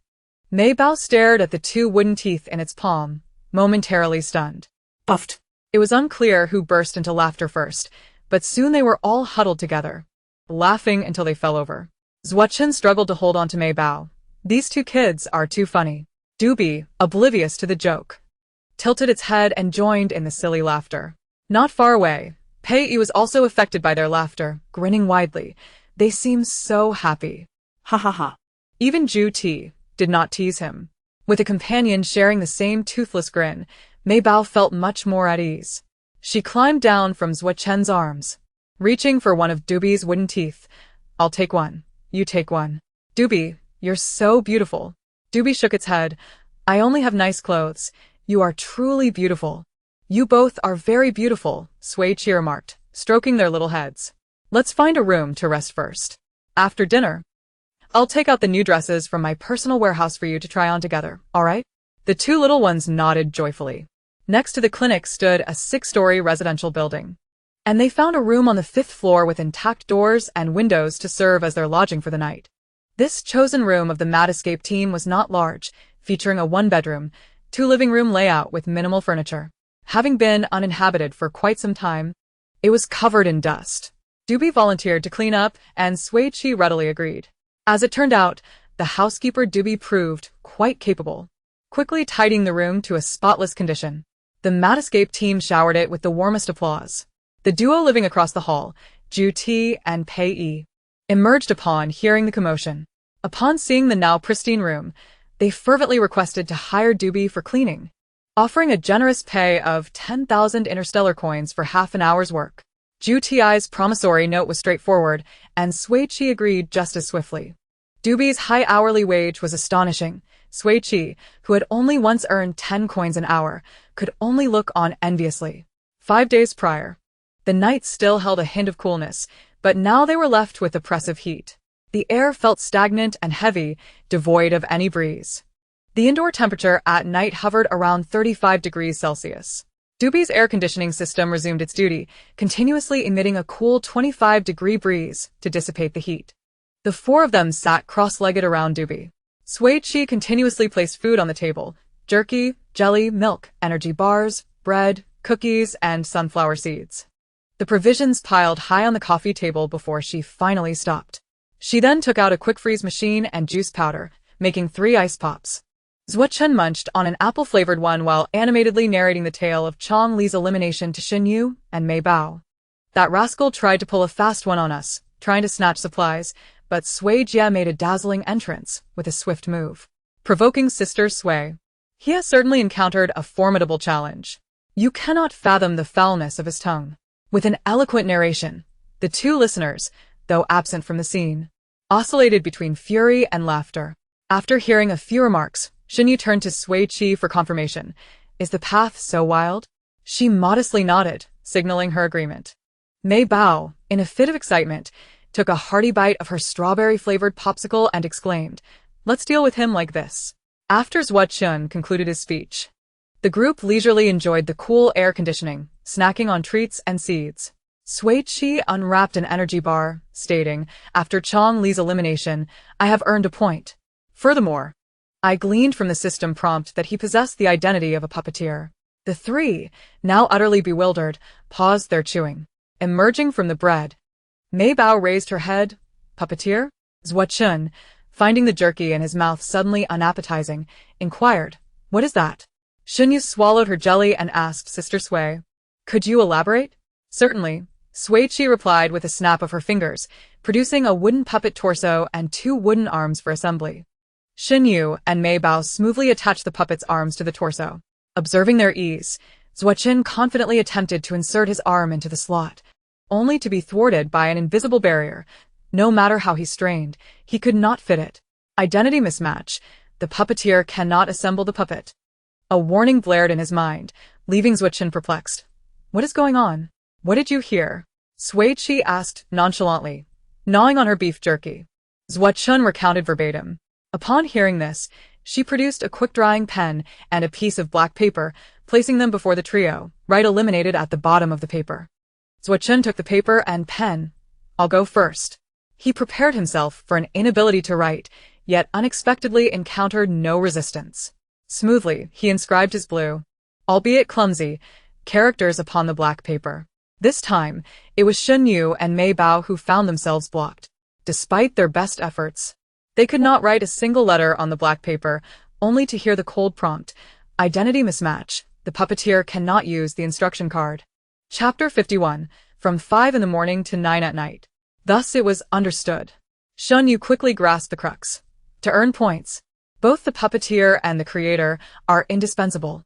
Sui Qi and Mei Bao gazed at Sui Qi with wide, innocent eyes, filled with a question. What does this mean? A teammate, however foolish, must still be cherished. Sui Qi articulated succinctly and plainly. The creator assembles, while the puppeteer controls. Affix the white name tags to the puppets to designate the elimination targets. She tapped the black paper with her finger. Write the elimination instruction on the instruction card, and the designated player will be eliminated, earning points. Sui Qi's eyes lit up with understanding. So that is how it is. Shen Yu pondered. To win this game, we must acquire a sufficient number of name tags and instruction cards. Mei Bao's mind raced as she stuttered. But if our name tags are found by other players, wouldn't that be perilous? Indeed, Sui Qi acknowledged with an approving glance. Thus, it would be best to find our name tags before the majority of players comprehend how to earn points. In addition, the oppressive heat also posed a significant challenge. Sui Qi leaned against Shen Yu's shoulder. This is merely the second round, and the difficulty is already so high. Sui Qi chuckled. That's what makes it exhilarating. The four exchanged smiles, their eyes brimming with fearless ambition and vigor. Sui Qi stored the puppet and the writing tools in her personal inventory, declaring that it was now free activity time. She retrieved several dresses and handed them to Mei Bao and Du Bai. Wow, such lovely dresses. The two skipped off to the bedroom to change. Du Bai's eyes transformed into flashlights, illuminating the little room. Sui Qi and Shen Yu huddled together, strategizing how to efficiently assemble a puppet. Meanwhile, Sui Qi, with nothing to do, indulged in snacks, occasionally sharing with his teammates. At 10 o'clock in the evening, it was time for bed. The four laid down in the living room, falling into a deep slumber under the gentle care of Du Bai's handheld air conditioner, sleeping soundly until dawn. At 5 in the morning, the sky was still dim. The energetic escape team had split into two groups, stationed at the street corner. The spirited Mei Bao and Du Bai formed one group, tasked with searching the left side of the street. The vibrant Sui Qi, Shen Yu, and Sui Qi formed the other, responsible for the right side. Du Bai could sense the presence of supplies, enhancing their efficiency as they divided their efforts. The goal, both the paper and the supplies, to obtain both. Let us go. With Sui Qi's command, they swiftly entered the buildings assigned to them, commencing a thorough search. They scoured one street after another until noon. During the peak of the sun's intensity, they gathered for lunch. Sui Qi found a nearly new shovel for Mei Bao. A shovel warrior's tool has arrived. Mei Bao responded with a large heart gesture. After a brief afternoon nap, the four donned matching Lolita-style princess hats and resumed their search. As Sui Qi searched for supplies, she noted the now slightly humid air. She opened her light brain to check the weather, capturing a screenshot to share with the group. Sui Qi, a maximum temperature of 52 degrees. Are they trying to roast the players alive? Mei Bao, there's a chance of rain at 10 tonight. Will it finally cool down? Shen Yu, in this heat, if it rains, it's boiling water. Mei Bao, kind JPG. The diligent escape team continued their work until 9 in the evening, finally returning to their fifth-floor room. They collapsed in various positions on the floor, gasping for breath, their clothes drenched in sweat. Du Bai operated the air conditioner, providing a refreshing breeze from left to right. Sui Qi was taken aback. Before experiencing the comforts of a 9-to-5 existence, she had already tasted the rigors of a 5-to-9 lifestyle. Life is indeed full of surprises. After a good rest and a hearty meal, they gathered to sort through the day's bounty. Du Bai was responsible for illumination. Sui Qi revealed the substantial haul, a total of 96 white name cards, 104 black instruction cards, an impressive achievement. Applause erupted. Each member of the escape team received 24 name cards and 26 instruction cards. Additionally, they had collected 32 bottles of mineral water, 25 packets of instant noodles, 23 bags of bread, 18 packets of jerky, 5 bags of candy, and various other snacks. Sui Qi popped a fruit candy into his mouth. The supplies in this game are far more abundant than in the last. Shen Yu remarked thoughtfully. This merely indicates that the difficulty of survival this time does not lie in the supplies. Sui Qi smiled. Continuing to sort through the items, here is a collapsible mosquito net, 12 mosquito repellent wristbands, 5 boxes of herbal protective patches, and 7 bottles of mosquito repellent spray. She opened a silver metal box beside her, revealing 3 red syringes. Burning blood virus cure? Sui Qi read the label with a hint of confusion. Shen Yu's expression stiffened, the smile fading completely.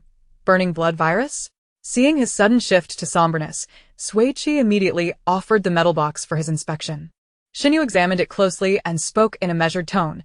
The burning blood virus is carried by a creature known as the crimson wing mosquito.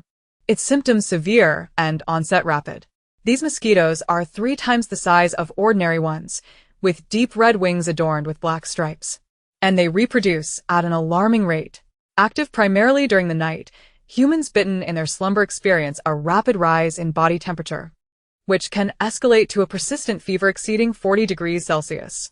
The skin may exhibit erythema, gradually evolving into blisters, ultimately leading to systemic necrosis and death. Sui Qi, Keenly perceptive, inquired, is the desolation of Qianmu Star related to the bloodborne virus? Indeed. Shen Yu recounted his previous encounters with several patients afflicted by the bloodborne virus during his time in the hospital, all of whom endured excruciating torment before their demise. After taking a sip of water, he continued, 50 years ago, Qianmu Star was ravaged by a global outbreak of the bloodborne virus, resulting in the gruesome demise of billions, leaving fewer than 1 million survivors. The Star Alliance relocated the survivors to a refuge star and relentlessly sprayed potent insecticides over Qianmu Star for 7 consecutive days, effectively eradicating the crimson wing mosquitoes. Subsequently, the Interstellar Virus Control Institute urgently developed a curative agent, which ultimately quelled that calamity. But the crimson wing mosquitoes, Luo Qin murmured. Were they not entirely exterminated? Mei Bao nodded in agreement, adding, we haven't seen a single mosquito these past few days. However, Sui Qi harbored doubts. Anyone who has exterminated mosquitoes knows how tenacious these creatures can be. They possess a remarkable reproductive rate, and their eggs exhibit formidable environmental adaptability, making eradication impossible through mere insecticide application over a few days. Propping her chin on one hand, she scrutinized Shen Yu and queried, where do crimson-wing mosquitoes lay their eggs? What are the conditions for hatching? He gestured to the wooden floor beneath them with a fingertip. Crimson-wing eggs are laid in decayed wood and hatch upon contact with water. Upon hearing this, the expressions of all 4 individuals shifted dramatically. Qianmu Star had been abandoned for 50 years. Decayed wood was abundant on this planet. As for water, rain was expected tonight at 10 o'clock. Current time, 21:59. Sui Qi, seated by the window, lifted her gaze. A single raindrop landed on the glass, its expansion vividly reflected in her sharply contrasting eyes. Chapter 52. I'll let you feed too. The rain intensified from a light drizzle to a torrential downpour, as dense strands of rain fell upon the dilapidated gray-brown eaves. The dry, decayed wood swiftly absorbed the rainwater, and the soft crevices brimmed with desiccated mosquito eggs. They eagerly absorbed the surrounding moisture, the wrinkled red shells gradually swelling, softening, and ultimately shedding. The sharp, dark crimson tails pierced the embryonic membranes and wings, as red as blood, unfurled in the rain. The newly hatched crimson-wing mosquitoes quivered their bodies, following the scent of blood and flesh in the air, vanishing into the dark curtain of rain. Inspect the doors and windows, open the mosquito nets, and put on your mosquito-repellent wristbands, Sui Qi instructed methodically. Luo Qin and the others sprang into action. Sui Qi secured the mosquito net, arranging a double bed and a sofa from her portable storage. With every precaution for sleep meticulously prepared, the 4 members of the Mad Escape team, along with Doobie, each clutched a can of insecticide as they settled into the mosquito net. I attract mosquitoes like a magnet. Every summer, I end up covered in bites, Luo Qin lamented, resting his head on Shen Yu's shoulder. Being a poison domain walker is the way to go. I envy your immunity to toxins. Shinyu shot him a sidelong glance. The harm from toxins only diminishes by 20 for me. I fear them too. Mei Bao, untroubled, replied, we have the curative agent. Being bitten is nothing to fear. As Sui Qi lay in bed, amidst their chatter, she kindly sent a message to her debtor. Lianju, a gentle reminder to be mindful of mosquito protection. The recipient replied, I'm already taking precautions. Thank you. She raised an eyebrow and sent a similar message to her old friend, Song Yan. He responded with a photo of his swollen finger, captioned, too late. She was surprised by his misfortune. Sui Qi, the bloodborne virus carried by the crimson wing mosquitoes is quite lethal. We possess a curative agent. Would you like me to send you one from the trading center? Song Yan, thanks, I've already found two. Knowing he was safe, she refrained from further conversation. After a brief inquiry about Song Yu's situation and learning that the two brothers were together with sufficient supplies, she felt reassured and ended the call. Sui Qi turned to Dubi, who was stationed by the bedside, instructing, if any crimson wing mosquitoes fly in, set them ablaze. Most creatures in nature fear fire. Dubi patted her head. Master, sleep soundly. Those little crimson wing mosquitoes are no match for me. His boastful tone elicited laughter from Sui Qi and the others. After their amusement subsided, they exchanged goodnights and drifted into slumber. The following morning at 8 o'clock, Dubi's life-sustaining call rang out punctually. Life value 1. Allocated for NPC Dubi's nurturing expenses. This alert was as effective as 10 alarm clocks, effortlessly rousing Sui Qi from her slumber. The diligent household assistant Dubi meticulously awakened everyone. As Sui Qi blinked her eyes open, she keenly noticed the room was dimmer than expected for 8 in the morning. Instinctively, she glanced out the window, and the sight almost triggered her trypophobia. The glass was densely covered with crimson and black crimson wing mosquitoes, incessantly flapping their wings against the glass, attempting to breach the barrier for a taste of fresh blood. Mei Bao nestled into Sui Qi's embrace. These mosquitoes are so ugly. Such a swarm of them? It's quite eerie, Luo Qin remarked, continuously rubbing the goosebumps that had formed on his arms. This glass should hold. Crack, crack. Just as he was about to finish his sentence, the fragile glass began to shatter. Shunyu grabbed the insecticide at hand, preparing to charge out of the mosquito net, but was preempted by Dubi, who deftly darted out first. With remarkable agility, it emerged from the mosquito net, raising a wooden hand to halt Sui Qi and the others from following. Stay put in the mosquito net. Do not move. I will return shortly. Sui Qi watched its solitary silhouette as it ventured into battle, her hands clasped over her heart. My dear, how have you grown overnight? Dubi reached the window and halted, expressionless, as it observed the aggressive crimson wing mosquitoes through the impending shattered glass. Just as the glass shattered completely, it pressed its palms together and forcefully spread them apart, slamming them down onto the window frame. A shimmering blue electric net materialized, sealing the window tightly. The crimson wing mosquitoes that thought they had breached the barrier fell entirely into the electric net. The sounds of crackling and sizzling filled the air, the death knell of the poisonous mosquitoes, the sound of protein incinerating under high temperatures. The 4 members of the Mad Escape team felt an overwhelming sense of security. Dubi replicated the same procedure for the other 2 windows, brushing off the charred wood remnants from its palms before sauntering back to the mosquito net. Luo Qin bent down to lift the mosquito net for it. Dubi, please? After you. Dubi settled beside the bed, while Xin Yu and Mei Bao flanked it, massaging its shoulders. Luo Qin tended to its legs. Sui Qi retrieved her tools, meticulously smoothing the charred areas on its palms. Our Dubi is becoming increasingly formidable. I am now 7 years old. Having awakened my basic combat abilities, Dubi declared, lifting its chin. This electric net is merely my most rudimentary offensive tactic. Wow, Mei Bao exclaimed with sparkling eyes. Dubi, you're amazing. Dubi returned a compliment. You are impressive as well. Luo Qin sincerely inquired, Dubi, do you still need life value? You can draw from mine. Dubi coldly shook its head. I only require my master to nurture me. Suddenly, a piercing scream erupted. Help. My face. My face. The 4 rushed to the window, peering through the gaps in the electric net. The sky was filled with crimson and black crimson wing mosquitoes, attacking players hiding within the buildings who were frantically fleeing in disarray. Get away, get away. It's so itchy and hot. I feel like I'm burning up. I'm going to die. Can someone come to my aid? The medical ship. Where is the medical ship? I want to exit. I want to exit. This mosquito is venomous. Do not allow it to bite you. Players bitten by the insects writhed in agony on the ground, their skin flushed as if their blood were being scorched within. The unbearable itch compelled them to scratch incessantly, bursting blisters and causing their skin to decay rapidly. The female player, whose face had been bitten, resided on the 4th floor of the building directly opposite them. The window of her room was shattered, and she was being held tightly against the narrow window by 3 others behind her, contorted in a grotesque position, helplessly enduring the bites of the crimson wing mosquito. The only parts of her body that could move freely were her hands, which she clawed at her face in despair.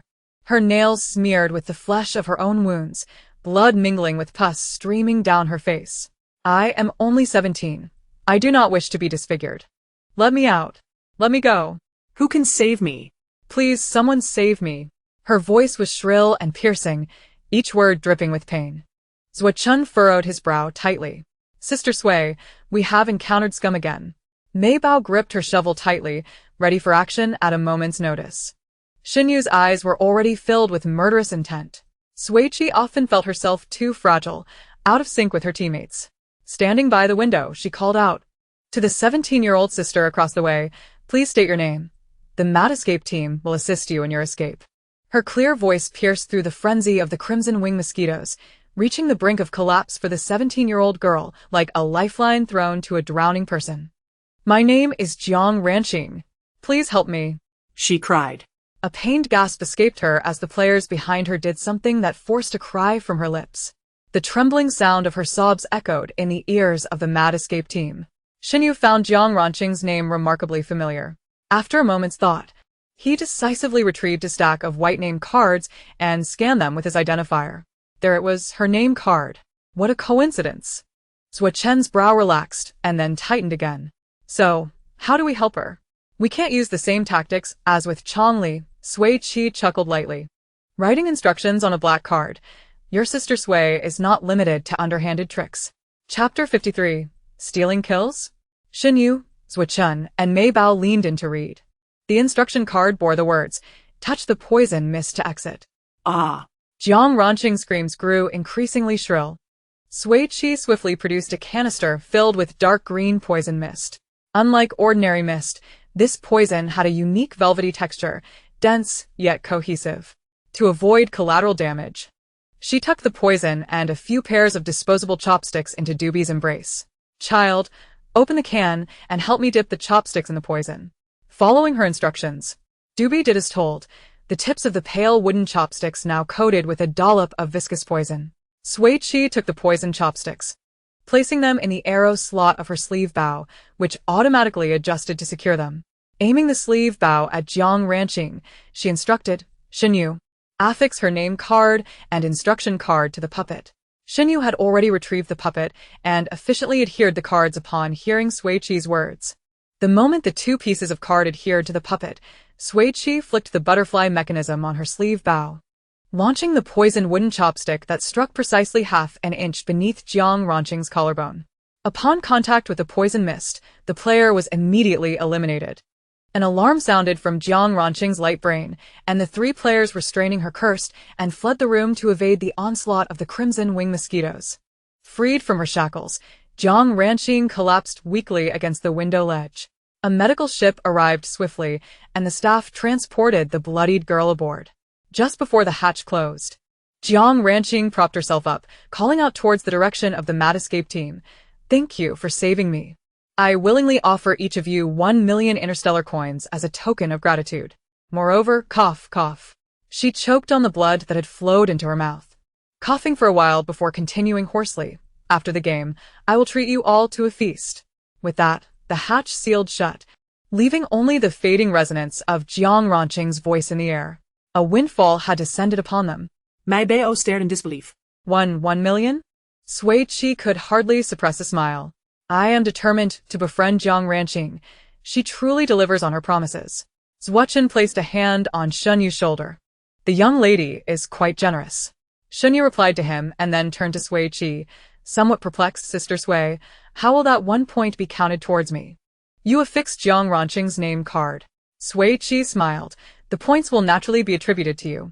Shunyi was taken aback. So that's how it works. Please. Someone save me. My arm is half rotten. I don't want to play anymore. Let me out. Dozens of players infected with the burning blood virus were tormented to the brink of despair.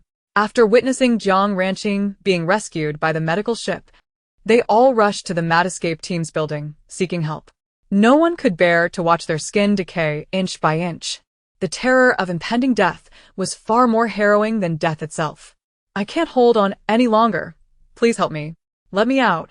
And I will give you all my supplies. I need immediate treatment. Please help me. Zuo-chun instinctively called out to those below the window, players wishing to exit. Please state your name. Mei Bao echoed his words in a sweet, childlike voice. Eager to escape, the players below shouted their names while dodging the aggressive crimson wing mosquitoes. Dubi dipped the chopsticks in poison while Sui Qi took aim, and Zuo-chun wrote on the instruction card. The poison chopsticks pierced through the electric netting, striking true. One by one, the infected players exited the game. Just as Sui Qi aimed at the fifth player, a stone flew from the neighboring window, striking one player's head and eliciting a spray of blood. Mei Bao, engrossed in flipping through the name cards, failed to notice the commotion outside. Zuo-chun exclaimed, stealing kills. Shunyi responded in shock. Isn't that dangerous? No, came a familiar, cool voice from the adjacent room. The voice was easily recognizable, just like its owner's rare hair color. Sui Qi turned to see, just 2 meters away at the window, a pair of long, slender, pale hands gripping a beautifully crafted silver alloy slingshot, aiming at the players below, perhaps due to the 5 mosquito-repelling bracelets on his wrist. The crimson wing mosquitoes swarmed around him, but did not bite. More and more players gathered below, while the Mad Escape team and the Scavenger team executed their respective strategies, one with poison and the other with a slingshot. The shrill blaring of alarms from the light brains persisted as the medical ship swiftly evacuated all players infected with the virus. Silence returned to the area below, save for the incessant buzzing of the crimson wing mosquitoes. A total of 63 players exited the game, earning the Mad Escape team 20 points and the Scavenger team 17 points. Sui Qi's current score, 6. Shunyu's current score, 6. Zuo-chun and Mei Bao's current score, 5. Alright, that's done. Sui Qi stowed her sleeve bow and took the poison mist from Dubi, placing it in her personal storage. Just as she prepared to lead her teammates toward the mosquito net, her gaze inadvertently fell upon a pile of crimson wing mosquito corpses stacked outside the wide window. Among the charred remains, a flash of white caught her attention. Sui Qi halted her steps, prying apart 2 disposable chopsticks to sift through the electric netting and retrieving a corner of the white object. It was unmistakably a blank name card. The other 3, noticing her discovery, instinctively drew out their chopsticks and began rummaging through the pile of mosquito corpses. Shen Yu was the first to discover a card. He waved the white cardstock, shaking off the black remnants upon it. Did the crimson wing mosquito drop name cards upon its demise? This season's game mechanics are indeed rather peculiar, Luo-chan remarked. The toothless Mei Bao remained silent, engrossed in her search for more cards. For pairs of chopsticks busily sifted through the carcasses of the crimson wing mosquitoes, their dazzling techniques suggesting a frantic competition for some exquisite delicacy. The 4 thoroughly rummaged through the corpses that lay outside the window, successfully unearthing 5 white name cards and 6 black instruction cards. Having tasted the thrill of victory, they chose not to return to their mosquito net, but instead crowded before the electric grid. Each mosquito that met its end by the electric current was reduced to mere remnants. The charred bodies piled up on the windowsill. Yet those red-black insects seemed inexhaustible. They surged towards the electric grid in overwhelming numbers, their slender, sharp proboscises flapping. Luo-chan exchanged glances with them through the mesh of the electric grid, feeling an itch spread across his body. These little mosquitoes certainly possess an audacious spirit. Yet their frenzy would not last long. Shinyu stated calmly, "The crimson wing mosquito thrives in moisture and fierce heat. Once temperatures exceed 55 degrees Celsius, they will enter a state of dormancy." Sui Qi promptly checked the weather. Today's maximum temperature, 52 degrees Celsius. Tomorrow's maximum temperature, 53 degrees Celsius. She mused silently. The weather in this interstellar realm is perplexing. The temperature drops with such ferocity, yet rises gradually. Just as she powered down her light brain, she noticed Mei Bao had found a black instruction card. Sui Qi was about to commend her when a forceful pounding erupted from the tightly shut door behind them. Damn it, those meddlesome pests, causing me to be bitten by mosquitoes and wasting a healing agent. If I don't vent this anger today, I shall no longer bear the surname Lei. Bang! Bang! The furious trio outside kicked the door violently. The frail wooden door creaked under the assault, as if it might splinter at any moment. Sui Qi coldly remarked, "More fools coming to their demise." Chapter 54. Evil begets evil. It must be those three scoundrels holding Jiang Ranqing against the window. Luo Chen tossed his chopsticks onto the windowsill and turned towards the door. Shun Yu followed suit. They've come to us, saving us the trouble of searching. Sui Qi, Mei Bao, and Du Bai trailed closely behind. Just as they positioned themselves behind the door, a sharp crack resonated, and the brown wooden door was forced ajar. Luo Chen cursed under his breath and made to confront them, but Sui Qi restrained him. Dozens of crimson wing mosquitoes flapped their scarlet wings, streaming through the gap. Outside. Malicious laughter echoed. You thought you could hide safely in here after we've been bitten by mosquitoes? You want to have it easy. Even if I'm eliminated, I'll drag you down with me, ha ha ha ha. The four within donned mosquito-repellent wristbands and protective patches, keeping the crimson wing mosquitoes at bay. Who dared not approach. Du Bai regarded the tiny red insects with indifference. Seeing their plan succeed, the three outside began to lounge against the doorframe. Brother Yong. We've let the mosquitoes in. They definitely want to escape. Today I'll show them what it means to perish first in the apocalypse. It's just a game. That girl Jiang won to truly die. There's no need for them to rush to her rescue. What fools. Inside. Sui Qi remained composed as she sprayed insecticide. Du Bai, drag those three rats inside. Activated by the call to battle, Du Bai was swift and agile. The motion of opening the door and pulling in the intruders left a blur in its wake. When the three fell to the floor before Sui Qi, their mouths were still moving, caught mid-sentence. Sui Qi looked down coolly. Don't let them live. With her words, Mei Bao's shovel, Luo Chen's fist, and Shen Yu's metallic foot took turns to strike. Aware of her own limited combat ability, Sui Qi prudently stood aside, ready to strike from the shadows. Alas! The three scoundrels' skills were far inferior to their nefarious tactics. In less than 5 minutes, they were flattened, groaning on the floor in pain. Shan Yu glanced at Sui Qi. What shall we do with them? She holstered her hidden darts, her gaze sweeping over the three. May I ask how you are dressed? The large brute pinned down by Luo Chen spat blood. Pa. Why should I tell you? Luo Chen delivered a slap to his head. Try spitting again, I dare you. If you don't wish to speak, that is fine, Sui Qi smiled. You must be Lei Yong, correct? The small buzzcut fellow beneath Shen Yu's foot quivered. Why you know my brother's name? Lei Yong turned to scold him. Wang Sanding, shut your mouth. Can't you learn from Lu Chuan? Stop talking nonsense. Sui Qi raised an eyebrow, satisfied to have gleaned all three names. The swiftness with which they betrayed their allies was truly remarkable. Lu Chuan? Mei Bao's eyes lit up. I have his name card. She procured her stack of white cards from her pocket, using the identifier to locate Lu Chuan's name card. Sui Qi also produced Lei Yong's.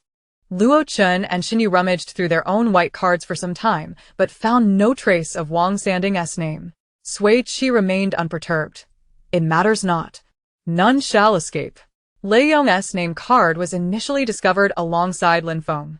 They had rushed to their own demise, and no one could stop them. Lei Yong struggled beneath Luo Chen's grip. What do you intend to do? Sui Qi retrieved 2 puppets, chuckling softly.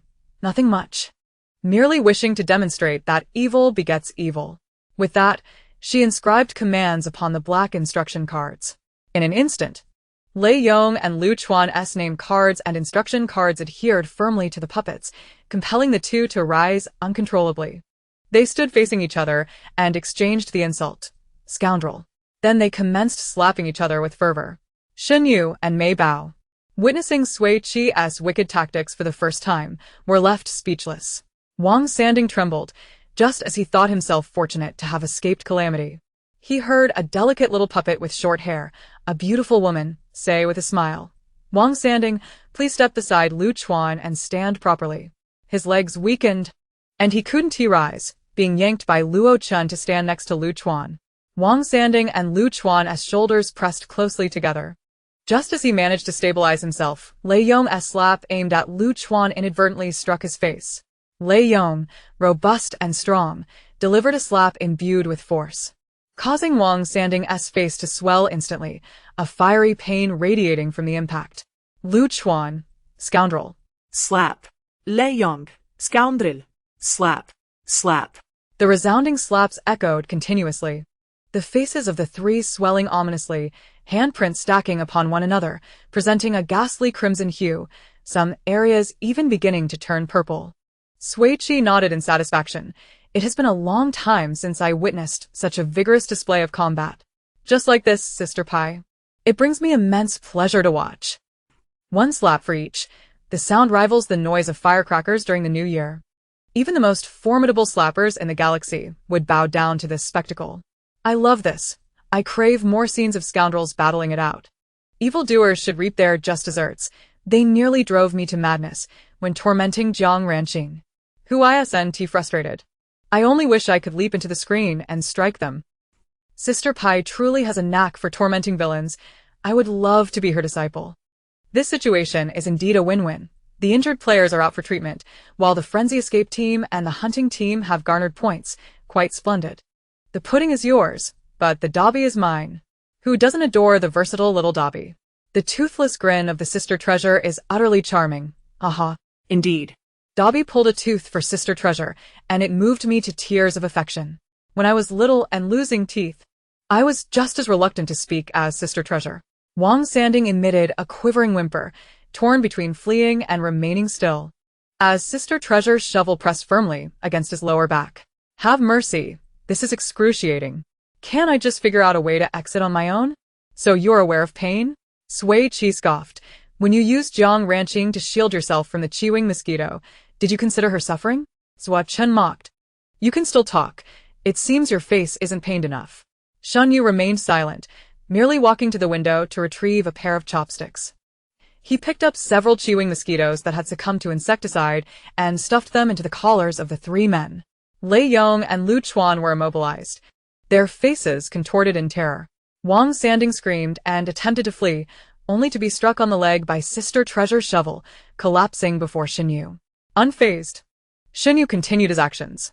However, the dazed Qi-wing mosquitoes, upon detecting fresh flesh, instinctively plunged their proboscis into the skin, siphoning blood and leaving behind a virus. The skin of Lei Yong and the others rapidly reddened, developing blisters that gradually began to rot. Wang Sanding could no longer contain himself, rolling about. It's so itchy. Why is it so itchy? It hurts. Ah.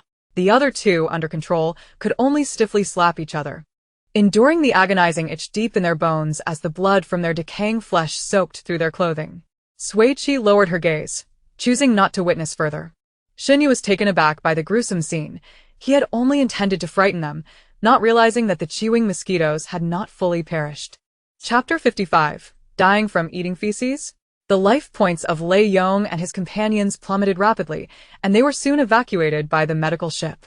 Zhuo Chen and Xinyu found a piece of wood to repair the cracks in the door. The domestic prodigy Dobby cleaned the floor of the Qi-wing mosquito carcasses and the remnants left by the three men with meticulous care. Sui Qi and Sister Treasure leaned by the window, using chopsticks to sift through the black and white card stock. The patter of rain began to fall again, and swarms of Qi-wing mosquitoes roamed the dilapidated city in search of sustenance. Peering through the window, a dark cloud loomed. The surviving players kept their doors and windows tightly shut, fearful of venturing outside. After some deliberation, Sui Qi and her companions unanimously agreed to remain in their room until the temperature rose, waiting for the Qi-wing mosquitoes to enter dormancy before venturing out. By the time they retired for the night, the Frenzy Escape team had collectively acquired 27 name cards and 21 instruction cards. Content: they nestled into their mosquito nets, falling into a peaceful slumber under the cool breeze generated by Dobby. While they drifted into blissful dreams, other players found themselves ensnared in chaos. The night on Kainmuxing was anything but cool, with temperatures exceeding 45 degrees Celsius. The rain heightened the humidity, obstructing the evaporation of sweat and preventing heat dissipation. Players lacking cooling measures found their body temperature regulation functions severely disrupted, with core temperatures surpassing 40 degrees, their skin flushed, suffering headaches and nausea, and consciousness growing hazy. Ultimately, they were taken away by the medical ship while unconscious. On the 8th day of survival on Kaimuxing, the number of eliminated players reached 7.63 million. The highest temperature that day was 54 degrees Celsius, accompanied by moderate rain. Each droplet felt like boiling water cascading from the heavens, stifling as if trapped in a steamer. Dobby's air conditioning in the palm was an unceasing life-saving artifact amid the sweltering heat. The 4 members of the Frenzy Escape team became Dobby's devoted followers, trailing wherever it went. Sui Qi willingly allowed it to drain her life points each morning. Zhuo-Chun, Shen-Yu, and Sister Treasure would chase after Dobby, inquiring whether a mere drain of life points would suffice, offering their own if it fell short. Quite sycophantic indeed. On the 9th day of survival, the number of eliminated players soared to over 12 million. The highest temperature that day reached 55 degrees Celsius, with light rain, and the chewing mosquitoes remained rampant. Just as Sui Qi and her companions rummaged through the cardstock by the window, Zhuo-Chen's light brain suddenly vibrated. Upon checking, he discovered a message from Pei. During the days they had traveled together, they had added each other as friends. After reading the message, Zhuo-Chen chuckled. They're sweltering and wished to borrow Dobby for some air conditioning, even offering a staggering price of 100,000 per hour. Shen-Yu glanced at Dobby. Our Dobby's value is indeed soaring. Sister Treasure turned to embrace it. We cannot be without Dobby. In such extreme heat, the risk of heatstroke without air conditioning was alarmingly high. Brother Chen, we shall not lend it. Sui Qi patted Zhuo-Chen, reminding him that Pei Yi had saved his life and that the hunting team was our friend. No need for payment. They can join us for the air conditioning. Shen-Yu and Sister Treasure concurred with Sui Qi's suggestion. Zhuo-Chen sent a reply, and Pei Yi expressed heartfelt gratitude. 3 minutes later, a knock echoed at the door. The visitor outside politely rapped 3 times.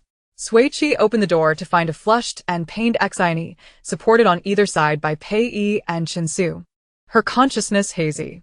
Sui Qi stepped aside. Please, come in. As Pei Yi, drenched in sweat, passed by her, he smiled and said, Thank you, Sister Sui. You all are truly kind. Following closely behind them, Lianju, with his waist-length silver curls tied into a high ponytail, accentuated his strikingly handsome features. A few strands of silver hair, damp with sweat, clung to his forehead, and his pale skin bore a hint of redness from the heat, softening his previously aloof demeanor. Captain Lian. Sui Qi nodded slightly in greeting. Lianju returned the gesture. We are about to trouble you again. She smiled. No need for such formality.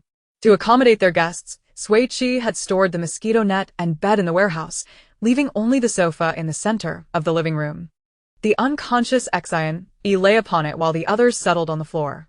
Sui Qi utilized the freezer to produce 2 ice blocks, placing them beside Dobby, allowing the cool breeze from the air conditioning to circulate around the group.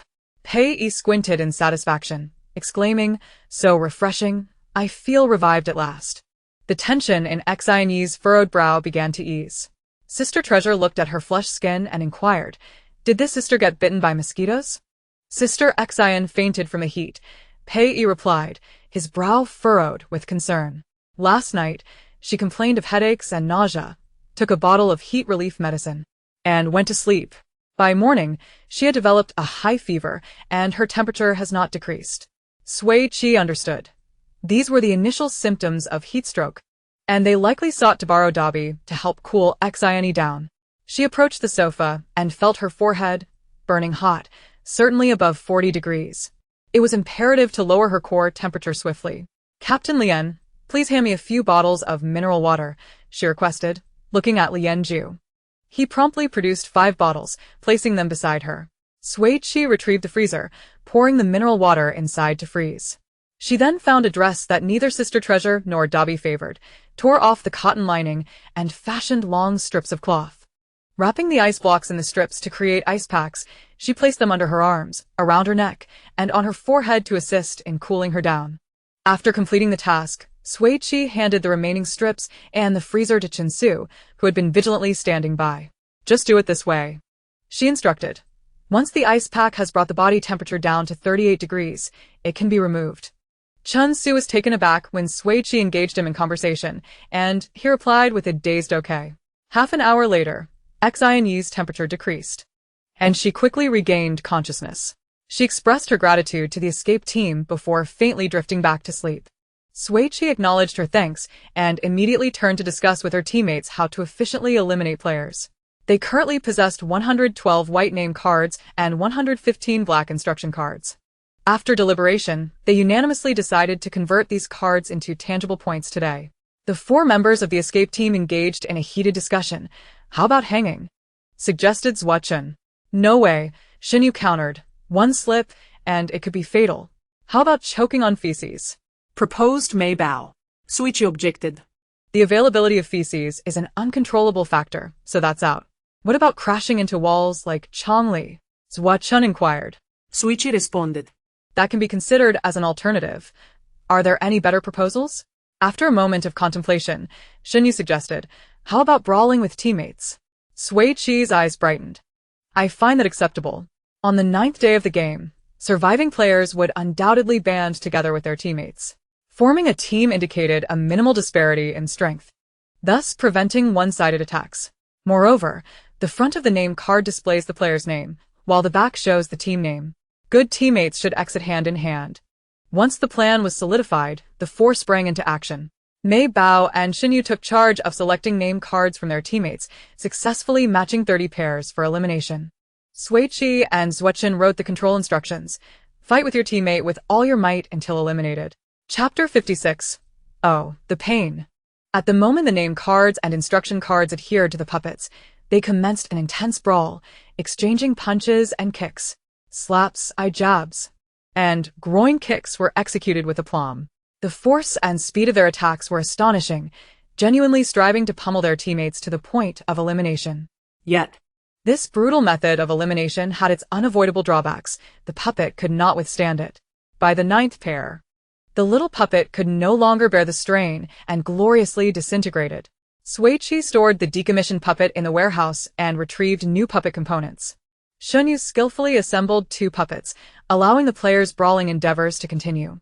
The escape quartet munched on seeds and snacks, delightfully watching the spectacle. However, when they reached the 26th pair, an unexpected turn of events occurred. The 2 puppets, who had been battling fiercely, suddenly began to strip off their clothes with abandon. One puppet leapt onto the other, wrapping its arms around its neck and legs around its waist, feverishly gnawing on its face, mouth, and nose. The ferocity of the attack and the intimate positions made it difficult to discern whether they were fighting or kissing. Sui Qi dropped the seeds in her hand. Wow. The 2 puppets became increasingly entangled, legs entwined and mouths pressed together in an intimate embrace.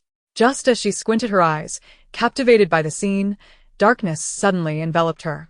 Xinyu covered her eyes. This is a bit much. Zhua Chun pressed her shoulders. Turn around. Sui Qi spun 180 degrees, facing the wall. Mei Bao and Du Bai were not spared either. I'm an adult. Sui Qi protested, struggling to turn back. This is what I should be watching. I want to see the kissing. Zhua Chun and Xinyu shared a tacit understanding to feign ignorance, one gazing at the sky while the other stared at the ground, their grip on her eyes and shoulders unwavering. Only after the inappropriate puppet brawl concluded could Sui Qi, Mei Bao, and Du Bai turn back. Sui Qi, wearing a sour expression, faced the 2 puppets that were now dismembered, her face darkening further. She had missed such a passionate scene, and it pained her deeply. Sui Qi remained in a state of disillusionment until all 90 instruction cards were exhausted. The points earned were distributed evenly, granting each person 22 points. The extra 2 points were given to Zhua Chun and Mei Bao. The 4 members of the escape team each possessed 23 points. Sui Qi's mood improved slightly. The 4 members of the hunter team, who had been silent observers throughout, remained quiet.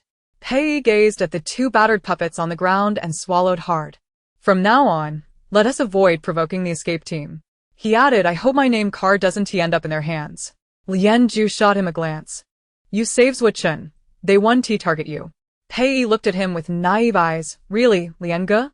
Lian Zhu did not respond but retrieved a thermometer to check Xianyi's temperature, which registered at 37.2, indicating a return to normalcy. Chun Su hesitated for a moment before handing the quick freeze machine to Pei Yi. You know them well. Help out. Pei Yi glanced at Sui Qi's darkened expression and shook his head in refusal. Did you not see how dark Sui Jia's face is? I dare not approach. Then you can give it to Zhuochen instead. You go, you go. TSK. Sui Qi made a light TSK sound, causing both to freeze in their tracks. She spoke in her usual tone. Pei Yi, bring the quick freeze machine here. All right, Sui Jia. Pei Yi eagerly complied, scurrying off and returning just as quickly. Sui Qi intended to indulge in some ice to cool her temper and soothe her wounded spirit. She set the quick freeze machine to slush mode, pouring in half a cup of water and half a bottle of milk. 3 seconds later, the milk slush was ready. After retrieving a biodegradable disposable eco bowl from her warehouse, she poured it in and began to eat. With the first bite, the slush was delicate, rich in milky flavor, and the refreshing chill penetrated her very core. She was instantly healed. Zhuochen watched her eat with longing, nearly drooling. Xin Yu and Mei Bao, having reassembled the dismembered puppets and stored them in the warehouse, also squatted beside Sui Qi, fixated on her slush. Sui Qi, maintaining her composure, finished her milk slush and produced 3 packets of juice powder, strawberry, apple, and orange. What flavor would you like? Strawberry milk, Mei Bao replied. Apple milk, Zhuochen added. Orange milk, Shen Yu chimed in. Dairy milk, du bi de Clared. Sui Qi complied with their wishes and prepared 4 slushes. The 3 players and 1 puppet enjoyed tasting each other's creations, relishing the delightful experience. Observing this harmonious scene, she couldn't help but reminisce about her food-guarding robotic butler at home. Avon must be living splendidly in her grand villa without her. Humans pale in comparison to machines. She felt a twinge of envy. Lost in thought, 2 bottles of mineral water and 2 bottles of milk suddenly appeared before her. She looked up to see Pei Yi. His eyes crinkled with a charming smile, his dimples deeply etched into his cheeks. Sui Jia, could you make 4 more slushes, please? He asked eagerly. Sui Qi smiled as she accepted the request and prepared 4 orange milk slushes. Pei Yi, pleasantly surprised by the availability of juice powder, expressed his gratitude. Thank you. Sui Jie. You're welcome. Sui Qi nodded in acknowledgement. He cradled the 4 bowls of slush and cheerfully returned to his side. Sui Qi retrieved a single armchair from her warehouse, settling in with a sense of contentment. She took out the book, Let's Carve, Woodworker, and resumed her reading. This was a book she made a point to read a few pages of each day, and today she was on Chapter 5, Controlling the Puppets. In puppetry, the puppeteer precisely manipulates the strings to control the puppet's movements and actions, bestowing upon them a vibrant life force. Sui Qi was engrossed in her reading, while Zhuochen and Mei Bao were at the window, searching for cardstock with chopsticks, and Xin Yu was disassembling a puppet. Duty stood behind Sui Qi, continuously blowing a refreshing breeze. The 4 members of the hunting team gathered together, savoring their icy treats, occasionally murmuring to one another. In the sweltering heat, this modest 1-bedroom apartment had become the sole sanctuary of coolness. Sister Sui, look what I found. Mei Bao exclaimed, dashing over with a name card in hand, her excitement palpable. I've found Brother Song Yu's name card. She raised her chin proudly. Aren't I amazing? Remarkable. Sui Qi praised, patting her head. I'll send it to Yen Ge. With a smile, she opened her light brain and snapped a photo of Song Yu's name card, sending it off with the message. Mei Bao found Xiao Yu's name card. Song Yan replied with a thumbs-up emoji, accompanied by the text, just as expected from her. Before Sui Qi could respond, he sent another message. What a coincidence. Just when you messaged me, I discovered this. A picture of a white card displaying a name followed shortly after. Wow. Sui Qi gasped, exchanging a glance with Mei Bao before exclaiming in unison, Chen Ge. Qian Ye. Zhuochen, who had been rummaging through a pile of red-winged mosquito carcasses, jumped in surprise and rushed over. What's wrong? Shen Yu, clutching a puppet leg, approached as well. Is there a problem? Sui Qi leaped off the couch, her eyes sparkling as she gazed at the 2 men. This is a significant issue. She opened the image on her light brain and presented it to them. Take a look at this. Whoa. Zhuochen exclaimed with excitement. My name card. Yen Ge found my name card. What are the odds? Sui Qi sighed in relief. I thought we were doomed. That's impossible, Zhuochen waved dismissively. Xinyu placed a reassuring hand on his shoulder. Luck is on your side. Mei Bao's eyes sparkled. Qingge, just wait for the clearance. Waiting isn't quite feasible. Sui Qi replied, unable to suppress a grin. Sister Sui, how much supplies do we have left? We can sustain ourselves for 3.5 days. Sui Qi replied candidly. Xinyu frowned slightly. We're running low on supplies. Yes, but she glanced at the weather. Tomorrow's high is 56 degrees, clear skies, no rain. That's splendid. Sui Qi declared cheerfully, as soon as the red-winged mosquitoes enter hibernation, we can venture out to gather supplies. The four of them huddled together, animatedly discussing their action plans. That evening, the escape team and the hunting team of 8 set up makeshift beds in the living room. Although there was a small bedroom available, with only one duty, they had to sleep together to enjoy the air conditioning. Sui Qi sat on the couch, reading for a while before she unknowingly drifted off to sleep. The robust Mei Bao carefully moved her onto the makeshift bed. On the 10th day of survival on Qianmu Star, the number of surviving players stood at 3,630,000. After 3 days of intermittent rain, it finally ceased. Sui Qi awoke to the sound of duty absorbing life energy. As her eyes fluttered open, her consciousness still hazy, she turned over to snuggle back into sleep, only to feel a warm breath brushing against her forehead. The faint yet remarkably refreshing scent of fur awakened her dulled mind. As her vision cleared, the handsome countenance of Lianzhu gradually came into focus, sunlight casting delicate shadows across his excessively long eyelashes, which danced upon his fair face. Though she was uncertain how she had ended up so close to Lianzhu, it did not detract from her appreciation of his beauty. She remained still, her gaze sweeping over his exquisite features, his finely arched brows, high nose bridge, and lightly tinted lips, before returning to his closed eyes. His silvery eyelashes trembled slightly, and after a moment, Lianzhu slowly opened his eyes. She smiled and greeted him. Good morning.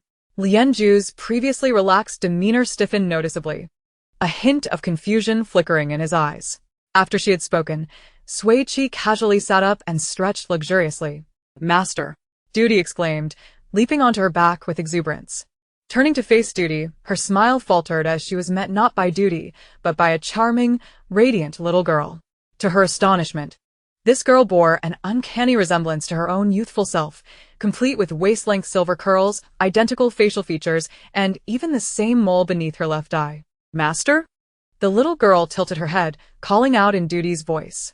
Sui Qi, in disbelief, reached out to poke her cheek, feeling the delicate warmth of human skin. Stammering, she managed to ask, Duty? Is that you? Yes, it's me. The little girl nodded vigorously. Master, this is my adult form. Surprised? Sui Qi endeavored to convince herself that Duty, as an NPC, had a few unique traits, which was entirely normal. Nothing extraordinary. Nothing extraordinary. She clasped the girl's soft little hand and chubby cheek, her heart swelling with a peculiar joy. Mei Bao, Sui Qi, and Xinyu, having awakened, were equally wide-eyed at Duty's transformation. Mei Bao tugged at Duty, showering her with affection, while Xinyu and Sui Qi exchanged astonished glances between Duty and Sui Qi. Duty's adult form brought both surprise and joy to the escape team, while the hunting team was left in sheer astonishment. Pei Yi, with his disheveled hair, stared wide-eyed. I'm truly flabbergasted. She looks even more like you. Lianzhu, with his slightly tousled hair, sat beside Sui Qi and Duty, pressing his fingers against his temples. Wow. What a beautiful scene. I wouldn't dare dream of this. The viewer transforms into a squealing chicken. Ah. You three living your best life is better than anything else. Duty has grown beautifully, perfectly inheriting the best traits from both Sister Pai and God Lian. I had always planned to grow up like Duty, but alas, I must have chosen the wrong position in the womb. What about the Civil Affairs Bureau? Surely they should be proactive in issuing marriage certificates for the two by now. Ha, I'm stuck at the bottom of the pit. Lian God is at a loss on how to handle this situation. It's killing me. Sister Pai is too bold, just staring at Lian God. Please get together already. I can't wait to attend your wedding. Duty and Mei Bao are both so well-behaved. They're absolutely adorable. Duty's adult form appeared to be just a normal human child. Standing alongside Mei Bao, they looked like peers. Aside from the air conditioning vent visible on her palm, there were no traces of her being a puppet elsewhere. The gaze of the 8 individuals in the room rarely strayed from duty throughout the day. This was partly due to her being a puppet transformed, and partly because she bore such a striking resemblance to Lianju and Sui Qi, looking exquisite like a doll, prompting people to steal glances. After observing duty, Zuochun and Pei Yi found their eyes inevitably drifting to Sui Qi and Lianju. The 2 protagonists remained composed, not betraying even a hint of discomfort. At 7 in the evening, the virus-laden red-winged mosquitoes could no longer forage in the oppressive heat beyond their survival threshold and retreated into decaying wood to hibernate, awaiting their next awakening. As dusk approached, the once swarming red-winged mosquitoes dwindled to a mere few. Equipped with mosquito-repelling wristbands and protective patches, they were fully prepared. With the night temperature slightly dropping, it was the perfect opportunity to search for supplies. The frenzied escape team and the scavenger team exited the room, parting ways to pursue their respective missions. Perhaps due to Dobby's growth, Sui Qi felt her ability to sense supplies had become remarkably more precise. In less than an hour, the 4 members of the frenzied escape team successfully located 2 medium-sized supply points. While their haul was substantial, their stamina was rapidly depleting. Upon reaching the 3rd supply point, their clothes were drenched as if they had just emerged from water. This supply point was an abandoned warehouse, cluttered with numerous old shelves and dust-laden wooden crates. The overwhelming scent of dust caused Sui Qi to slightly furrow her brow. She unscrewed a bottle of mineral water and took a few sips, suggesting, "Let us rest here for a moment and rehydrate." Dobby stood before the shelves, activating the handheld air conditioner to cool the group down. Just as a refreshing breeze at 25 degrees was sent forth, 2 pale arms abruptly emerged from a gap behind the shelves, one clasping Dobby's throat while the other pressed a gun against her temple. In a peculiar, hoarse voice that dripped with menace, the assailant demanded, "Hand over the air conditioner." Chapter 58, Not Your Turn. The assailant, who had taken Dobby hostage, concealed themselves behind the shelf, obscuring their form and visage. The moment they spotted the gun, the expressions of Sui Qi and her companions shifted dramatically, the atmosphere thickening with tension. This marked the first instance of firearms since the commencement of the game.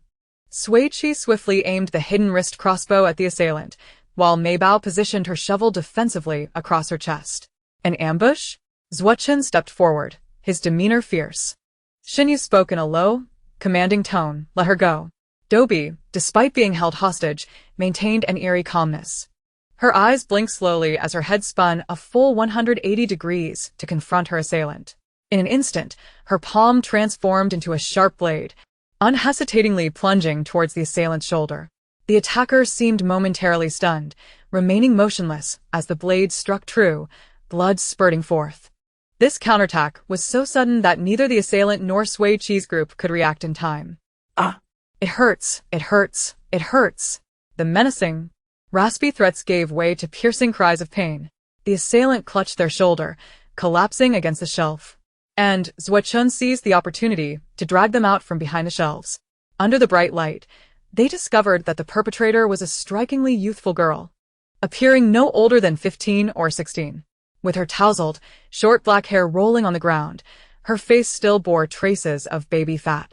While she had been swift in her attack, she now sobbed pitifully, her tears flowing freely. As she cried, she shakily retrieved a healing gel from her pocket, peeling back her shirt to apply it to her wound. Zuochun and Xinyu took 2 steps back, diverting their gazes. Sui Qi pulled Dobby behind her and Maybao retracted her shovel, gently caressing Dobby's neck, asking, "Are you all right?" "Not a scratch on me," Dobby replied, her head spinning a full 360 degrees. "I'm a puppet. My neck can turn freely." Sui Qi placed a finger on her forehead, straightening her head before turning to face the tearful assailant. Sitting on the ground, the girl with watery eyes glared at Dobby, exclaiming, "Your head turns so well. Turn it again. You nearly scared me to death. You have quite the taste." Sui Qi picked up the gun that had fallen to the ground, immediately selecting the most formidable one. Pressing the cold barrel against the assailant's forehead, she inquired, "What is your name?" "Li Ergu," she sniffled. "I never expected to meet you under such circumstances, Li Ergu." "What a coincidence. Your name card is in my possession," Sui Qi replied coldly. "Since you dared to attack, I assume you are prepared to face the consequences." She pulled the trigger, and everyone in the room held their breath, not a single eye blinking. Thus, They all clearly witnessed the slender flame that erupted from the gun's muzzle.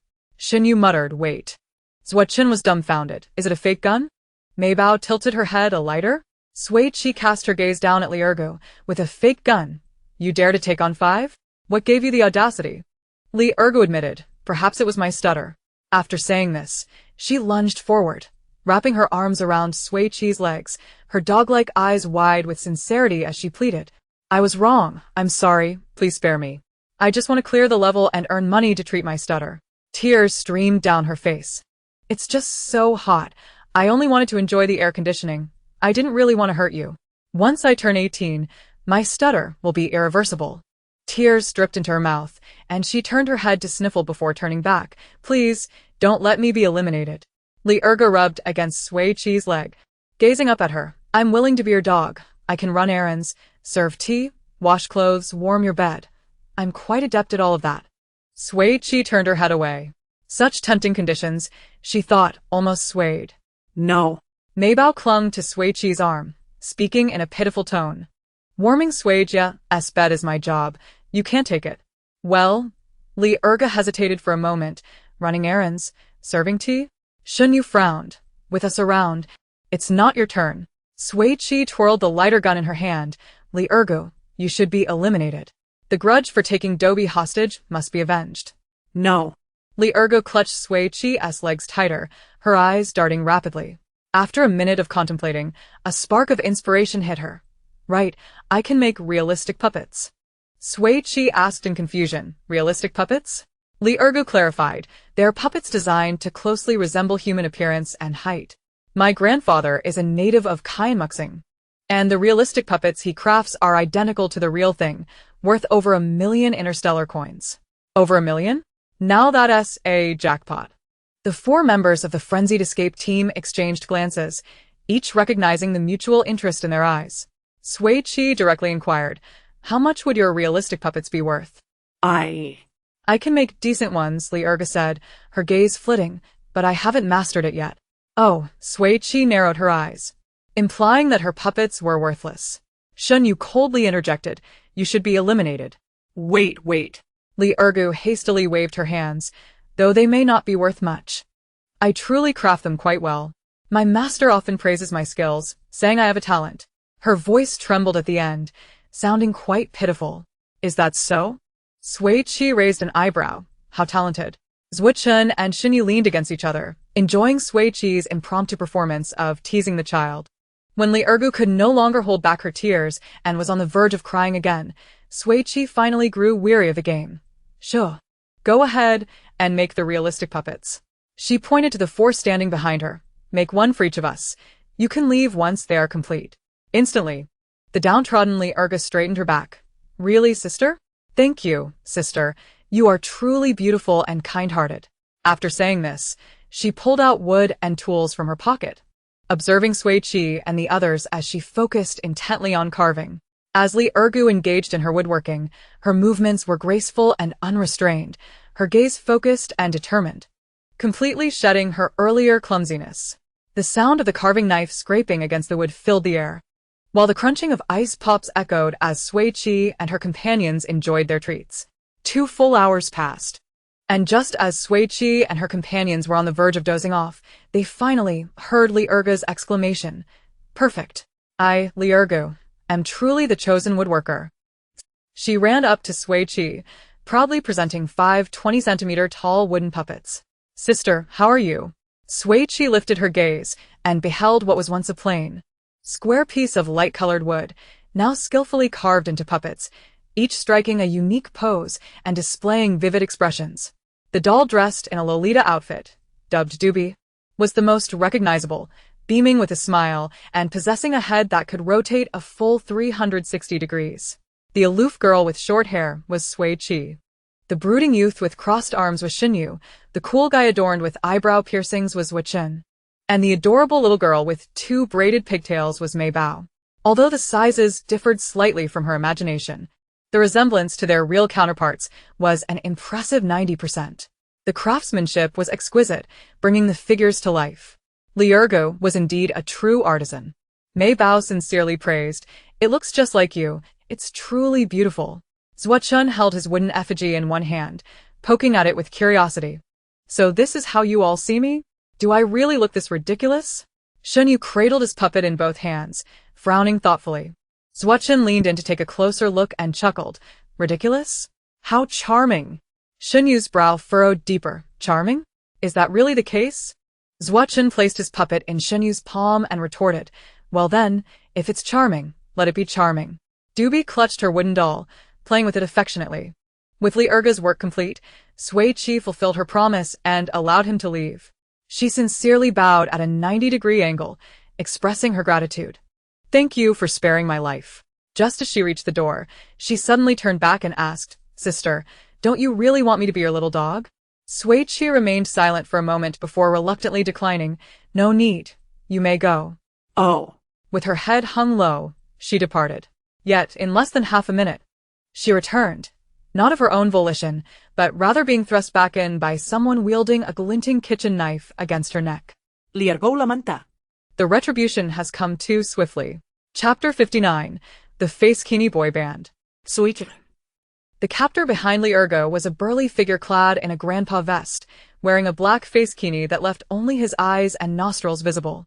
Behind him stood 6 similarly built men, all donning face kinis, their identities concealed, showcasing their villainous intent. They treated Li Ergo as a hostage, storming into the already cramped warehouse, which instantly felt even more confined. The two groups stood facing each other, the distance between them barely 2 meters. The face kini man opposite Zuo-chun initiated the exchange. Be sensible and hand over all your supplies. Zuo-chun scoffed. You have quite the bravado for someone so timid. The face kini retorted. Who the hell do you think you're talking to? He looked disdainfully at Sui Qi and her companions. With this bunch of weaklings, I could take you all down in a single punch. Enough chatter. Hand over your supplies quickly. The face kini facing Sui Qi also sneered. Since when did the threshold for survival in the apocalypse drop so low that even women and children dare to join? How laughable. If they don't participate, who else will deliver supplies to us? Exactly, they are simply courting death, which works to our advantage. Their derisive remarks echoed incessantly. Sui Qi was at a loss for words. Is the Matascape team considered a weak squad? Why do they keep coming after us? TSK. The official promotion is rather lacking. The player across from Mei Bao taunted, fiddling with her shovel. Little sister, is this toy fun to play with? She smiled and looked up. It's incredibly fun. Mei Bao, fierce and succinct, struck without giving her opponent a moment to react. Before the mocking smile could fully form on the opponent's lips, she delivered a powerful blow with the shovel, causing the opponent's wrist-mounted light brain to emit a piercing out-of-bounds warning. The achievement of Shovel Warrior was not baseless. Any player underestimating Mei Bao would find themselves thoroughly defeated. Damn it! The player holding Li Ergu raised a dagger high and aimed it menacingly at her. How dare you send my brother out? I have to take someone down with me. Li Ergu, terrified and pale, retaliated with a desperate move, 2 fingers aimed at the assailant's eyes. Hey, take that. In a moment of urgency, she exerted all her strength. The attacker felt as though blinded, dropping the dagger and screaming in agony while clutching his eyes. Seizing the opportunity, Shinyu advanced and delivered a swift kick to his midsection. Chaos erupted. Of the 7 opponents, only 2 remained as Zuo-chun, Mei Bao, and Shinyu each faced off, targeting the most vulnerable areas of their adversaries, who soon surrendered. Doobie, facing 2 opponents, swiftly unleashed an electric net that ensnared them. Before they could even retaliate, they were rendered unconscious. The formidable face kini boy band was swiftly dispatched. Sui Qi had yet to make a move, and the battle was already concluded. Was this the feeling of being protected by the elite? It felt splendid, so reassuring. Seizing the moment, Zuo-chun interrogated the face kini players for their names, and fortuitously, 4 of their name cards were in their possession, granting each member of the Matascape team an additional point. After observing the 7 players being escorted away by the medical ship in the dead of night, Mei Bao yawned widely. Sui Qi and her companions decided to retire for the night. Just as they exited the warehouse, Li Ergu, who had witnessed their true combat prowess, stopped Sui Qi. Thank you for showing me mercy. I promise to repay this kindness in the future. With her head held high and a determined expression, she departed. The group exchanged knowing smiles and strolled leisurely back. The small room on the 5th floor bore no traces of the hunter team's presence. They returned to the adjacent room. After enjoying a late-night snack and a quick wash, Sui Qi was just about to settle down for sleep when there was a gentle knock on the door. At the same time, a message from Lianju appeared on her light brain. "It's me." Sui Qi approached and opened the door. Lianju stood there, one hand cradling a medium-sized fan, which he offered. "I found a few solar-powered fans. Here's one for you." In the sweltering heat, any cooling device was a welcome addition. With a fan, Doobie could also take a break. "All right, thank you," Sui Qi accepted without hesitation. The fan was somewhat heavy.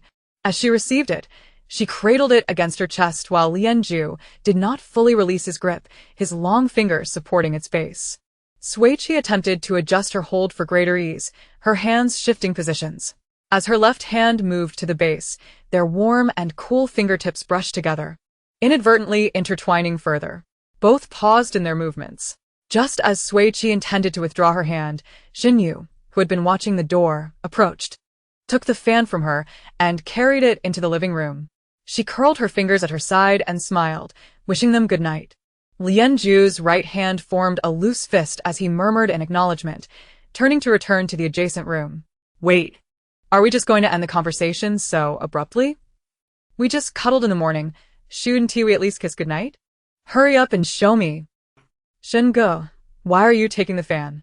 Push their heads together and kiss them senseless. Having like-minded friends is a blessing. Ladies, calm down. They aren't even a couple yet. Kissing and not dating aren't mutually exclusive. Who knows, they might start dating right after the kiss. That thought seems a bit dangerous, dear. When will Lian Shen and Pai Jia finally kiss? Stop shipping CPs.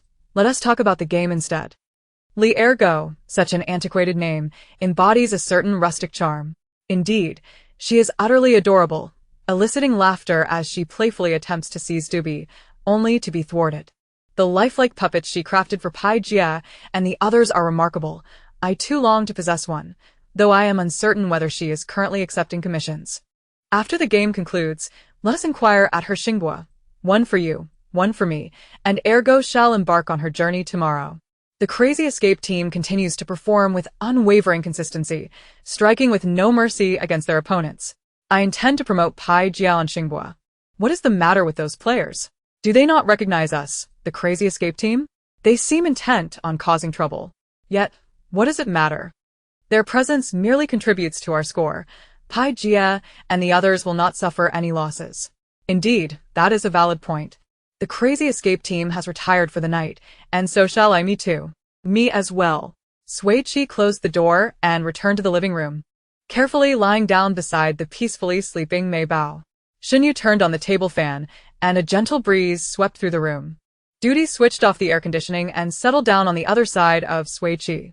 Sui Qi affectionately patted her head, embracing both treasures, and peacefully drifted into slumber. Under the enveloping darkness of Qianmu Star, some found rest, others tirelessly searched for resources, while some succumbed to exhaustion, regrettably exiting the game. Yet, there were those who clutched tightly to the name cards they had discovered, their expressions wild with fervor. The soft glow of the identifier reflected off his face, illuminating his gaunt cheeks and cracked lips. His bony fingers clutched the white cardstock, and as his lips moved, he repeatedly murmured the name inscribed upon it. Ha. Lu Mei Bao, Lu Mei Bao. To think she is a member of the Crazy Escape team, truly, hope is not lost. Chapter 60. You will die right now. The player who obtained Mei Bao's name card was Gao Hong, whose last teammate had been evacuated by the medical ship just 10 minutes prior. He was devoid of sustenance and water, beset by extreme thirst and hunger, huddled in a corner with the puppet left behind by his teammate, waiting in despair for his exit. In a stroke of fortune, he discovered Lu Mei Bao's name card nestled within a gap in the crumbling wall. Gao Hong trembled with excitement, fervently inscribing commands onto the black card stock. The moment the name card and command card adhered to the puppet, Mei Bao, who had been sleeping soundly beside Sui Qi, abruptly opened her eyes. She reached towards her pillow, grasping a shovel and launching an attack towards Sui Qi, who was blissfully unaware in her deep slumber. Just as the shovel was about to strike her head, a delicate white hand firmly grasped its sharp tip. The glinting weapon could advance no further. The rigid metal grazed Duty's skin, revealing the wooden texture beneath. She watched as Mei Bao slowly sat up, confusion swirling in her gaze. Why would she harm her master? Mei Bao, startled by the chill in Duty's voice, stared wide-eyed at the shovel poised perilously close to Sui Qi's head, panic coursing through her. She attempted to release the shovel but found herself uncontrollably lunging towards Duty. Quick! Get out of the way! Mei Bao cried out. Sui Qi, abruptly awakened, swiftly embraced Mei Bao, pinning her down onto the mattress. Mei Bao. Mei Bao's hands, now beyond her control, swung the shovel in an attempt to strike Sui Qi, but Duty intervened. Sui Jia, please let me go. I fear I may harm you. Mei Bao trembled, her voice quaking. Sui Qi gently reassured her. It's all right, Mei Bao, there is nothing to fear. Zhuo Chun and Xun Yu, upon awakening, were taken aback to witness Mei Bao attacking Sui Qi, momentarily frozen in place. It seemed someone had located Mei Bao's name card. Xun Yu quickly deduced. She's been controlled. Our greatest fear has come to pass. Mei Bao struggled desperately, her left hand swinging across Sui Qi's face, leaving 2 crimson trails as her sharp nails broke the skin. Blood trickled down Sui Qi's cheek, splattering onto Mei Bao's face. Tears streamed from Mei Bao's eyes in an instant. Summoning all her strength, she broke free from Sui Qi's embrace, gripping the shovel and darting towards the door. Zhuo Chun and Xun Yu positioned themselves in her path, neither daring to intervene, merely evading her frantic strikes. Ultimately, it was Duty who stepped forward, deftly disarming her and securing her tightly in her embrace, immobilizing her movements. Mei Bao was consumed by guilt as she looked at Sui Qi, tears streaming down her face. Sui Jia, let the poison fog claim me, I beg you. Her tone was laced with heartfelt pleading. Do not let me harm you. Sui Qi wiped the blood from her face and approached Mei Bao, tenderly brushing away her tears. Mei Bao, do not be afraid. Her voice was calm and soothing, and under her gentle reassurance, Mei Bao gradually ceased her weeping. She tenderly caressed Mei Bao's hair, asking, tell me, what do you wish to do now?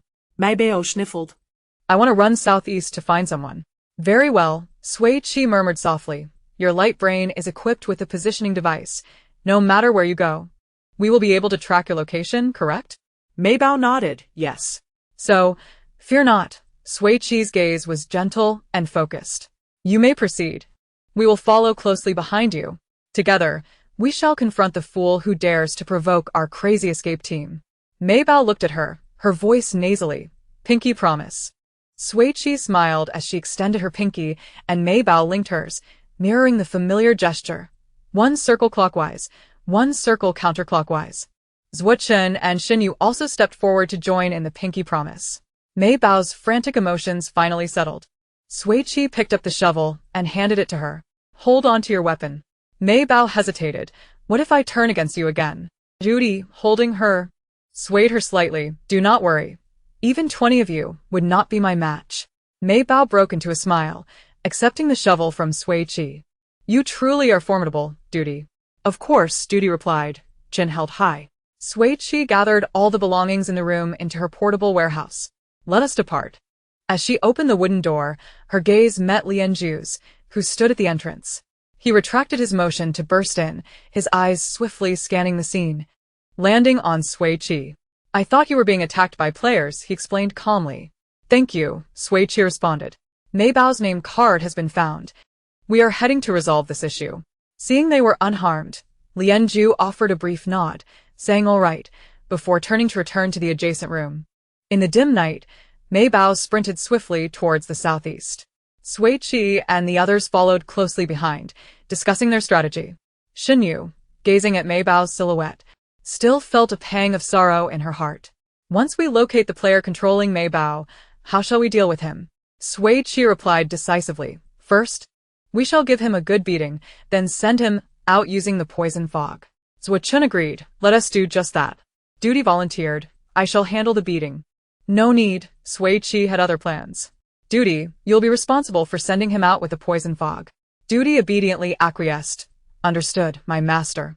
As dawn approached, after running for an hour and a half, Mei Bao finally came to a halt. Sui Qi, Zhuo Chun, and Xun Yu, panting, paused not far behind her. Mei Bao stood in the center of an empty street, flanked by dilapidated shops. After a moment of stillness, she abruptly turned towards Sui Qi and the others.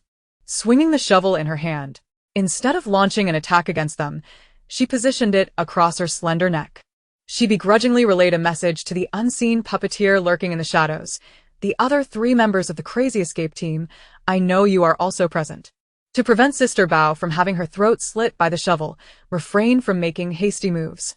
As long as you comply, I assure you that Sister Bao will survive until the end. I am aware that you possess a personal storage, and I have no desire for much. Just leave half of your supplies and depart obediently. What? Do you intend to keep our Sister Bao as your enforcer? Xinyu scoffed. Such a beautiful thought. As these words fell, the pressure on Sister Bao's wrist intensified, the sharp edge of the shovel embedding into her flesh, blood gushing forth, coursing down her collarbone. Ugh. Sister Bao let out a pained whimper. The faces of Sui Qi and the others turned ashen. Xinyu's voice dropped dangerously. You despicable. Gao Hong, hiding behind the door of an abandoned painting studio, nonchalantly replied, I merely wish to survive until we clear the level. It's just a strategy. Where's the despicability in that? Zuo clenched his fists, gritting his teeth in reluctant agreement. Do not harm Sister Bao. It's merely supplies you seek, just take them. The atmosphere fell silent as everyone awaited Sui Qi's response. Unexpectedly, she remarked, Oh, after Sister Bao was taken hostage. She seems to have lost her ability to speak freely. Zuo, bewildered, glanced at Sister Bao. Strange. You indeed seem to have lost your voice. Yu couldn't help but ponder. What could be the underlying principle? Concealed behind the door, Gao Hong was taken aback that under such tense circumstances, they dared to stray from focus. He commanded Sister Bao furiously, Silence. Hand over the supplies immediately, or I will eliminate Sister Bao. Yu discreetly surveyed the surroundings. Searching for the puppeteer, if you desire supplies, come and retrieve them yourself. Using a 9-year-old girl as a hostage, do you have no conscience? Stop prattling on about useless matters. Sister Bao uttered words far beyond her years. As long as she could survive until the end, what did her dignity matter? Gao Hong, deprived of supplies, felt an unbearable dryness in his throat, the metallic taste of blood rising within him. He had lost patience. I will count to 3. Either you hand over the supplies, or Sister Bao will take her own life. 1, 2. Enough, don't count. Sui Qi interrupted. Let me do the counting. She fixed her gaze on the dilapidated wooden door of the painting studio. The stench of scum emanating from there was impossible to ignore. Sui Qi's eyes suddenly hardened. I will count to 1, and you will die now.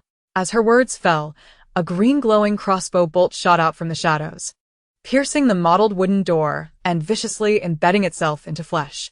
A hoarse scream erupted suddenly. Chapter 61. Kindred Spirits. Truly deserving of the title Doobie. Your aim is commendable. Zuo dashed toward the painting studio, kicking the door open. Gao Hong, clutching his shoulder where the bolt had struck, collapsed to the ground in disarray. The toxic mist from the arrow caused his health to plummet to 5, an ear-piercing out-of-bounds warning blaring from his light brain. Zuo paid no heed, delivering 2 swift punches to Gao Hong's face. Dare to bully our Sister Bao. You seek death. Xinyu followed suit, pummeling Gao Hong until his face was bruised and battered, only stopping when the medical ship as staff arrived. With his exit, control over Sister Bao faltered. The white name card and black command card detached from the puppet in the corner. Xinyu picked up Sister Bao's name card, meticulously wiping the dust from its surface. Sister Bao, standing on the street, staggered slightly, her iron shovel clattering to the ground, her knees giving way as she fell backward.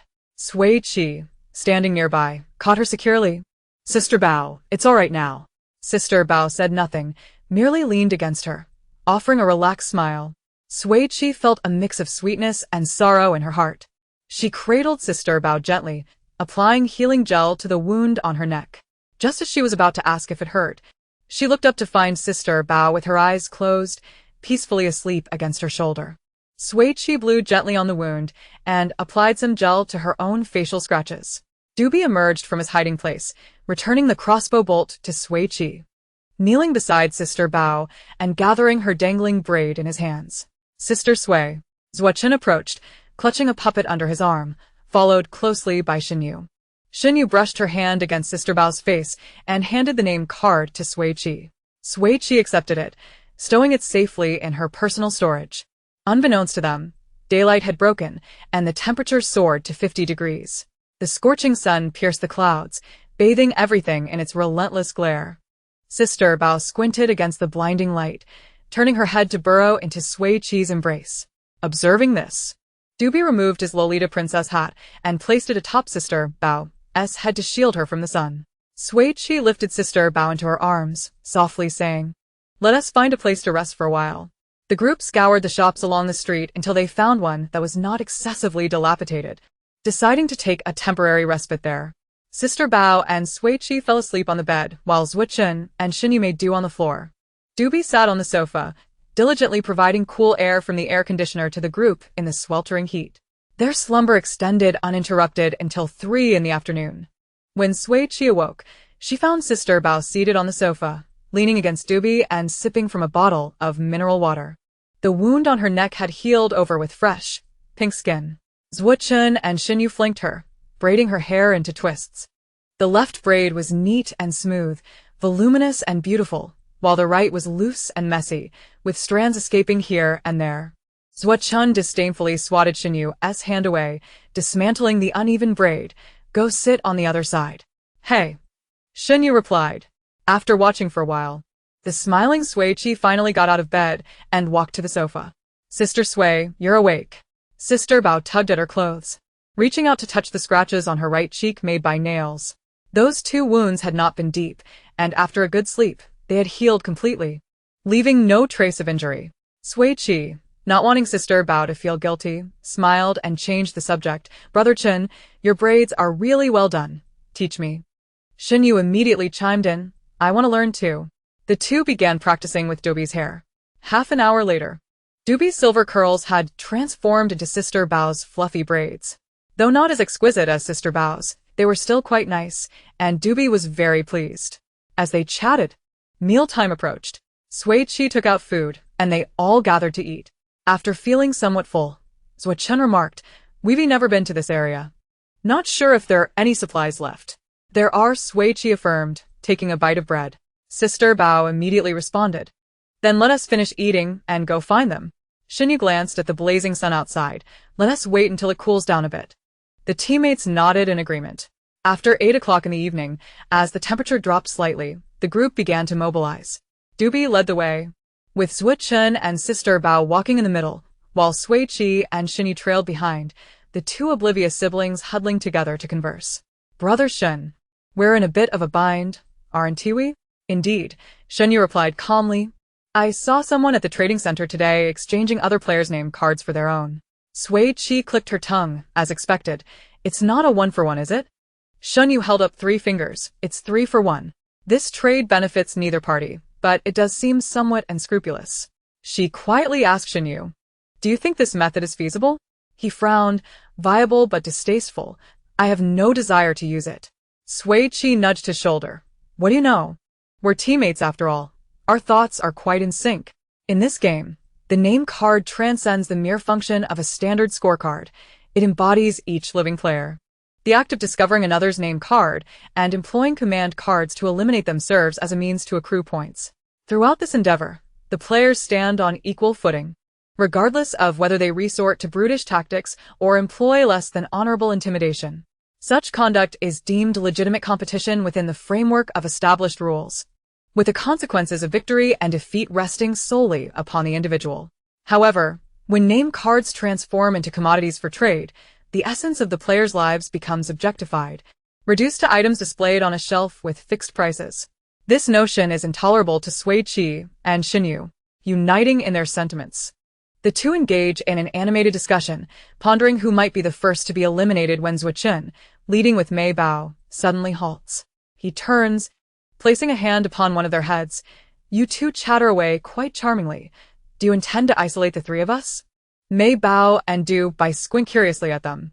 Xinyu gently pries Zuochen's hand away. "I wouldn't dream of isolating Mei Bao and Du Bai. But you might want to consider it." Zuochen's lips quiver as he clutches his chest with both hands. "Brother Shin, how could you utter such cold words?" My heart is shattering into pieces. Sui Qi tussles her disheveled hair and flashes a heart sign at Sui Chen. Love you, Chen Go. With that, she giggles and rushes to join Du Bai and Mei Bao, taking them to the forefront. Upon searching, they discover a plethora of resource points in the area, with numerous name cards and command cards available. The frenzied escape team scavenges for supplies at night while amassing points by day. When confronted by aggressive players, Du Bai and Mei Bao, at the pinnacle of their combat prowess, spring into action, while Sui Qi, Sui Chen, and Xinyu, being the adults, are left to collect the spoils. After several days of this routine, on the night of the 13th day of Qian Muxing's survival, the quartet's points soar to 69. Having surpassed the halfway mark, Sui Qi lounges on the sofa, sighing despondently, out of nearly 300 name cards. How is it that neither Xingo nor I have been found? Xinyu, mirroring her posture, sighs in agreement. Whose hands have our name cards fallen into? Sui Chen and Mei Bao exchange glances, silently lowering their heads to munch on their food without a word. Sui Qi clasps her hands together. I hope the one who possesses them is a kind soul, someone who would allow us to meet our end against the wall. I would be utterly content. Xinyu echoes this prayer. Same wish. At that very moment, 3,000 meters distant, in a modest 10-square-meter room, a player cradles a white name card in both hands, emitting a series of strange chuckles. The faint glow from the holographic screen illuminates the white card, revealing the name. Sui Qi. Chapter 62. The Femme Fatale. He, I am indeed incredibly fortunate. She joyfully leaps with Sui Qi's name card in hand, her ponytail bouncing wildly. Feng nudges her teammate beside her. Ergo, I found Pai Jia's name card. Li Ergu's hair stands on end as she scratches her head. Pai Jia? Who is that? I told you. She asked the member of the frenzied escape team who let you off the hook in the storage room. Sui Qi, my Pai Jia. Oh, I remember now. Feng Ling snatches the nearby puppet and attaches Sui Qi's name card to it. She then produces a pen and a black command card, thrusting them into Li Ergu's hands. Hurry, Ergo, I need you to write. Feng Ling is the puppeteer, and Li Ergu is the puppeteer's assistant. Rubbing her hands together in excitement, Feng Ling insists, this opportunity is too good to pass up. Li Ergu, shocked, asks, Ling, are you really going to eliminate Pai Jia? How could that be? Feng Ling defends herself. I am her most loyal fan. I must ensure she survives to the end. Li Ergu, bewildered. Questions. Then what should I write? Feng Ling ponders for a moment, shyly stating, just right. Oh, how embarrassing. She covers her flushed face, giggling uncontrollably. Li Ergu, exasperata. Look skyward. If you keep this up, I want to write for you. Right now. Feng Ling urges. Let Pai Jia find Lianju. First do this. Then that, he, and then the other thing, roar. Li Ergu scribbles furiously, occasionally suggesting modifications. This condition is too easy. It needs to be more challenging. Fine. I'll follow your lead. Unbeknownst to Sui Qi, who had just completed her prayer, her request had been partially granted. The player who acquired her name card is kind-hearted yet malicious. At 10 o'clock that evening, as Sui Qi prepares to sleep, she suddenly feels an irresistible, inexplicable compulsion. She sits up abruptly and messages Lianju through her holographic device. Where are you? Lianju, puzzled, quickly responds, in my room. On the 5th floor next door? Yes. As Sui Qi bolts from her room, she shouts to her teammates, it's finally my turn, wake up, friends. I'm being controlled. Du Bai, quick to react. Immediately follows. Wait for me, master. As Sui Chen, Xinyu, and Mei Bao trail behind in confusion, Sui Qi has already dashed 500 meters away. Mei Bao calls out, Sui Jia, where are you going? Sui Qi yells back, I'm going to find Lianju. Sui Chen exclaims in astonishment. Why do you need to find him? Xinyu adds, puzzled. What are you going to do with him? I want to know too. Sui Qi, bewildered, races through the night to locate Lianju, her mind swirling with questions. Countless speculations flood her thoughts. Is the one controlling her Lianju's adversary? Intending for her to eliminate him? No, that seems overly optimistic. Or perhaps they wish for her to humiliate him, while she possesses some sharp wit. In the face of absolute strength, all else becomes insignificant. Or could it be an attempt to run her to exhaustion? No. Why would they compel her to seek out Lianju in the dead of night? Sui Qi is utterly perplexed by the future that awaits her. Thus, she sprints through the frigid night for an hour and a half, panting heavily and drenched in sweat as she ascends to the 5th floor. She knocks on the door of the hunting team. Mei Bao, Du Bai, Xin Yu, and Zhuchen stand in 2 rows behind her, their expressions grave. The air hangs still for 3 seconds, the door before them remaining firmly shut. Oh, she has no strength left. Even the sound of her knocking pales in comparison to the buzzing of a mosquito. Xin Yu, perceptive as ever, extends his arm and knocks 3 times on the door. It swings open, revealing Lianju. What do you want? Before he can finish a sentence, Sui Qi suddenly cups his face in her hands. Let me steal a kiss. Before their teammates can react, she swiftly plants a kiss on his forehead. The sound of the kiss reverberates through the silent night, startling everyone. After kissing his forehead, Sui Qi isn't finished. She puckers her lips and goes for his nose. Their faces are pressed together, legs touching, with no space between them. Lianju has never experienced such an intense kiss before. He is so taken aback that he doesn't even instinctively pull away. Smack. The second loud kiss awakens everyone. Lianju's fair forehead and nose turn a shade of crimson. All 6 teammates rush in, frantically pulling the two apart. Pei Yi glares at Zhuchen. How long has your Sui Jia been eyeing our Liango to come here in the dead of night and kiss him? Zhuchen retorts angrily. Open your eyes and see clearly. My Sui Jia is under control. She isn't acting of her own volition. Sui Qi, kiss, kiss, kiss. Lianju, get away, get away, get away. Du Bai, not yet involved in the chaos. Squeeze, squeeze, squeeze. Cindy's veins bulged on her forehead. Quickly. Remove Sui Jia's lips from Lianju's face. Liange has never been in a relationship. Xinyu retorted, our Sui Jia hasn't he either. Mei Bao exerted all her strength to pull Sui Qi's waist. Let go, let go. Sui Qi felt as though her arms, neck, and waist were about to snap. Don't pull, don't pull. Who's tugging my hair? Don't step on my feet. Your nails are poking my eyes. You're jabbing my armpit. Really, you all should pick your targets before acting. Sui Qi, no more kissing. You little seductress. Hey, that's quite harsh.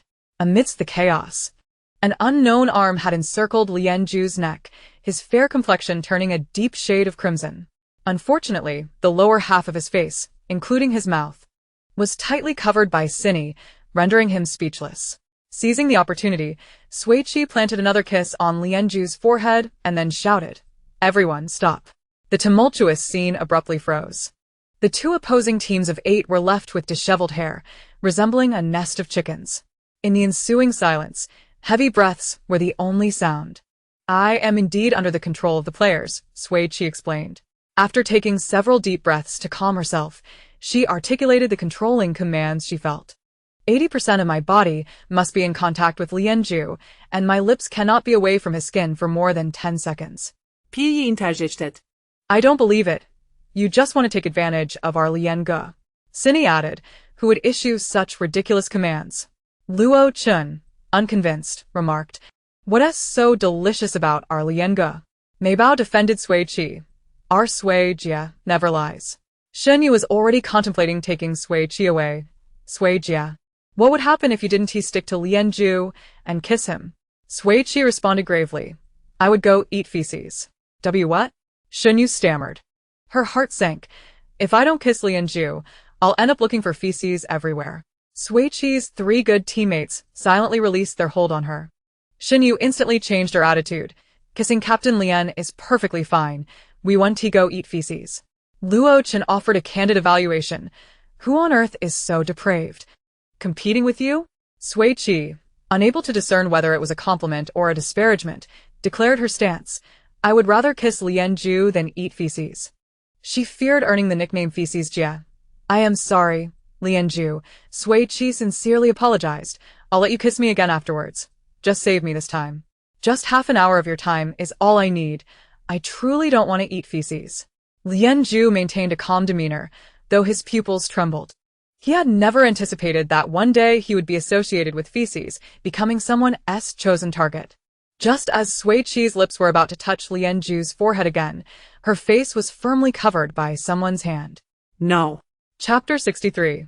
The kiss was heavy-handed. Cindy's hands covered Sui Qi's face, her resolve unwavering. If you agree, how will Lian go find a partner in the future? Sui Qi unleashed her trump card. What if I kiss Lian Ju again after eating feces? Would you all accept that? Cindy's hands slowly withdrew from her face. Chun Su's expression twisted. Pei Yi frowned. That's not acceptable. Sui Qi shrugged and looked at Lian Ju. Actually, that wouldn't count as kissing. It's merely pressing my lips against your skin. Lian Ju coldly lowered his gaze. His gray-blue eyes glimmering with ice. The act of touching each other's bodies with lips constitutes a kiss. He leaned back slightly, slowly but firmly pushing away the arm that was wrapped around his neck. Our relationship does not warrant such intimate contact. As the space between their bodies widened, Sui Qi felt an overwhelming urge to rush out and find feces. Damn. Who is controlling her? Their methods are so ruthless. No. Sui Qi immediately clung tightly to Lian Ju again, her tone coaxing. Let me press my fingers against yours for half an hour. I'll lend you an hour in return. What do you say? Upon hearing this, Du Bai cleverly squeezed to the front, directing a chilling breeze towards the 4 members of the hunting team. Sui Qi praised, as expected of my child. It's air conditioning. No one could refuse the cold air under extreme temperatures. Pei Yi and the others immediately abandoned Lian Ju, surrounding Du Bai. This is sweet relief. My goodness. It's so cool. I feel rejuvenated. Suddenly feeling a bit teary, Pei Yi clutched Du Bai's tiny air-conditioned hand, not looking back. Lian Ge, make a sacrifice. Lian Ju. The speed of teammate betrayal was astonishing. He loosened his grip on Sui Qi, glanced at Du Bai, and said, add another hour. Sui Qi promptly nodded. Yes. Yes, yes. Once the deal was struck, the 2 inexperienced in romance settled onto a single sofa in the corner, embarking on the longest half-hour of their lives. Lian Ju leaned casually against the back of the sofa, though his muscles were taut with tension. To ensure maximum contact with Lian Ju, Sui Qi straddled his legs, grasping his distinctly knotted left hand, planting a kiss on his fingertips. Mwah. The soft touch against sensitive skin sent an electric thrill shooting through Lian Ju's heart, causing him to retract his fingers instantly. Turning his head, he swallowed hard, taking a moment before saying, kiss somewhere else. Oh. At that moment, Sui Qi obediently followed his command, kissing wherever he directed. Where should I kiss? After a long silence, Lian Ju leaned back on the sofa, exposing his long, fair neck. Kiss my neck.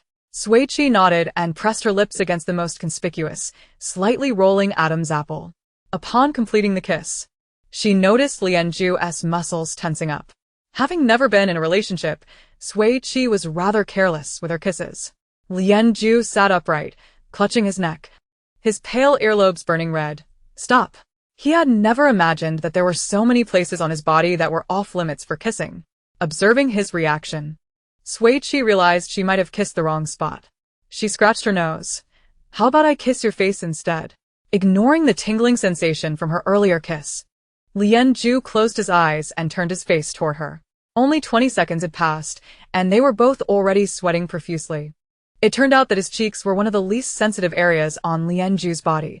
Sui Qi kissed his left cheek for quite some time, her lips growing numb. His originally pale complexion was now flushed, shimmering with a subtle sheen. Feeling embarrassed, Sui Qi wiped his cheek. Shall we switch to the right side? Lian Ju, his left cheek now devoid of sensation, hoarsely inquired. How much longer? She glanced at the timer. 19 minutes. Lian Ju. Both fell into silence. Meanwhile, the Interstellar viewers watching the live stream erupted in excitement. Tear off his clothes. Kiss all over his body. I want you to keep kissing until the game ends. This is the 31st century. Loosen the restrictions, my darlings. What a great opportunity. If you don't kiss now, when will you? Why not kiss? Why can't you kiss? I am a distinguished SVP. I demand to see them kiss. Jia, bring the bed for me inventory. I want you to lie down and kiss.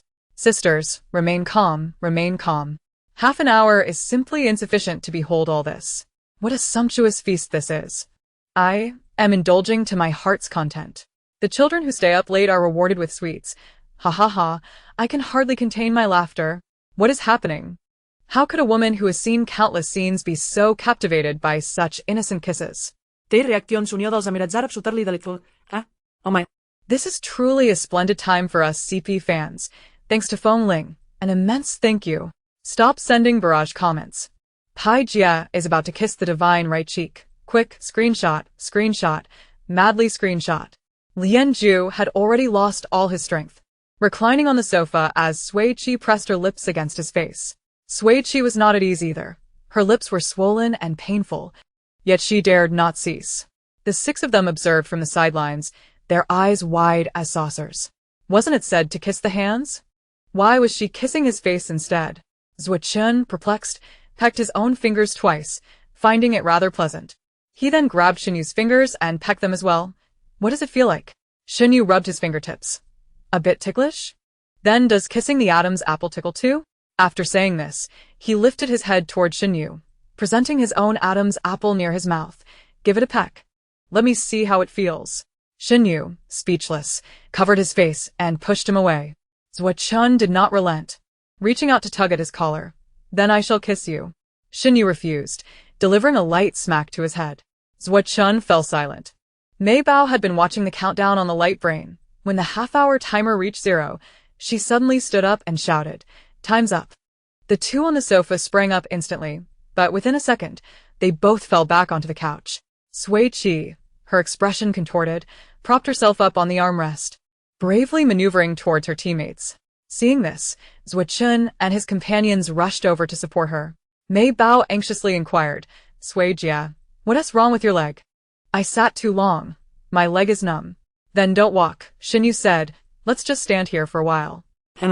Pei Yi and his companions also approached Lian Zhu, intending to offer some comforting words, only to hear him coldly state, "Do not speak." He leaned against the sofa, his arm shielding his face, waiting for the soreness and numbness in his body to dissipate. Once Sui Qi recovered, she felt the urge to escape. It was truly embarrassing to rush over in the middle of the night to kiss someone forcefully. However, she had to remain for another hour and a half. She could not abandon her team. Thus, the hunting team and the escape team found themselves once again sharing the same space. A blend of 7 parts awkwardness and 3 parts silence lingered between them. Chapter 64. Parting Ways. The sorrows and joys of humanity do not resonate with one another. In a small room 3,000 meters away, Feng Ling was nearly in stitches from laughter. She cherished Sui Qi's name card, exclaiming, "The CP fans have achieved their dream." Li Erga sincerely asked, "Aren't you worried that Pai Jia will dislike you for this?" Adults must take responsibility for their actions, Feng Ling declared with righteous fervor. "If Pai Jia truly becomes angry, I am willing to accept her revenge, whether it be a kiss or something less savory. I am open to it. Truly commendable." Li Erga said with genuine admiration. Sui Qi's adaptability was rather impressive. After the initial, indescribable awkwardness subsided, she quickly became at ease, retrieving a tube of frozen gel to apply to her swollen and painful lips. Xine, observing this, turned to Lian Zhu, whose cheeks were flushed, and said, "Lian Ge, why don't you apply some gel as well?" Lian Zhu replied curtly, "No need." He had yet to recover and was not inclined to touch those areas that had been kissed red. Once the pain in Sui Qi's lips subsided, she glanced at the time on her light brain. It had already passed midnight. She rose and walked toward the window, with Zhuo Chen, Xinyu, and Mei Bao trailing her like little shadows. Dubi remained still, yet turned her head to follow. The excessive mobility of her head startled Pei Yi, prompting a small scream. On the 14th day of survival on Qianwu Star, the toxic fog arrived as expected. The dark green mist spread like a faint aurora against the pitch-black night. Zhuo Chen placed his arm around Xinyu's shoulder. "It's still quite far from us. We don't need to run from the poison just yet. In these final 7 days, we must focus on accumulating points," Xinyu said, leaning against the windowsill. Mei Bao took Sui Qi's hand. "Sui Jia, have you managed to get rid of your self-control?" Sui Qi squeezed her palm and smiled back. I'm fine now." Zhuo Chen recalled the earlier scene, still feeling it was surreal. "What do you think is the source of the players controlling you?" Sui Qi had not revisited the recording of the last game and was unaware that a multitude of CP fans existed for her and Lianju. She felt somewhat bewildered. I suspect, Xinyu ventured, that it is likely due to Sui Jie and Lianju's fans. CP fans? Sui Qi found this hard to believe. How did that even come about? Indeed, how did it come about? Zuochen glanced at Lianju. Is it due to looks? Charisma? Xinyu was uncertain, merely stating, they have their own reasons for shipping. Since my name card is in the hands of the fans, Sui Qi asserted. Does that not imply that I am currently quite safe? She patted Xinyu. My dear brother and sister have parted ways, leaving only you, Xinge. The uncertain fate of Xinyu, misplaced trust. As time slowly passed, Dubi's 2-hour work shift finally concluded. Mei Bao approached, taking Dubi's hand, and the escape team stood to take their leave. Sui Qi expressed her heartfelt gratitude to Lianju. Your immense kindness shall be remembered, and I shall repay it in the future. She made a heart shape with her hands. Thank you. Lianju turned and waved his hand. Take care. No need to see off. All right, she said, kindly closing the door behind her. The streets in the early morning were anything but quiet. Players, active by night, scoured for supplies. In these final 7 days, resources became increasingly scarce, and name cards grew even harder to find. The escape team did not waste any time and decisively joined the search for supplies. Sui Qi and Dubi had a knack for sensing resources, saving them considerable time. Yet even so, they worked tirelessly until dawn, finding plenty of water and food, but only 24 name cards. After converting their findings into points, each member of the escape team saw their points rise from 69 to 75. On the 14th day of survival on Qianmu Star, the temperature soared to 58 degrees Celsius. The scorching sunlight was unbearable, prompting the group to seek refuge in a shaded area. Sui Qi took a sip of water and pushed aside the hair sticking to her neck. We need to find more supply points. No problem. Zuochen squatted beside Dubi. Enjoying a cool breeze, it's all about sacrificing a bit of sleep. From that day onward, the escape team operated on a schedule of 8 hours of rest and 14 hours of work. They would take short naps when tired, either searching for supplies or traveling the routes to find them. They toiled tirelessly until the 17th day of survival, and the points for the 4 of them surged to 92. The toxic fog, previously distanced, was now creeping closer, prompting them to start running from the poison early. Without any transport, they relied solely on their own legs. As they ran and searched for supplies, they noticed a marked decrease in name cards and instruction cards. Previously, they could find 2 or 3 cards at 2 supply points. Now, they would be lucky to find one after searching 5 or 6 locations. The rate of point accumulation was slowing down significantly. By the 18th day of survival, the temperature had risen by 2 degrees, and the escape team only managed to gain 1 additional point. Under the scorching midday sun, they sought refuge in a room, each savoring a popsicle. The air conditioning in Dubi's space was relentless, for any pause would invite a cacophony of heat. Sui Qi, eager to indulge in a leisurely nap, was abruptly startled as Xinyu sprang up, dashing out without a word. Damn it! Left Chun, having swiftly devoured his popsicle, followed suit. The group sprinted after him. Xinyu, without a backward glance, raced towards the toxic mist, exclaiming internally, "This is an invitation to my demise." In the sweltering heat approaching 60 degrees, they barreled forward under the punishing rays of the sun, eliciting exclamations of foolishness from every player they encountered. The 5 fools continued their relentless chase for over an hour, with Dubi trailing closely, providing them with a refreshing breeze. Yet even so, the hypoglycemic Left Chun had already consumed 3 candies. Sui Qi and Mei Bao resembled wilted flowers, drained of moisture, laboring to move forward. Dubi, cool down Shin, brother Shin. Sui Qi's voice dwindled to a whisper by the end. Dubi swiftly caught up with the resolute Xinyu, directing the air conditioning vent towards him. Xinyu gasped, his breath heavy and raspy, akin to a damaged bellows. His heart raced, his head pulsing with blood. Worse still, after prolonged exertion, the connection between his prosthetic limb and skin began to seep blood, the viscous liquid trickling down its edge. The searing pain weighed heavily on his steps, yet he could not afford to cease. If he continued at this pace, he would collapse before reaching the toxic mist. As Xinyu drew nearer to the mist, Sui Qi yearned for wings to soar over to him. Her mind raced, desperate for a solution, nearly overheating from the effort. Thoughts of the supplies in her inventory flickered through her mind. Let's carve woodworker. Puppet components, carving knives, strings. The lifelike puppets crafted by Li Ergu, and so forth. Puppets, strings, manipulation. The words wove together in a flash of inspiration. She suddenly recalled a phrase she had once encountered. In puppetry, the puppeteer skillfully controls the strings to precisely dictate the puppet's movements and actions, bestowing upon them a vibrant life. Abruptly halting in her tracks, she realized, the puppeteer, through the manipulation of strings, governs the puppet. Sui Qi's initial identity was, in fact, that of a puppeteer. Players adorned with name tags and directive cards were no different from marionettes. And marionettes should be guided by strings. The revelation dawned upon her. She had long stored the strings in her inventory, but only now did it make sense. The purpose of the strings was to seize control. Chapter 65, just a normal performance. Yet, Sui Qi remained uncertain whether she could successfully wrest control from Xinyu. Beyond the strings and puppets, were there additional prerequisites to fulfill? As she pondered, Xinyu was rapidly approaching the toxic mist. Dubi was doing everything in his power to impede his advance, but to little avail. There was no time for hesitation. Sui Qi crouched by the roadside, retrieving all the strings from her inventory. With remarkable speed, she inscribed Xinyu's name upon the left chest of his puppet. Though she bore the identity of a puppeteer, her skills were lacking. The two characters were inscribed in a crooked manner.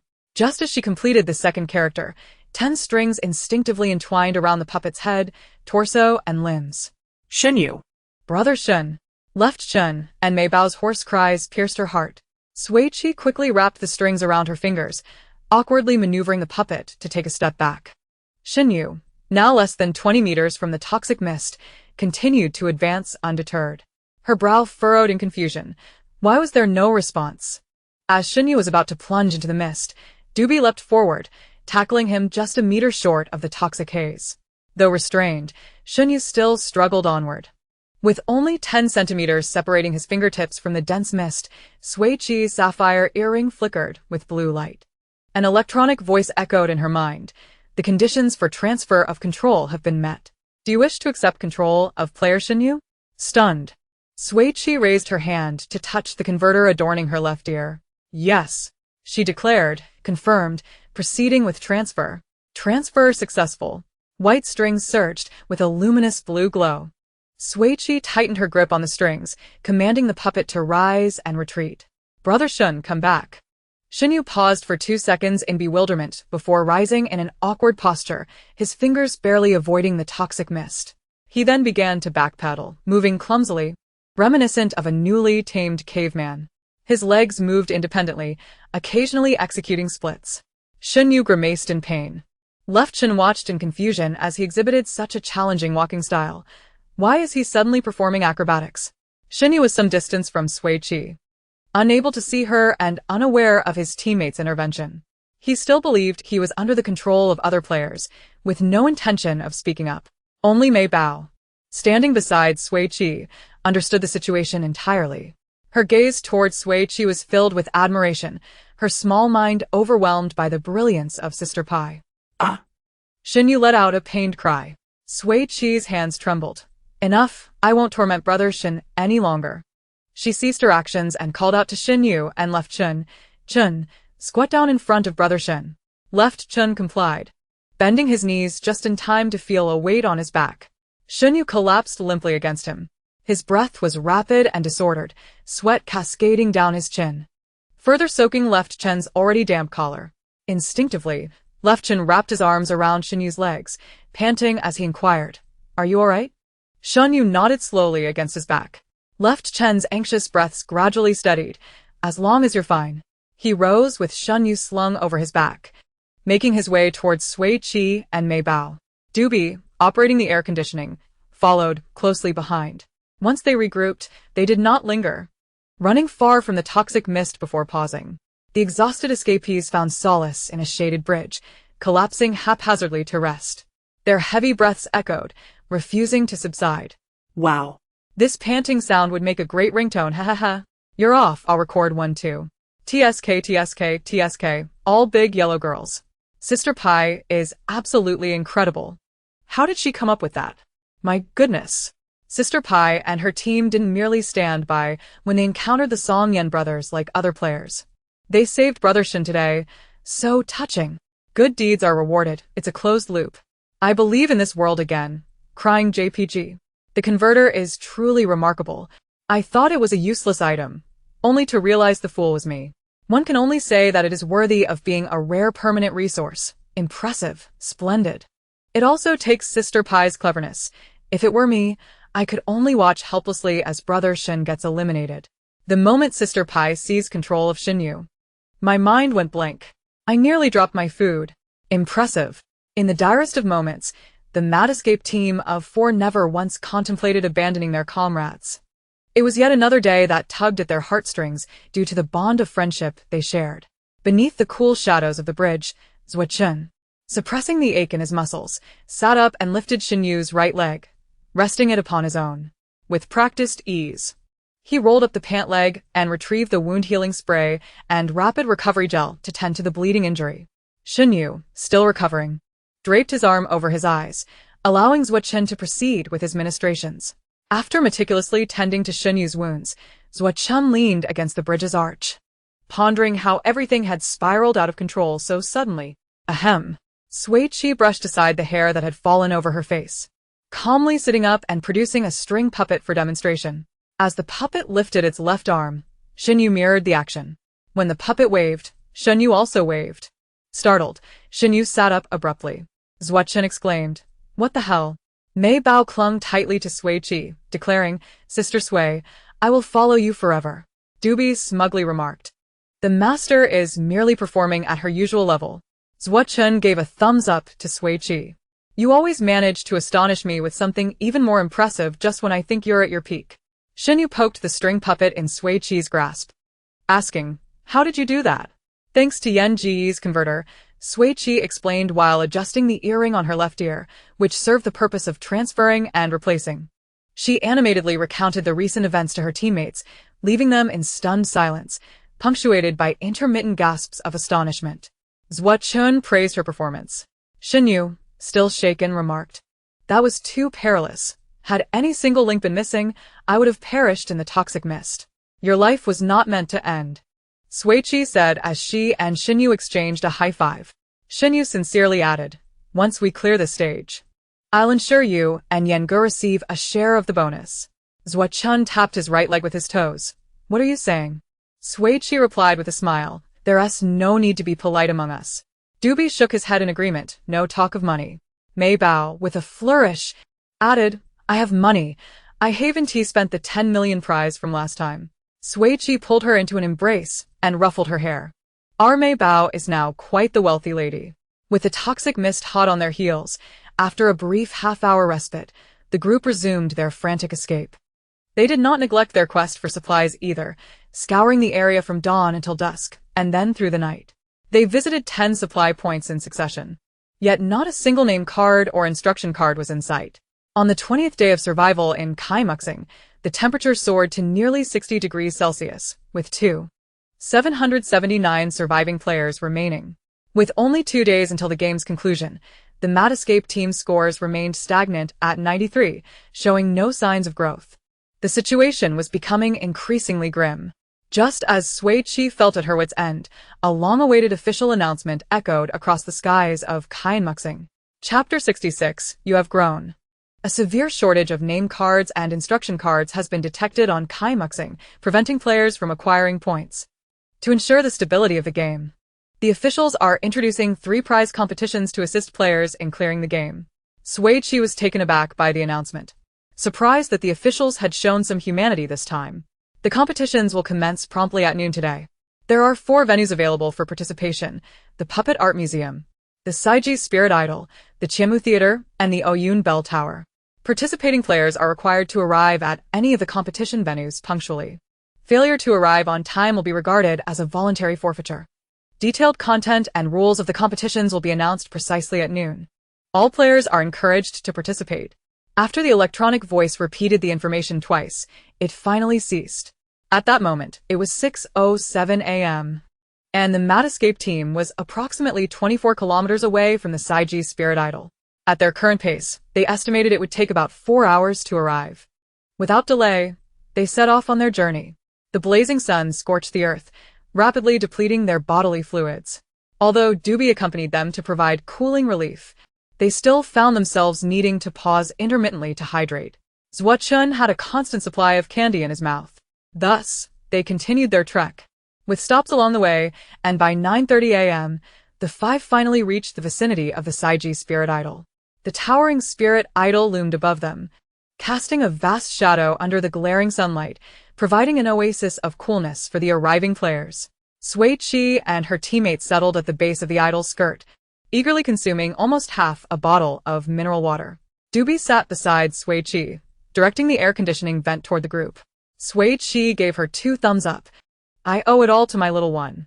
Mei Bao pouted and showered Doobie's face with affectionate kisses. "Doobie, you're wonderful." "This weather is sweltering," Sui Qi remarked, tugging at his sweat-soaked collar. "If it weren't for Doobie's cooling, I would have collapsed long ago." As time ticked by, over 600 players gradually gathered in the expansive shade cast by the Sui Qi idol. The stifling heat was unbearable, and the cooling methods employed by the crowd were as varied as they were creative, hugging ice packs, dousing themselves with mineral water, and hiding under fans. Sui Qi quietly observed for a while before leaning in to whisper something in Doobie's ear. Upon receiving the answer, she retrieved a rectangular wooden board from her inventory and, with carving tools in hand, began to labor intently. Her teammates leaned in to see, and soon they noticed a crooked inscription appearing on the blank board. Sui Qi cleared his throat and, with keen insight, called out, "Air conditioning by the hour. Special price of 10,000 interstellar coins per hour, with 10 spots available. First come, first served." All 3 teammates cast admiring glances his way. Shinyu, elated, exclaimed, "Brother Qin, you've grown." Sui Qi waved his hand modestly, "Just a little." The raucous atmosphere abruptly quieted. Players, their bodies flushed from the heat, turned their gazes toward the Mad Escape team, their attention fixated on Doobie. Their eyes were filled with longing, yet none dared to make a move. Just then, a loud and familiar voice rang out from the crowd. "Air conditioning. Over here for the 4 of you." The speaker, having shouted, tugged at his companions and stood up. Sui Qi looked up to see the familiar faces of the scavenger team, whom they hadn't seen in days. Pei Yi, eyes sparkling, pushed through the crowd and sprinted over. "Mad Escape team. I knew it was you. At first listen." Without any hesitation, he plopped down next to Doobie, claiming the prime air conditioning spot. So refreshing. He squinted, enveloped by the cool breeze, beckoning his teammates to join him. Xian Yi and Chen Su quickly approached, greeting him politely before taking their seats beside Pei Yi. The last to arrive was Lianju, who cautiously selected a spot farthest from Sui Qi, but still within the coverage of Doobie's air conditioning. Sui Qi beamed, opening her light brain to prepare a death note. "For people until noon?" Pei Yi nodded, "Correct." "All right then. For people for 2.5 hours comes to 100,000. She declared grandly, "As a gesture for old friends, I'll give you a 50% discount. 50,000 interstellar coins will suffice." "Wonderful. Sister Sui is generous." Pei Yi readily agreed, then called out to Lianju, "Liange, come sign the debt note." "No need." Sui Qi waved her hand. "The client sits. I'll come over." She strode over to Lianju, smiling as she extended the light brain. "Captain Lian, could you please sign here?" Lianju signed promptly, though he kept his gaze lowered throughout, and their eyes never met. He sat on the ground, and Sui Qi could see his neat and delicate hair whirl from her lowered gaze. Fixating on that spot, she suddenly began to tally. "Team leader, you currently owe our Crazy Escape team a total of 460,000 interstellar coins. This includes 200,000 for heating expenses on Sandstone Star and another 200,000 for clothing. Just a few days ago, Dubai helped clean the room, which amounted to 10,000 interstellar coins, plus today as 50,000 for air conditioning, bringing the total to 460,000. Originally, there was also 100 for an orange-flavored popsicle, but let us round that down to an even 460,000. Needing funds to support the villa and the robotic butler, the financially strapped Sui Qi reminded him. After the game concludes, please ensure that the debt is settled. Lien Ju finally lifted his head and glanced at her indifferently. I will not default on my debts. She nodded in agreement. I believe so too. As Sui Qi put away her light brain and prepared to turn away, she felt several gazes directed at her. Lifting her eyes, she met the gaze of Lu Rong and a few others, who had not yet managed to avert their eyes. Nearby, Lin Feng, Zhang Chun, and Jiang Ning exchanged furtive glances, their movements betraying their discomfort. Lu Rong averted her gaze and tugged at her teammates. I'm going to Sui Qi's side to enjoy the air conditioning. Are you coming? Lin Feng resolutely refused. I'd rather perish from the heat here than bask in her air conditioning. Jiang Chun chimed in. Indeed, she scolded me last time. I pride myself on being a man of integrity, so I want to go. But I do feel tempted to go. It's unbearably hot. Jiang Ning timidly suggested. We're paying for the coolness. It's a fair transaction. Isn't it? Integrity should not be a burden. Feeling faint from the heat, Lu Rong seized Jiang Ning and headed off. We're going. You all can do as you please. The two of them approached Sui Qi, promptly signed the IOU, found a spot to sit, and relished the rare coolness amidst the sweltering heat. Huh. Jiang Chen exclaimed, a bit dazed. Rong Jia makes a valid point. Why should I make things hard for myself? Staying cool is what matters most. Lin Feng maintained a stance. Go if you want. I want tea. Jiang Chen, with a quick thought, suddenly collapsed onto Lin Feng's back. I'm feeling a bit dizzy from the sun, and I can't stand. Lin Ge, could you carry me over? Are you alright? You seem so weak, Lin Feng remarked, albeit begrudgingly lifting Jiang Chen onto his back. With a cold expression, Lin Feng approached Sui Qi to drop Jiang Chen off and intended to leave, but a gust of cool air unexpectedly brushed against his face. The sudden refreshing sensation halted his departure. Lu Rong, quick to react, pulled him down to sit. Stay here. I just signed for 100,000. We'll enjoy the air conditioning until midnight. I want tea, Lin Feng insisted, attempting to leave, but Lu Rong pressed him down firmly. Lin Feng, let me speak first. She urged seriously. We have 3 matches ahead, and the players who have made it this far are all formidable. We must adjust our bodies to their optimal state if we wish to have a chance at victory. Lu Rong's voice was not intentionally subdued. Upon hearing this, Sui Qi quietly acknowledged the significance of having a teammate with a strategic mind. Lin Feng finally ceased his resistance, making a concerted effort to ignore Sui Qi sitting across from him and quietly settled down to rest. Lin Feng crossed his arms, sitting upright, just as he was about to close his eyes for a brief respite. Du Bai, who had been quietly enjoying the air conditioning, suddenly spoke up. Hello, Lin Feng. A classmate who isn't too familiar with you. Your striptease was quite impressive. Lu Rong, Jiang Chen, and Jiang Ning exchanged stunned glances. Lin Feng. Chapter 67. The case is solved. Lin Feng's face instantly flushed crimson. He stared at Du Bai in shock, momentarily at a loss for words. He had not seen this little girl that night when he had embarrassed himself. How could she possibly know? Where had she seen it? Though his master showed him a puppet version, your graceful and unrestrained dance left a profound impression on me, Du Bai continued. Lin Feng stood frozen for nearly half a minute before stammering. Your master? Who is that? Du Bai proudly lifted her chin. My master is Sui Qi. Sui Qi was caught off guard by her own companion's betrayal and turned her face to Sai. Lin Feng abruptly stood up, his face a mix of shame and anger as he shouted at Sui Qi, My name card is in your hands? Sui Qi quickly regained her composure. So what if it is? Jiang Chen, realizing the situation, jumped up and pointed at her, cursing, Damn you, Sui Qi. How can you still be so malicious? The IOU is null and void. We won't be using your damned air conditioning anymore. His face was flushed with rage as he pulled Lu Rong and Jiang Ning to leave. The 4 members of the hunting team did not rashly intervene. Shen Yu stood up to block him. Mei Bao had her shovel ready. Zhua Chun frowned in displeasure. Who are you cursing at? Sui Qi's expression darkened immediately. How dare he refer to her beloved Du Bai as a damned air conditioner? Humph, she coldly retorted, delivering a lethal blow. Jiang Chen, if you bark one more time, I won't hesitate to have Lin Feng eliminated right now. Jiang Chen's impending wave of profanities became lodged in his throat, unable to rise or fall. Facing Lin Feng's furious glare, Sui Qi responded, I only asked you to dance. I never instructed you to perform a striptease. Let me be clear. You chose to dance on your own accord, so don't place the blame on me. Caught in a bind. Lin Feng's face shifted from red to pale, a spectacle to behold. Jiang Chen, seeing him remain silent, was equally baffled. What do you mean, Lin Ge? What do you mean you wanted to dance? Lin Feng covered his face and replied, Don't ask. Sui Qi sat upright. Coldly gazing at Jiang Chen, apologized to Dubai. Jiang Chen, known for his sharp tongue, had apologized countless times throughout his life. Yet when it came to Sui Qi, he stubbornly refused to utter those 3 words.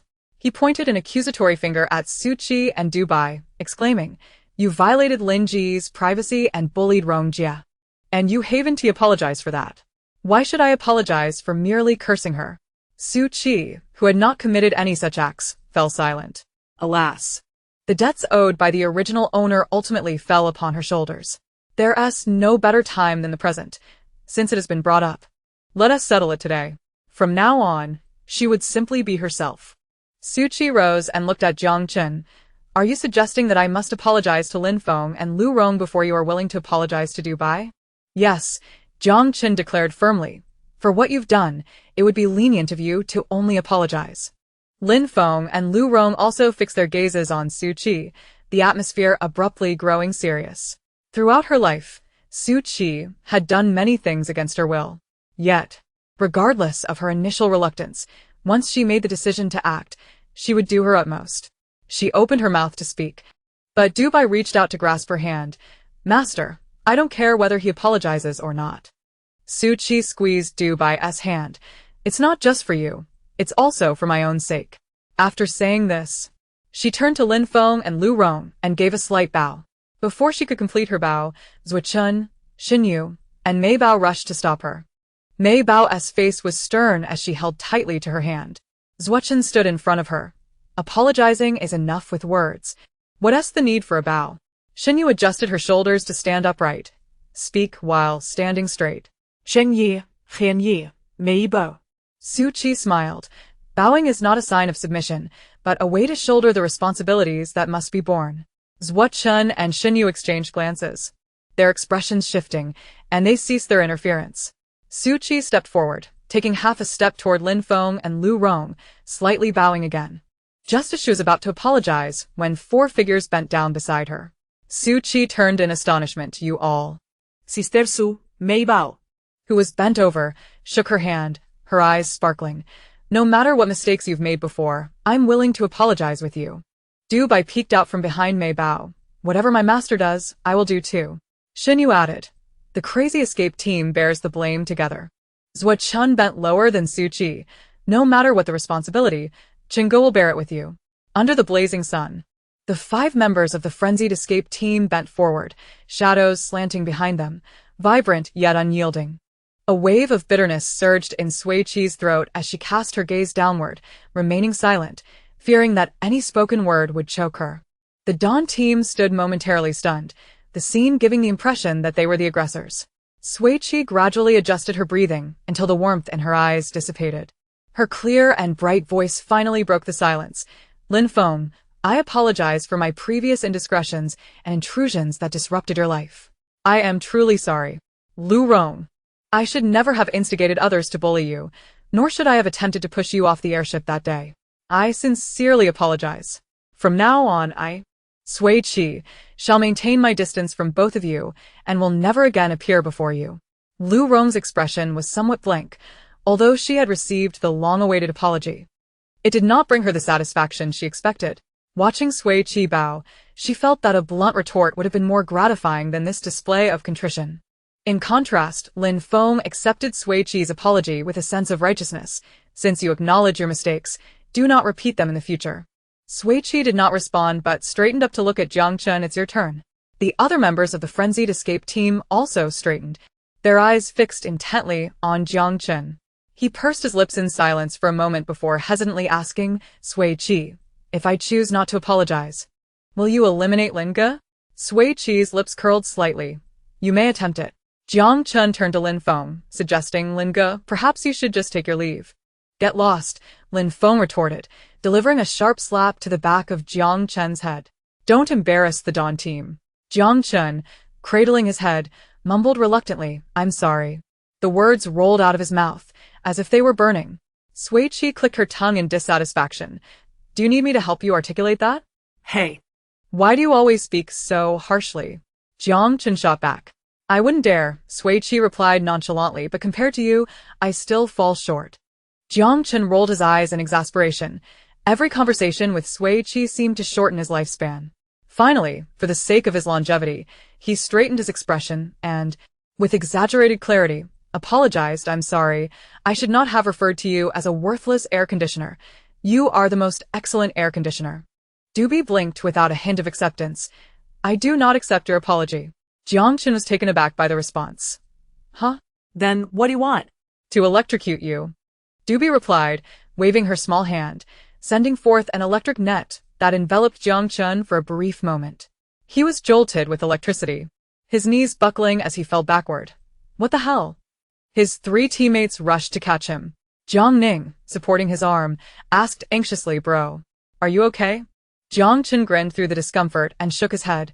I'm fine, just a bit electrified. Doobie tilted her head. This is merely my weakest electric net. With a smile towards the Dawn team, she sweetly yet menacingly declared, If anyone dares to bully my master again, I shall electrocute them. The 4 members of the frenzied escape team, perplexed by Doobie's identity and strength, chose to remain stoically silent, unwilling to stir up trouble in the final 3 days of the game. Doobie was merely seeking to vent her frustrations for Sui Qi. The frenzied escape team members raised their thumbs in approval. The previously tense atmosphere relaxed. Sui Qi leaned comfortably against her teammates, humming a tune with a smile.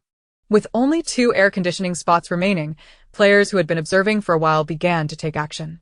A dozen players rushed towards Sui Qi simultaneously.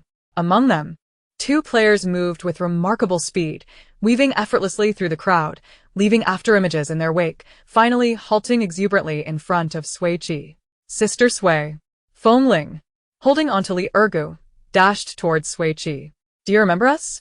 Sui Qi was pleasantly surprised to see both of them at once, recognizing them distinctly.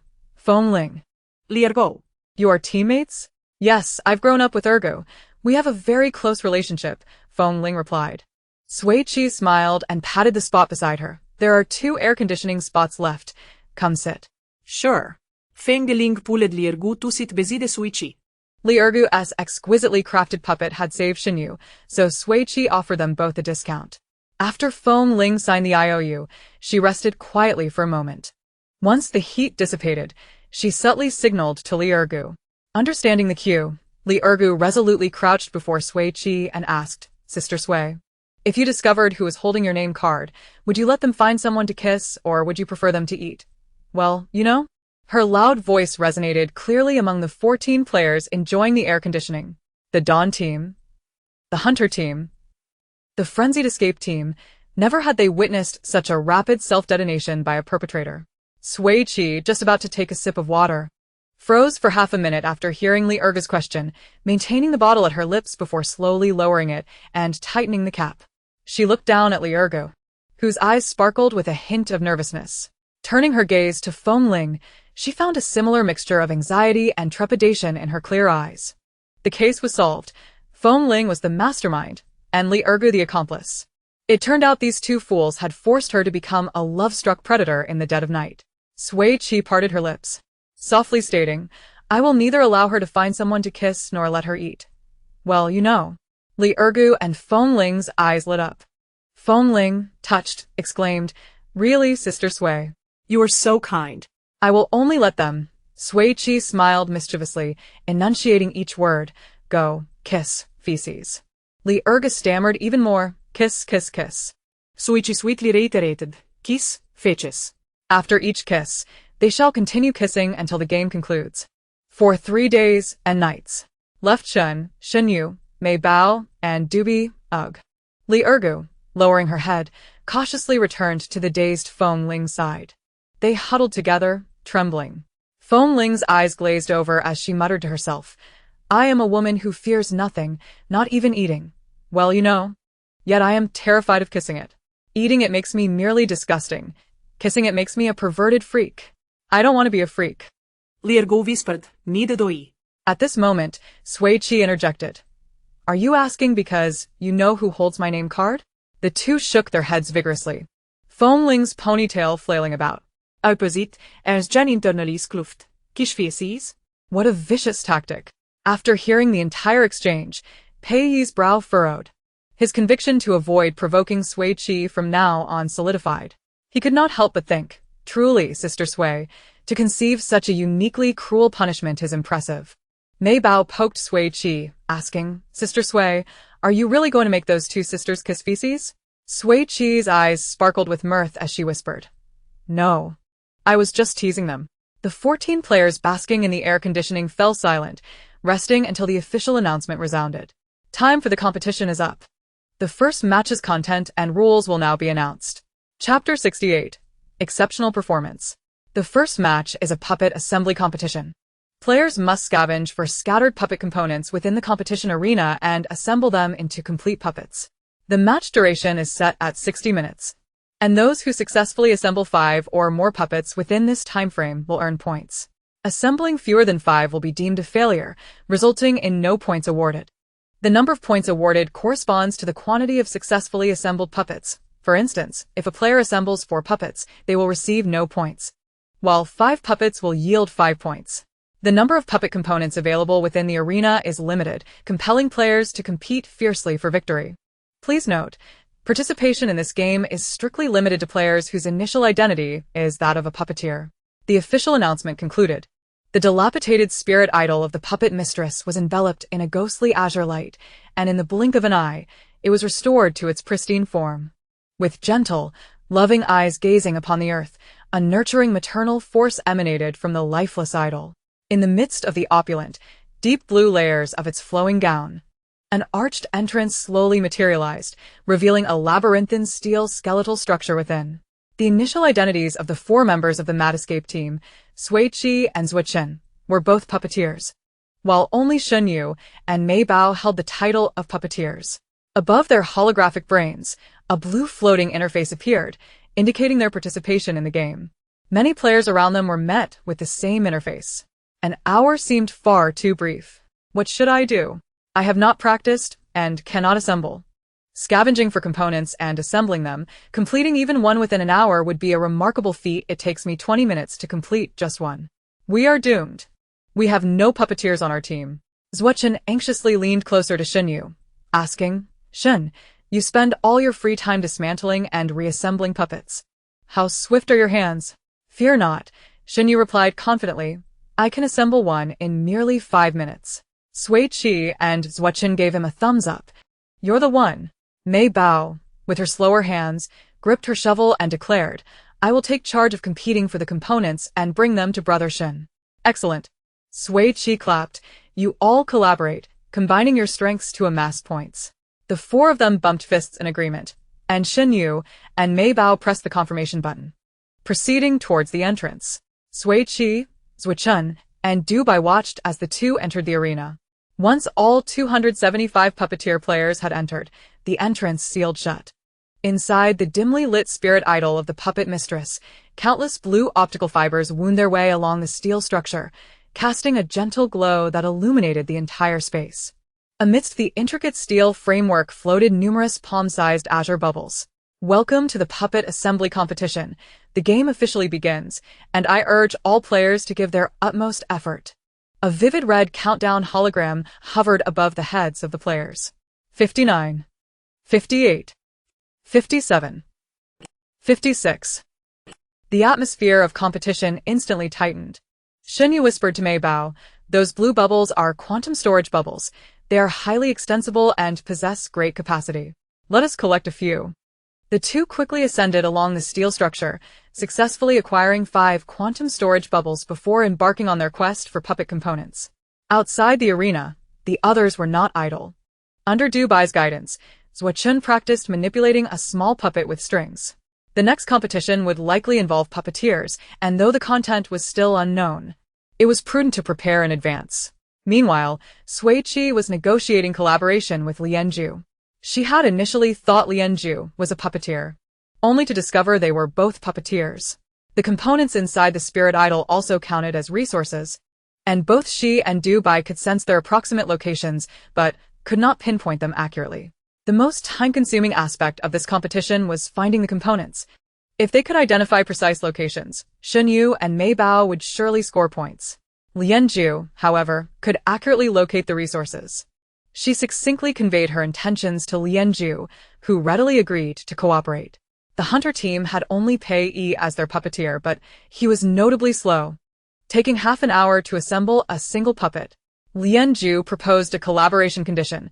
In exchange, their teammates would assist Pei Yi in assembling puppets. No problem, they agreed. And Sui Qi initiated a voice call within their group, succinctly explaining the situation. Lianju asked Xunyu and Mei Bao for their current positions before quickly relaying several specific locations. The two promptly set off to search, and indeed, they found numerous components. Xunyu, hidden away, astonishingly assembled with remarkable speed. Mei Bao continued her search for components, following Lianju's guidance. With their coordinated efforts, just half an hour in, Xunyu had assembled 5 puppets, each stored within 2 quantum storage bubbles. 5 points were already secured. The next goal was to maintain their score and strive for 6. He tore down the blue optical fibers around his hiding spot, concealing himself and the assembled puppets in darkness. He then transmitted his location via his holographic brain to Sui Qi and Lianju, enabling Mei Bao and Pei Yi to find him with ease. Shortly thereafter, Pei Yi approached, carrying 3 large, bulging quantum storage bubbles filled with puppet components. Having dismantled the nearby lighting fibers, Xunyu found himself in complete darkness and quietly asked, "Brother Shin, are you here? Take 2 steps to the left." Xunyu replied softly. "Oh, got it," Pei Yi responded, following the instructions. The two met successfully. Xunyu opened the 3 large bags of quantum storage bubbles and, illuminated by the faint glow of the holographic interface, examined their contents. "This is enough for 5. We are still missing 1 head and 2 hands." "I'll go find them," Pei Yi exclaimed, dashing off to gather components while Xunyu retrieved a fiber from beneath him, wrapping it around the overhead steel framework. Utilizing the scant light, he began to assemble. Within the arena, over 200 players were engaged in fierce competition for the scarce puppet components, resulting in physical altercations. Fists were thrown, and legs were tripped in efforts to incapacitate opponents. Mei Bao's uncanny ability to pinpoint puppet components drew the attention of numerous players, who stealthily followed her in the dim, azure light. When she located a secondary puppet torso and 2 wooden legs, several individuals behind her seized the opportunity to strike. With her shovel whirling through the air, slicing, thrusting, and smashing, her movements flowed seamlessly, delivering precise blows to those attempting to snatch the resources. "Humph. If you wish to take my belongings, I shall take you down," Mei Bao declared, packing the puppet components into her storage bubble, hoisting it onto her shoulder, and striding confidently in search of Xunyu. In the final 15 minutes, Mei Bao and Pei Yi made several trips, bringing back 3 more packages of puppet components. Xunyu remained focused, immersed in assembly. His speed had improved, now averaging 3 minutes per puppet instead of 5. As the countdown above everyone reached 0, Xunyu exceeded expectations, completing a total of 19 puppets. Mei Bao and he each stored 6 in their quantum storage bubbles, while Pei Yi secured 7. The results were promising. "Time's up, the game is over, and results are being tabulated. Tabulation complete. Congratulations to the Hunter team's Pei Yi for earning 7 points. Congratulations to the Mad Escape team Xunyu and Mei Bao, each earning 6 points. Congratulations to the Wind-Blowing Dog Movement team, Feng Ling, for earning 5 points. Congratulations to the Dawn teams Lu Rong and Zhang Ning, each also receiving 5 points. Among the 275 participating players, only 51 have amassed points." As the game concluded, the entrance swung open, and the blinding light forced Xunyu and Mei Bao to squint. "Mei Bao." Even with their eyes still closed, they could hear the jubilant shouts of their teammates drawing near. Chapter 69, A Sure Win. Sui Qi, Zui Chun, and Dubai rushed towards the two. The group linked arms, laughing and joking as they made their way to a shaded area to sit down. Grateful for Sui Jia's guidance provided to Captain Lian from the sidelines, You two were incredible, scoring directly to 99 points. Zhuo exclaimed joyfully. Shin Yu's eyes sparkled with mirth as he smirked and rubbed his neck. Ah, it's a bit sore. Zhuo immediately stood behind him, gently tapping with his fists. Is this pressure okay? Shin Yu nodded in satisfaction. Not bad. Keep it up. Mei Bao mimicked Shin Yu's playful demeanor, Tossing her shovel to the ground and softly complaining, my wrist is so sore. Du Bai and Sui Qi promptly each took one of her hands, providing gentle massages. Do you need it a bit firmer? Sui Qi asked with concern. Mei Bao leaned contentedly against Shin Yu, just a little lighter. Sure, Shin Yu added. Zhuo. A bit heavier, please.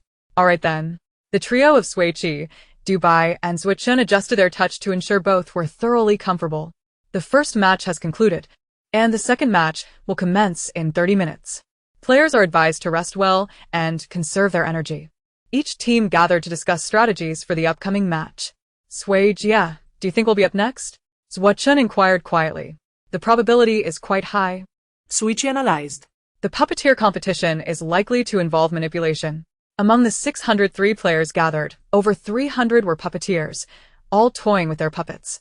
Players with strings awkwardly maneuvered their puppets, unable to walk or run normally, resorting instead to contorted, shadowy crawls. The mantra here was to sharpen skills at the last moment. Speed was not essential. Those without strings could only sit and stare blankly. After a brief respite, Zhuo produced strings to wrap around his realistic wooden puppet. Sui Jia, why don't you practice a bit? No need, Sui Qi replied confidently. Sister will definitely win. Mei Bao unconditionally supported Sui Qi. Yes, Sui Jia will win for sure. Du Bai also pledged loyalty. The master will never lose. Recalling the painful experience of being rigidly controlled, Shin Yu interjected, perhaps we should practice after all. Just as he was about to persuade Sui Qi, the official announcement echoed once more. The break time has ended. We will now announce the content and rules for the second match. The second match is Escape the Maze. Participants must guide their puppets out of the maze within 10 minutes. If the puppet successfully exits the maze within 10 minutes, the player earns 1 point. If within 9 minutes, 2 points, and if within 1 minute, 10 points. Strings will be provided on-site. Players must bring their own puppets. Note: this game is limited to players whose initial identity is puppeteer. As the announcement concluded, Zhuo eagerly remarked, Sui Jia, quickly choose the best-controlled puppet from the warehouse. No need to choose. I have my optimal selection, Sui Qi declared, cupping Du Bai's face in her hands. Which puppet could possibly surpass our Du Bai? Wow. Zhuo's astonishment was genuine. It had been so long since Du Bai transformed that he had forgotten she was a puppet. Indeed, Shin Yu added, coming back to his senses, with Du Bai, Sui Jia is bound to win. Sui Qi placed her hands on her hips. Of course. Sui Jia, please take me along. Pei Yifeng dashed over. Seizing Sui Qi's hand, Lian Go and the others only know how to use command cards. They can't handle strings. Lian Ju also approached, looking directly at Sui Qi. Let's collaborate. Sure, she replied, turning to Du Bai. Can you handle 4 with 1? Du Bai flicked her silvery hair. Absolutely, just make sure the puppets are smaller. Pei Yifeng swiftly produced 3 small puppets, each 50 centimeters tall. How about this size? Du Bai nodded. That works. Wow, Pei Yifeng, your first word's tone is like Lian Go, while the next 2 sound like Sui Jia. You're quite something. Xian Yi playfully punched his arm. Lian Ju cast a nonchalant glance in his direction, while Qin Su tightened his grip on Lian Ju's shoulder. Pei Yifeng covered his mouth. I won't say anything more. The entrance is now open. Players may enter in an orderly manner. Sui Qi led Zhuo and Du Bai toward the entrance, followed closely by Lian Ju, Xian Yi, and Qin Su. Inside the arena, the blue light fibers continued to emit a faint glow. Puppeteers are to take the floating lifts on either side to ascend to the top platform. Puppets must remain in place. Sui Qi and Zhuo rode the lift together to the circular platform at the top. Below them, the dark ground was covered with countless circular light rings emitting a soft blue glow, arranged in an orderly fashion with a 1-meter interval between them. Puppeteers, please proceed to the corresponding blue light ring as indicated on your holographic interface. As the command concluded, Sui Qi felt her wrist device vibrate, revealing the number 69. Zhuo's number was 16. Xine and Chinsu's numbers were 116 and 117, respectively, while Lianju had the highest number, 233. Sui Qi instructed the group. Once the game starts, keep the puppets in place until Dubai goes to retrieve them. After their acknowledgement, they each position themselves within their designated light rings. Once all 328 players were in place, the light rings beneath them gradually illuminated with a blue glow, enveloping the players within. The glowing blue screen swayed gently, reminiscent of rippling water. Curiously, Sui Qi reached out to poke it, but the texture was not as soft and delicate as she had imagined. Instead, it felt cold and hard like glass. She raised an eyebrow in surprise, marveling at the advanced technology of the interstellar world when the electronic voice echoed once more. To ensure players are not disturbed during the game, the blue light restriction zone has been activated. Players may not leave this area during the competition. We are now distributing the strings. Creaking and grinding echoed throughout the arena as the mechanical sounds resonated. Below the top platform, the intricate metal structure began to separate and descend, slowly reassembling into a colossal, cold gray metallic maze in front of the puppets. Countless silvery strings extended from the limbs and bodies of the puppets, seemingly pulled by an invisible force, rising through the blue light screen to rest securely in the hands of the puppeteer players above. Sui Qi found herself with 9 strings, each connected to Dubai's head, waist, back, knees, hands, and feet. Puppeteers, guide your puppets successfully out of the maze within the time limit of 10 minutes. The game officially begins. 0959. A vivid red countdown loomed overhead. Inside the blue light restriction zone, players began to exert control over the strings, and the over 300 obedient puppets at the maze's entrance suddenly erupted into a frenzy of movement. Some twisted and crawled, others disassembled their limbs, while some executed backflips. Yet none ventured into the labyrinth. Sui Qi took a deep breath, centering herself, and called out to the upright and strikingly visible Dubi below. "Du." Before she could utter a single word, Dubi's joyful voice echoed in her mind. "Master, we can communicate directly through thought." Coughing to regain her composure, she gave Dubi, who was gazing up at her, a thumbs up and commanded, "Dubi, break free from the maze." Dubi flashed a peace sign, locating Zuichen and Lianju among the small puppets and scooping them into her embrace. Skillfully maneuvering through the bizarrely posed and distorted movements of the puppet throng, she slightly bent her knees and effortlessly leapt to the top of the maze. With a gentle tap of her toes, Dubi stood firmly on the narrow metallic framework, the exit at the maze's end coming into clear view. She leaned forward and dashed toward the exit. On the cold, gray metal framework, Dubi's skirt fluttered, ribbons soaring gracefully. Amid the many shadowy crawling puppets, she epitomized elegance. Just as 56 seconds elapsed, Dubi reached the exit. A virtual fireworks display erupted on the holographic screens of Sui Qi, Zuichen, Lianju, Xine and Shinsu, congratulating them on their victory. 4 glowing azure characters floated before them. A smile slowly curled at the corners of Sui Qi's lips, though it had yet to fully form when a male player shouted from her right, "I report player 69 for cheating." Chapter 70. Here comes the action. Player 69. Who is that? Sui Qi glanced at the number displayed on her holographic interface. "Oh, that's me." Cheating? Me? Sui Qi? Taken aback by the accusation for the first time in her life, could hardly suppress a laugh. Turning her gaze, she saw the player reporting her adjusting his spectacles and firmly stating, "The puppets you brought in are merely players. Since the match began, you haven't moved your strings at all, let alone controlled them. Lacking skill, you should at least compete fairly and have the courage to admit defeat." His tone grew increasingly severe. "Winning through deceit is truly contemptible." "I agree with the first half of your statement," Sui Qi replied with a faint smile. "But I refuse to accept the label of cheater." Received a report regarding player 69 Sui Qi cheating. The match has paused. The countdown timer suspended at 8:21. The puppets struggling in the maze also halted, as if a pause button had been pressed. The blue light surrounding Sui Qi gradually transformed into red. Before conducting the investigation, it is customary to explain the reporting rules. If the report is found to be true, the reported player will be disqualified from this match, and the reporter will receive the reported player's score for this match. Conversely, if the report is erroneous, the reporter will be disqualified, while the reported player's score will be retained. Players who are disqualified will be unable to continue this game or participate in the next match. Player 70. Do you confirm the report of Player 69's cheating? Sui Qi, within the blue restricted area, wore a somber expression. Quite the calculation.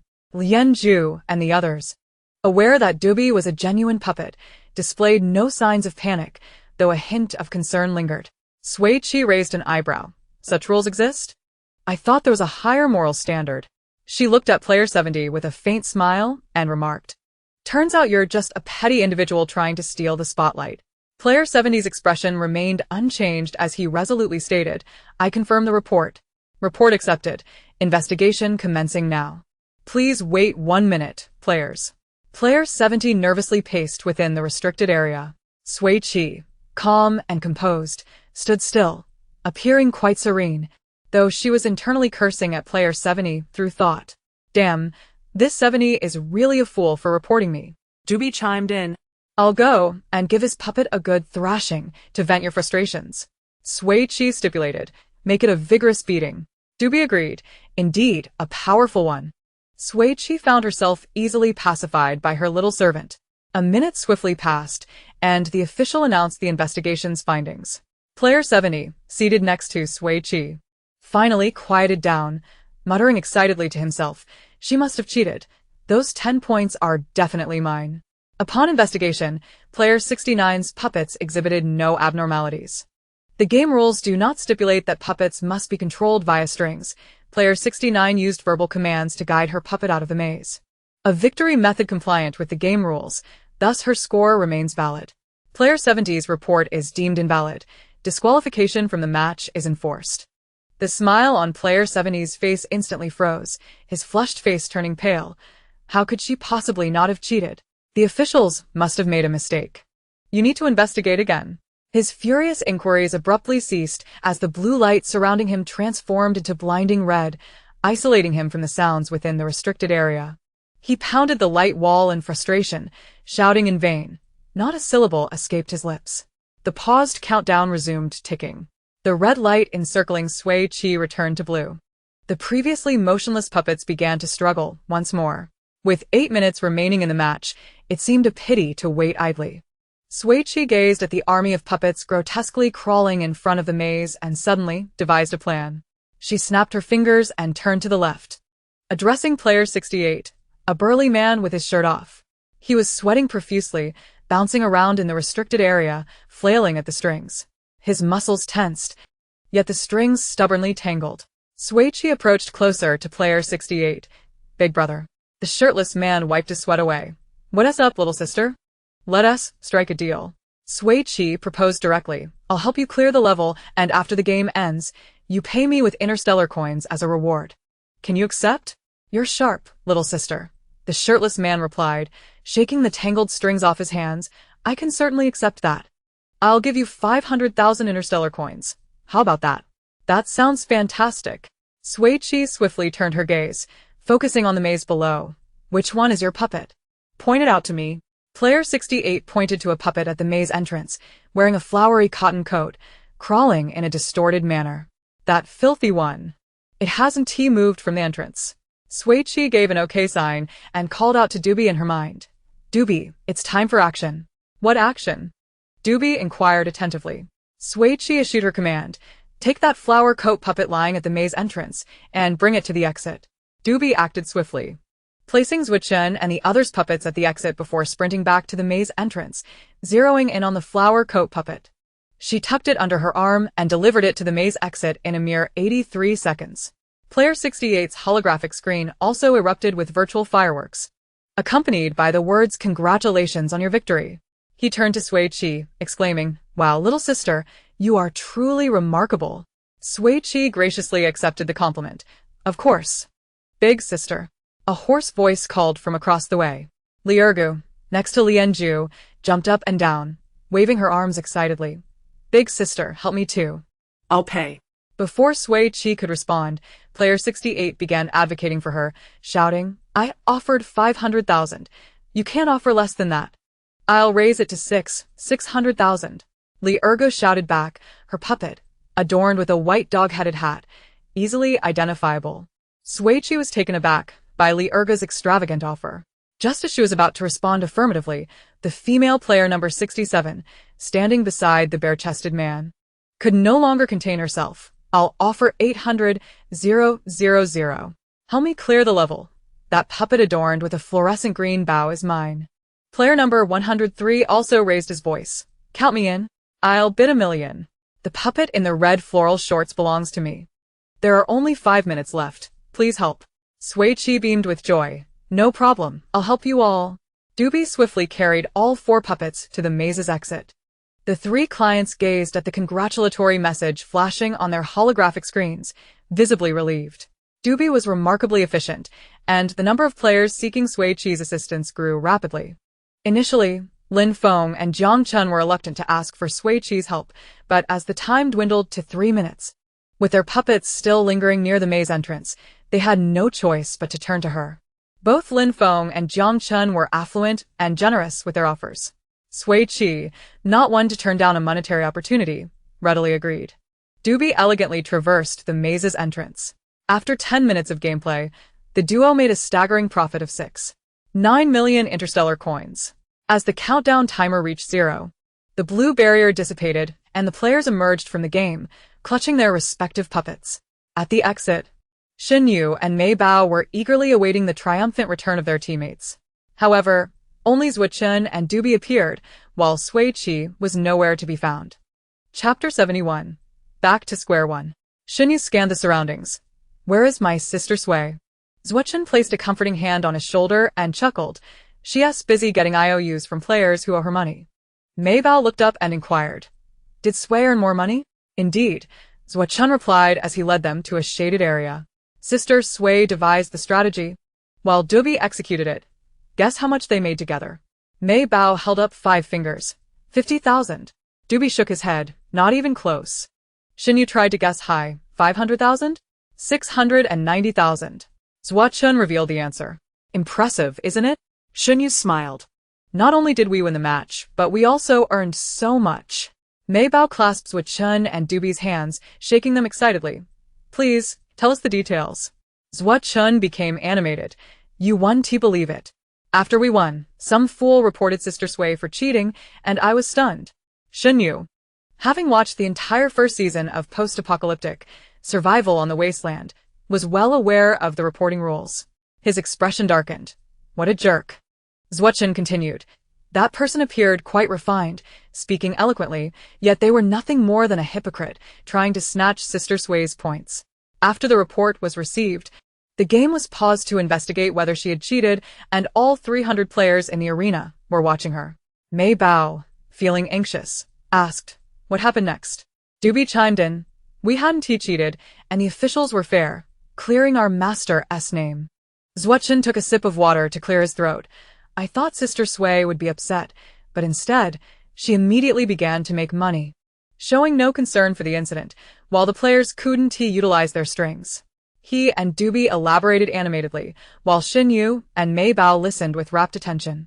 Sui Qi deftly weaved through the crowd of players, collecting signatures from those who owed her money. When she reached Lin Feng and the others, they exchanged silent glances. Upon reaching Li Ergu, Sui Qi curiously inquired, why is your team named Wind Blows, Dog Moves? Li Ergu was busy signing.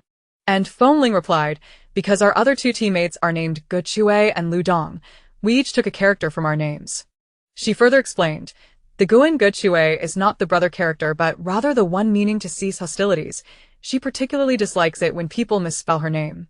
Ah, I see. Sui Qi genuinely praised, your names are quite clever. After Li Ergu finished signing, she smiled and responded, I think so too.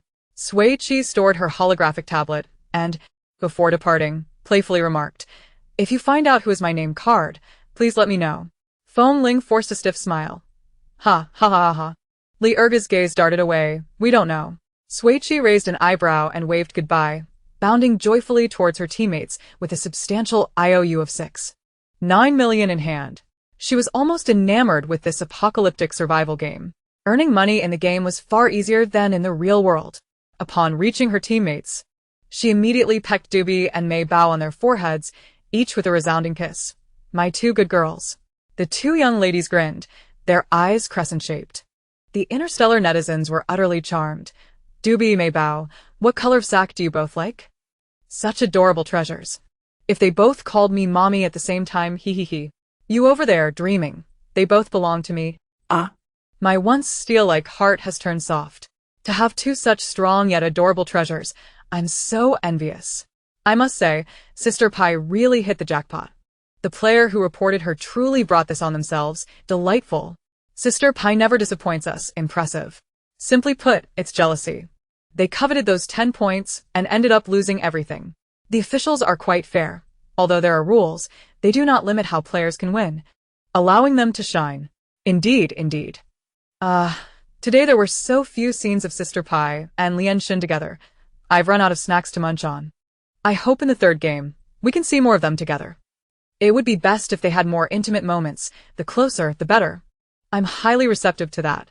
Same wish. Rose JPG. Same wish. Rose JPG. Sui Qi and Sui Qi each earned 10 points from this match. Once their points reached 100, the excess 6 points could be freely distributed within the team. Xin Yu and Mei Bao, each with 99 points, earned 1 point. And the remaining 4 points were evenly divided. The 4 members of the Mad Escape team each possessed 101 points. Sui Qi propped his chin and inquired, now that we have enough points, should we participate in the third match? Definitely, Xin Yu replied, accumulating more points is beneficial.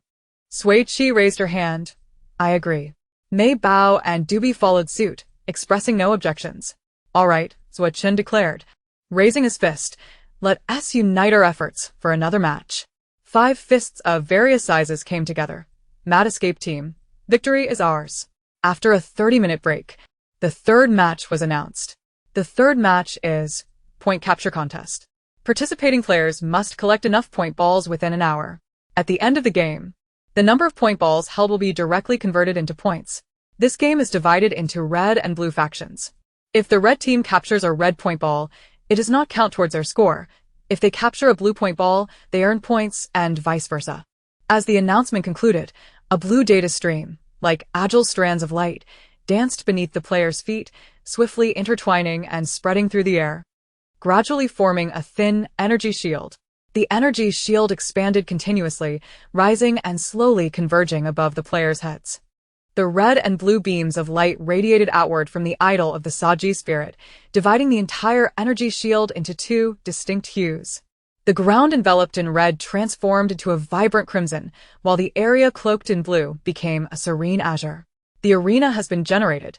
Players are requested to proceed to the corresponding zones as indicated by the holographic interface. Sui Qi raised her holographic device, and the vivid red hue immediately captured her attention.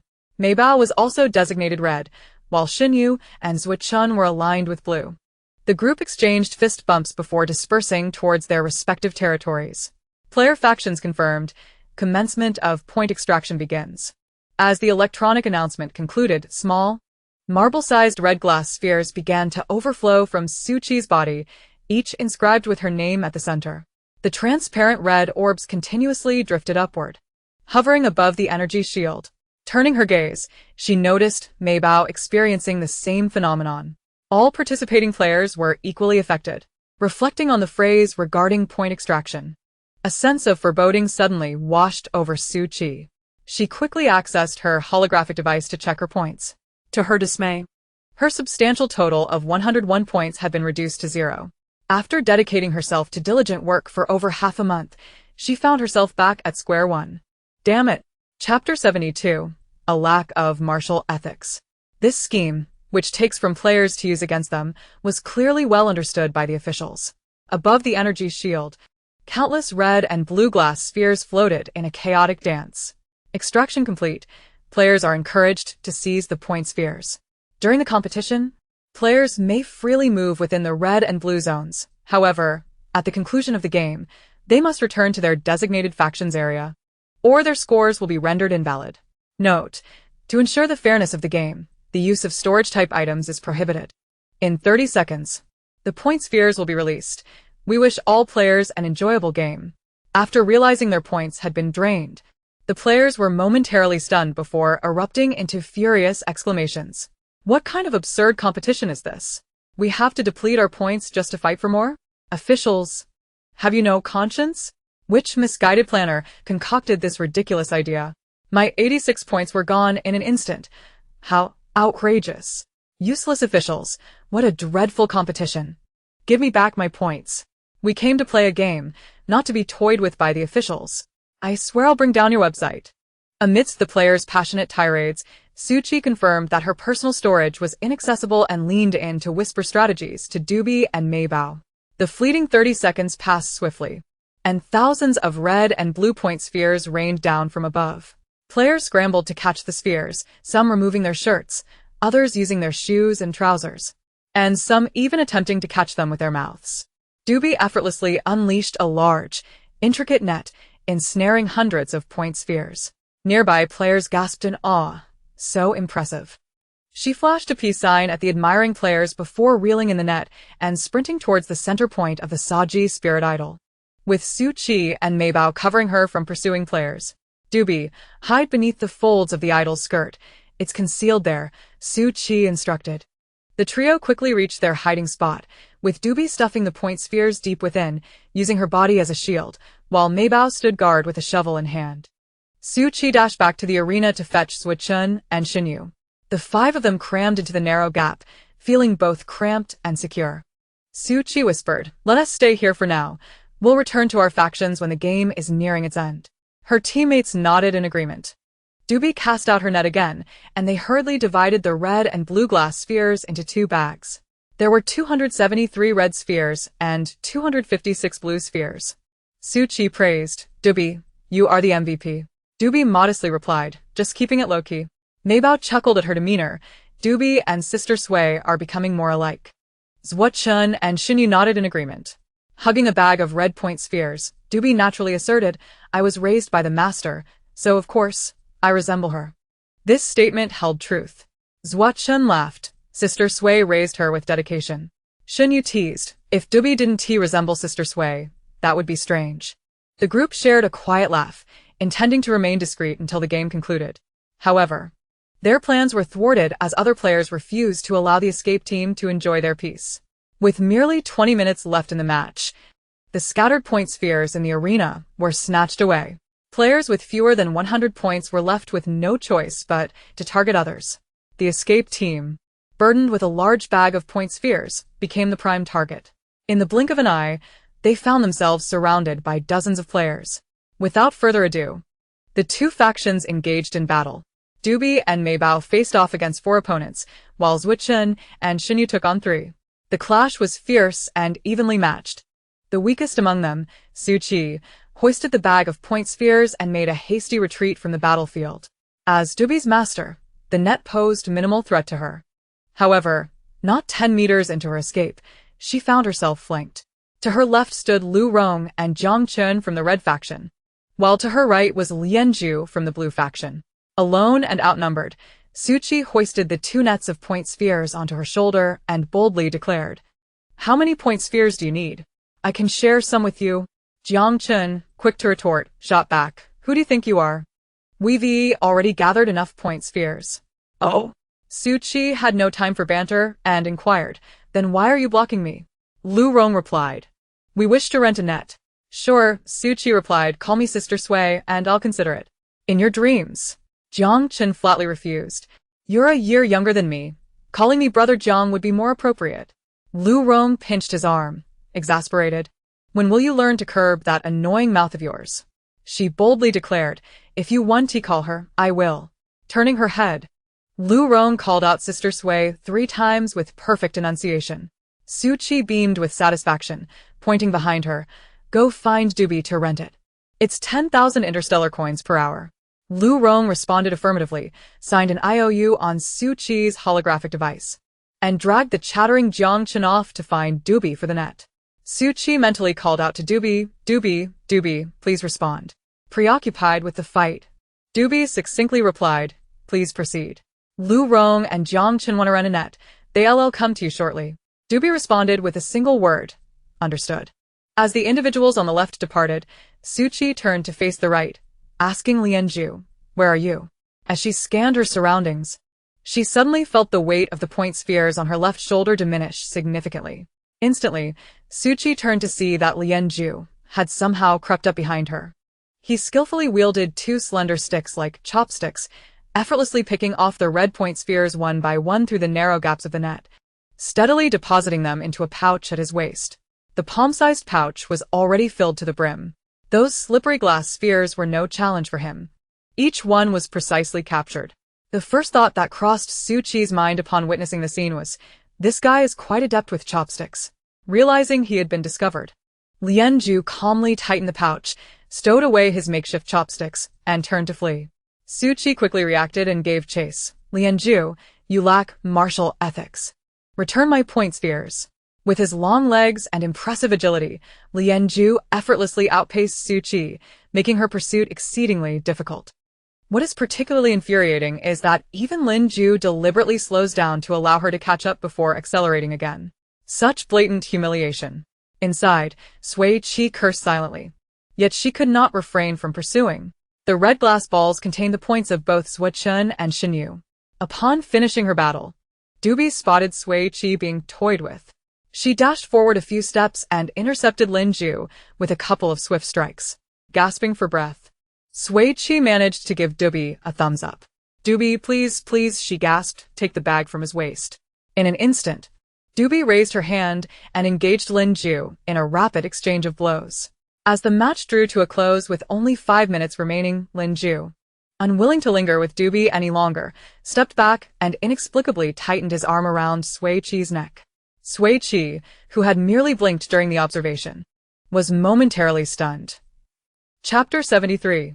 Being a deadbeat is shameful. The instant Sui Qi realized she was being held hostage, she immediately hurled the electric net containing the blue points toward Dubi. Upon catching it, Dubi promptly assumed an attacking stance against Lien Ju. Release my master. Lien Ju coldly whispered in Sui Qi's ear. Tell her to stop pursuing. Sui Qi retorted defiantly. Then leave the points behind. The arm constricting her neck tightened further. No bargaining. I can eliminate you within 3 seconds. Captain Lin, we've shared an intimate bond, haven't we? Before Sui Qi could finish her sentence, Lien Ju tightened his grip, causing her to emit a muffled sound. She quickly abandoned her attempt at camaraderie. No. We have no such relationship. As she spoke, she instinctively tugged at the arm restraining her neck. Just as her fingers brushed against Lien Ju's arm, her left ear's converter flashed. Contact with scan exceeding 3 seconds triggers exchange conditions. Do you wish to transfer the blue faction player Lien Ju to the red faction? Sui Qi was astonished. Is this even possible? Without a moment's hesitation, she selected yes. Exchange confirmed. Executing exchange. Exchange successful. With his left arm still restraining Sui Qi, Lien Ju's gaze fell upon the light brain on his wrist. He heard her laughingly say, Captain Lin, welcome to the red faction. He watched in disbelief as the blue on his light brain interface transformed into red. The faction had changed in the blink of an eye. Seizing the opportunity while he was momentarily stunned, Sui Qi swiftly snatched the bag tied around his waist and tossed it to Dubi, who caught it firmly in her embrace. Captain Lin, let me go, and quickly seek the blue points, Sui Qi urged, lightly tapping Lien Ju's arm. At this moment, only 2 minutes and 5 seconds remained until the game's conclusion. She stood confidently, waiting for Lien Ju to release her. To her surprise, the arm around her neck only tightened further. Return me to the blue faction. Sui Qi remained silent, resolutely shaking her head. Lien Ju executed a decisive move. If you do not agree, I will withhold the 46,000 you owe me. He struck precisely at her most sensitive point. Sui Qi was taken aback, her disbelief palpable. She lamented. Captain Lin, being a deadbeat is shameful. Lien Ju countered. Becoming the only player with 0 points is not only shameful, but also quite laughable. If you mention my refusal to repay, no one will believe you. He glanced at the bright red countdown hovering above. You don't have much time to ponder. Was there any need for consideration? Of course, she wanted the money. Sui Qi reluctantly placed her hand back on his arm, waiting for the converter's prompt before decisively transferring Lien Ju back to the blue faction. Lien Ju immediately released her, and both dashed back to their respective factions without looking back. Mei Bao stood defiantly with her shovel at the boundary line, hands on her hips, awaiting Sui Qi and Dubi. In front of her stood Sui Chen and Shen Yu, maintaining a defensive stance. As soon as Sui Qi and Doobie entered the red zone, players who had not gathered enough points converged upon them. Doobie executed a spinning kick, her skirt fluttering, as her right leg swept like an iron whip, instantly taking down several players rushing towards them. The players fell en masse, cries of despair echoing.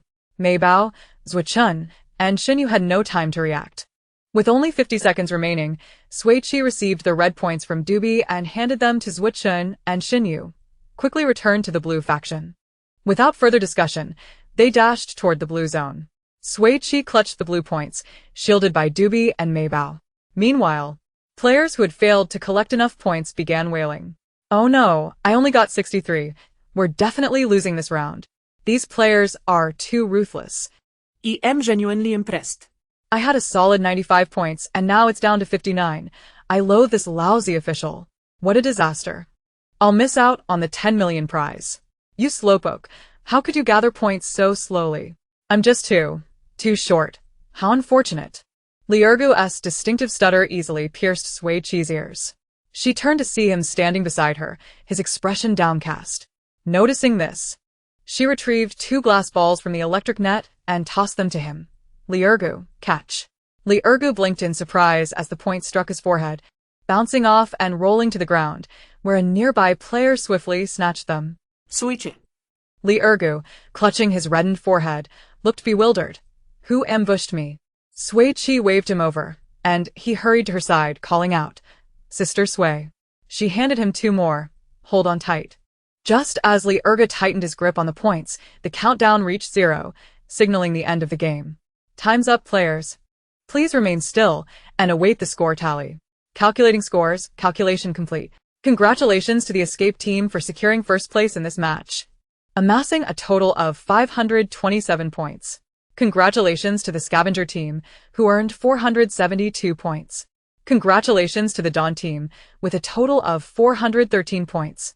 The 3 rounds of prize matches concluded successfully, thanks to the enthusiastic participation of players. In the post-apocalyptic wasteland, survival is paramount. Wishing everyone a delightful time in the final day's play. The rising electronic tones reverberated across the orange-red horizon as dusk settled. The players, fatigued from participating in 3 consecutive matches, were physically and mentally exhausted. The points earned by the Escape team were evenly divided among the 4 members, each receiving 131 points. With an additional 3 points allocated to Sui Qi, a reasonable reward given Doobie's substantial contributions. She accepted without hesitation. After distributing the points, they leaned on each other and returned to their familiar small room on the 5th floor, their legs trembling as they climbed the stairs. After a quick wash, they spread out on the floor and collapsed into slumber. Doobie, who required no sleep, sat on the couch, directing the air conditioning toward them. On the 21st day of survival on Kaimuxing, the heat remained stifling. At 8 in the morning, Doobie began her routine of absorbing life energy. Life Energy 1. NPC Doobie's life energy is full, human experience permission activated, valid for 12 hours. Sui Qi instantly awakened, springing up like a coil.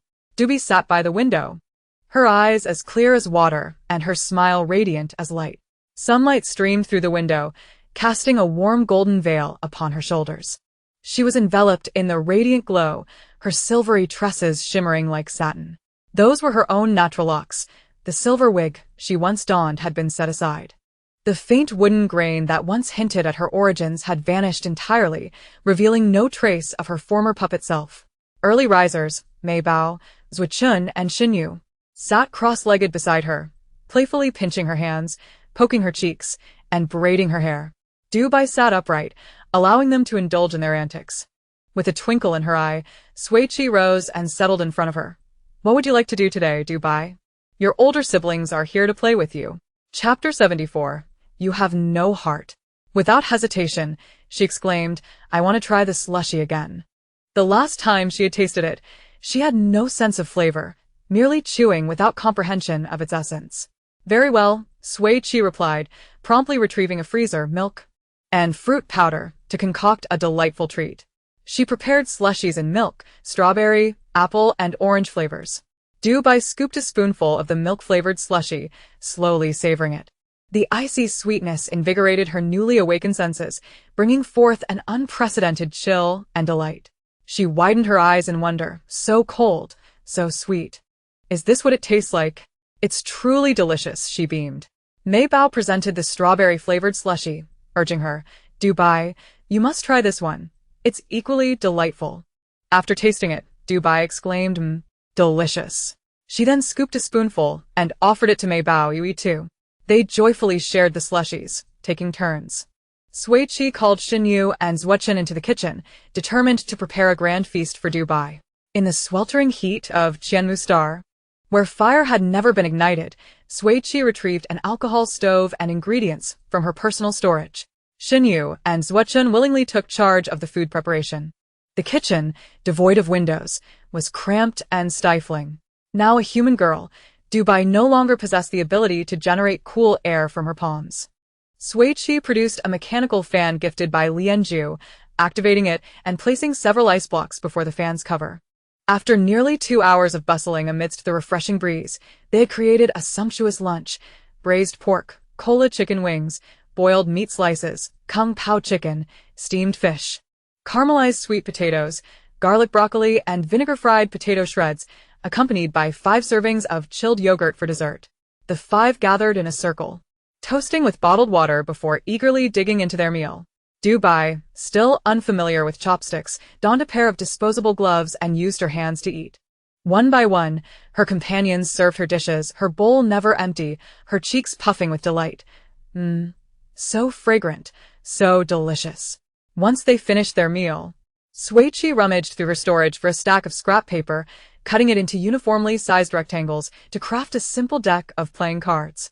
In this technologically advanced interstellar world, where entertainment was resolved through virtual means, such paper games had become obsolete.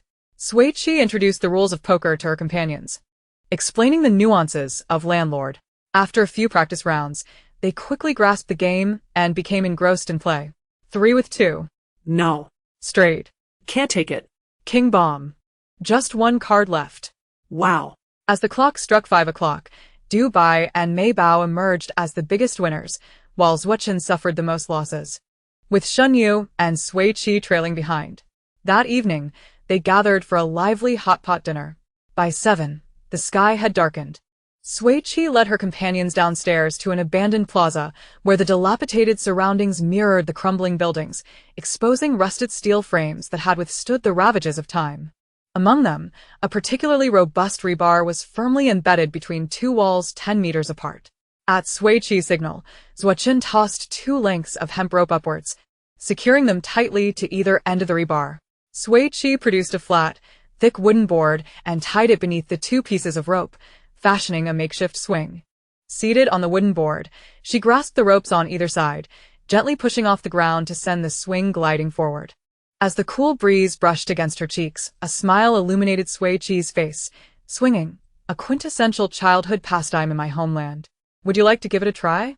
She inquired, pausing the swing. The others responded in unison, yes. They lined up to take turns, each soaring high into the air. Their melodious laughter echoed across the empty plaza, the joy enveloping the desolate ruins, rendering them less forlorn. Sui Qi and Dubai sat side by side on the swing, while Zuochen and Xin Yu pushed from behind. The wind lifted Dubai's silvery strands, her laughter infectious, her radiant smile unwavering. As the moonlight gently filtered through the gaps in the clouds, casting a soft glow, the hour approached 8. Dubai's form began to shimmer, resembling a glitch in the fabric of reality. Sui Qi instinctively tightened her embrace around Dubai's shoulders. At the apex of the swing, Dubai leaned towards Sui Qi, whispering a secret. As the swing began its descent, she joyfully proclaimed, I had a wonderful day. Farewell, friends. The final notes of her words lingered in the air as her body gradually became translucent, ultimately dissolving into twinkling blue luminescence, drifting softly into the ether. The swing returned to its resting place, leaving Sui Qi as the sole occupant. With her head bowed, her disheveled hair obscured her expression, rendering her emotions a mystery. Mei Bao, choked with emotion, called out for Dubai, tears cascading down her cheeks. Official, you have no heart. Our Dubai is merely a 21-day-old baby. How could you allow her to vanish like this? She was just a person for a day. I might faint from crying. Mei Bao and Du Bai shared such a close bond. How could you bear to tear them apart? This is the first time I've shed tears for an NPC. I am undone. Du Bai said farewell. So surely we will meet again, right? Right? Even if Du Bai appears human, she is still an NPC. Completing her task means she logs off, and she is not a truly existing human. How can we meet again? I refuse to listen to such cold, rational statements. I was delighted to see Pai Jia and Lian Shin interact. But Du Bai's departure has left me in tears. Those sensitive to emotions cannot bear such scenes. Sobs. Very likely. Our Pai Jia's child is gone. She must be quietly crying with her head down. Surely not. I see no traces of tears on the ground beneath Pai Jia. Our Pai Jia is such a strong woman. She must be crying inwardly. Official. Please release a complete set of Du Bai figurines. Perhaps I won't scold you as much. No figurine can compare to a living Du Bai. Cries. A single plea. I beseech the official to resurrect Du Bai. A double plea. I implore the official to bring Du Bai back. Sui Qi and her 3 companions returned to their 5th-floor room in silence. The remnants of the hot pot shared with Du Bai still lingered in place. Having just stopped crying, Mei Bao's eyes turned red, once more. Zhuo Chun and Xin Yu quietly began to tidy up and lay out bedding. Sui Qi and Mei Bao lay down without uttering a word. The little sister pressed against Sui Qi's back, her voice thick with nasal tones as she asked, "Sister Sui, what secret did Du Bai whisper to you just now?" Sui Qi brushed aside the stray strands of hair obscuring her face, revealing her clear, tearless eyes. She told me to gaze upon her a few more times, for afterward, I shall no longer see her. The little sister, unable to contain her emotions, cried out in a hoarse voice. No. Sui Qi continued the unfinished thought. She said that to see her again in the future would cost money. The little sister couldn't help but blow her nose. Huh? Pay to see Du Bai? She sniffed, staring blankly. Shen Yu quickly inquired, how do we see her? Where do we meet? Sui Qi patiently explained, you find Du Bai's virtual ID on the official website, send her a holographic projection using your light brain. And then you can see her. But we can only see her hologram? The little sister expressed her disappointment. Can't we meet her in person? Sui Qi turned around, ruffled her hair, and said, our Du Bai is, after all, an NPC. It's already wonderful that we can see her at all. The little sister nodded, nestling into her embrace. Zhuo Chun sighed in relief, reclining back against the bedding. As long as she isn't disappeared, that's good. The survival challenge on Qianmu Star would conclude that night, and none of them felt sleepy, so they huddled together, chatting. When midnight struck, the official announcement signaling the end of the game echoed across the skies of Qianmu Star. Ding dong, the Qianmu Star post-apocalyptic survival game has officially concluded. Congratulations to 309 players for successfully completing the second challenge. The successful escape team had become much more composed compared to the previous round. The 4 of them exchanged light-hearted fist bumps, congratulating each other. We will now proceed with the reward settlement. All players please check your light brains. Sui Qi opened her light brain to view her rewards. Congratulations on completing the Qianmu Star Survival Challenge. Your player level has risen to level 3, with a maximum health of 20. Your personal storage has been upgraded to level 3, gaining a permanent preservation feature. You have obtained NPC Du Bai's recognition, receiving the achievement of the Puppet's Blessing, which increases your resource discovery probability by 30 and your health recovery rate by 50. You have discovered the true function of the puppet strings, obtaining the rare resource, nether silver thread. By making contact with a target player's skin, you can control them for 10 minutes before it becomes ineffective. You have earned a total of 134 points. Any points exceeding 100 will be used to expand your health threshold, increasing your maximum health to 184. The little sister, Zhuo Chun, and Xin Yu only received level and health bonuses, without any achievements. The rewards have been settled. Please board your respective spacecraft to return home. A prize of 10 million interstellar coins will be transferred to each of your designated accounts within 12 hours. Please monitor your account changes. The third game will officially commence on July 8th. Players, please be prepared. Countless small spacecraft hovered above the idol of the game character, with the successful players gradually gathering in front of the ships. Lianju did not walk towards the spaceship heading to Yundastar with his teammates, but instead made his way alone to the ship bound for Zeppelstar. Zeppelstar?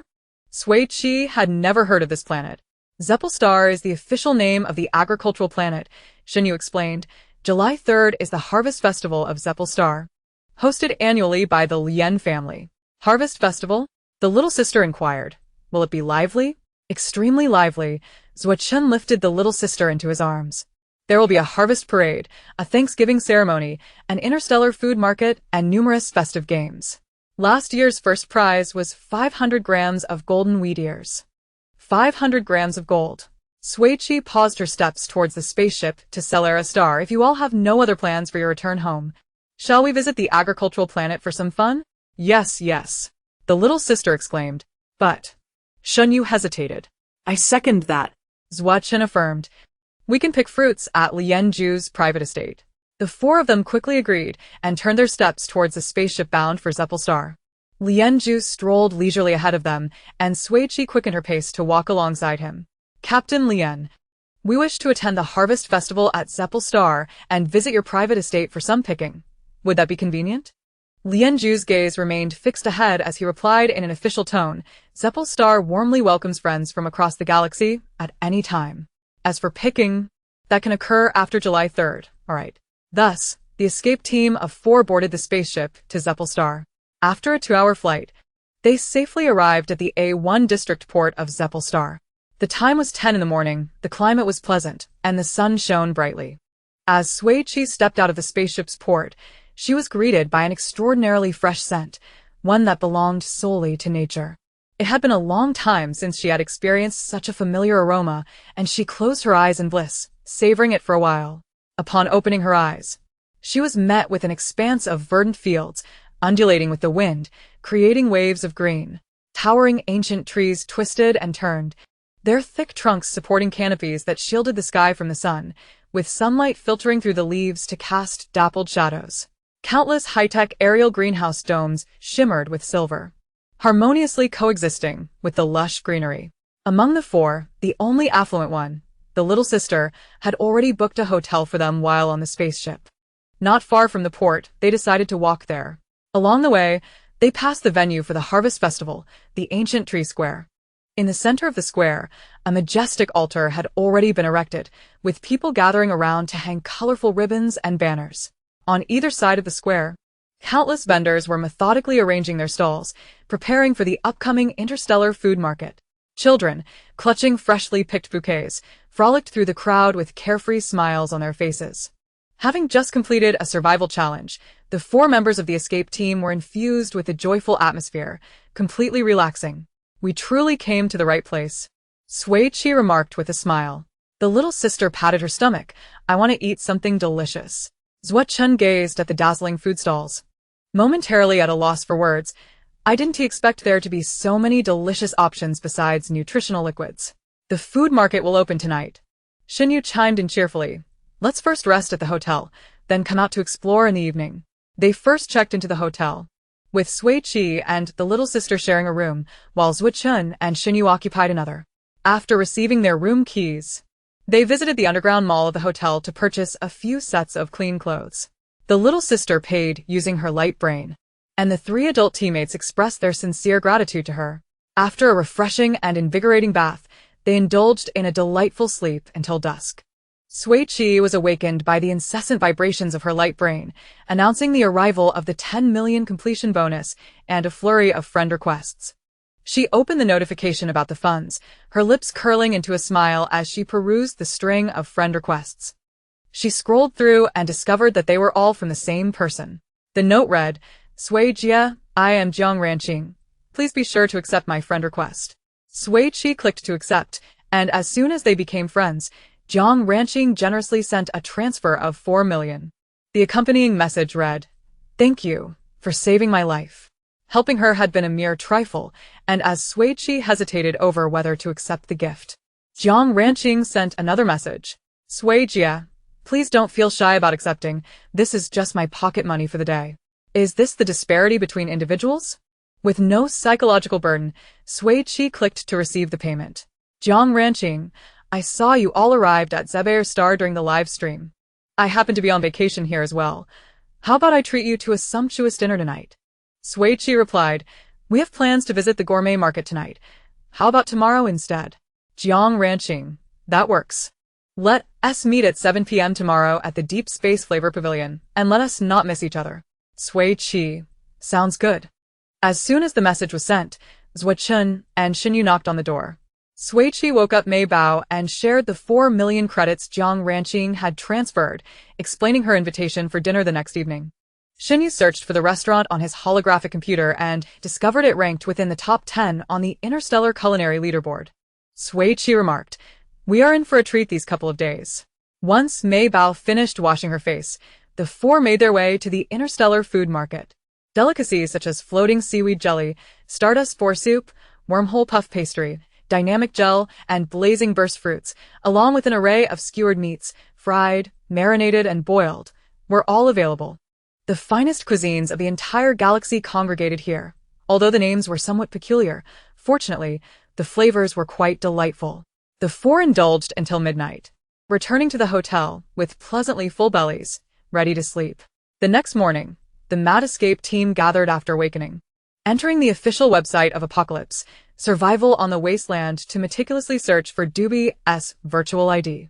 After considerable effort, they finally located it, only to find a line of bright red text beneath it. The data for NPC Doobie is currently undergoing an upgrade, which is expected to last for 10 days. Thank you for your patience and support. Mei Bao scrunched her little face. 10 days is such a long time. The Harvest Festival is so lively. I wish Doobie could see it too. It's alright, Doobie needs a good rest. Sui Qi comforted her, suggesting they take plenty of photos over the next few days to share with Doobie later. Great. Mei Bao perked up. Let us go take pictures.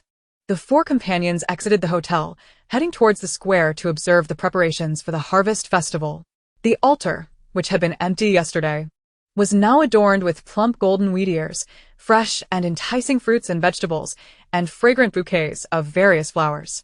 Numerous tools for the blessing ceremony were also present, exquisite and splendid. After a day of feasting and exploring, fully immersed in the enchanting local culture of Zebair Star, they arrived punctually at the Deep Space Flavor Pavilion for their dinner. The entire restaurant floated in midair, its exterior embedded with countless tiny light sources, emitting a diamond-like brilliance in the dead of night. At the entrance, a winding transparent corridor awaited them, where the elegantly dressed Jiang Ranqing stood waiting. Upon seeing the Mad Escape team, she eagerly approached, lifting her gilded gown. Good evening, benefactors. You are too generous, Miss Jiang, Sui Qi smiled. Just call us by our names. No need for such formality. Jiang Ranqing gently waved her hand. It's my pleasure. Sui Yi. Jiang Ranqing affectionately took Sui Qi's hand. You and Lian Shen are both my idols. I saw you two sharing a kiss in the game. I kissed him. And now I kiss you. She shyly giggled. Thus, it's as if I've kissed both you and Lian Shen. Sui Qi was momentarily taken aback. And Jiang Ranqing cupped her face, leaning toward her slightly parted lips. He Sui Jia. Let me kiss you to death. Sui Qi. Oh no. My first kiss is at stake. Chapter 76. Delivered into her hands. In a state of emergency, Sui Qi swiftly averted her lips while raising her hand to shield her face. Hey, that's not appropriate. With prior experience, Zhua Chun, Xinyu, and Mei Bao quickly intervened. They embraced her waist, shielded her face, and covered her mouth in one seamless motion. Sui Qi was pulled back by her three teammates. As she staggered backward, she said, kissing ISNT really suitable, a peck on the cheek I could still accept. Jiang Ranqing pouted in dissatisfaction, but kissing on the cheek lacks the appeal of a kiss on the lips. Sui Qi patiently explained. If you wish to kiss Lian Zhu, you can sincerely ask him. Jiang Ranqing eagerly sought guidance. How should I ask? You simply say. Sui Qi clasped her hands together in a prayer-like gesture. Lian Shen, I am your loyal fan. May I have the honor of kissing you, please? Before Jiang Ranqing could respond, a cold voice from behind interrupted. Please allow me to decline. Upon hearing Lian Zhu's voice, Sui Qi froze. Jiang Ranqing, having mischievous intentions but lacking the courage, instantly ducked behind Sui Qi, leaving her to face Lian Zhu and his mother. Sui Qi. Oh no. She awkwardly turned her head, earnestly explaining, "Auntie, you've misunderstood. It's not me who wishes to kiss Lianju, but another friend of mine." "Oh, that is true," she unexpectedly remarked. "After all, you've already kissed him." Mom. Lianju's tone carried a hint of exasperation. Caught off guard, Sui Qi struggled to find words. "Ani, I was compelled.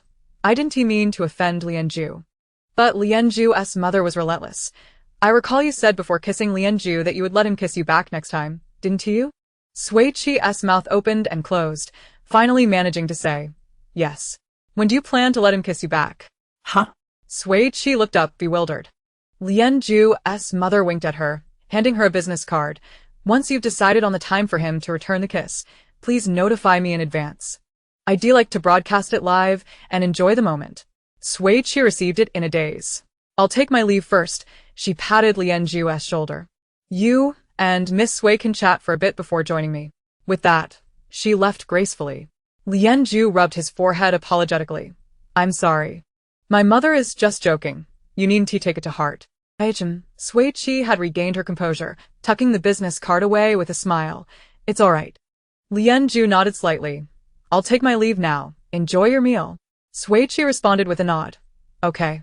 She strode into the restaurant, determined to confront the four who had abandoned her. Upon entering the private room, Maybao immediately fed her a fragrant cheese shrimp ball. "Sui Jia, you must try this. It's delicious. Chew, chew, chew, swallow." Next, she was offered a piece of incredibly tender ice-boiled lamb by Xinyu. "This is also exquisite. Chew, chew, chew, swallow." After being continuously fed by the four for 2 rounds, Sui Qi finally took a seat at the dining table and picked up her chopsticks. "With such delectable food before me, I shall let you all off the hook this time." The four exclaimed in unison. "Thank you, Sui Jia." Truly deserving of its top 10 Interstellar ranking, the restaurant lived up to its reputation. The group dined joyfully.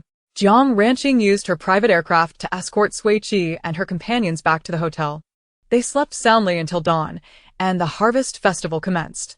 Sui Qi had a clear goal, heading straight for the festival games. Upon seeing that the first prize was a 1-kilogram gold bar inscribed with a planting star map, her blood surged with excitement. She wrapped her arms around her teammates' shoulders, her fierce competitive spirit shining through. "That gold bar is ours. The first place can only be claimed by the Mad Escape team." Mei Bao's eyes sparkled with determination. "No problem." Xinyu reassured. "Rest easy." Zhua Chen vowed. "We will ensure you get it." The game consists of 3 rounds. The first round is a crop battle, where participants are divided into 2 teams and engage in a throwing contest using the unique product of Zebair Star, the star cotton beans. Those hit will be eliminated, and the last remaining team will emerge victorious. Upon hearing the rules, Sui Qi remarked, "Isn't this just a game of beanbag toss?" She is, after all, the unacknowledged queen of the beanbag arena. This game seemed to be perfectly suited for her. With unwavering confidence, Sui Qi joined the game, skillfully dodging and exhibiting exceptional agility, while her throws of the star cotton beans were impeccably accurate. The victory was, without a doubt, hers. The second game was an interstellar riddle contest. The riddles pertain to interstellar culture, the history of Zebair Star, and agricultural knowledge. This presented a knowledge gap for her. However, to her surprise, Xinyu turned out to be a riddle master, answering each one with remarkable precision. Sui Qi and her teammates were astounded by his prowess. They triumphantly clinched another victory. The third game was a 4x100-meter crop relay race. 4 participants formed a team, selecting any crop, and the one who transported it to the finish line the fastest would win. Sui Qi cose corn. Zhua Chen ran the first leg, Xinyu the second, Maybao the third, and Sui Qi the final leg. The interstellar populace holds little fascination for gold, instead reveling in the joyous atmosphere of the Harvest Festival. Zhua Chen and Xinyu, giving it their all, surged ahead on the track.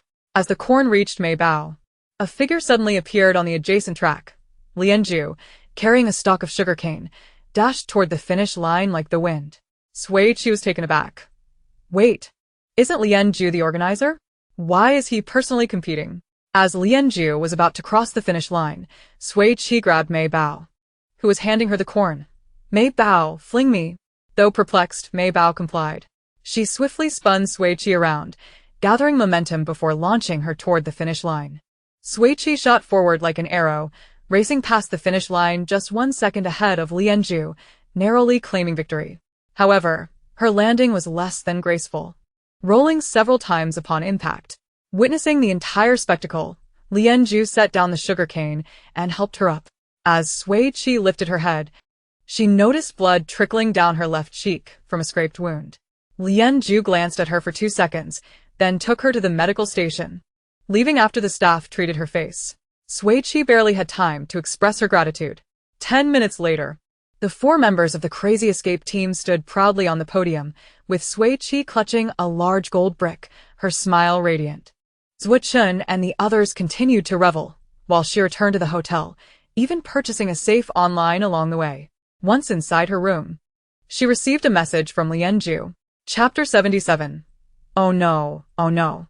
Sui Qi opened it to find a card with the location of Lianzhu's private estate. After discussing with her teammates, she replied, "Can we come at 10 tomorrow morning?" Lianzhu responded, "Sure, at 10 tomorrow. A flyer will arrive punctually at the hotel entrance to pick you up." Sui Qi replied affirmatively and exited the chat interface, then checked her message inbox.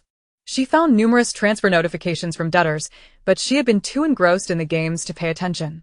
The players who signed the promissory notes were quite reliable. A total of 690,000 Interstellar coins, not a single one missing. Lu Rong had also cleared her 10,000 in air conditioning fees and 1,000 in electricity fees. Feng Ling had promptly transferred her air conditioning costs as well. After counting her earnings, Sui Qi joyfully bounced on her bed. 703,000, plus that 10 million bonus. I'm rich again. Yay! The only amount yet to be received was Lianzhu's 46,000. Sui Qi felt no anxiety. She would confront him in person tomorrow to collect her dues. Ecstatic, she rolled around on her bed with the gold brick, eventually drifting off to sleep, unaware of when Mei Bao returned, sleeping soundly until 9 the next morning. After a thorough wash-up, she headed to the second-floor dining hall for a sumptuous breakfast. By 9:50, the 4 stood before the hotel entrance. A small white flyer descended gracefully before them. A kindly, rotund uncle poked his head out from the driver's seat, saying, "You must be the kids from the Crazy Escape team. The young master has sent me to fetch you." Come aboard. Sui Qi expressed her gratitude politely. "Thank you, uncle." The 4 boarded the flyer in succession. 10 minutes later, they arrived at their destination, having spent 6 minutes flying within Lianzhu's private estate. The uncle dropped them off in front of an extravagantly luxurious and high-tech villa before departing. 2 poised and elegant female housekeepers greeted them, guiding Sui Qi and her companions into the villa. The brown-green villa stood regally amidst lush trees, as if it had sprouted from nature itself, infused with the unique coldness and precision of a futuristic world. Intelligent vines, gracefully shaped, clung to the villa's outer walls, their delicate green leaves opening and closing with a shifting light. Sui Qi had previously thought her own villa was quite splendid, but compared to Lianzhu's, it felt like a mere trifle. The Crazy Escape team felt utterly outclassed, unable to conceal their astonishment as they made their way. The front door of the villa was a concealed light curtain that revealed a faint blue glow when approached. Sui Qi heard footsteps behind the door and detected a familiar scent of fir trees, but this time mingled with a novel fragrance, vibrant and invigorating, not entirely in line with Lianzhu's demeanor. Before she could discern this new aroma, the light curtain slid open slowly before them. With a smile on her face, she prepared to greet her host. However, upon raising her eyes, she unexpectedly found herself face-to-face with a fluffy dog head, half a meter tall, white, with curly fur, a Samoyed. Sui Qi's eyes instantly sparkled. Oh, it's a curly-haired cutie. The unfamiliar scent was indeed that of a puppy. The dog's personality matched its aroma, spirited and lively. It promptly placed its front paws on Sui Qi, enthusiastically licking her with its tongue. It was quite adept at sharing affection, alternating between the 4 of them with practiced ease. Just as its paws were about to land on Mei Bao, Lianzhu, standing behind the Samoyed, interjected, "Curl. Don't frighten our guests." Dressed in casual light-colored attire, his silver hair tousled across his forehead, he appeared much softer. Mei Bao playfully pressed Curl's paw onto her shoulder, exclaiming, "I'm not afraid, come on."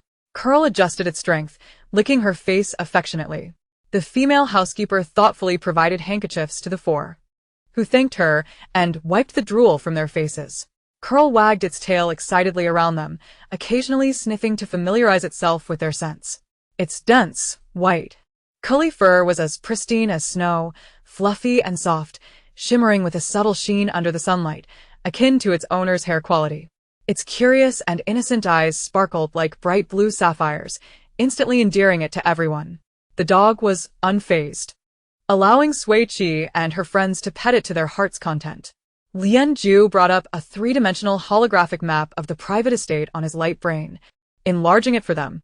Thousands of high-tech plantations unfolded before the four, in meticulous order. Xunyu remarked, "One plantation is worth at least 100 million interstellar coins." Zuochen added, "Wow, what a solid fortune." Sui Qi mused, "Is this what it means to be truly wealthy?" Mei Bao exclaimed in awe. How? Lian Zhu's slender fingers deftly manipulated the holographic display as he softly remarked, "The plantation illuminated by white light is open for harvesting." Mei Bao raised her small hand, exclaiming, "I wish to pick some fruits, especially strawberries." The other three readily echoed Mei Bao's sentiments. Lian Zhu selected the F723 plantation, which met their criteria, stowed away his holographic device, and led the way. Sui Qi and her companions, along with the wagging-tailed Wango, trailed behind him, playfully engaging with one another. Direct entry into the plantation was prohibited. They needed to don specific attire and operate designated hovering harvesters to gain access. The staff handed over 4 sets of light brown harvesting suits, and the group obediently changed into them before boarding the unactivated harvester, where they received one-on-one instruction. Lian Zhu stood at the back, playfully interacting with Wango. Sui Qi's instructor was an exceptional female worker with 25 years of harvesting experience. She meticulously and clearly explained the operation of the harvester, demonstrating twice. Once Sui Qi comprehended the instructions, she declared, "I got it." So swiftly did she grasp the concept that the worker, fully confident in her abilities, entrusted the control of the harvester to her, saying, "Now give it a try." With abundant confidence, Sui Qi took over, oblivious to the fact that the harvester was precariously positioned above a shallow mud puddle. Gripping the controls, she pressed the start button, exclaiming, "Let us go." The rear of the harvester expelled an invisible gust of air, splattering the muddy water from the puddle onto Lian Zhu, drenching him from head to toe. The yellow-brown muck soaked his silvery hair, trickling down his prominent nose to the corner of his mouth. Lian Zhu, who had been intently focused on playing with the dog, pursed his lips tightly and turned away from the scene. "Oh no, I haven't even collected the 460,000 credit debt yet, and I've already splattered him with mud. How is she supposed to broach the subject of repayment now?" Sui Qi stiffly looked at the stunned worker beside her and asked, "Sister, that outfit of Lian Zhu's shouldn't cost 460,000, right?" The worker honestly replied, "Young Master-S clothes are all custom-made. None are priced below 100,000 interstellar credits." "Oh no, I've really caused trouble." Sui Qi, the instigator, hastily disembarked from the harvester and sprinted after Lian Zhu. "Lian Zhu, it was unintentional. I promise I'll help you clean your clothes, even your face." Lian Zhu walked briskly, and his figure soon vanished from Sui Qi's sight. Thankfully, Wango was still bouncing around her side. She scratched its soft head, saying, "Wango, take me to apologize to your master, please?" Woof. It wagged its fluffy tail and dashed ahead, with Sui Qi following closely behind. Navigating through 2 grassy patches and a dense rose garden, it led her to a sturdy tree, nimbly climbing up. Every now and then, it glanced back to ensure Sui Qi was keeping up. Sui Qi, being a survival expert, had no trouble with climbing trees and rocks. She followed Wango up the tree and settled on a thick branch. Sitting down and steadying herself, she pushed aside the lush green leaves in front of her, revealing a half-open window. Behind it stood Lian Zhu, freshly bathed. A loose black silk bathrobe draped over him as he lowered his head to dry his silver hair.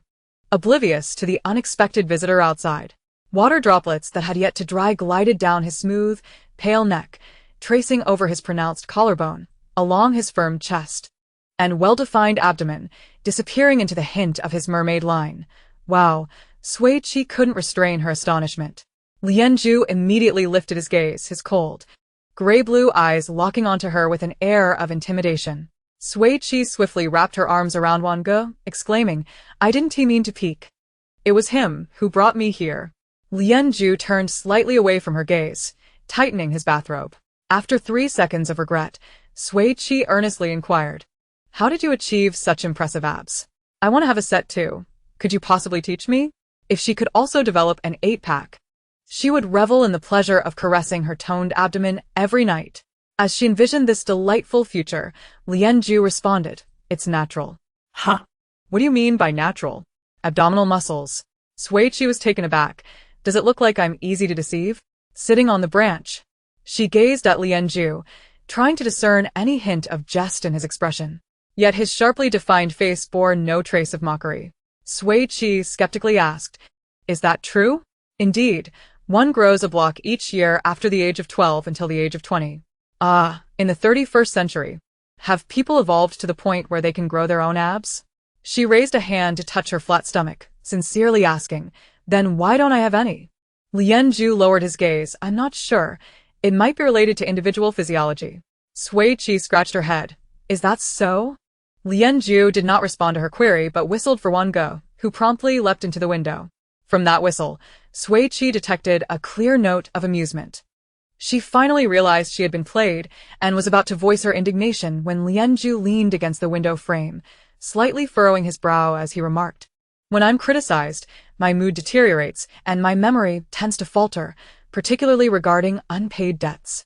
In that moment, Sui Qi, with 460,000 credits still outstanding, fully grasped the meaning of the debtor is the master. Taking a deep breath, she donned a socially appropriate smile and said, I'm the last person to criticize. Please do try to remain in good spirits. Lianju's eyes flickered slightly, yet he refrained from commenting on her unrealistic self-assessment. Sui Qi's wrist-mounted holographic device vibrated gently. Mei Bao was calling her back to harvest strawberries. Without delay, she bid farewell to Wang and nimbly descended the tree, quickly making her way back to the plantation. Zhuo Chen, Shen Yu, and Mei Bao were expertly piloting their hovering harvesters, waiting for her at the entrance. She carefully avoided the mud puddle, restarted the harvester, and successfully ascended. Under the guidance of the staff, the four entered the plantation in an orderly manner. The expansive interior resembled an ecological museum, cultivating thousands of different fruit varieties. Each area was separated by transparent ecological domes, providing the optimal environment for each type of fruit. Star peaches, color-changing cherries, wave fruits, sea-core pears, mist oranges. With each planting zone they passed, staff members proudly detailed the varieties and characteristics of the fruits, eagerly inviting them to sample.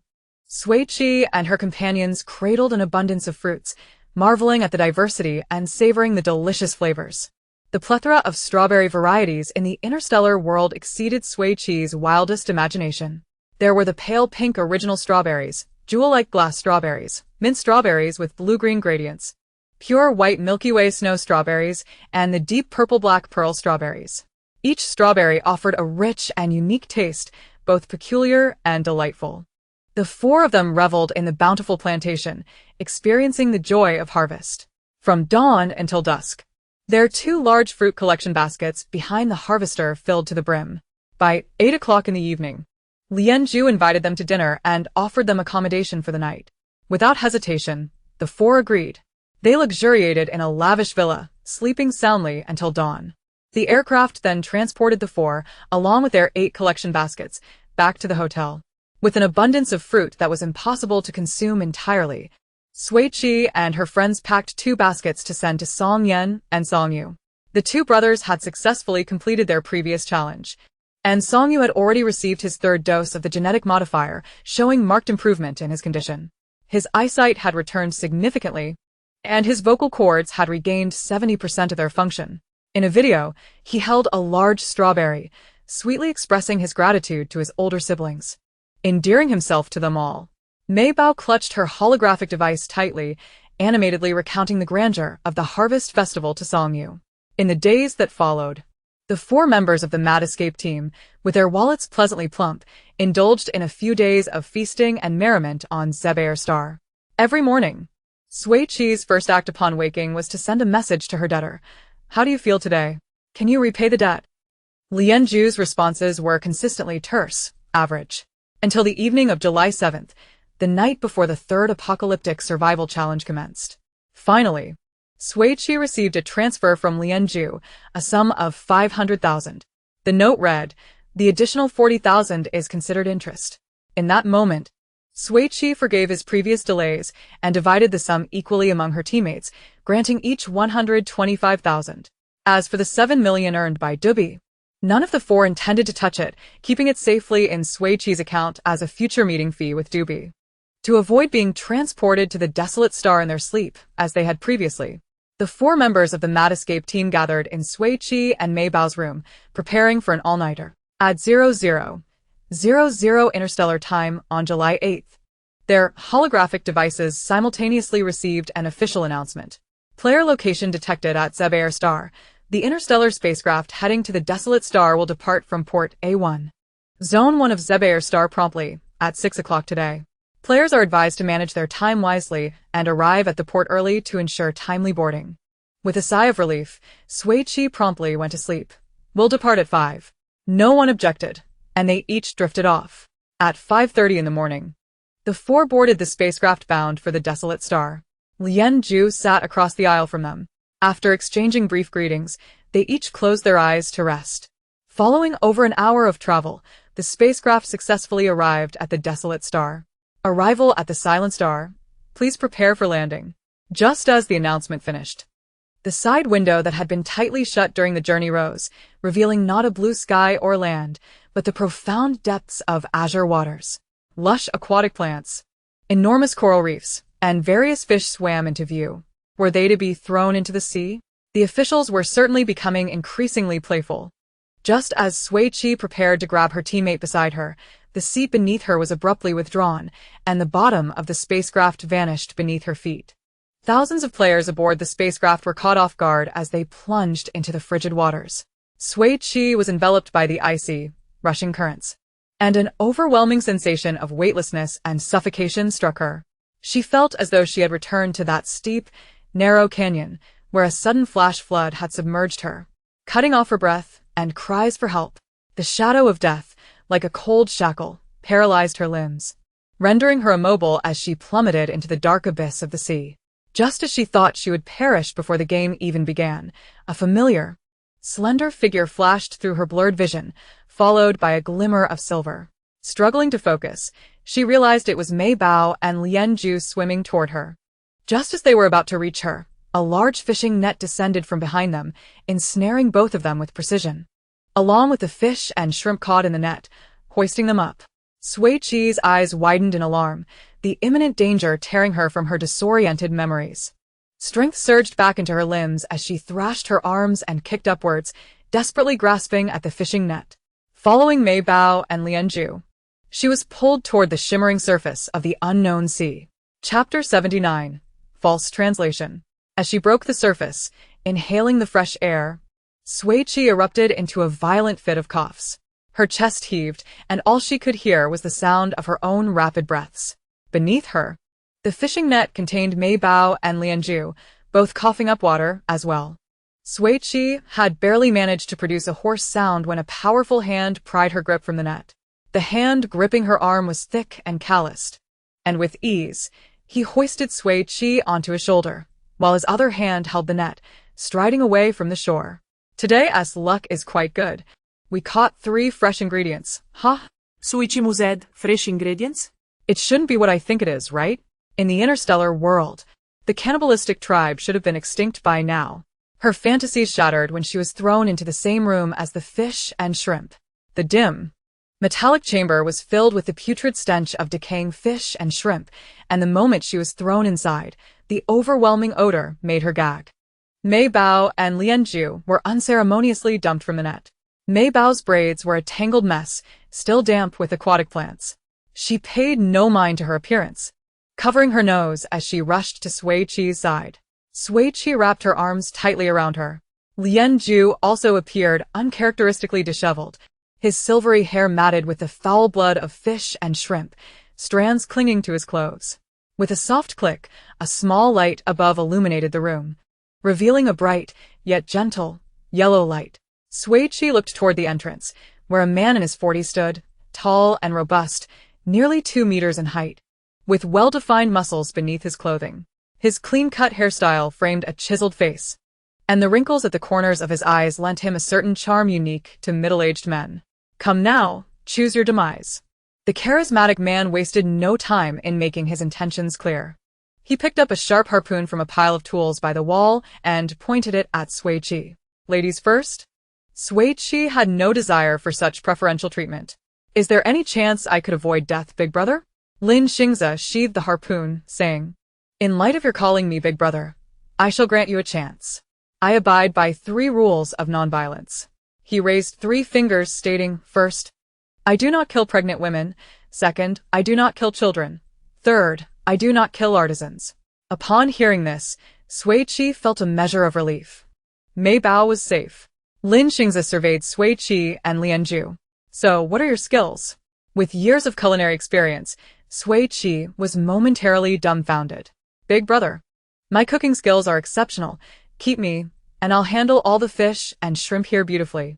She immediately began reciting her repertoire. Steamed bass, braised fish chunks, garlic fish fillets, sweet and sour fish, sauerkraut fish, boiled fish, and oil-braised shrimp. Whatever you wish to eat, I will prepare it, ensuring it will be delicious. Before Lin Xingze could respond, a bright, cheerful boy around 17 or 18 burst through the door, pointing at Sui Qi. Brother, let this chef stay.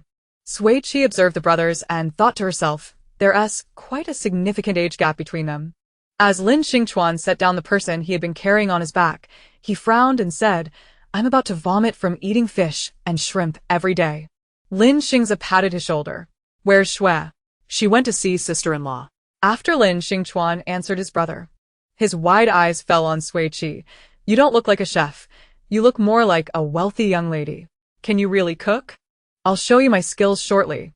Having successfully preserved her life, Sui Qi did not forget to save others, pointing at Lianzhu and saying, he is my assistant. He is also adept at gutting and scaling fish.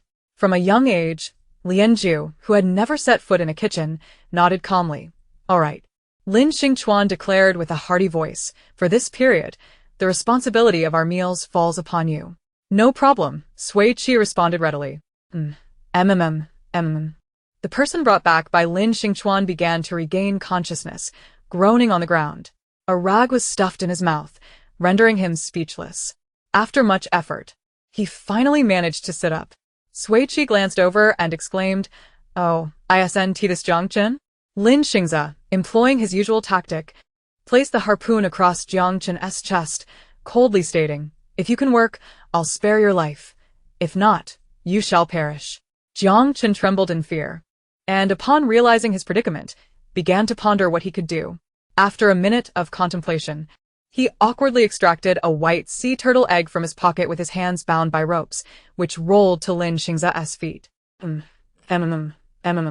Jiang Chen attempted to convey that he could make scrambled eggs. However, with his mouth gagged and hands tied, he was unable to utter a sound. The harpoon drew closer, and in desperation, he scanned his surroundings for a savior. As he turned his head, his gaze met Sui Qi, Mei Bao, and Lianzhu. He froze for a few seconds before joyfully looking at Sui Qi, continuously making muffled sounds of appeal. Understanding his plight, Sui Qi translated, Big brother? He is asking you to scram. Lin Xingze thrust the harpoon into Jiang Chen's outer garment. It seems you wish to meet your end. What? Jiang Chen shook his head vigorously. Just then, in a moment of urgency, Sui Qi extended a helping hand. Big brother, I didn't see clearly just now. He seems to be my firewood worker. Sui Qi examined Jiang Chen from head to toe. Indeed, he is my firewood worker. He knows how to stoke a fire. Since you say so, I shall spare his life, Lin Xingze said, casting a cold glance at Sui Qi. Lunch is entrusted to you. If it's not satisfactory, the next meal will be served to the 3 of you. He pointed the harpoon at Sui Qi, Lianzhu, and Jiang Chen. Exit this room, turn right, and proceed straight to the end. The kitchen awaits, with seafood available for your taking. With that, Lin Xingze left, draping his arm over his brother's shoulder. Only after their footsteps faded entirely did Sui Qi finally relax, exhaling a sigh while cradling Mei Bao. Mei Bao leaned against her. Sister Sui. The NPCs in this game are quite terrifying. Sui Qi patted her head. Fear not. I possess skills, and you have strength. We shall not perish. Mei Bao confidently clenched her fist. Right, if they dare to eat us, I'll knock them away with a single punch. Exactly. Sui Qi gave her a thumbs up. She opened her light brain and reported their safety in the small group of 4. Neither Luo Chen nor Shinyu responded. A hint of worry creased her brow. And Mei Bao comforted her. Sister Sui, while searching for you in the water, I saw Brother Chen and Brother Shin being swept to the other side together. That's good. Sui Qi felt somewhat relieved. Having the two together was certainly safer. Just then, Lianju's calm voice broke the silence. I'm not very skilled at killing fish or scaling them. It's quite simple, Sui Qi replied. I can teach you. You'll be proficient after handling 2 or 3. Lianju responded affirmatively, rising to Jiang Chen's side, untying the ropes from his wrists, and removing the cloth from his mouth. Jiang Chen moved his lips, turning to Sui Qi. You false translator, you nearly got me killed. Chapter 80. So, shall I leave? Sui Qi did not wish to engage him further, shouting, Big brother, I mistook the person. He is not my firewood worker. Hey, sister. Jiang Chen quickly changed his demeanor. I was wrong. I spoke out of turn. He sincerely expressed his gratitude. Thank you, Sister Sui, for saving me. Sui Qi was intrigued. What made you speak human language today? Jiang Chen grimaced at the memory of his ear being tugged. Sister Rong has been pulling my ear for days, telling me to speak properly when I see you and never to oppose you. Knowing to heed Lu Rong's words, you're not too foolish, she replied. I had no choice. Sister Rong would beat me. Jiang Chen rubbed his reddened wrist. I can't stoke a fire either. You must teach me. Are you ordering me? Sui Qi retorted. Jiang Chen reluctantly adjusted his tone. Please teach me to stoke a fire. Is that acceptable? Sui Qi was not one to indulge him. Responding candidly, I advise you to watch your tone, lest I revoke your position as firewood worker. He pouted. Understood, Sister Sui. My electronic pickled vegetables have finally returned. Let us take a look. I can't believe Jiang Chen called her Sister Sui. Oh, how sweet it sounds coming from that foul mouth. Sister Sui is truly clever, saving 2 with 1 move. When out and about, one must possess a skill. It can truly save one's life in critical moments. Wow. Sister Sui and Lianshan appeared in the same frame right from the start. CP fans rejoice. With so much seafood, this game seems to lack food scarcity. Survival doesn't appear too challenging. What are you talking about? The second survival challenge was so difficult. This one surely won't be too easy. Falling into the sea and being rescued by flesh-eating NPCs. And you say there is no difficulty? How long do you think you can survive in there? Sister Sui can endure because she has culinary skills and wits. Go see the other players who failed to meet the NPC's demands and got eliminated.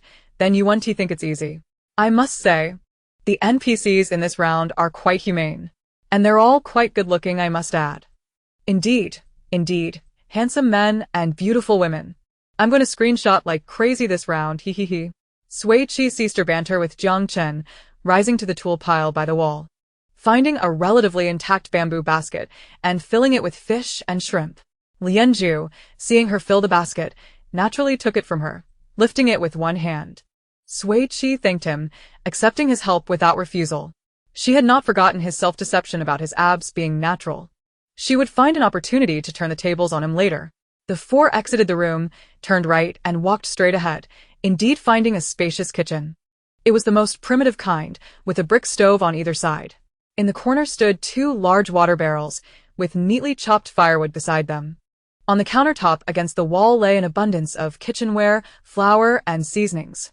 Everything was well prepared, yet there were no signs of cooking.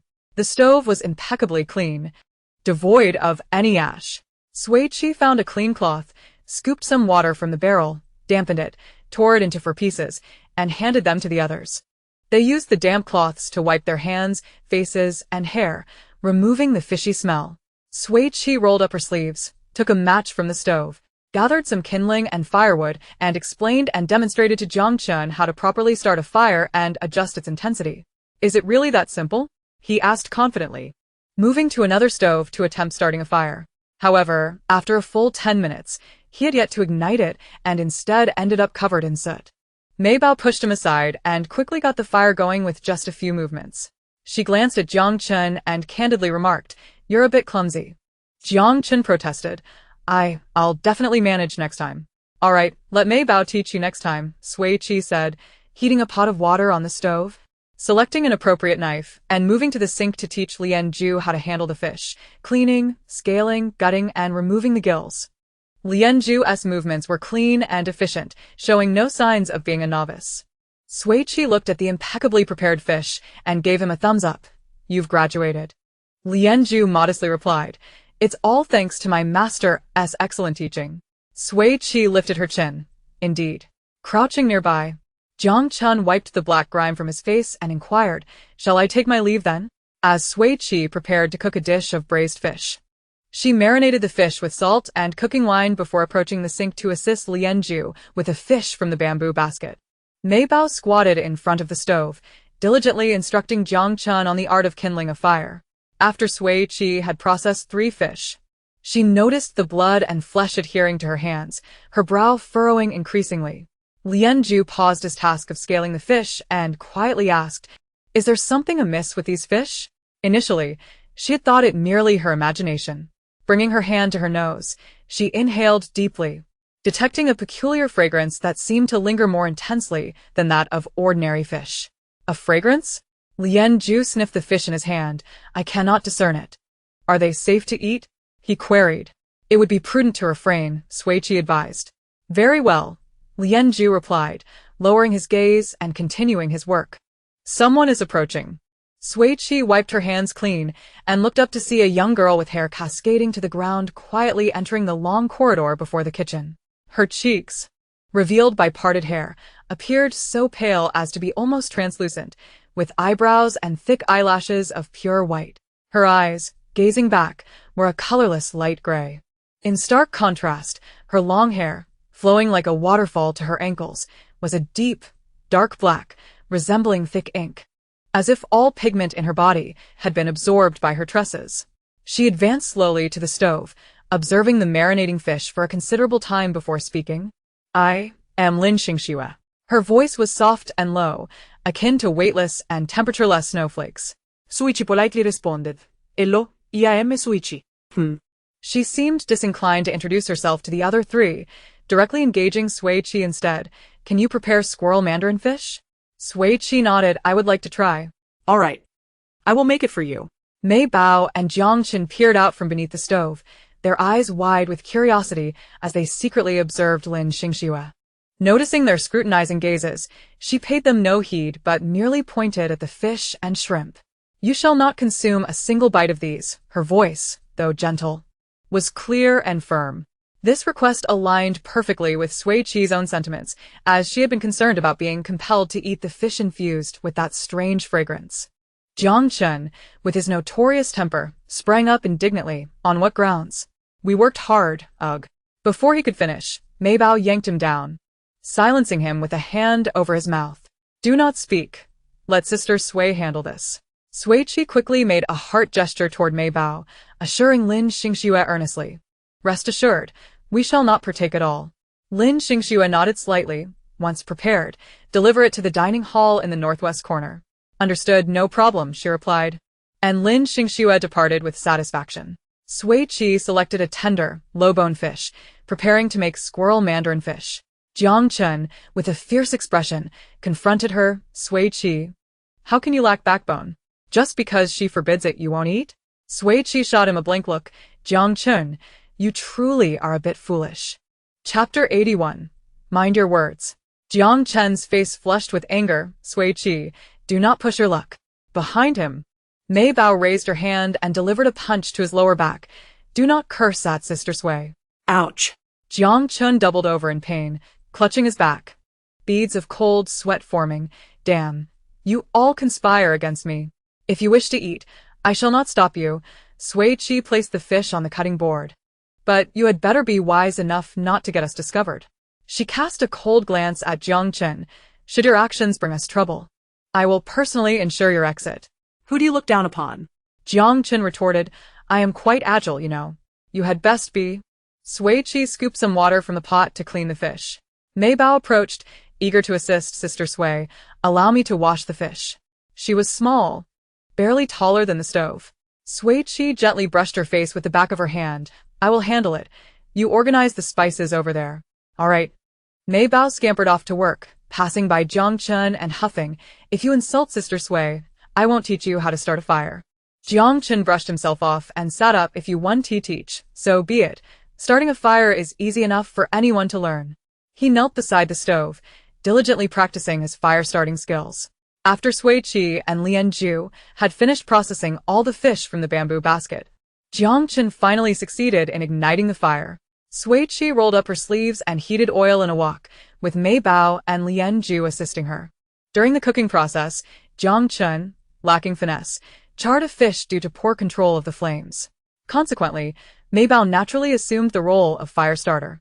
Jiang Chun, nestled beside the woodpile, observed the harmonious teamwork of the three and began to genuinely worry for his own well-being. After 2.5 hours of bustling activity, Sui Qi triumphantly completed a feast of 4 fish and 1 soup: squirrel mandarin fish, steamed bass, braised fish pieces, sweet and sour carp, and clear fish ball soup. The kitchen was suffused with a rich aroma that was utterly mouth-watering. Jiang Chun could not contain himself and swallowed hard, exclaiming, "So fragrant." Sui Qi. When did you learn to cook? Sui Qi's response was succinct. Mind your own business. He pressed further. Why not prepare shrimp? I will make them later. She replied as she lifted the squirrel mandarin fish and exited the kitchen. Come on, let us serve the dishes. Lian Zhu took up the clear fish ball soup and steamed bass, following her to the dining hall. Mei Bao cradled the braised fish pieces, closely trailing behind them. Hey. Wait for me. Jiang Chun hastily grabbed the sweet and sour carp from the table and hurried after them. The dining hall, as described by Lin Xingxue, was indeed a proper establishment. A bright crystal chandelier hung from the ceiling, casting a gentle glow, while the walls were adorned in a subtle beige, embellished with exquisite oil paintings. The wooden floor beneath their feet had been meticulously polished, emanating a warm sheen. At the center of the room stood a refined round oak dining table surrounded by several comfortable chairs. At that moment, 5 hosts were seated, their gazes fixed intently on the plates held by Sui Qi and her companions. Sui Qi had deliberately placed the squirrel mandarin fish before Lin Xingxue. She heard a faint expression of gratitude. Beside Lin Xingxue, in the seat of honor, sat an elegant lady with blonde hair and blue eyes, while a high chair between them held a toddler of about 2 years. They consumed their meal at a rapid pace, chopsticks clashing on the table like a lively duel. The toddler, unable to wield chopsticks, had the elegant lady feeding him mouthfuls of food. The 5 of them swiftly obliterated the 4 fish and 1 soup. Lin Xingchuan sighed in satisfaction. This is the most delicious fish I have ever tasted. Lin Xingzi fed the last piece of fish from his bowl to his wife beside him. Leia, are you full? Yes, it tastes wonderful, Leia replied gently, wiping her mouth with a napkin and smiling at Sui Qi and the others. You didn't sneak any bites, did you? Lian Hui replied softly, no. Jiang Chun rolled his eyes dramatically, muttering, it's just a few measly fish. Who needs to sneak? Sui Qi warned him in a low voice, mind your words. If that is the case, all is well. Leia sat upright in her chair. You have traveled a long way and should not have to trouble guests with cooking. But I have encountered a few minor health issues and my culinary skills leave much to be desired, so I had to impose upon you. Her gentle gaze fell upon Sui Qi. Your skills are truly impressive. Did you learn from your parents? I am self-taught, Sui Qi confessed. My parents passed away many years ago. The eyes of the Lin siblings turned toward her, their expressions a mix of curiosity and concern. Leia covered her mouth and murmured an apology, then smiled at her, saying, You take good care of yourself. Sui Qi gazed at her gentle eyes and replied, Thank you. She shook her head. No, it is I who should thank you. Xingchuan, please deliver the items to our 4 guests. Upon hearing this, Lin Xingchuan retrieved a bamboo basket, brimming with goods, from beneath the tablecloth and presented it to the group. Lian Zhu raised his hand to accept it. Sui Qi leaned in for a closer look. Half the basket was filled with grass, and the other half with red berries. Leia explained, This is food for you. Jiang Chun retorted sharply, You eat meat while we eat grass? Sui Qi promptly pulled him behind her, saying, Thank you, we will enjoy it thoroughly. No need to be polite, Leia continued. The guest rooms are ready. Please rest well, and we will trouble you for dinner. Lin Xingchuan led the four towards the guest rooms, chatting incessantly along the way. I can't believe you're actually a cook. Your skills are impressive. Though perhaps a bit meager, do prepare more for tonight.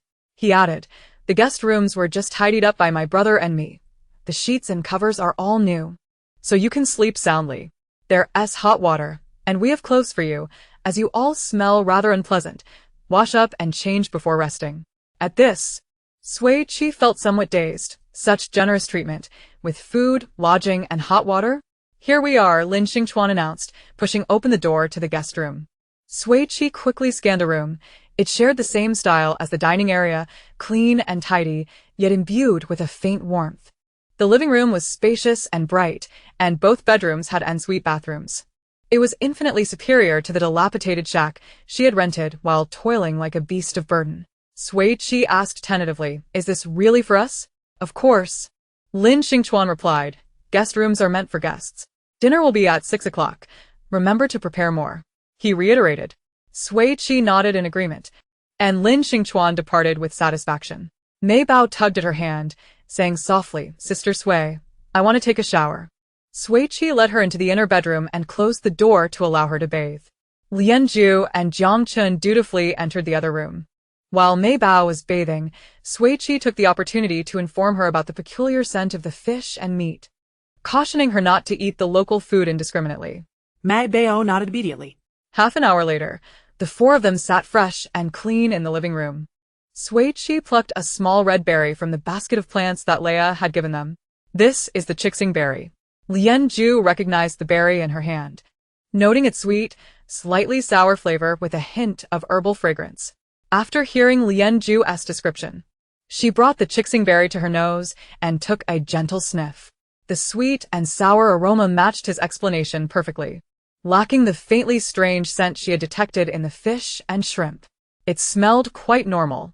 As Sui Qi prepared to taste the Qixing berry, Lian Zhu suddenly pressed the back of his hand against her wrist. What's wrong? Sui Qi asked, puzzled. Lian Zhu lowered his gaze to her. Have you eaten Qixing berries before? No. I have, he replied, taking the red berry from Sui Qi's fingertips. If there's anything wrong with it, I will be able to tell. This logic seemed sound, but why did he insist on taking the one she was holding? It's not that, Jiang Chen interjected, unable to comprehend their antics. It's just one Qixing berry. Is it really worth fighting over? He snatched the berry from Lian Zhu's hand. If you won't eat it, I will. He winced as he bit into it. Ugh, this one isn't sweet at all. Lian Zhu. Mei Bao. Sui Qi. Good job, Jiang the white mouse. Jiang Chun continued to eat 5 or 6 more berries. It's all right, tastes similar to what I've had before. Sui Qi inquired with concern about his experience. Do you feel any discomfort?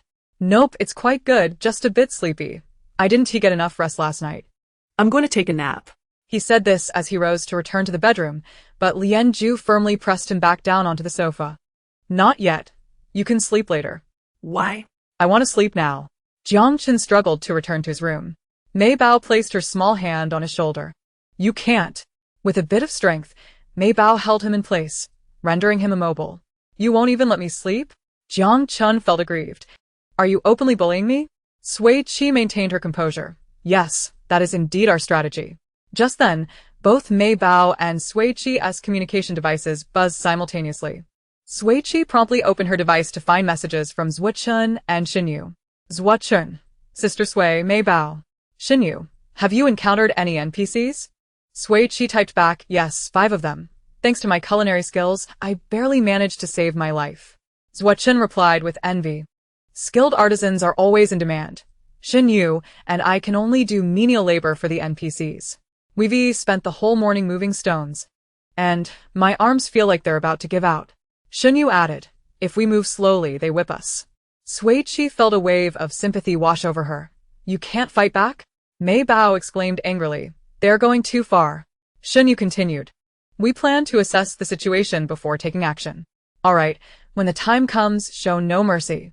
Sui Qi typed back, the seafood here is problematic. Do not eat it. Zhuochun and Xinyu asked no further questions, simply replying with understood. Xinyu shared their location card in the group chat. and Sui Qi saw that they were over 30 kilometers away, not too far. The four of them exchanged stories about the morning's experiences. Zhuo and Xinyu, residing in a dilapidated stone hut, expressed genuine envy for Sui Qi and Mei Bao's accommodations. By the time their chat ended, Jiang Chen had already fallen into a deep slumber. Was he merely tired, or was it the Chixing berries that made him sleepy? Sui Qi quietly inquired of Lianzhu. Chixing berries do not have a sedative effect, Lianzhu replied honestly. Sui Qi nodded and settled comfortably on the sofa, opening her personal information interface. Name, Sui Qi. Level, 3. Achievements. Survival Expert. Under this achievement, your health increases by 1 for each day you survive in the game. Blessing of the Puppet. Under this achievement, your chance of discovering resources increases by 30, and your health recovery speed improves by 50. Cards held. SSS Blind Box Card bound. Health points, 176, 184. Audience favorability, 1180. Her gaze settled on the SSS Blind Box Card, having been disabled in the previous round. What about this time? She opened her personal storage. To her surprise, instead of being empty, it contained some supplies. 1 corn, 1 bottle of orange juice, 300 milliliters, 1 jar of wound ointment, 20 G, and 1 breathing mask. Sui Qi's heart soared. Her ultra-rare 3S card had finally reappeared. It must have materialized when she fell into the sea, though she hadn't noticed at the time due to her daze. Besides these 4 items, her storage also included supplies obtained by Mei Bao, Zhuo and Xinyu, a small blonde doll, a pair of flip-flops, and a wooden oar for rowing. Sui Qi broke off a quarter of the corn and handed it to Mei Bao, placing the remaining supplies in the communal section. She sent a message to Zhuo and Xinyu. The corn and orange juice are for you. We have enough food here. Zhuo, who was already suffering from low blood sugar, replied, Love you forever. Xinyu sent a heart emoji. Love you forever. Sui Qi smiled, Took some chixing berries from the bamboo basket for Mei Bao, and nibbled on a piece of grass, leaning back on the sofa to organize her thoughts. Just as she was lost in thought, she heard Lianzhu's soft inquiry. Have you made any discoveries? Instead of responding, she retorted, What about you? After a moment of contemplation, Lianzhu replied, Lin Xingchuan has grown a gray wolf's tail. Sui Qi chuckled lightly. Lin Xingsno has a layer of white snake skin on her arm. Between Leia's fingers, Sui Qi waved her hand, revealing webbed membranes. Mei Bao quietly added, That little baby has sharp shark teeth. Furthermore, Sui Qi had consumed a red starberry, and none of the 5 of them had spat out fish bones. Upon her statement, the living room fell into silence. The slumbering Jiang Chen awoke at some point, clutching himself tightly. His eyes wide with fear. What horror story are you telling? I can't understand a word. Sui Qi smiled. The fact that you can ask such a question is even more frightening. Mei Bao chimed in, foolishly frightening. Jiang Chen had lost interest in banter. What snakes, webs, and sharks are you talking about? Sui Qi suggested, When we head to the dining hall tonight, take a closer look and you'll understand. She shifted the topic. Do you know why the Silent Star became a barren planet? The climate here is far more comparable than on Sandstone Star and Qianmu Star. The temperature and humidity are just right, exceedingly pleasant. She checked the weather system for the past 2 days. The temperatures hovered around 20 degrees Celsius with no anomalies. However, this is a barren planet, and they face the challenges of survival in an apocalyptic world. Here, the unknown is the most perilous. Silent Star? Jiang Chen scratched his head. Where is that? Sui Qi genuinely admired Lu Rong for managing to guide a player like Jiang Chen through 2 levels. Mei Bao replied. Looking up, we are currently on Silent Star. Oh, Jiang Chen suddenly enlightened. So this is Silent Star? I've never heard of that name. Lianzhu spoke softly.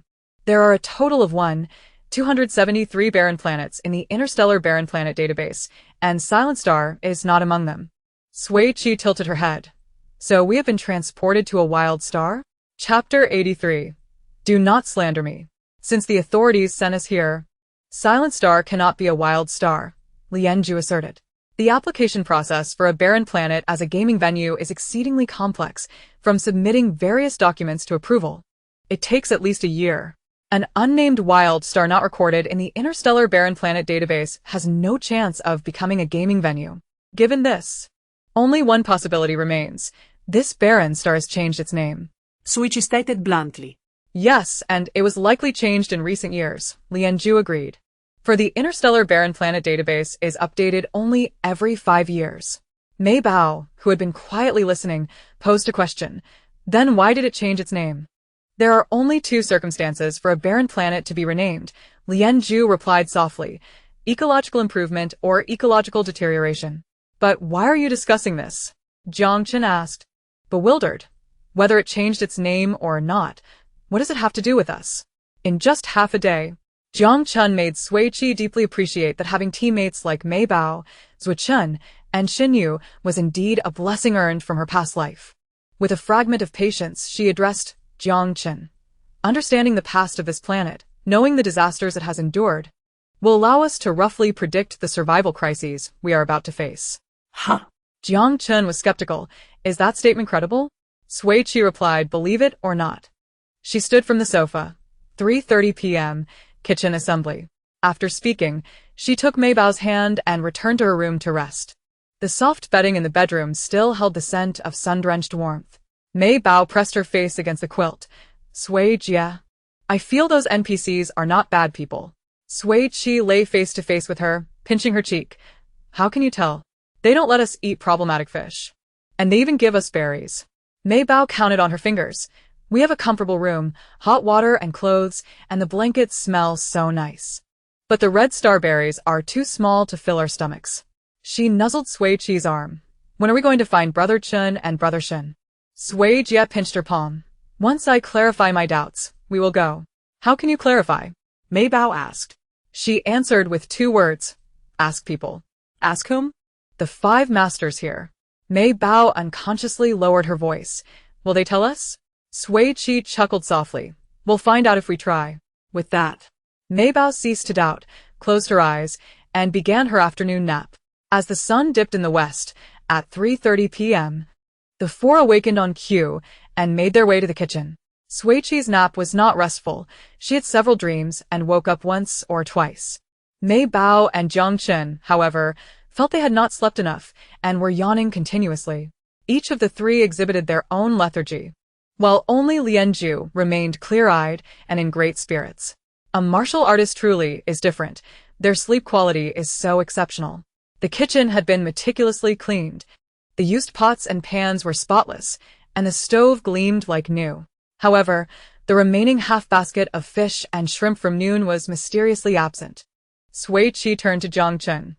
Did you sneak over to snack while we were sleeping? Jiang Chen exploded. Do not slander me. Sui Qi smiled sweetly. All right then. Good afternoon.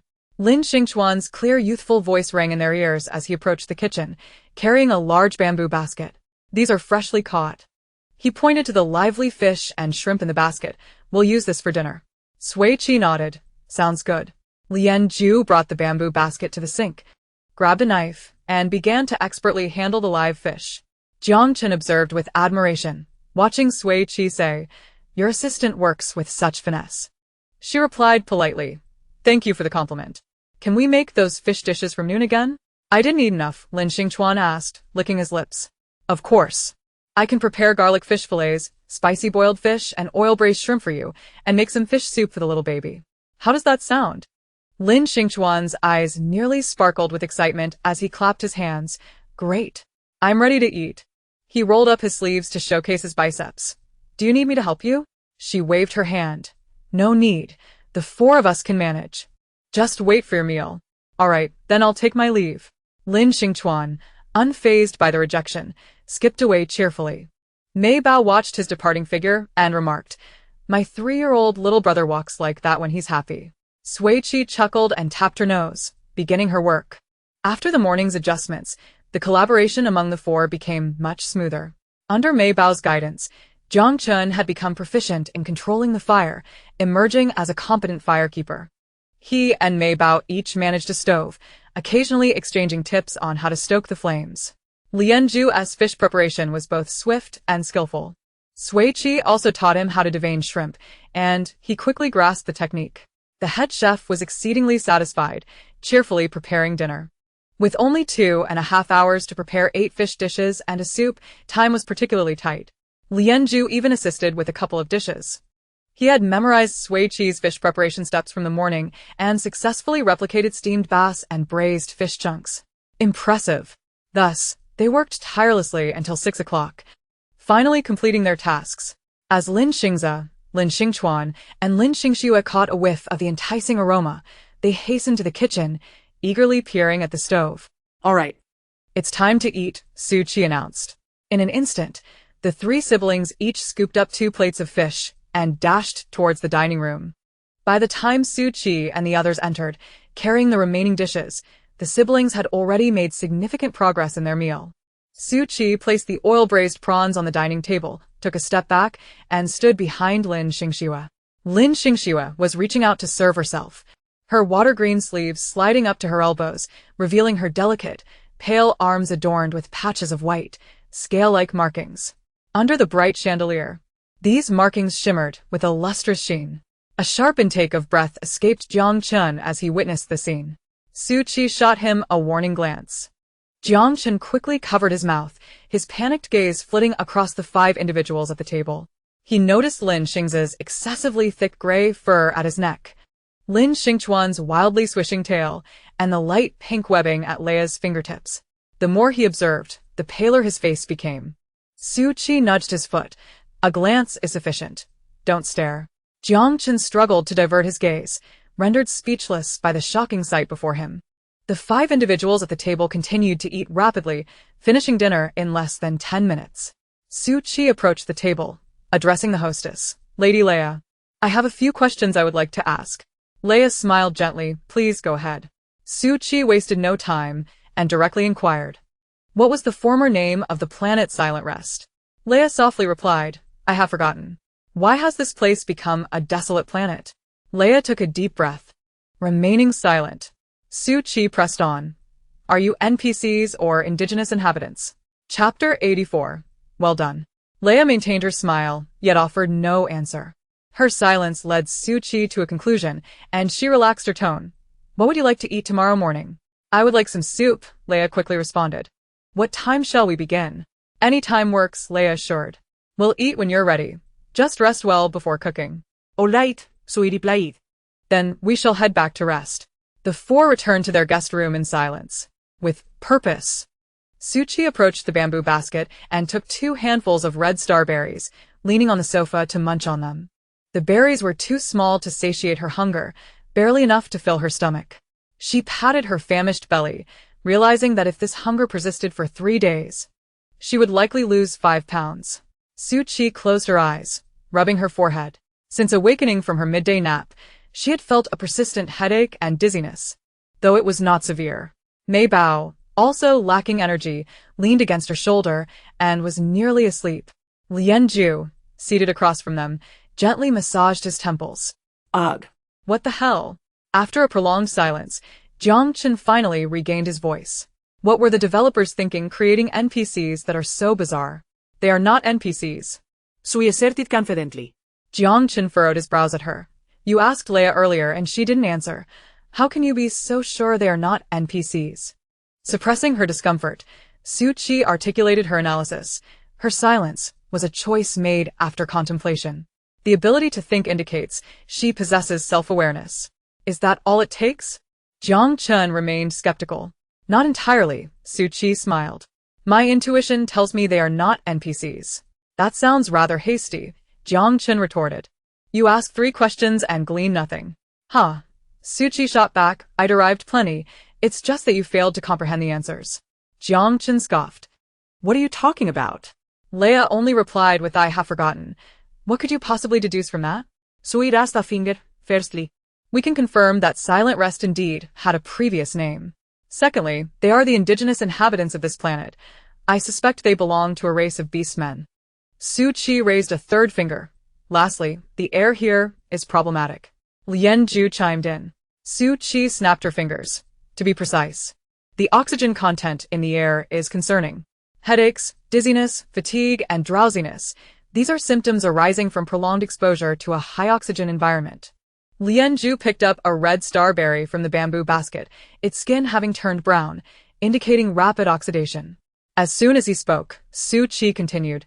Seafood also spoils quickly. Lianju replied, excessive oxygen concentration can lead to oxygen toxicity, affecting the nervous system, digestive system, vision, and lungs. Sui concluded. It appears we are facing a crisis due to an extreme high-oxygen environment. Lianju added, perhaps it's more than that. Sui Qi nodded in agreement. The two exchanged analyses, reaching a consensus. Jiang Chen listened in astonishment. No way.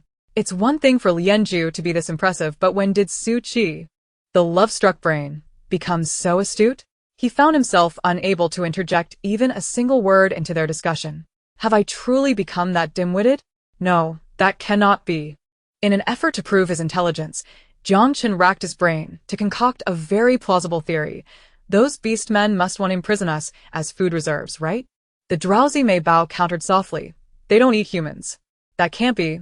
Jiang Chen lowered his voice. Didn't he, that tall one, say he wanted to eat us? Mei Bao retorted with sound reasoning. But that brother named Xingchuan said they eat raw fish and shrimp every day and are close to vomiting. Sui Qi praised. My Mei Bao is truly clever. Jiang Chen struggled to accept that he was outsmarted by a 9-year-old girl, falling silent in frustration. With the discussion concluded, all four felt unwell and returned to their bedrooms early to rest. Sui Qi shared the gathered information with Sui Chen and Xinyu before resting her head against Mei Bao's and drifting off to sleep. After an undetermined amount of time, in a half-dream state, Sui Qi was jolted awake by a metallic scent in the air. Instantly, she turned to check on Mei Bao, carefully inspecting her for any wounds but finding none. Mei Bao remained deeply asleep, undisturbed. Sui Qi took a closer sniff and discerned that the blood scent was emanating from outside the door. She sat up and messaged Lianju. Are you awake? His prompt reply came, yes. Sui Qi inquired, are you injured? I smell blood. No. I'm going to check the situation. Can you stay with Mei Bao? She is still asleep. Lianju did not respond immediately. After a few seconds, Sui Qi heard a gentle knock on the door.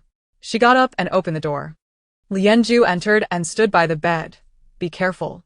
Don't worry, she replied, reaching under her pillow for a peeler she had stealthily taken from the kitchen earlier. Lianju glanced at the small peeler in her hand, then pulled out a slender boning knife from behind him, offering it to her. Use this instead. Sui exclaimed. When did you swipe a knife from the kitchen? Before lunch, Lianju replied. That meant he had taken it just after her. Well done. Sui Qi gave him a thumbs up, grasping the boning knife, and strode purposefully toward the source of the metallic scent. She pushed open the door, traversed the corridor, turned right, and walked straight to the end.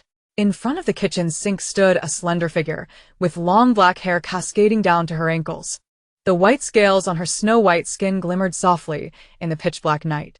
Lin Xingxue clutched a sharp-tipped fruit knife, methodically slicing away the scales from her arm. Blood surged from the wounds, cascading down her arm and pooling in the sink, forming a vivid crimson stain. Sui Qi paused momentarily, then swiftly approached her side. Lin Xingxue did not cease her actions. She merely murmured, Did I wake you? Indeed, it was the metallic scent of blood that roused Sui Qi, who replied, Yes. She pressed down on Lin Xingxue's hand that wielded the knife, seeking to halt her self-mutilation. Does it not hurt? It doesn't matter, Lin Xingxue replied, her gaze perpetually lowered. New ones will grow by tomorrow. Sui Qi placed the bone knife on the countertop and picked up a white scale from the sink's edge. These scales are quite beautiful. Do you not appreciate them? I detest white. Lin Xingxue's voice was somewhat faint. Sui Qi nodded in understanding, tucking the white scale into her coat pocket. Unyieldingly, she pried Lin Xingxue's fingers apart and removed the fruit knife from her palm. She then switched on the kitchen light, dampened a clean cloth, and tenderly wiped the blood from Lin Xingxue's arm. Retrieving a wound repair ointment from her personal stash, she carefully applied it to Lin Xingxue's injuries. Once everything was properly attended to, Sui Qi gently patted her head, saying, Clean up the soiled sink before you leave. Otherwise, there will be no breakfast for you tomorrow. She picked up the bone knife and stepped away. Lin Xingxue stood before the sink, silent.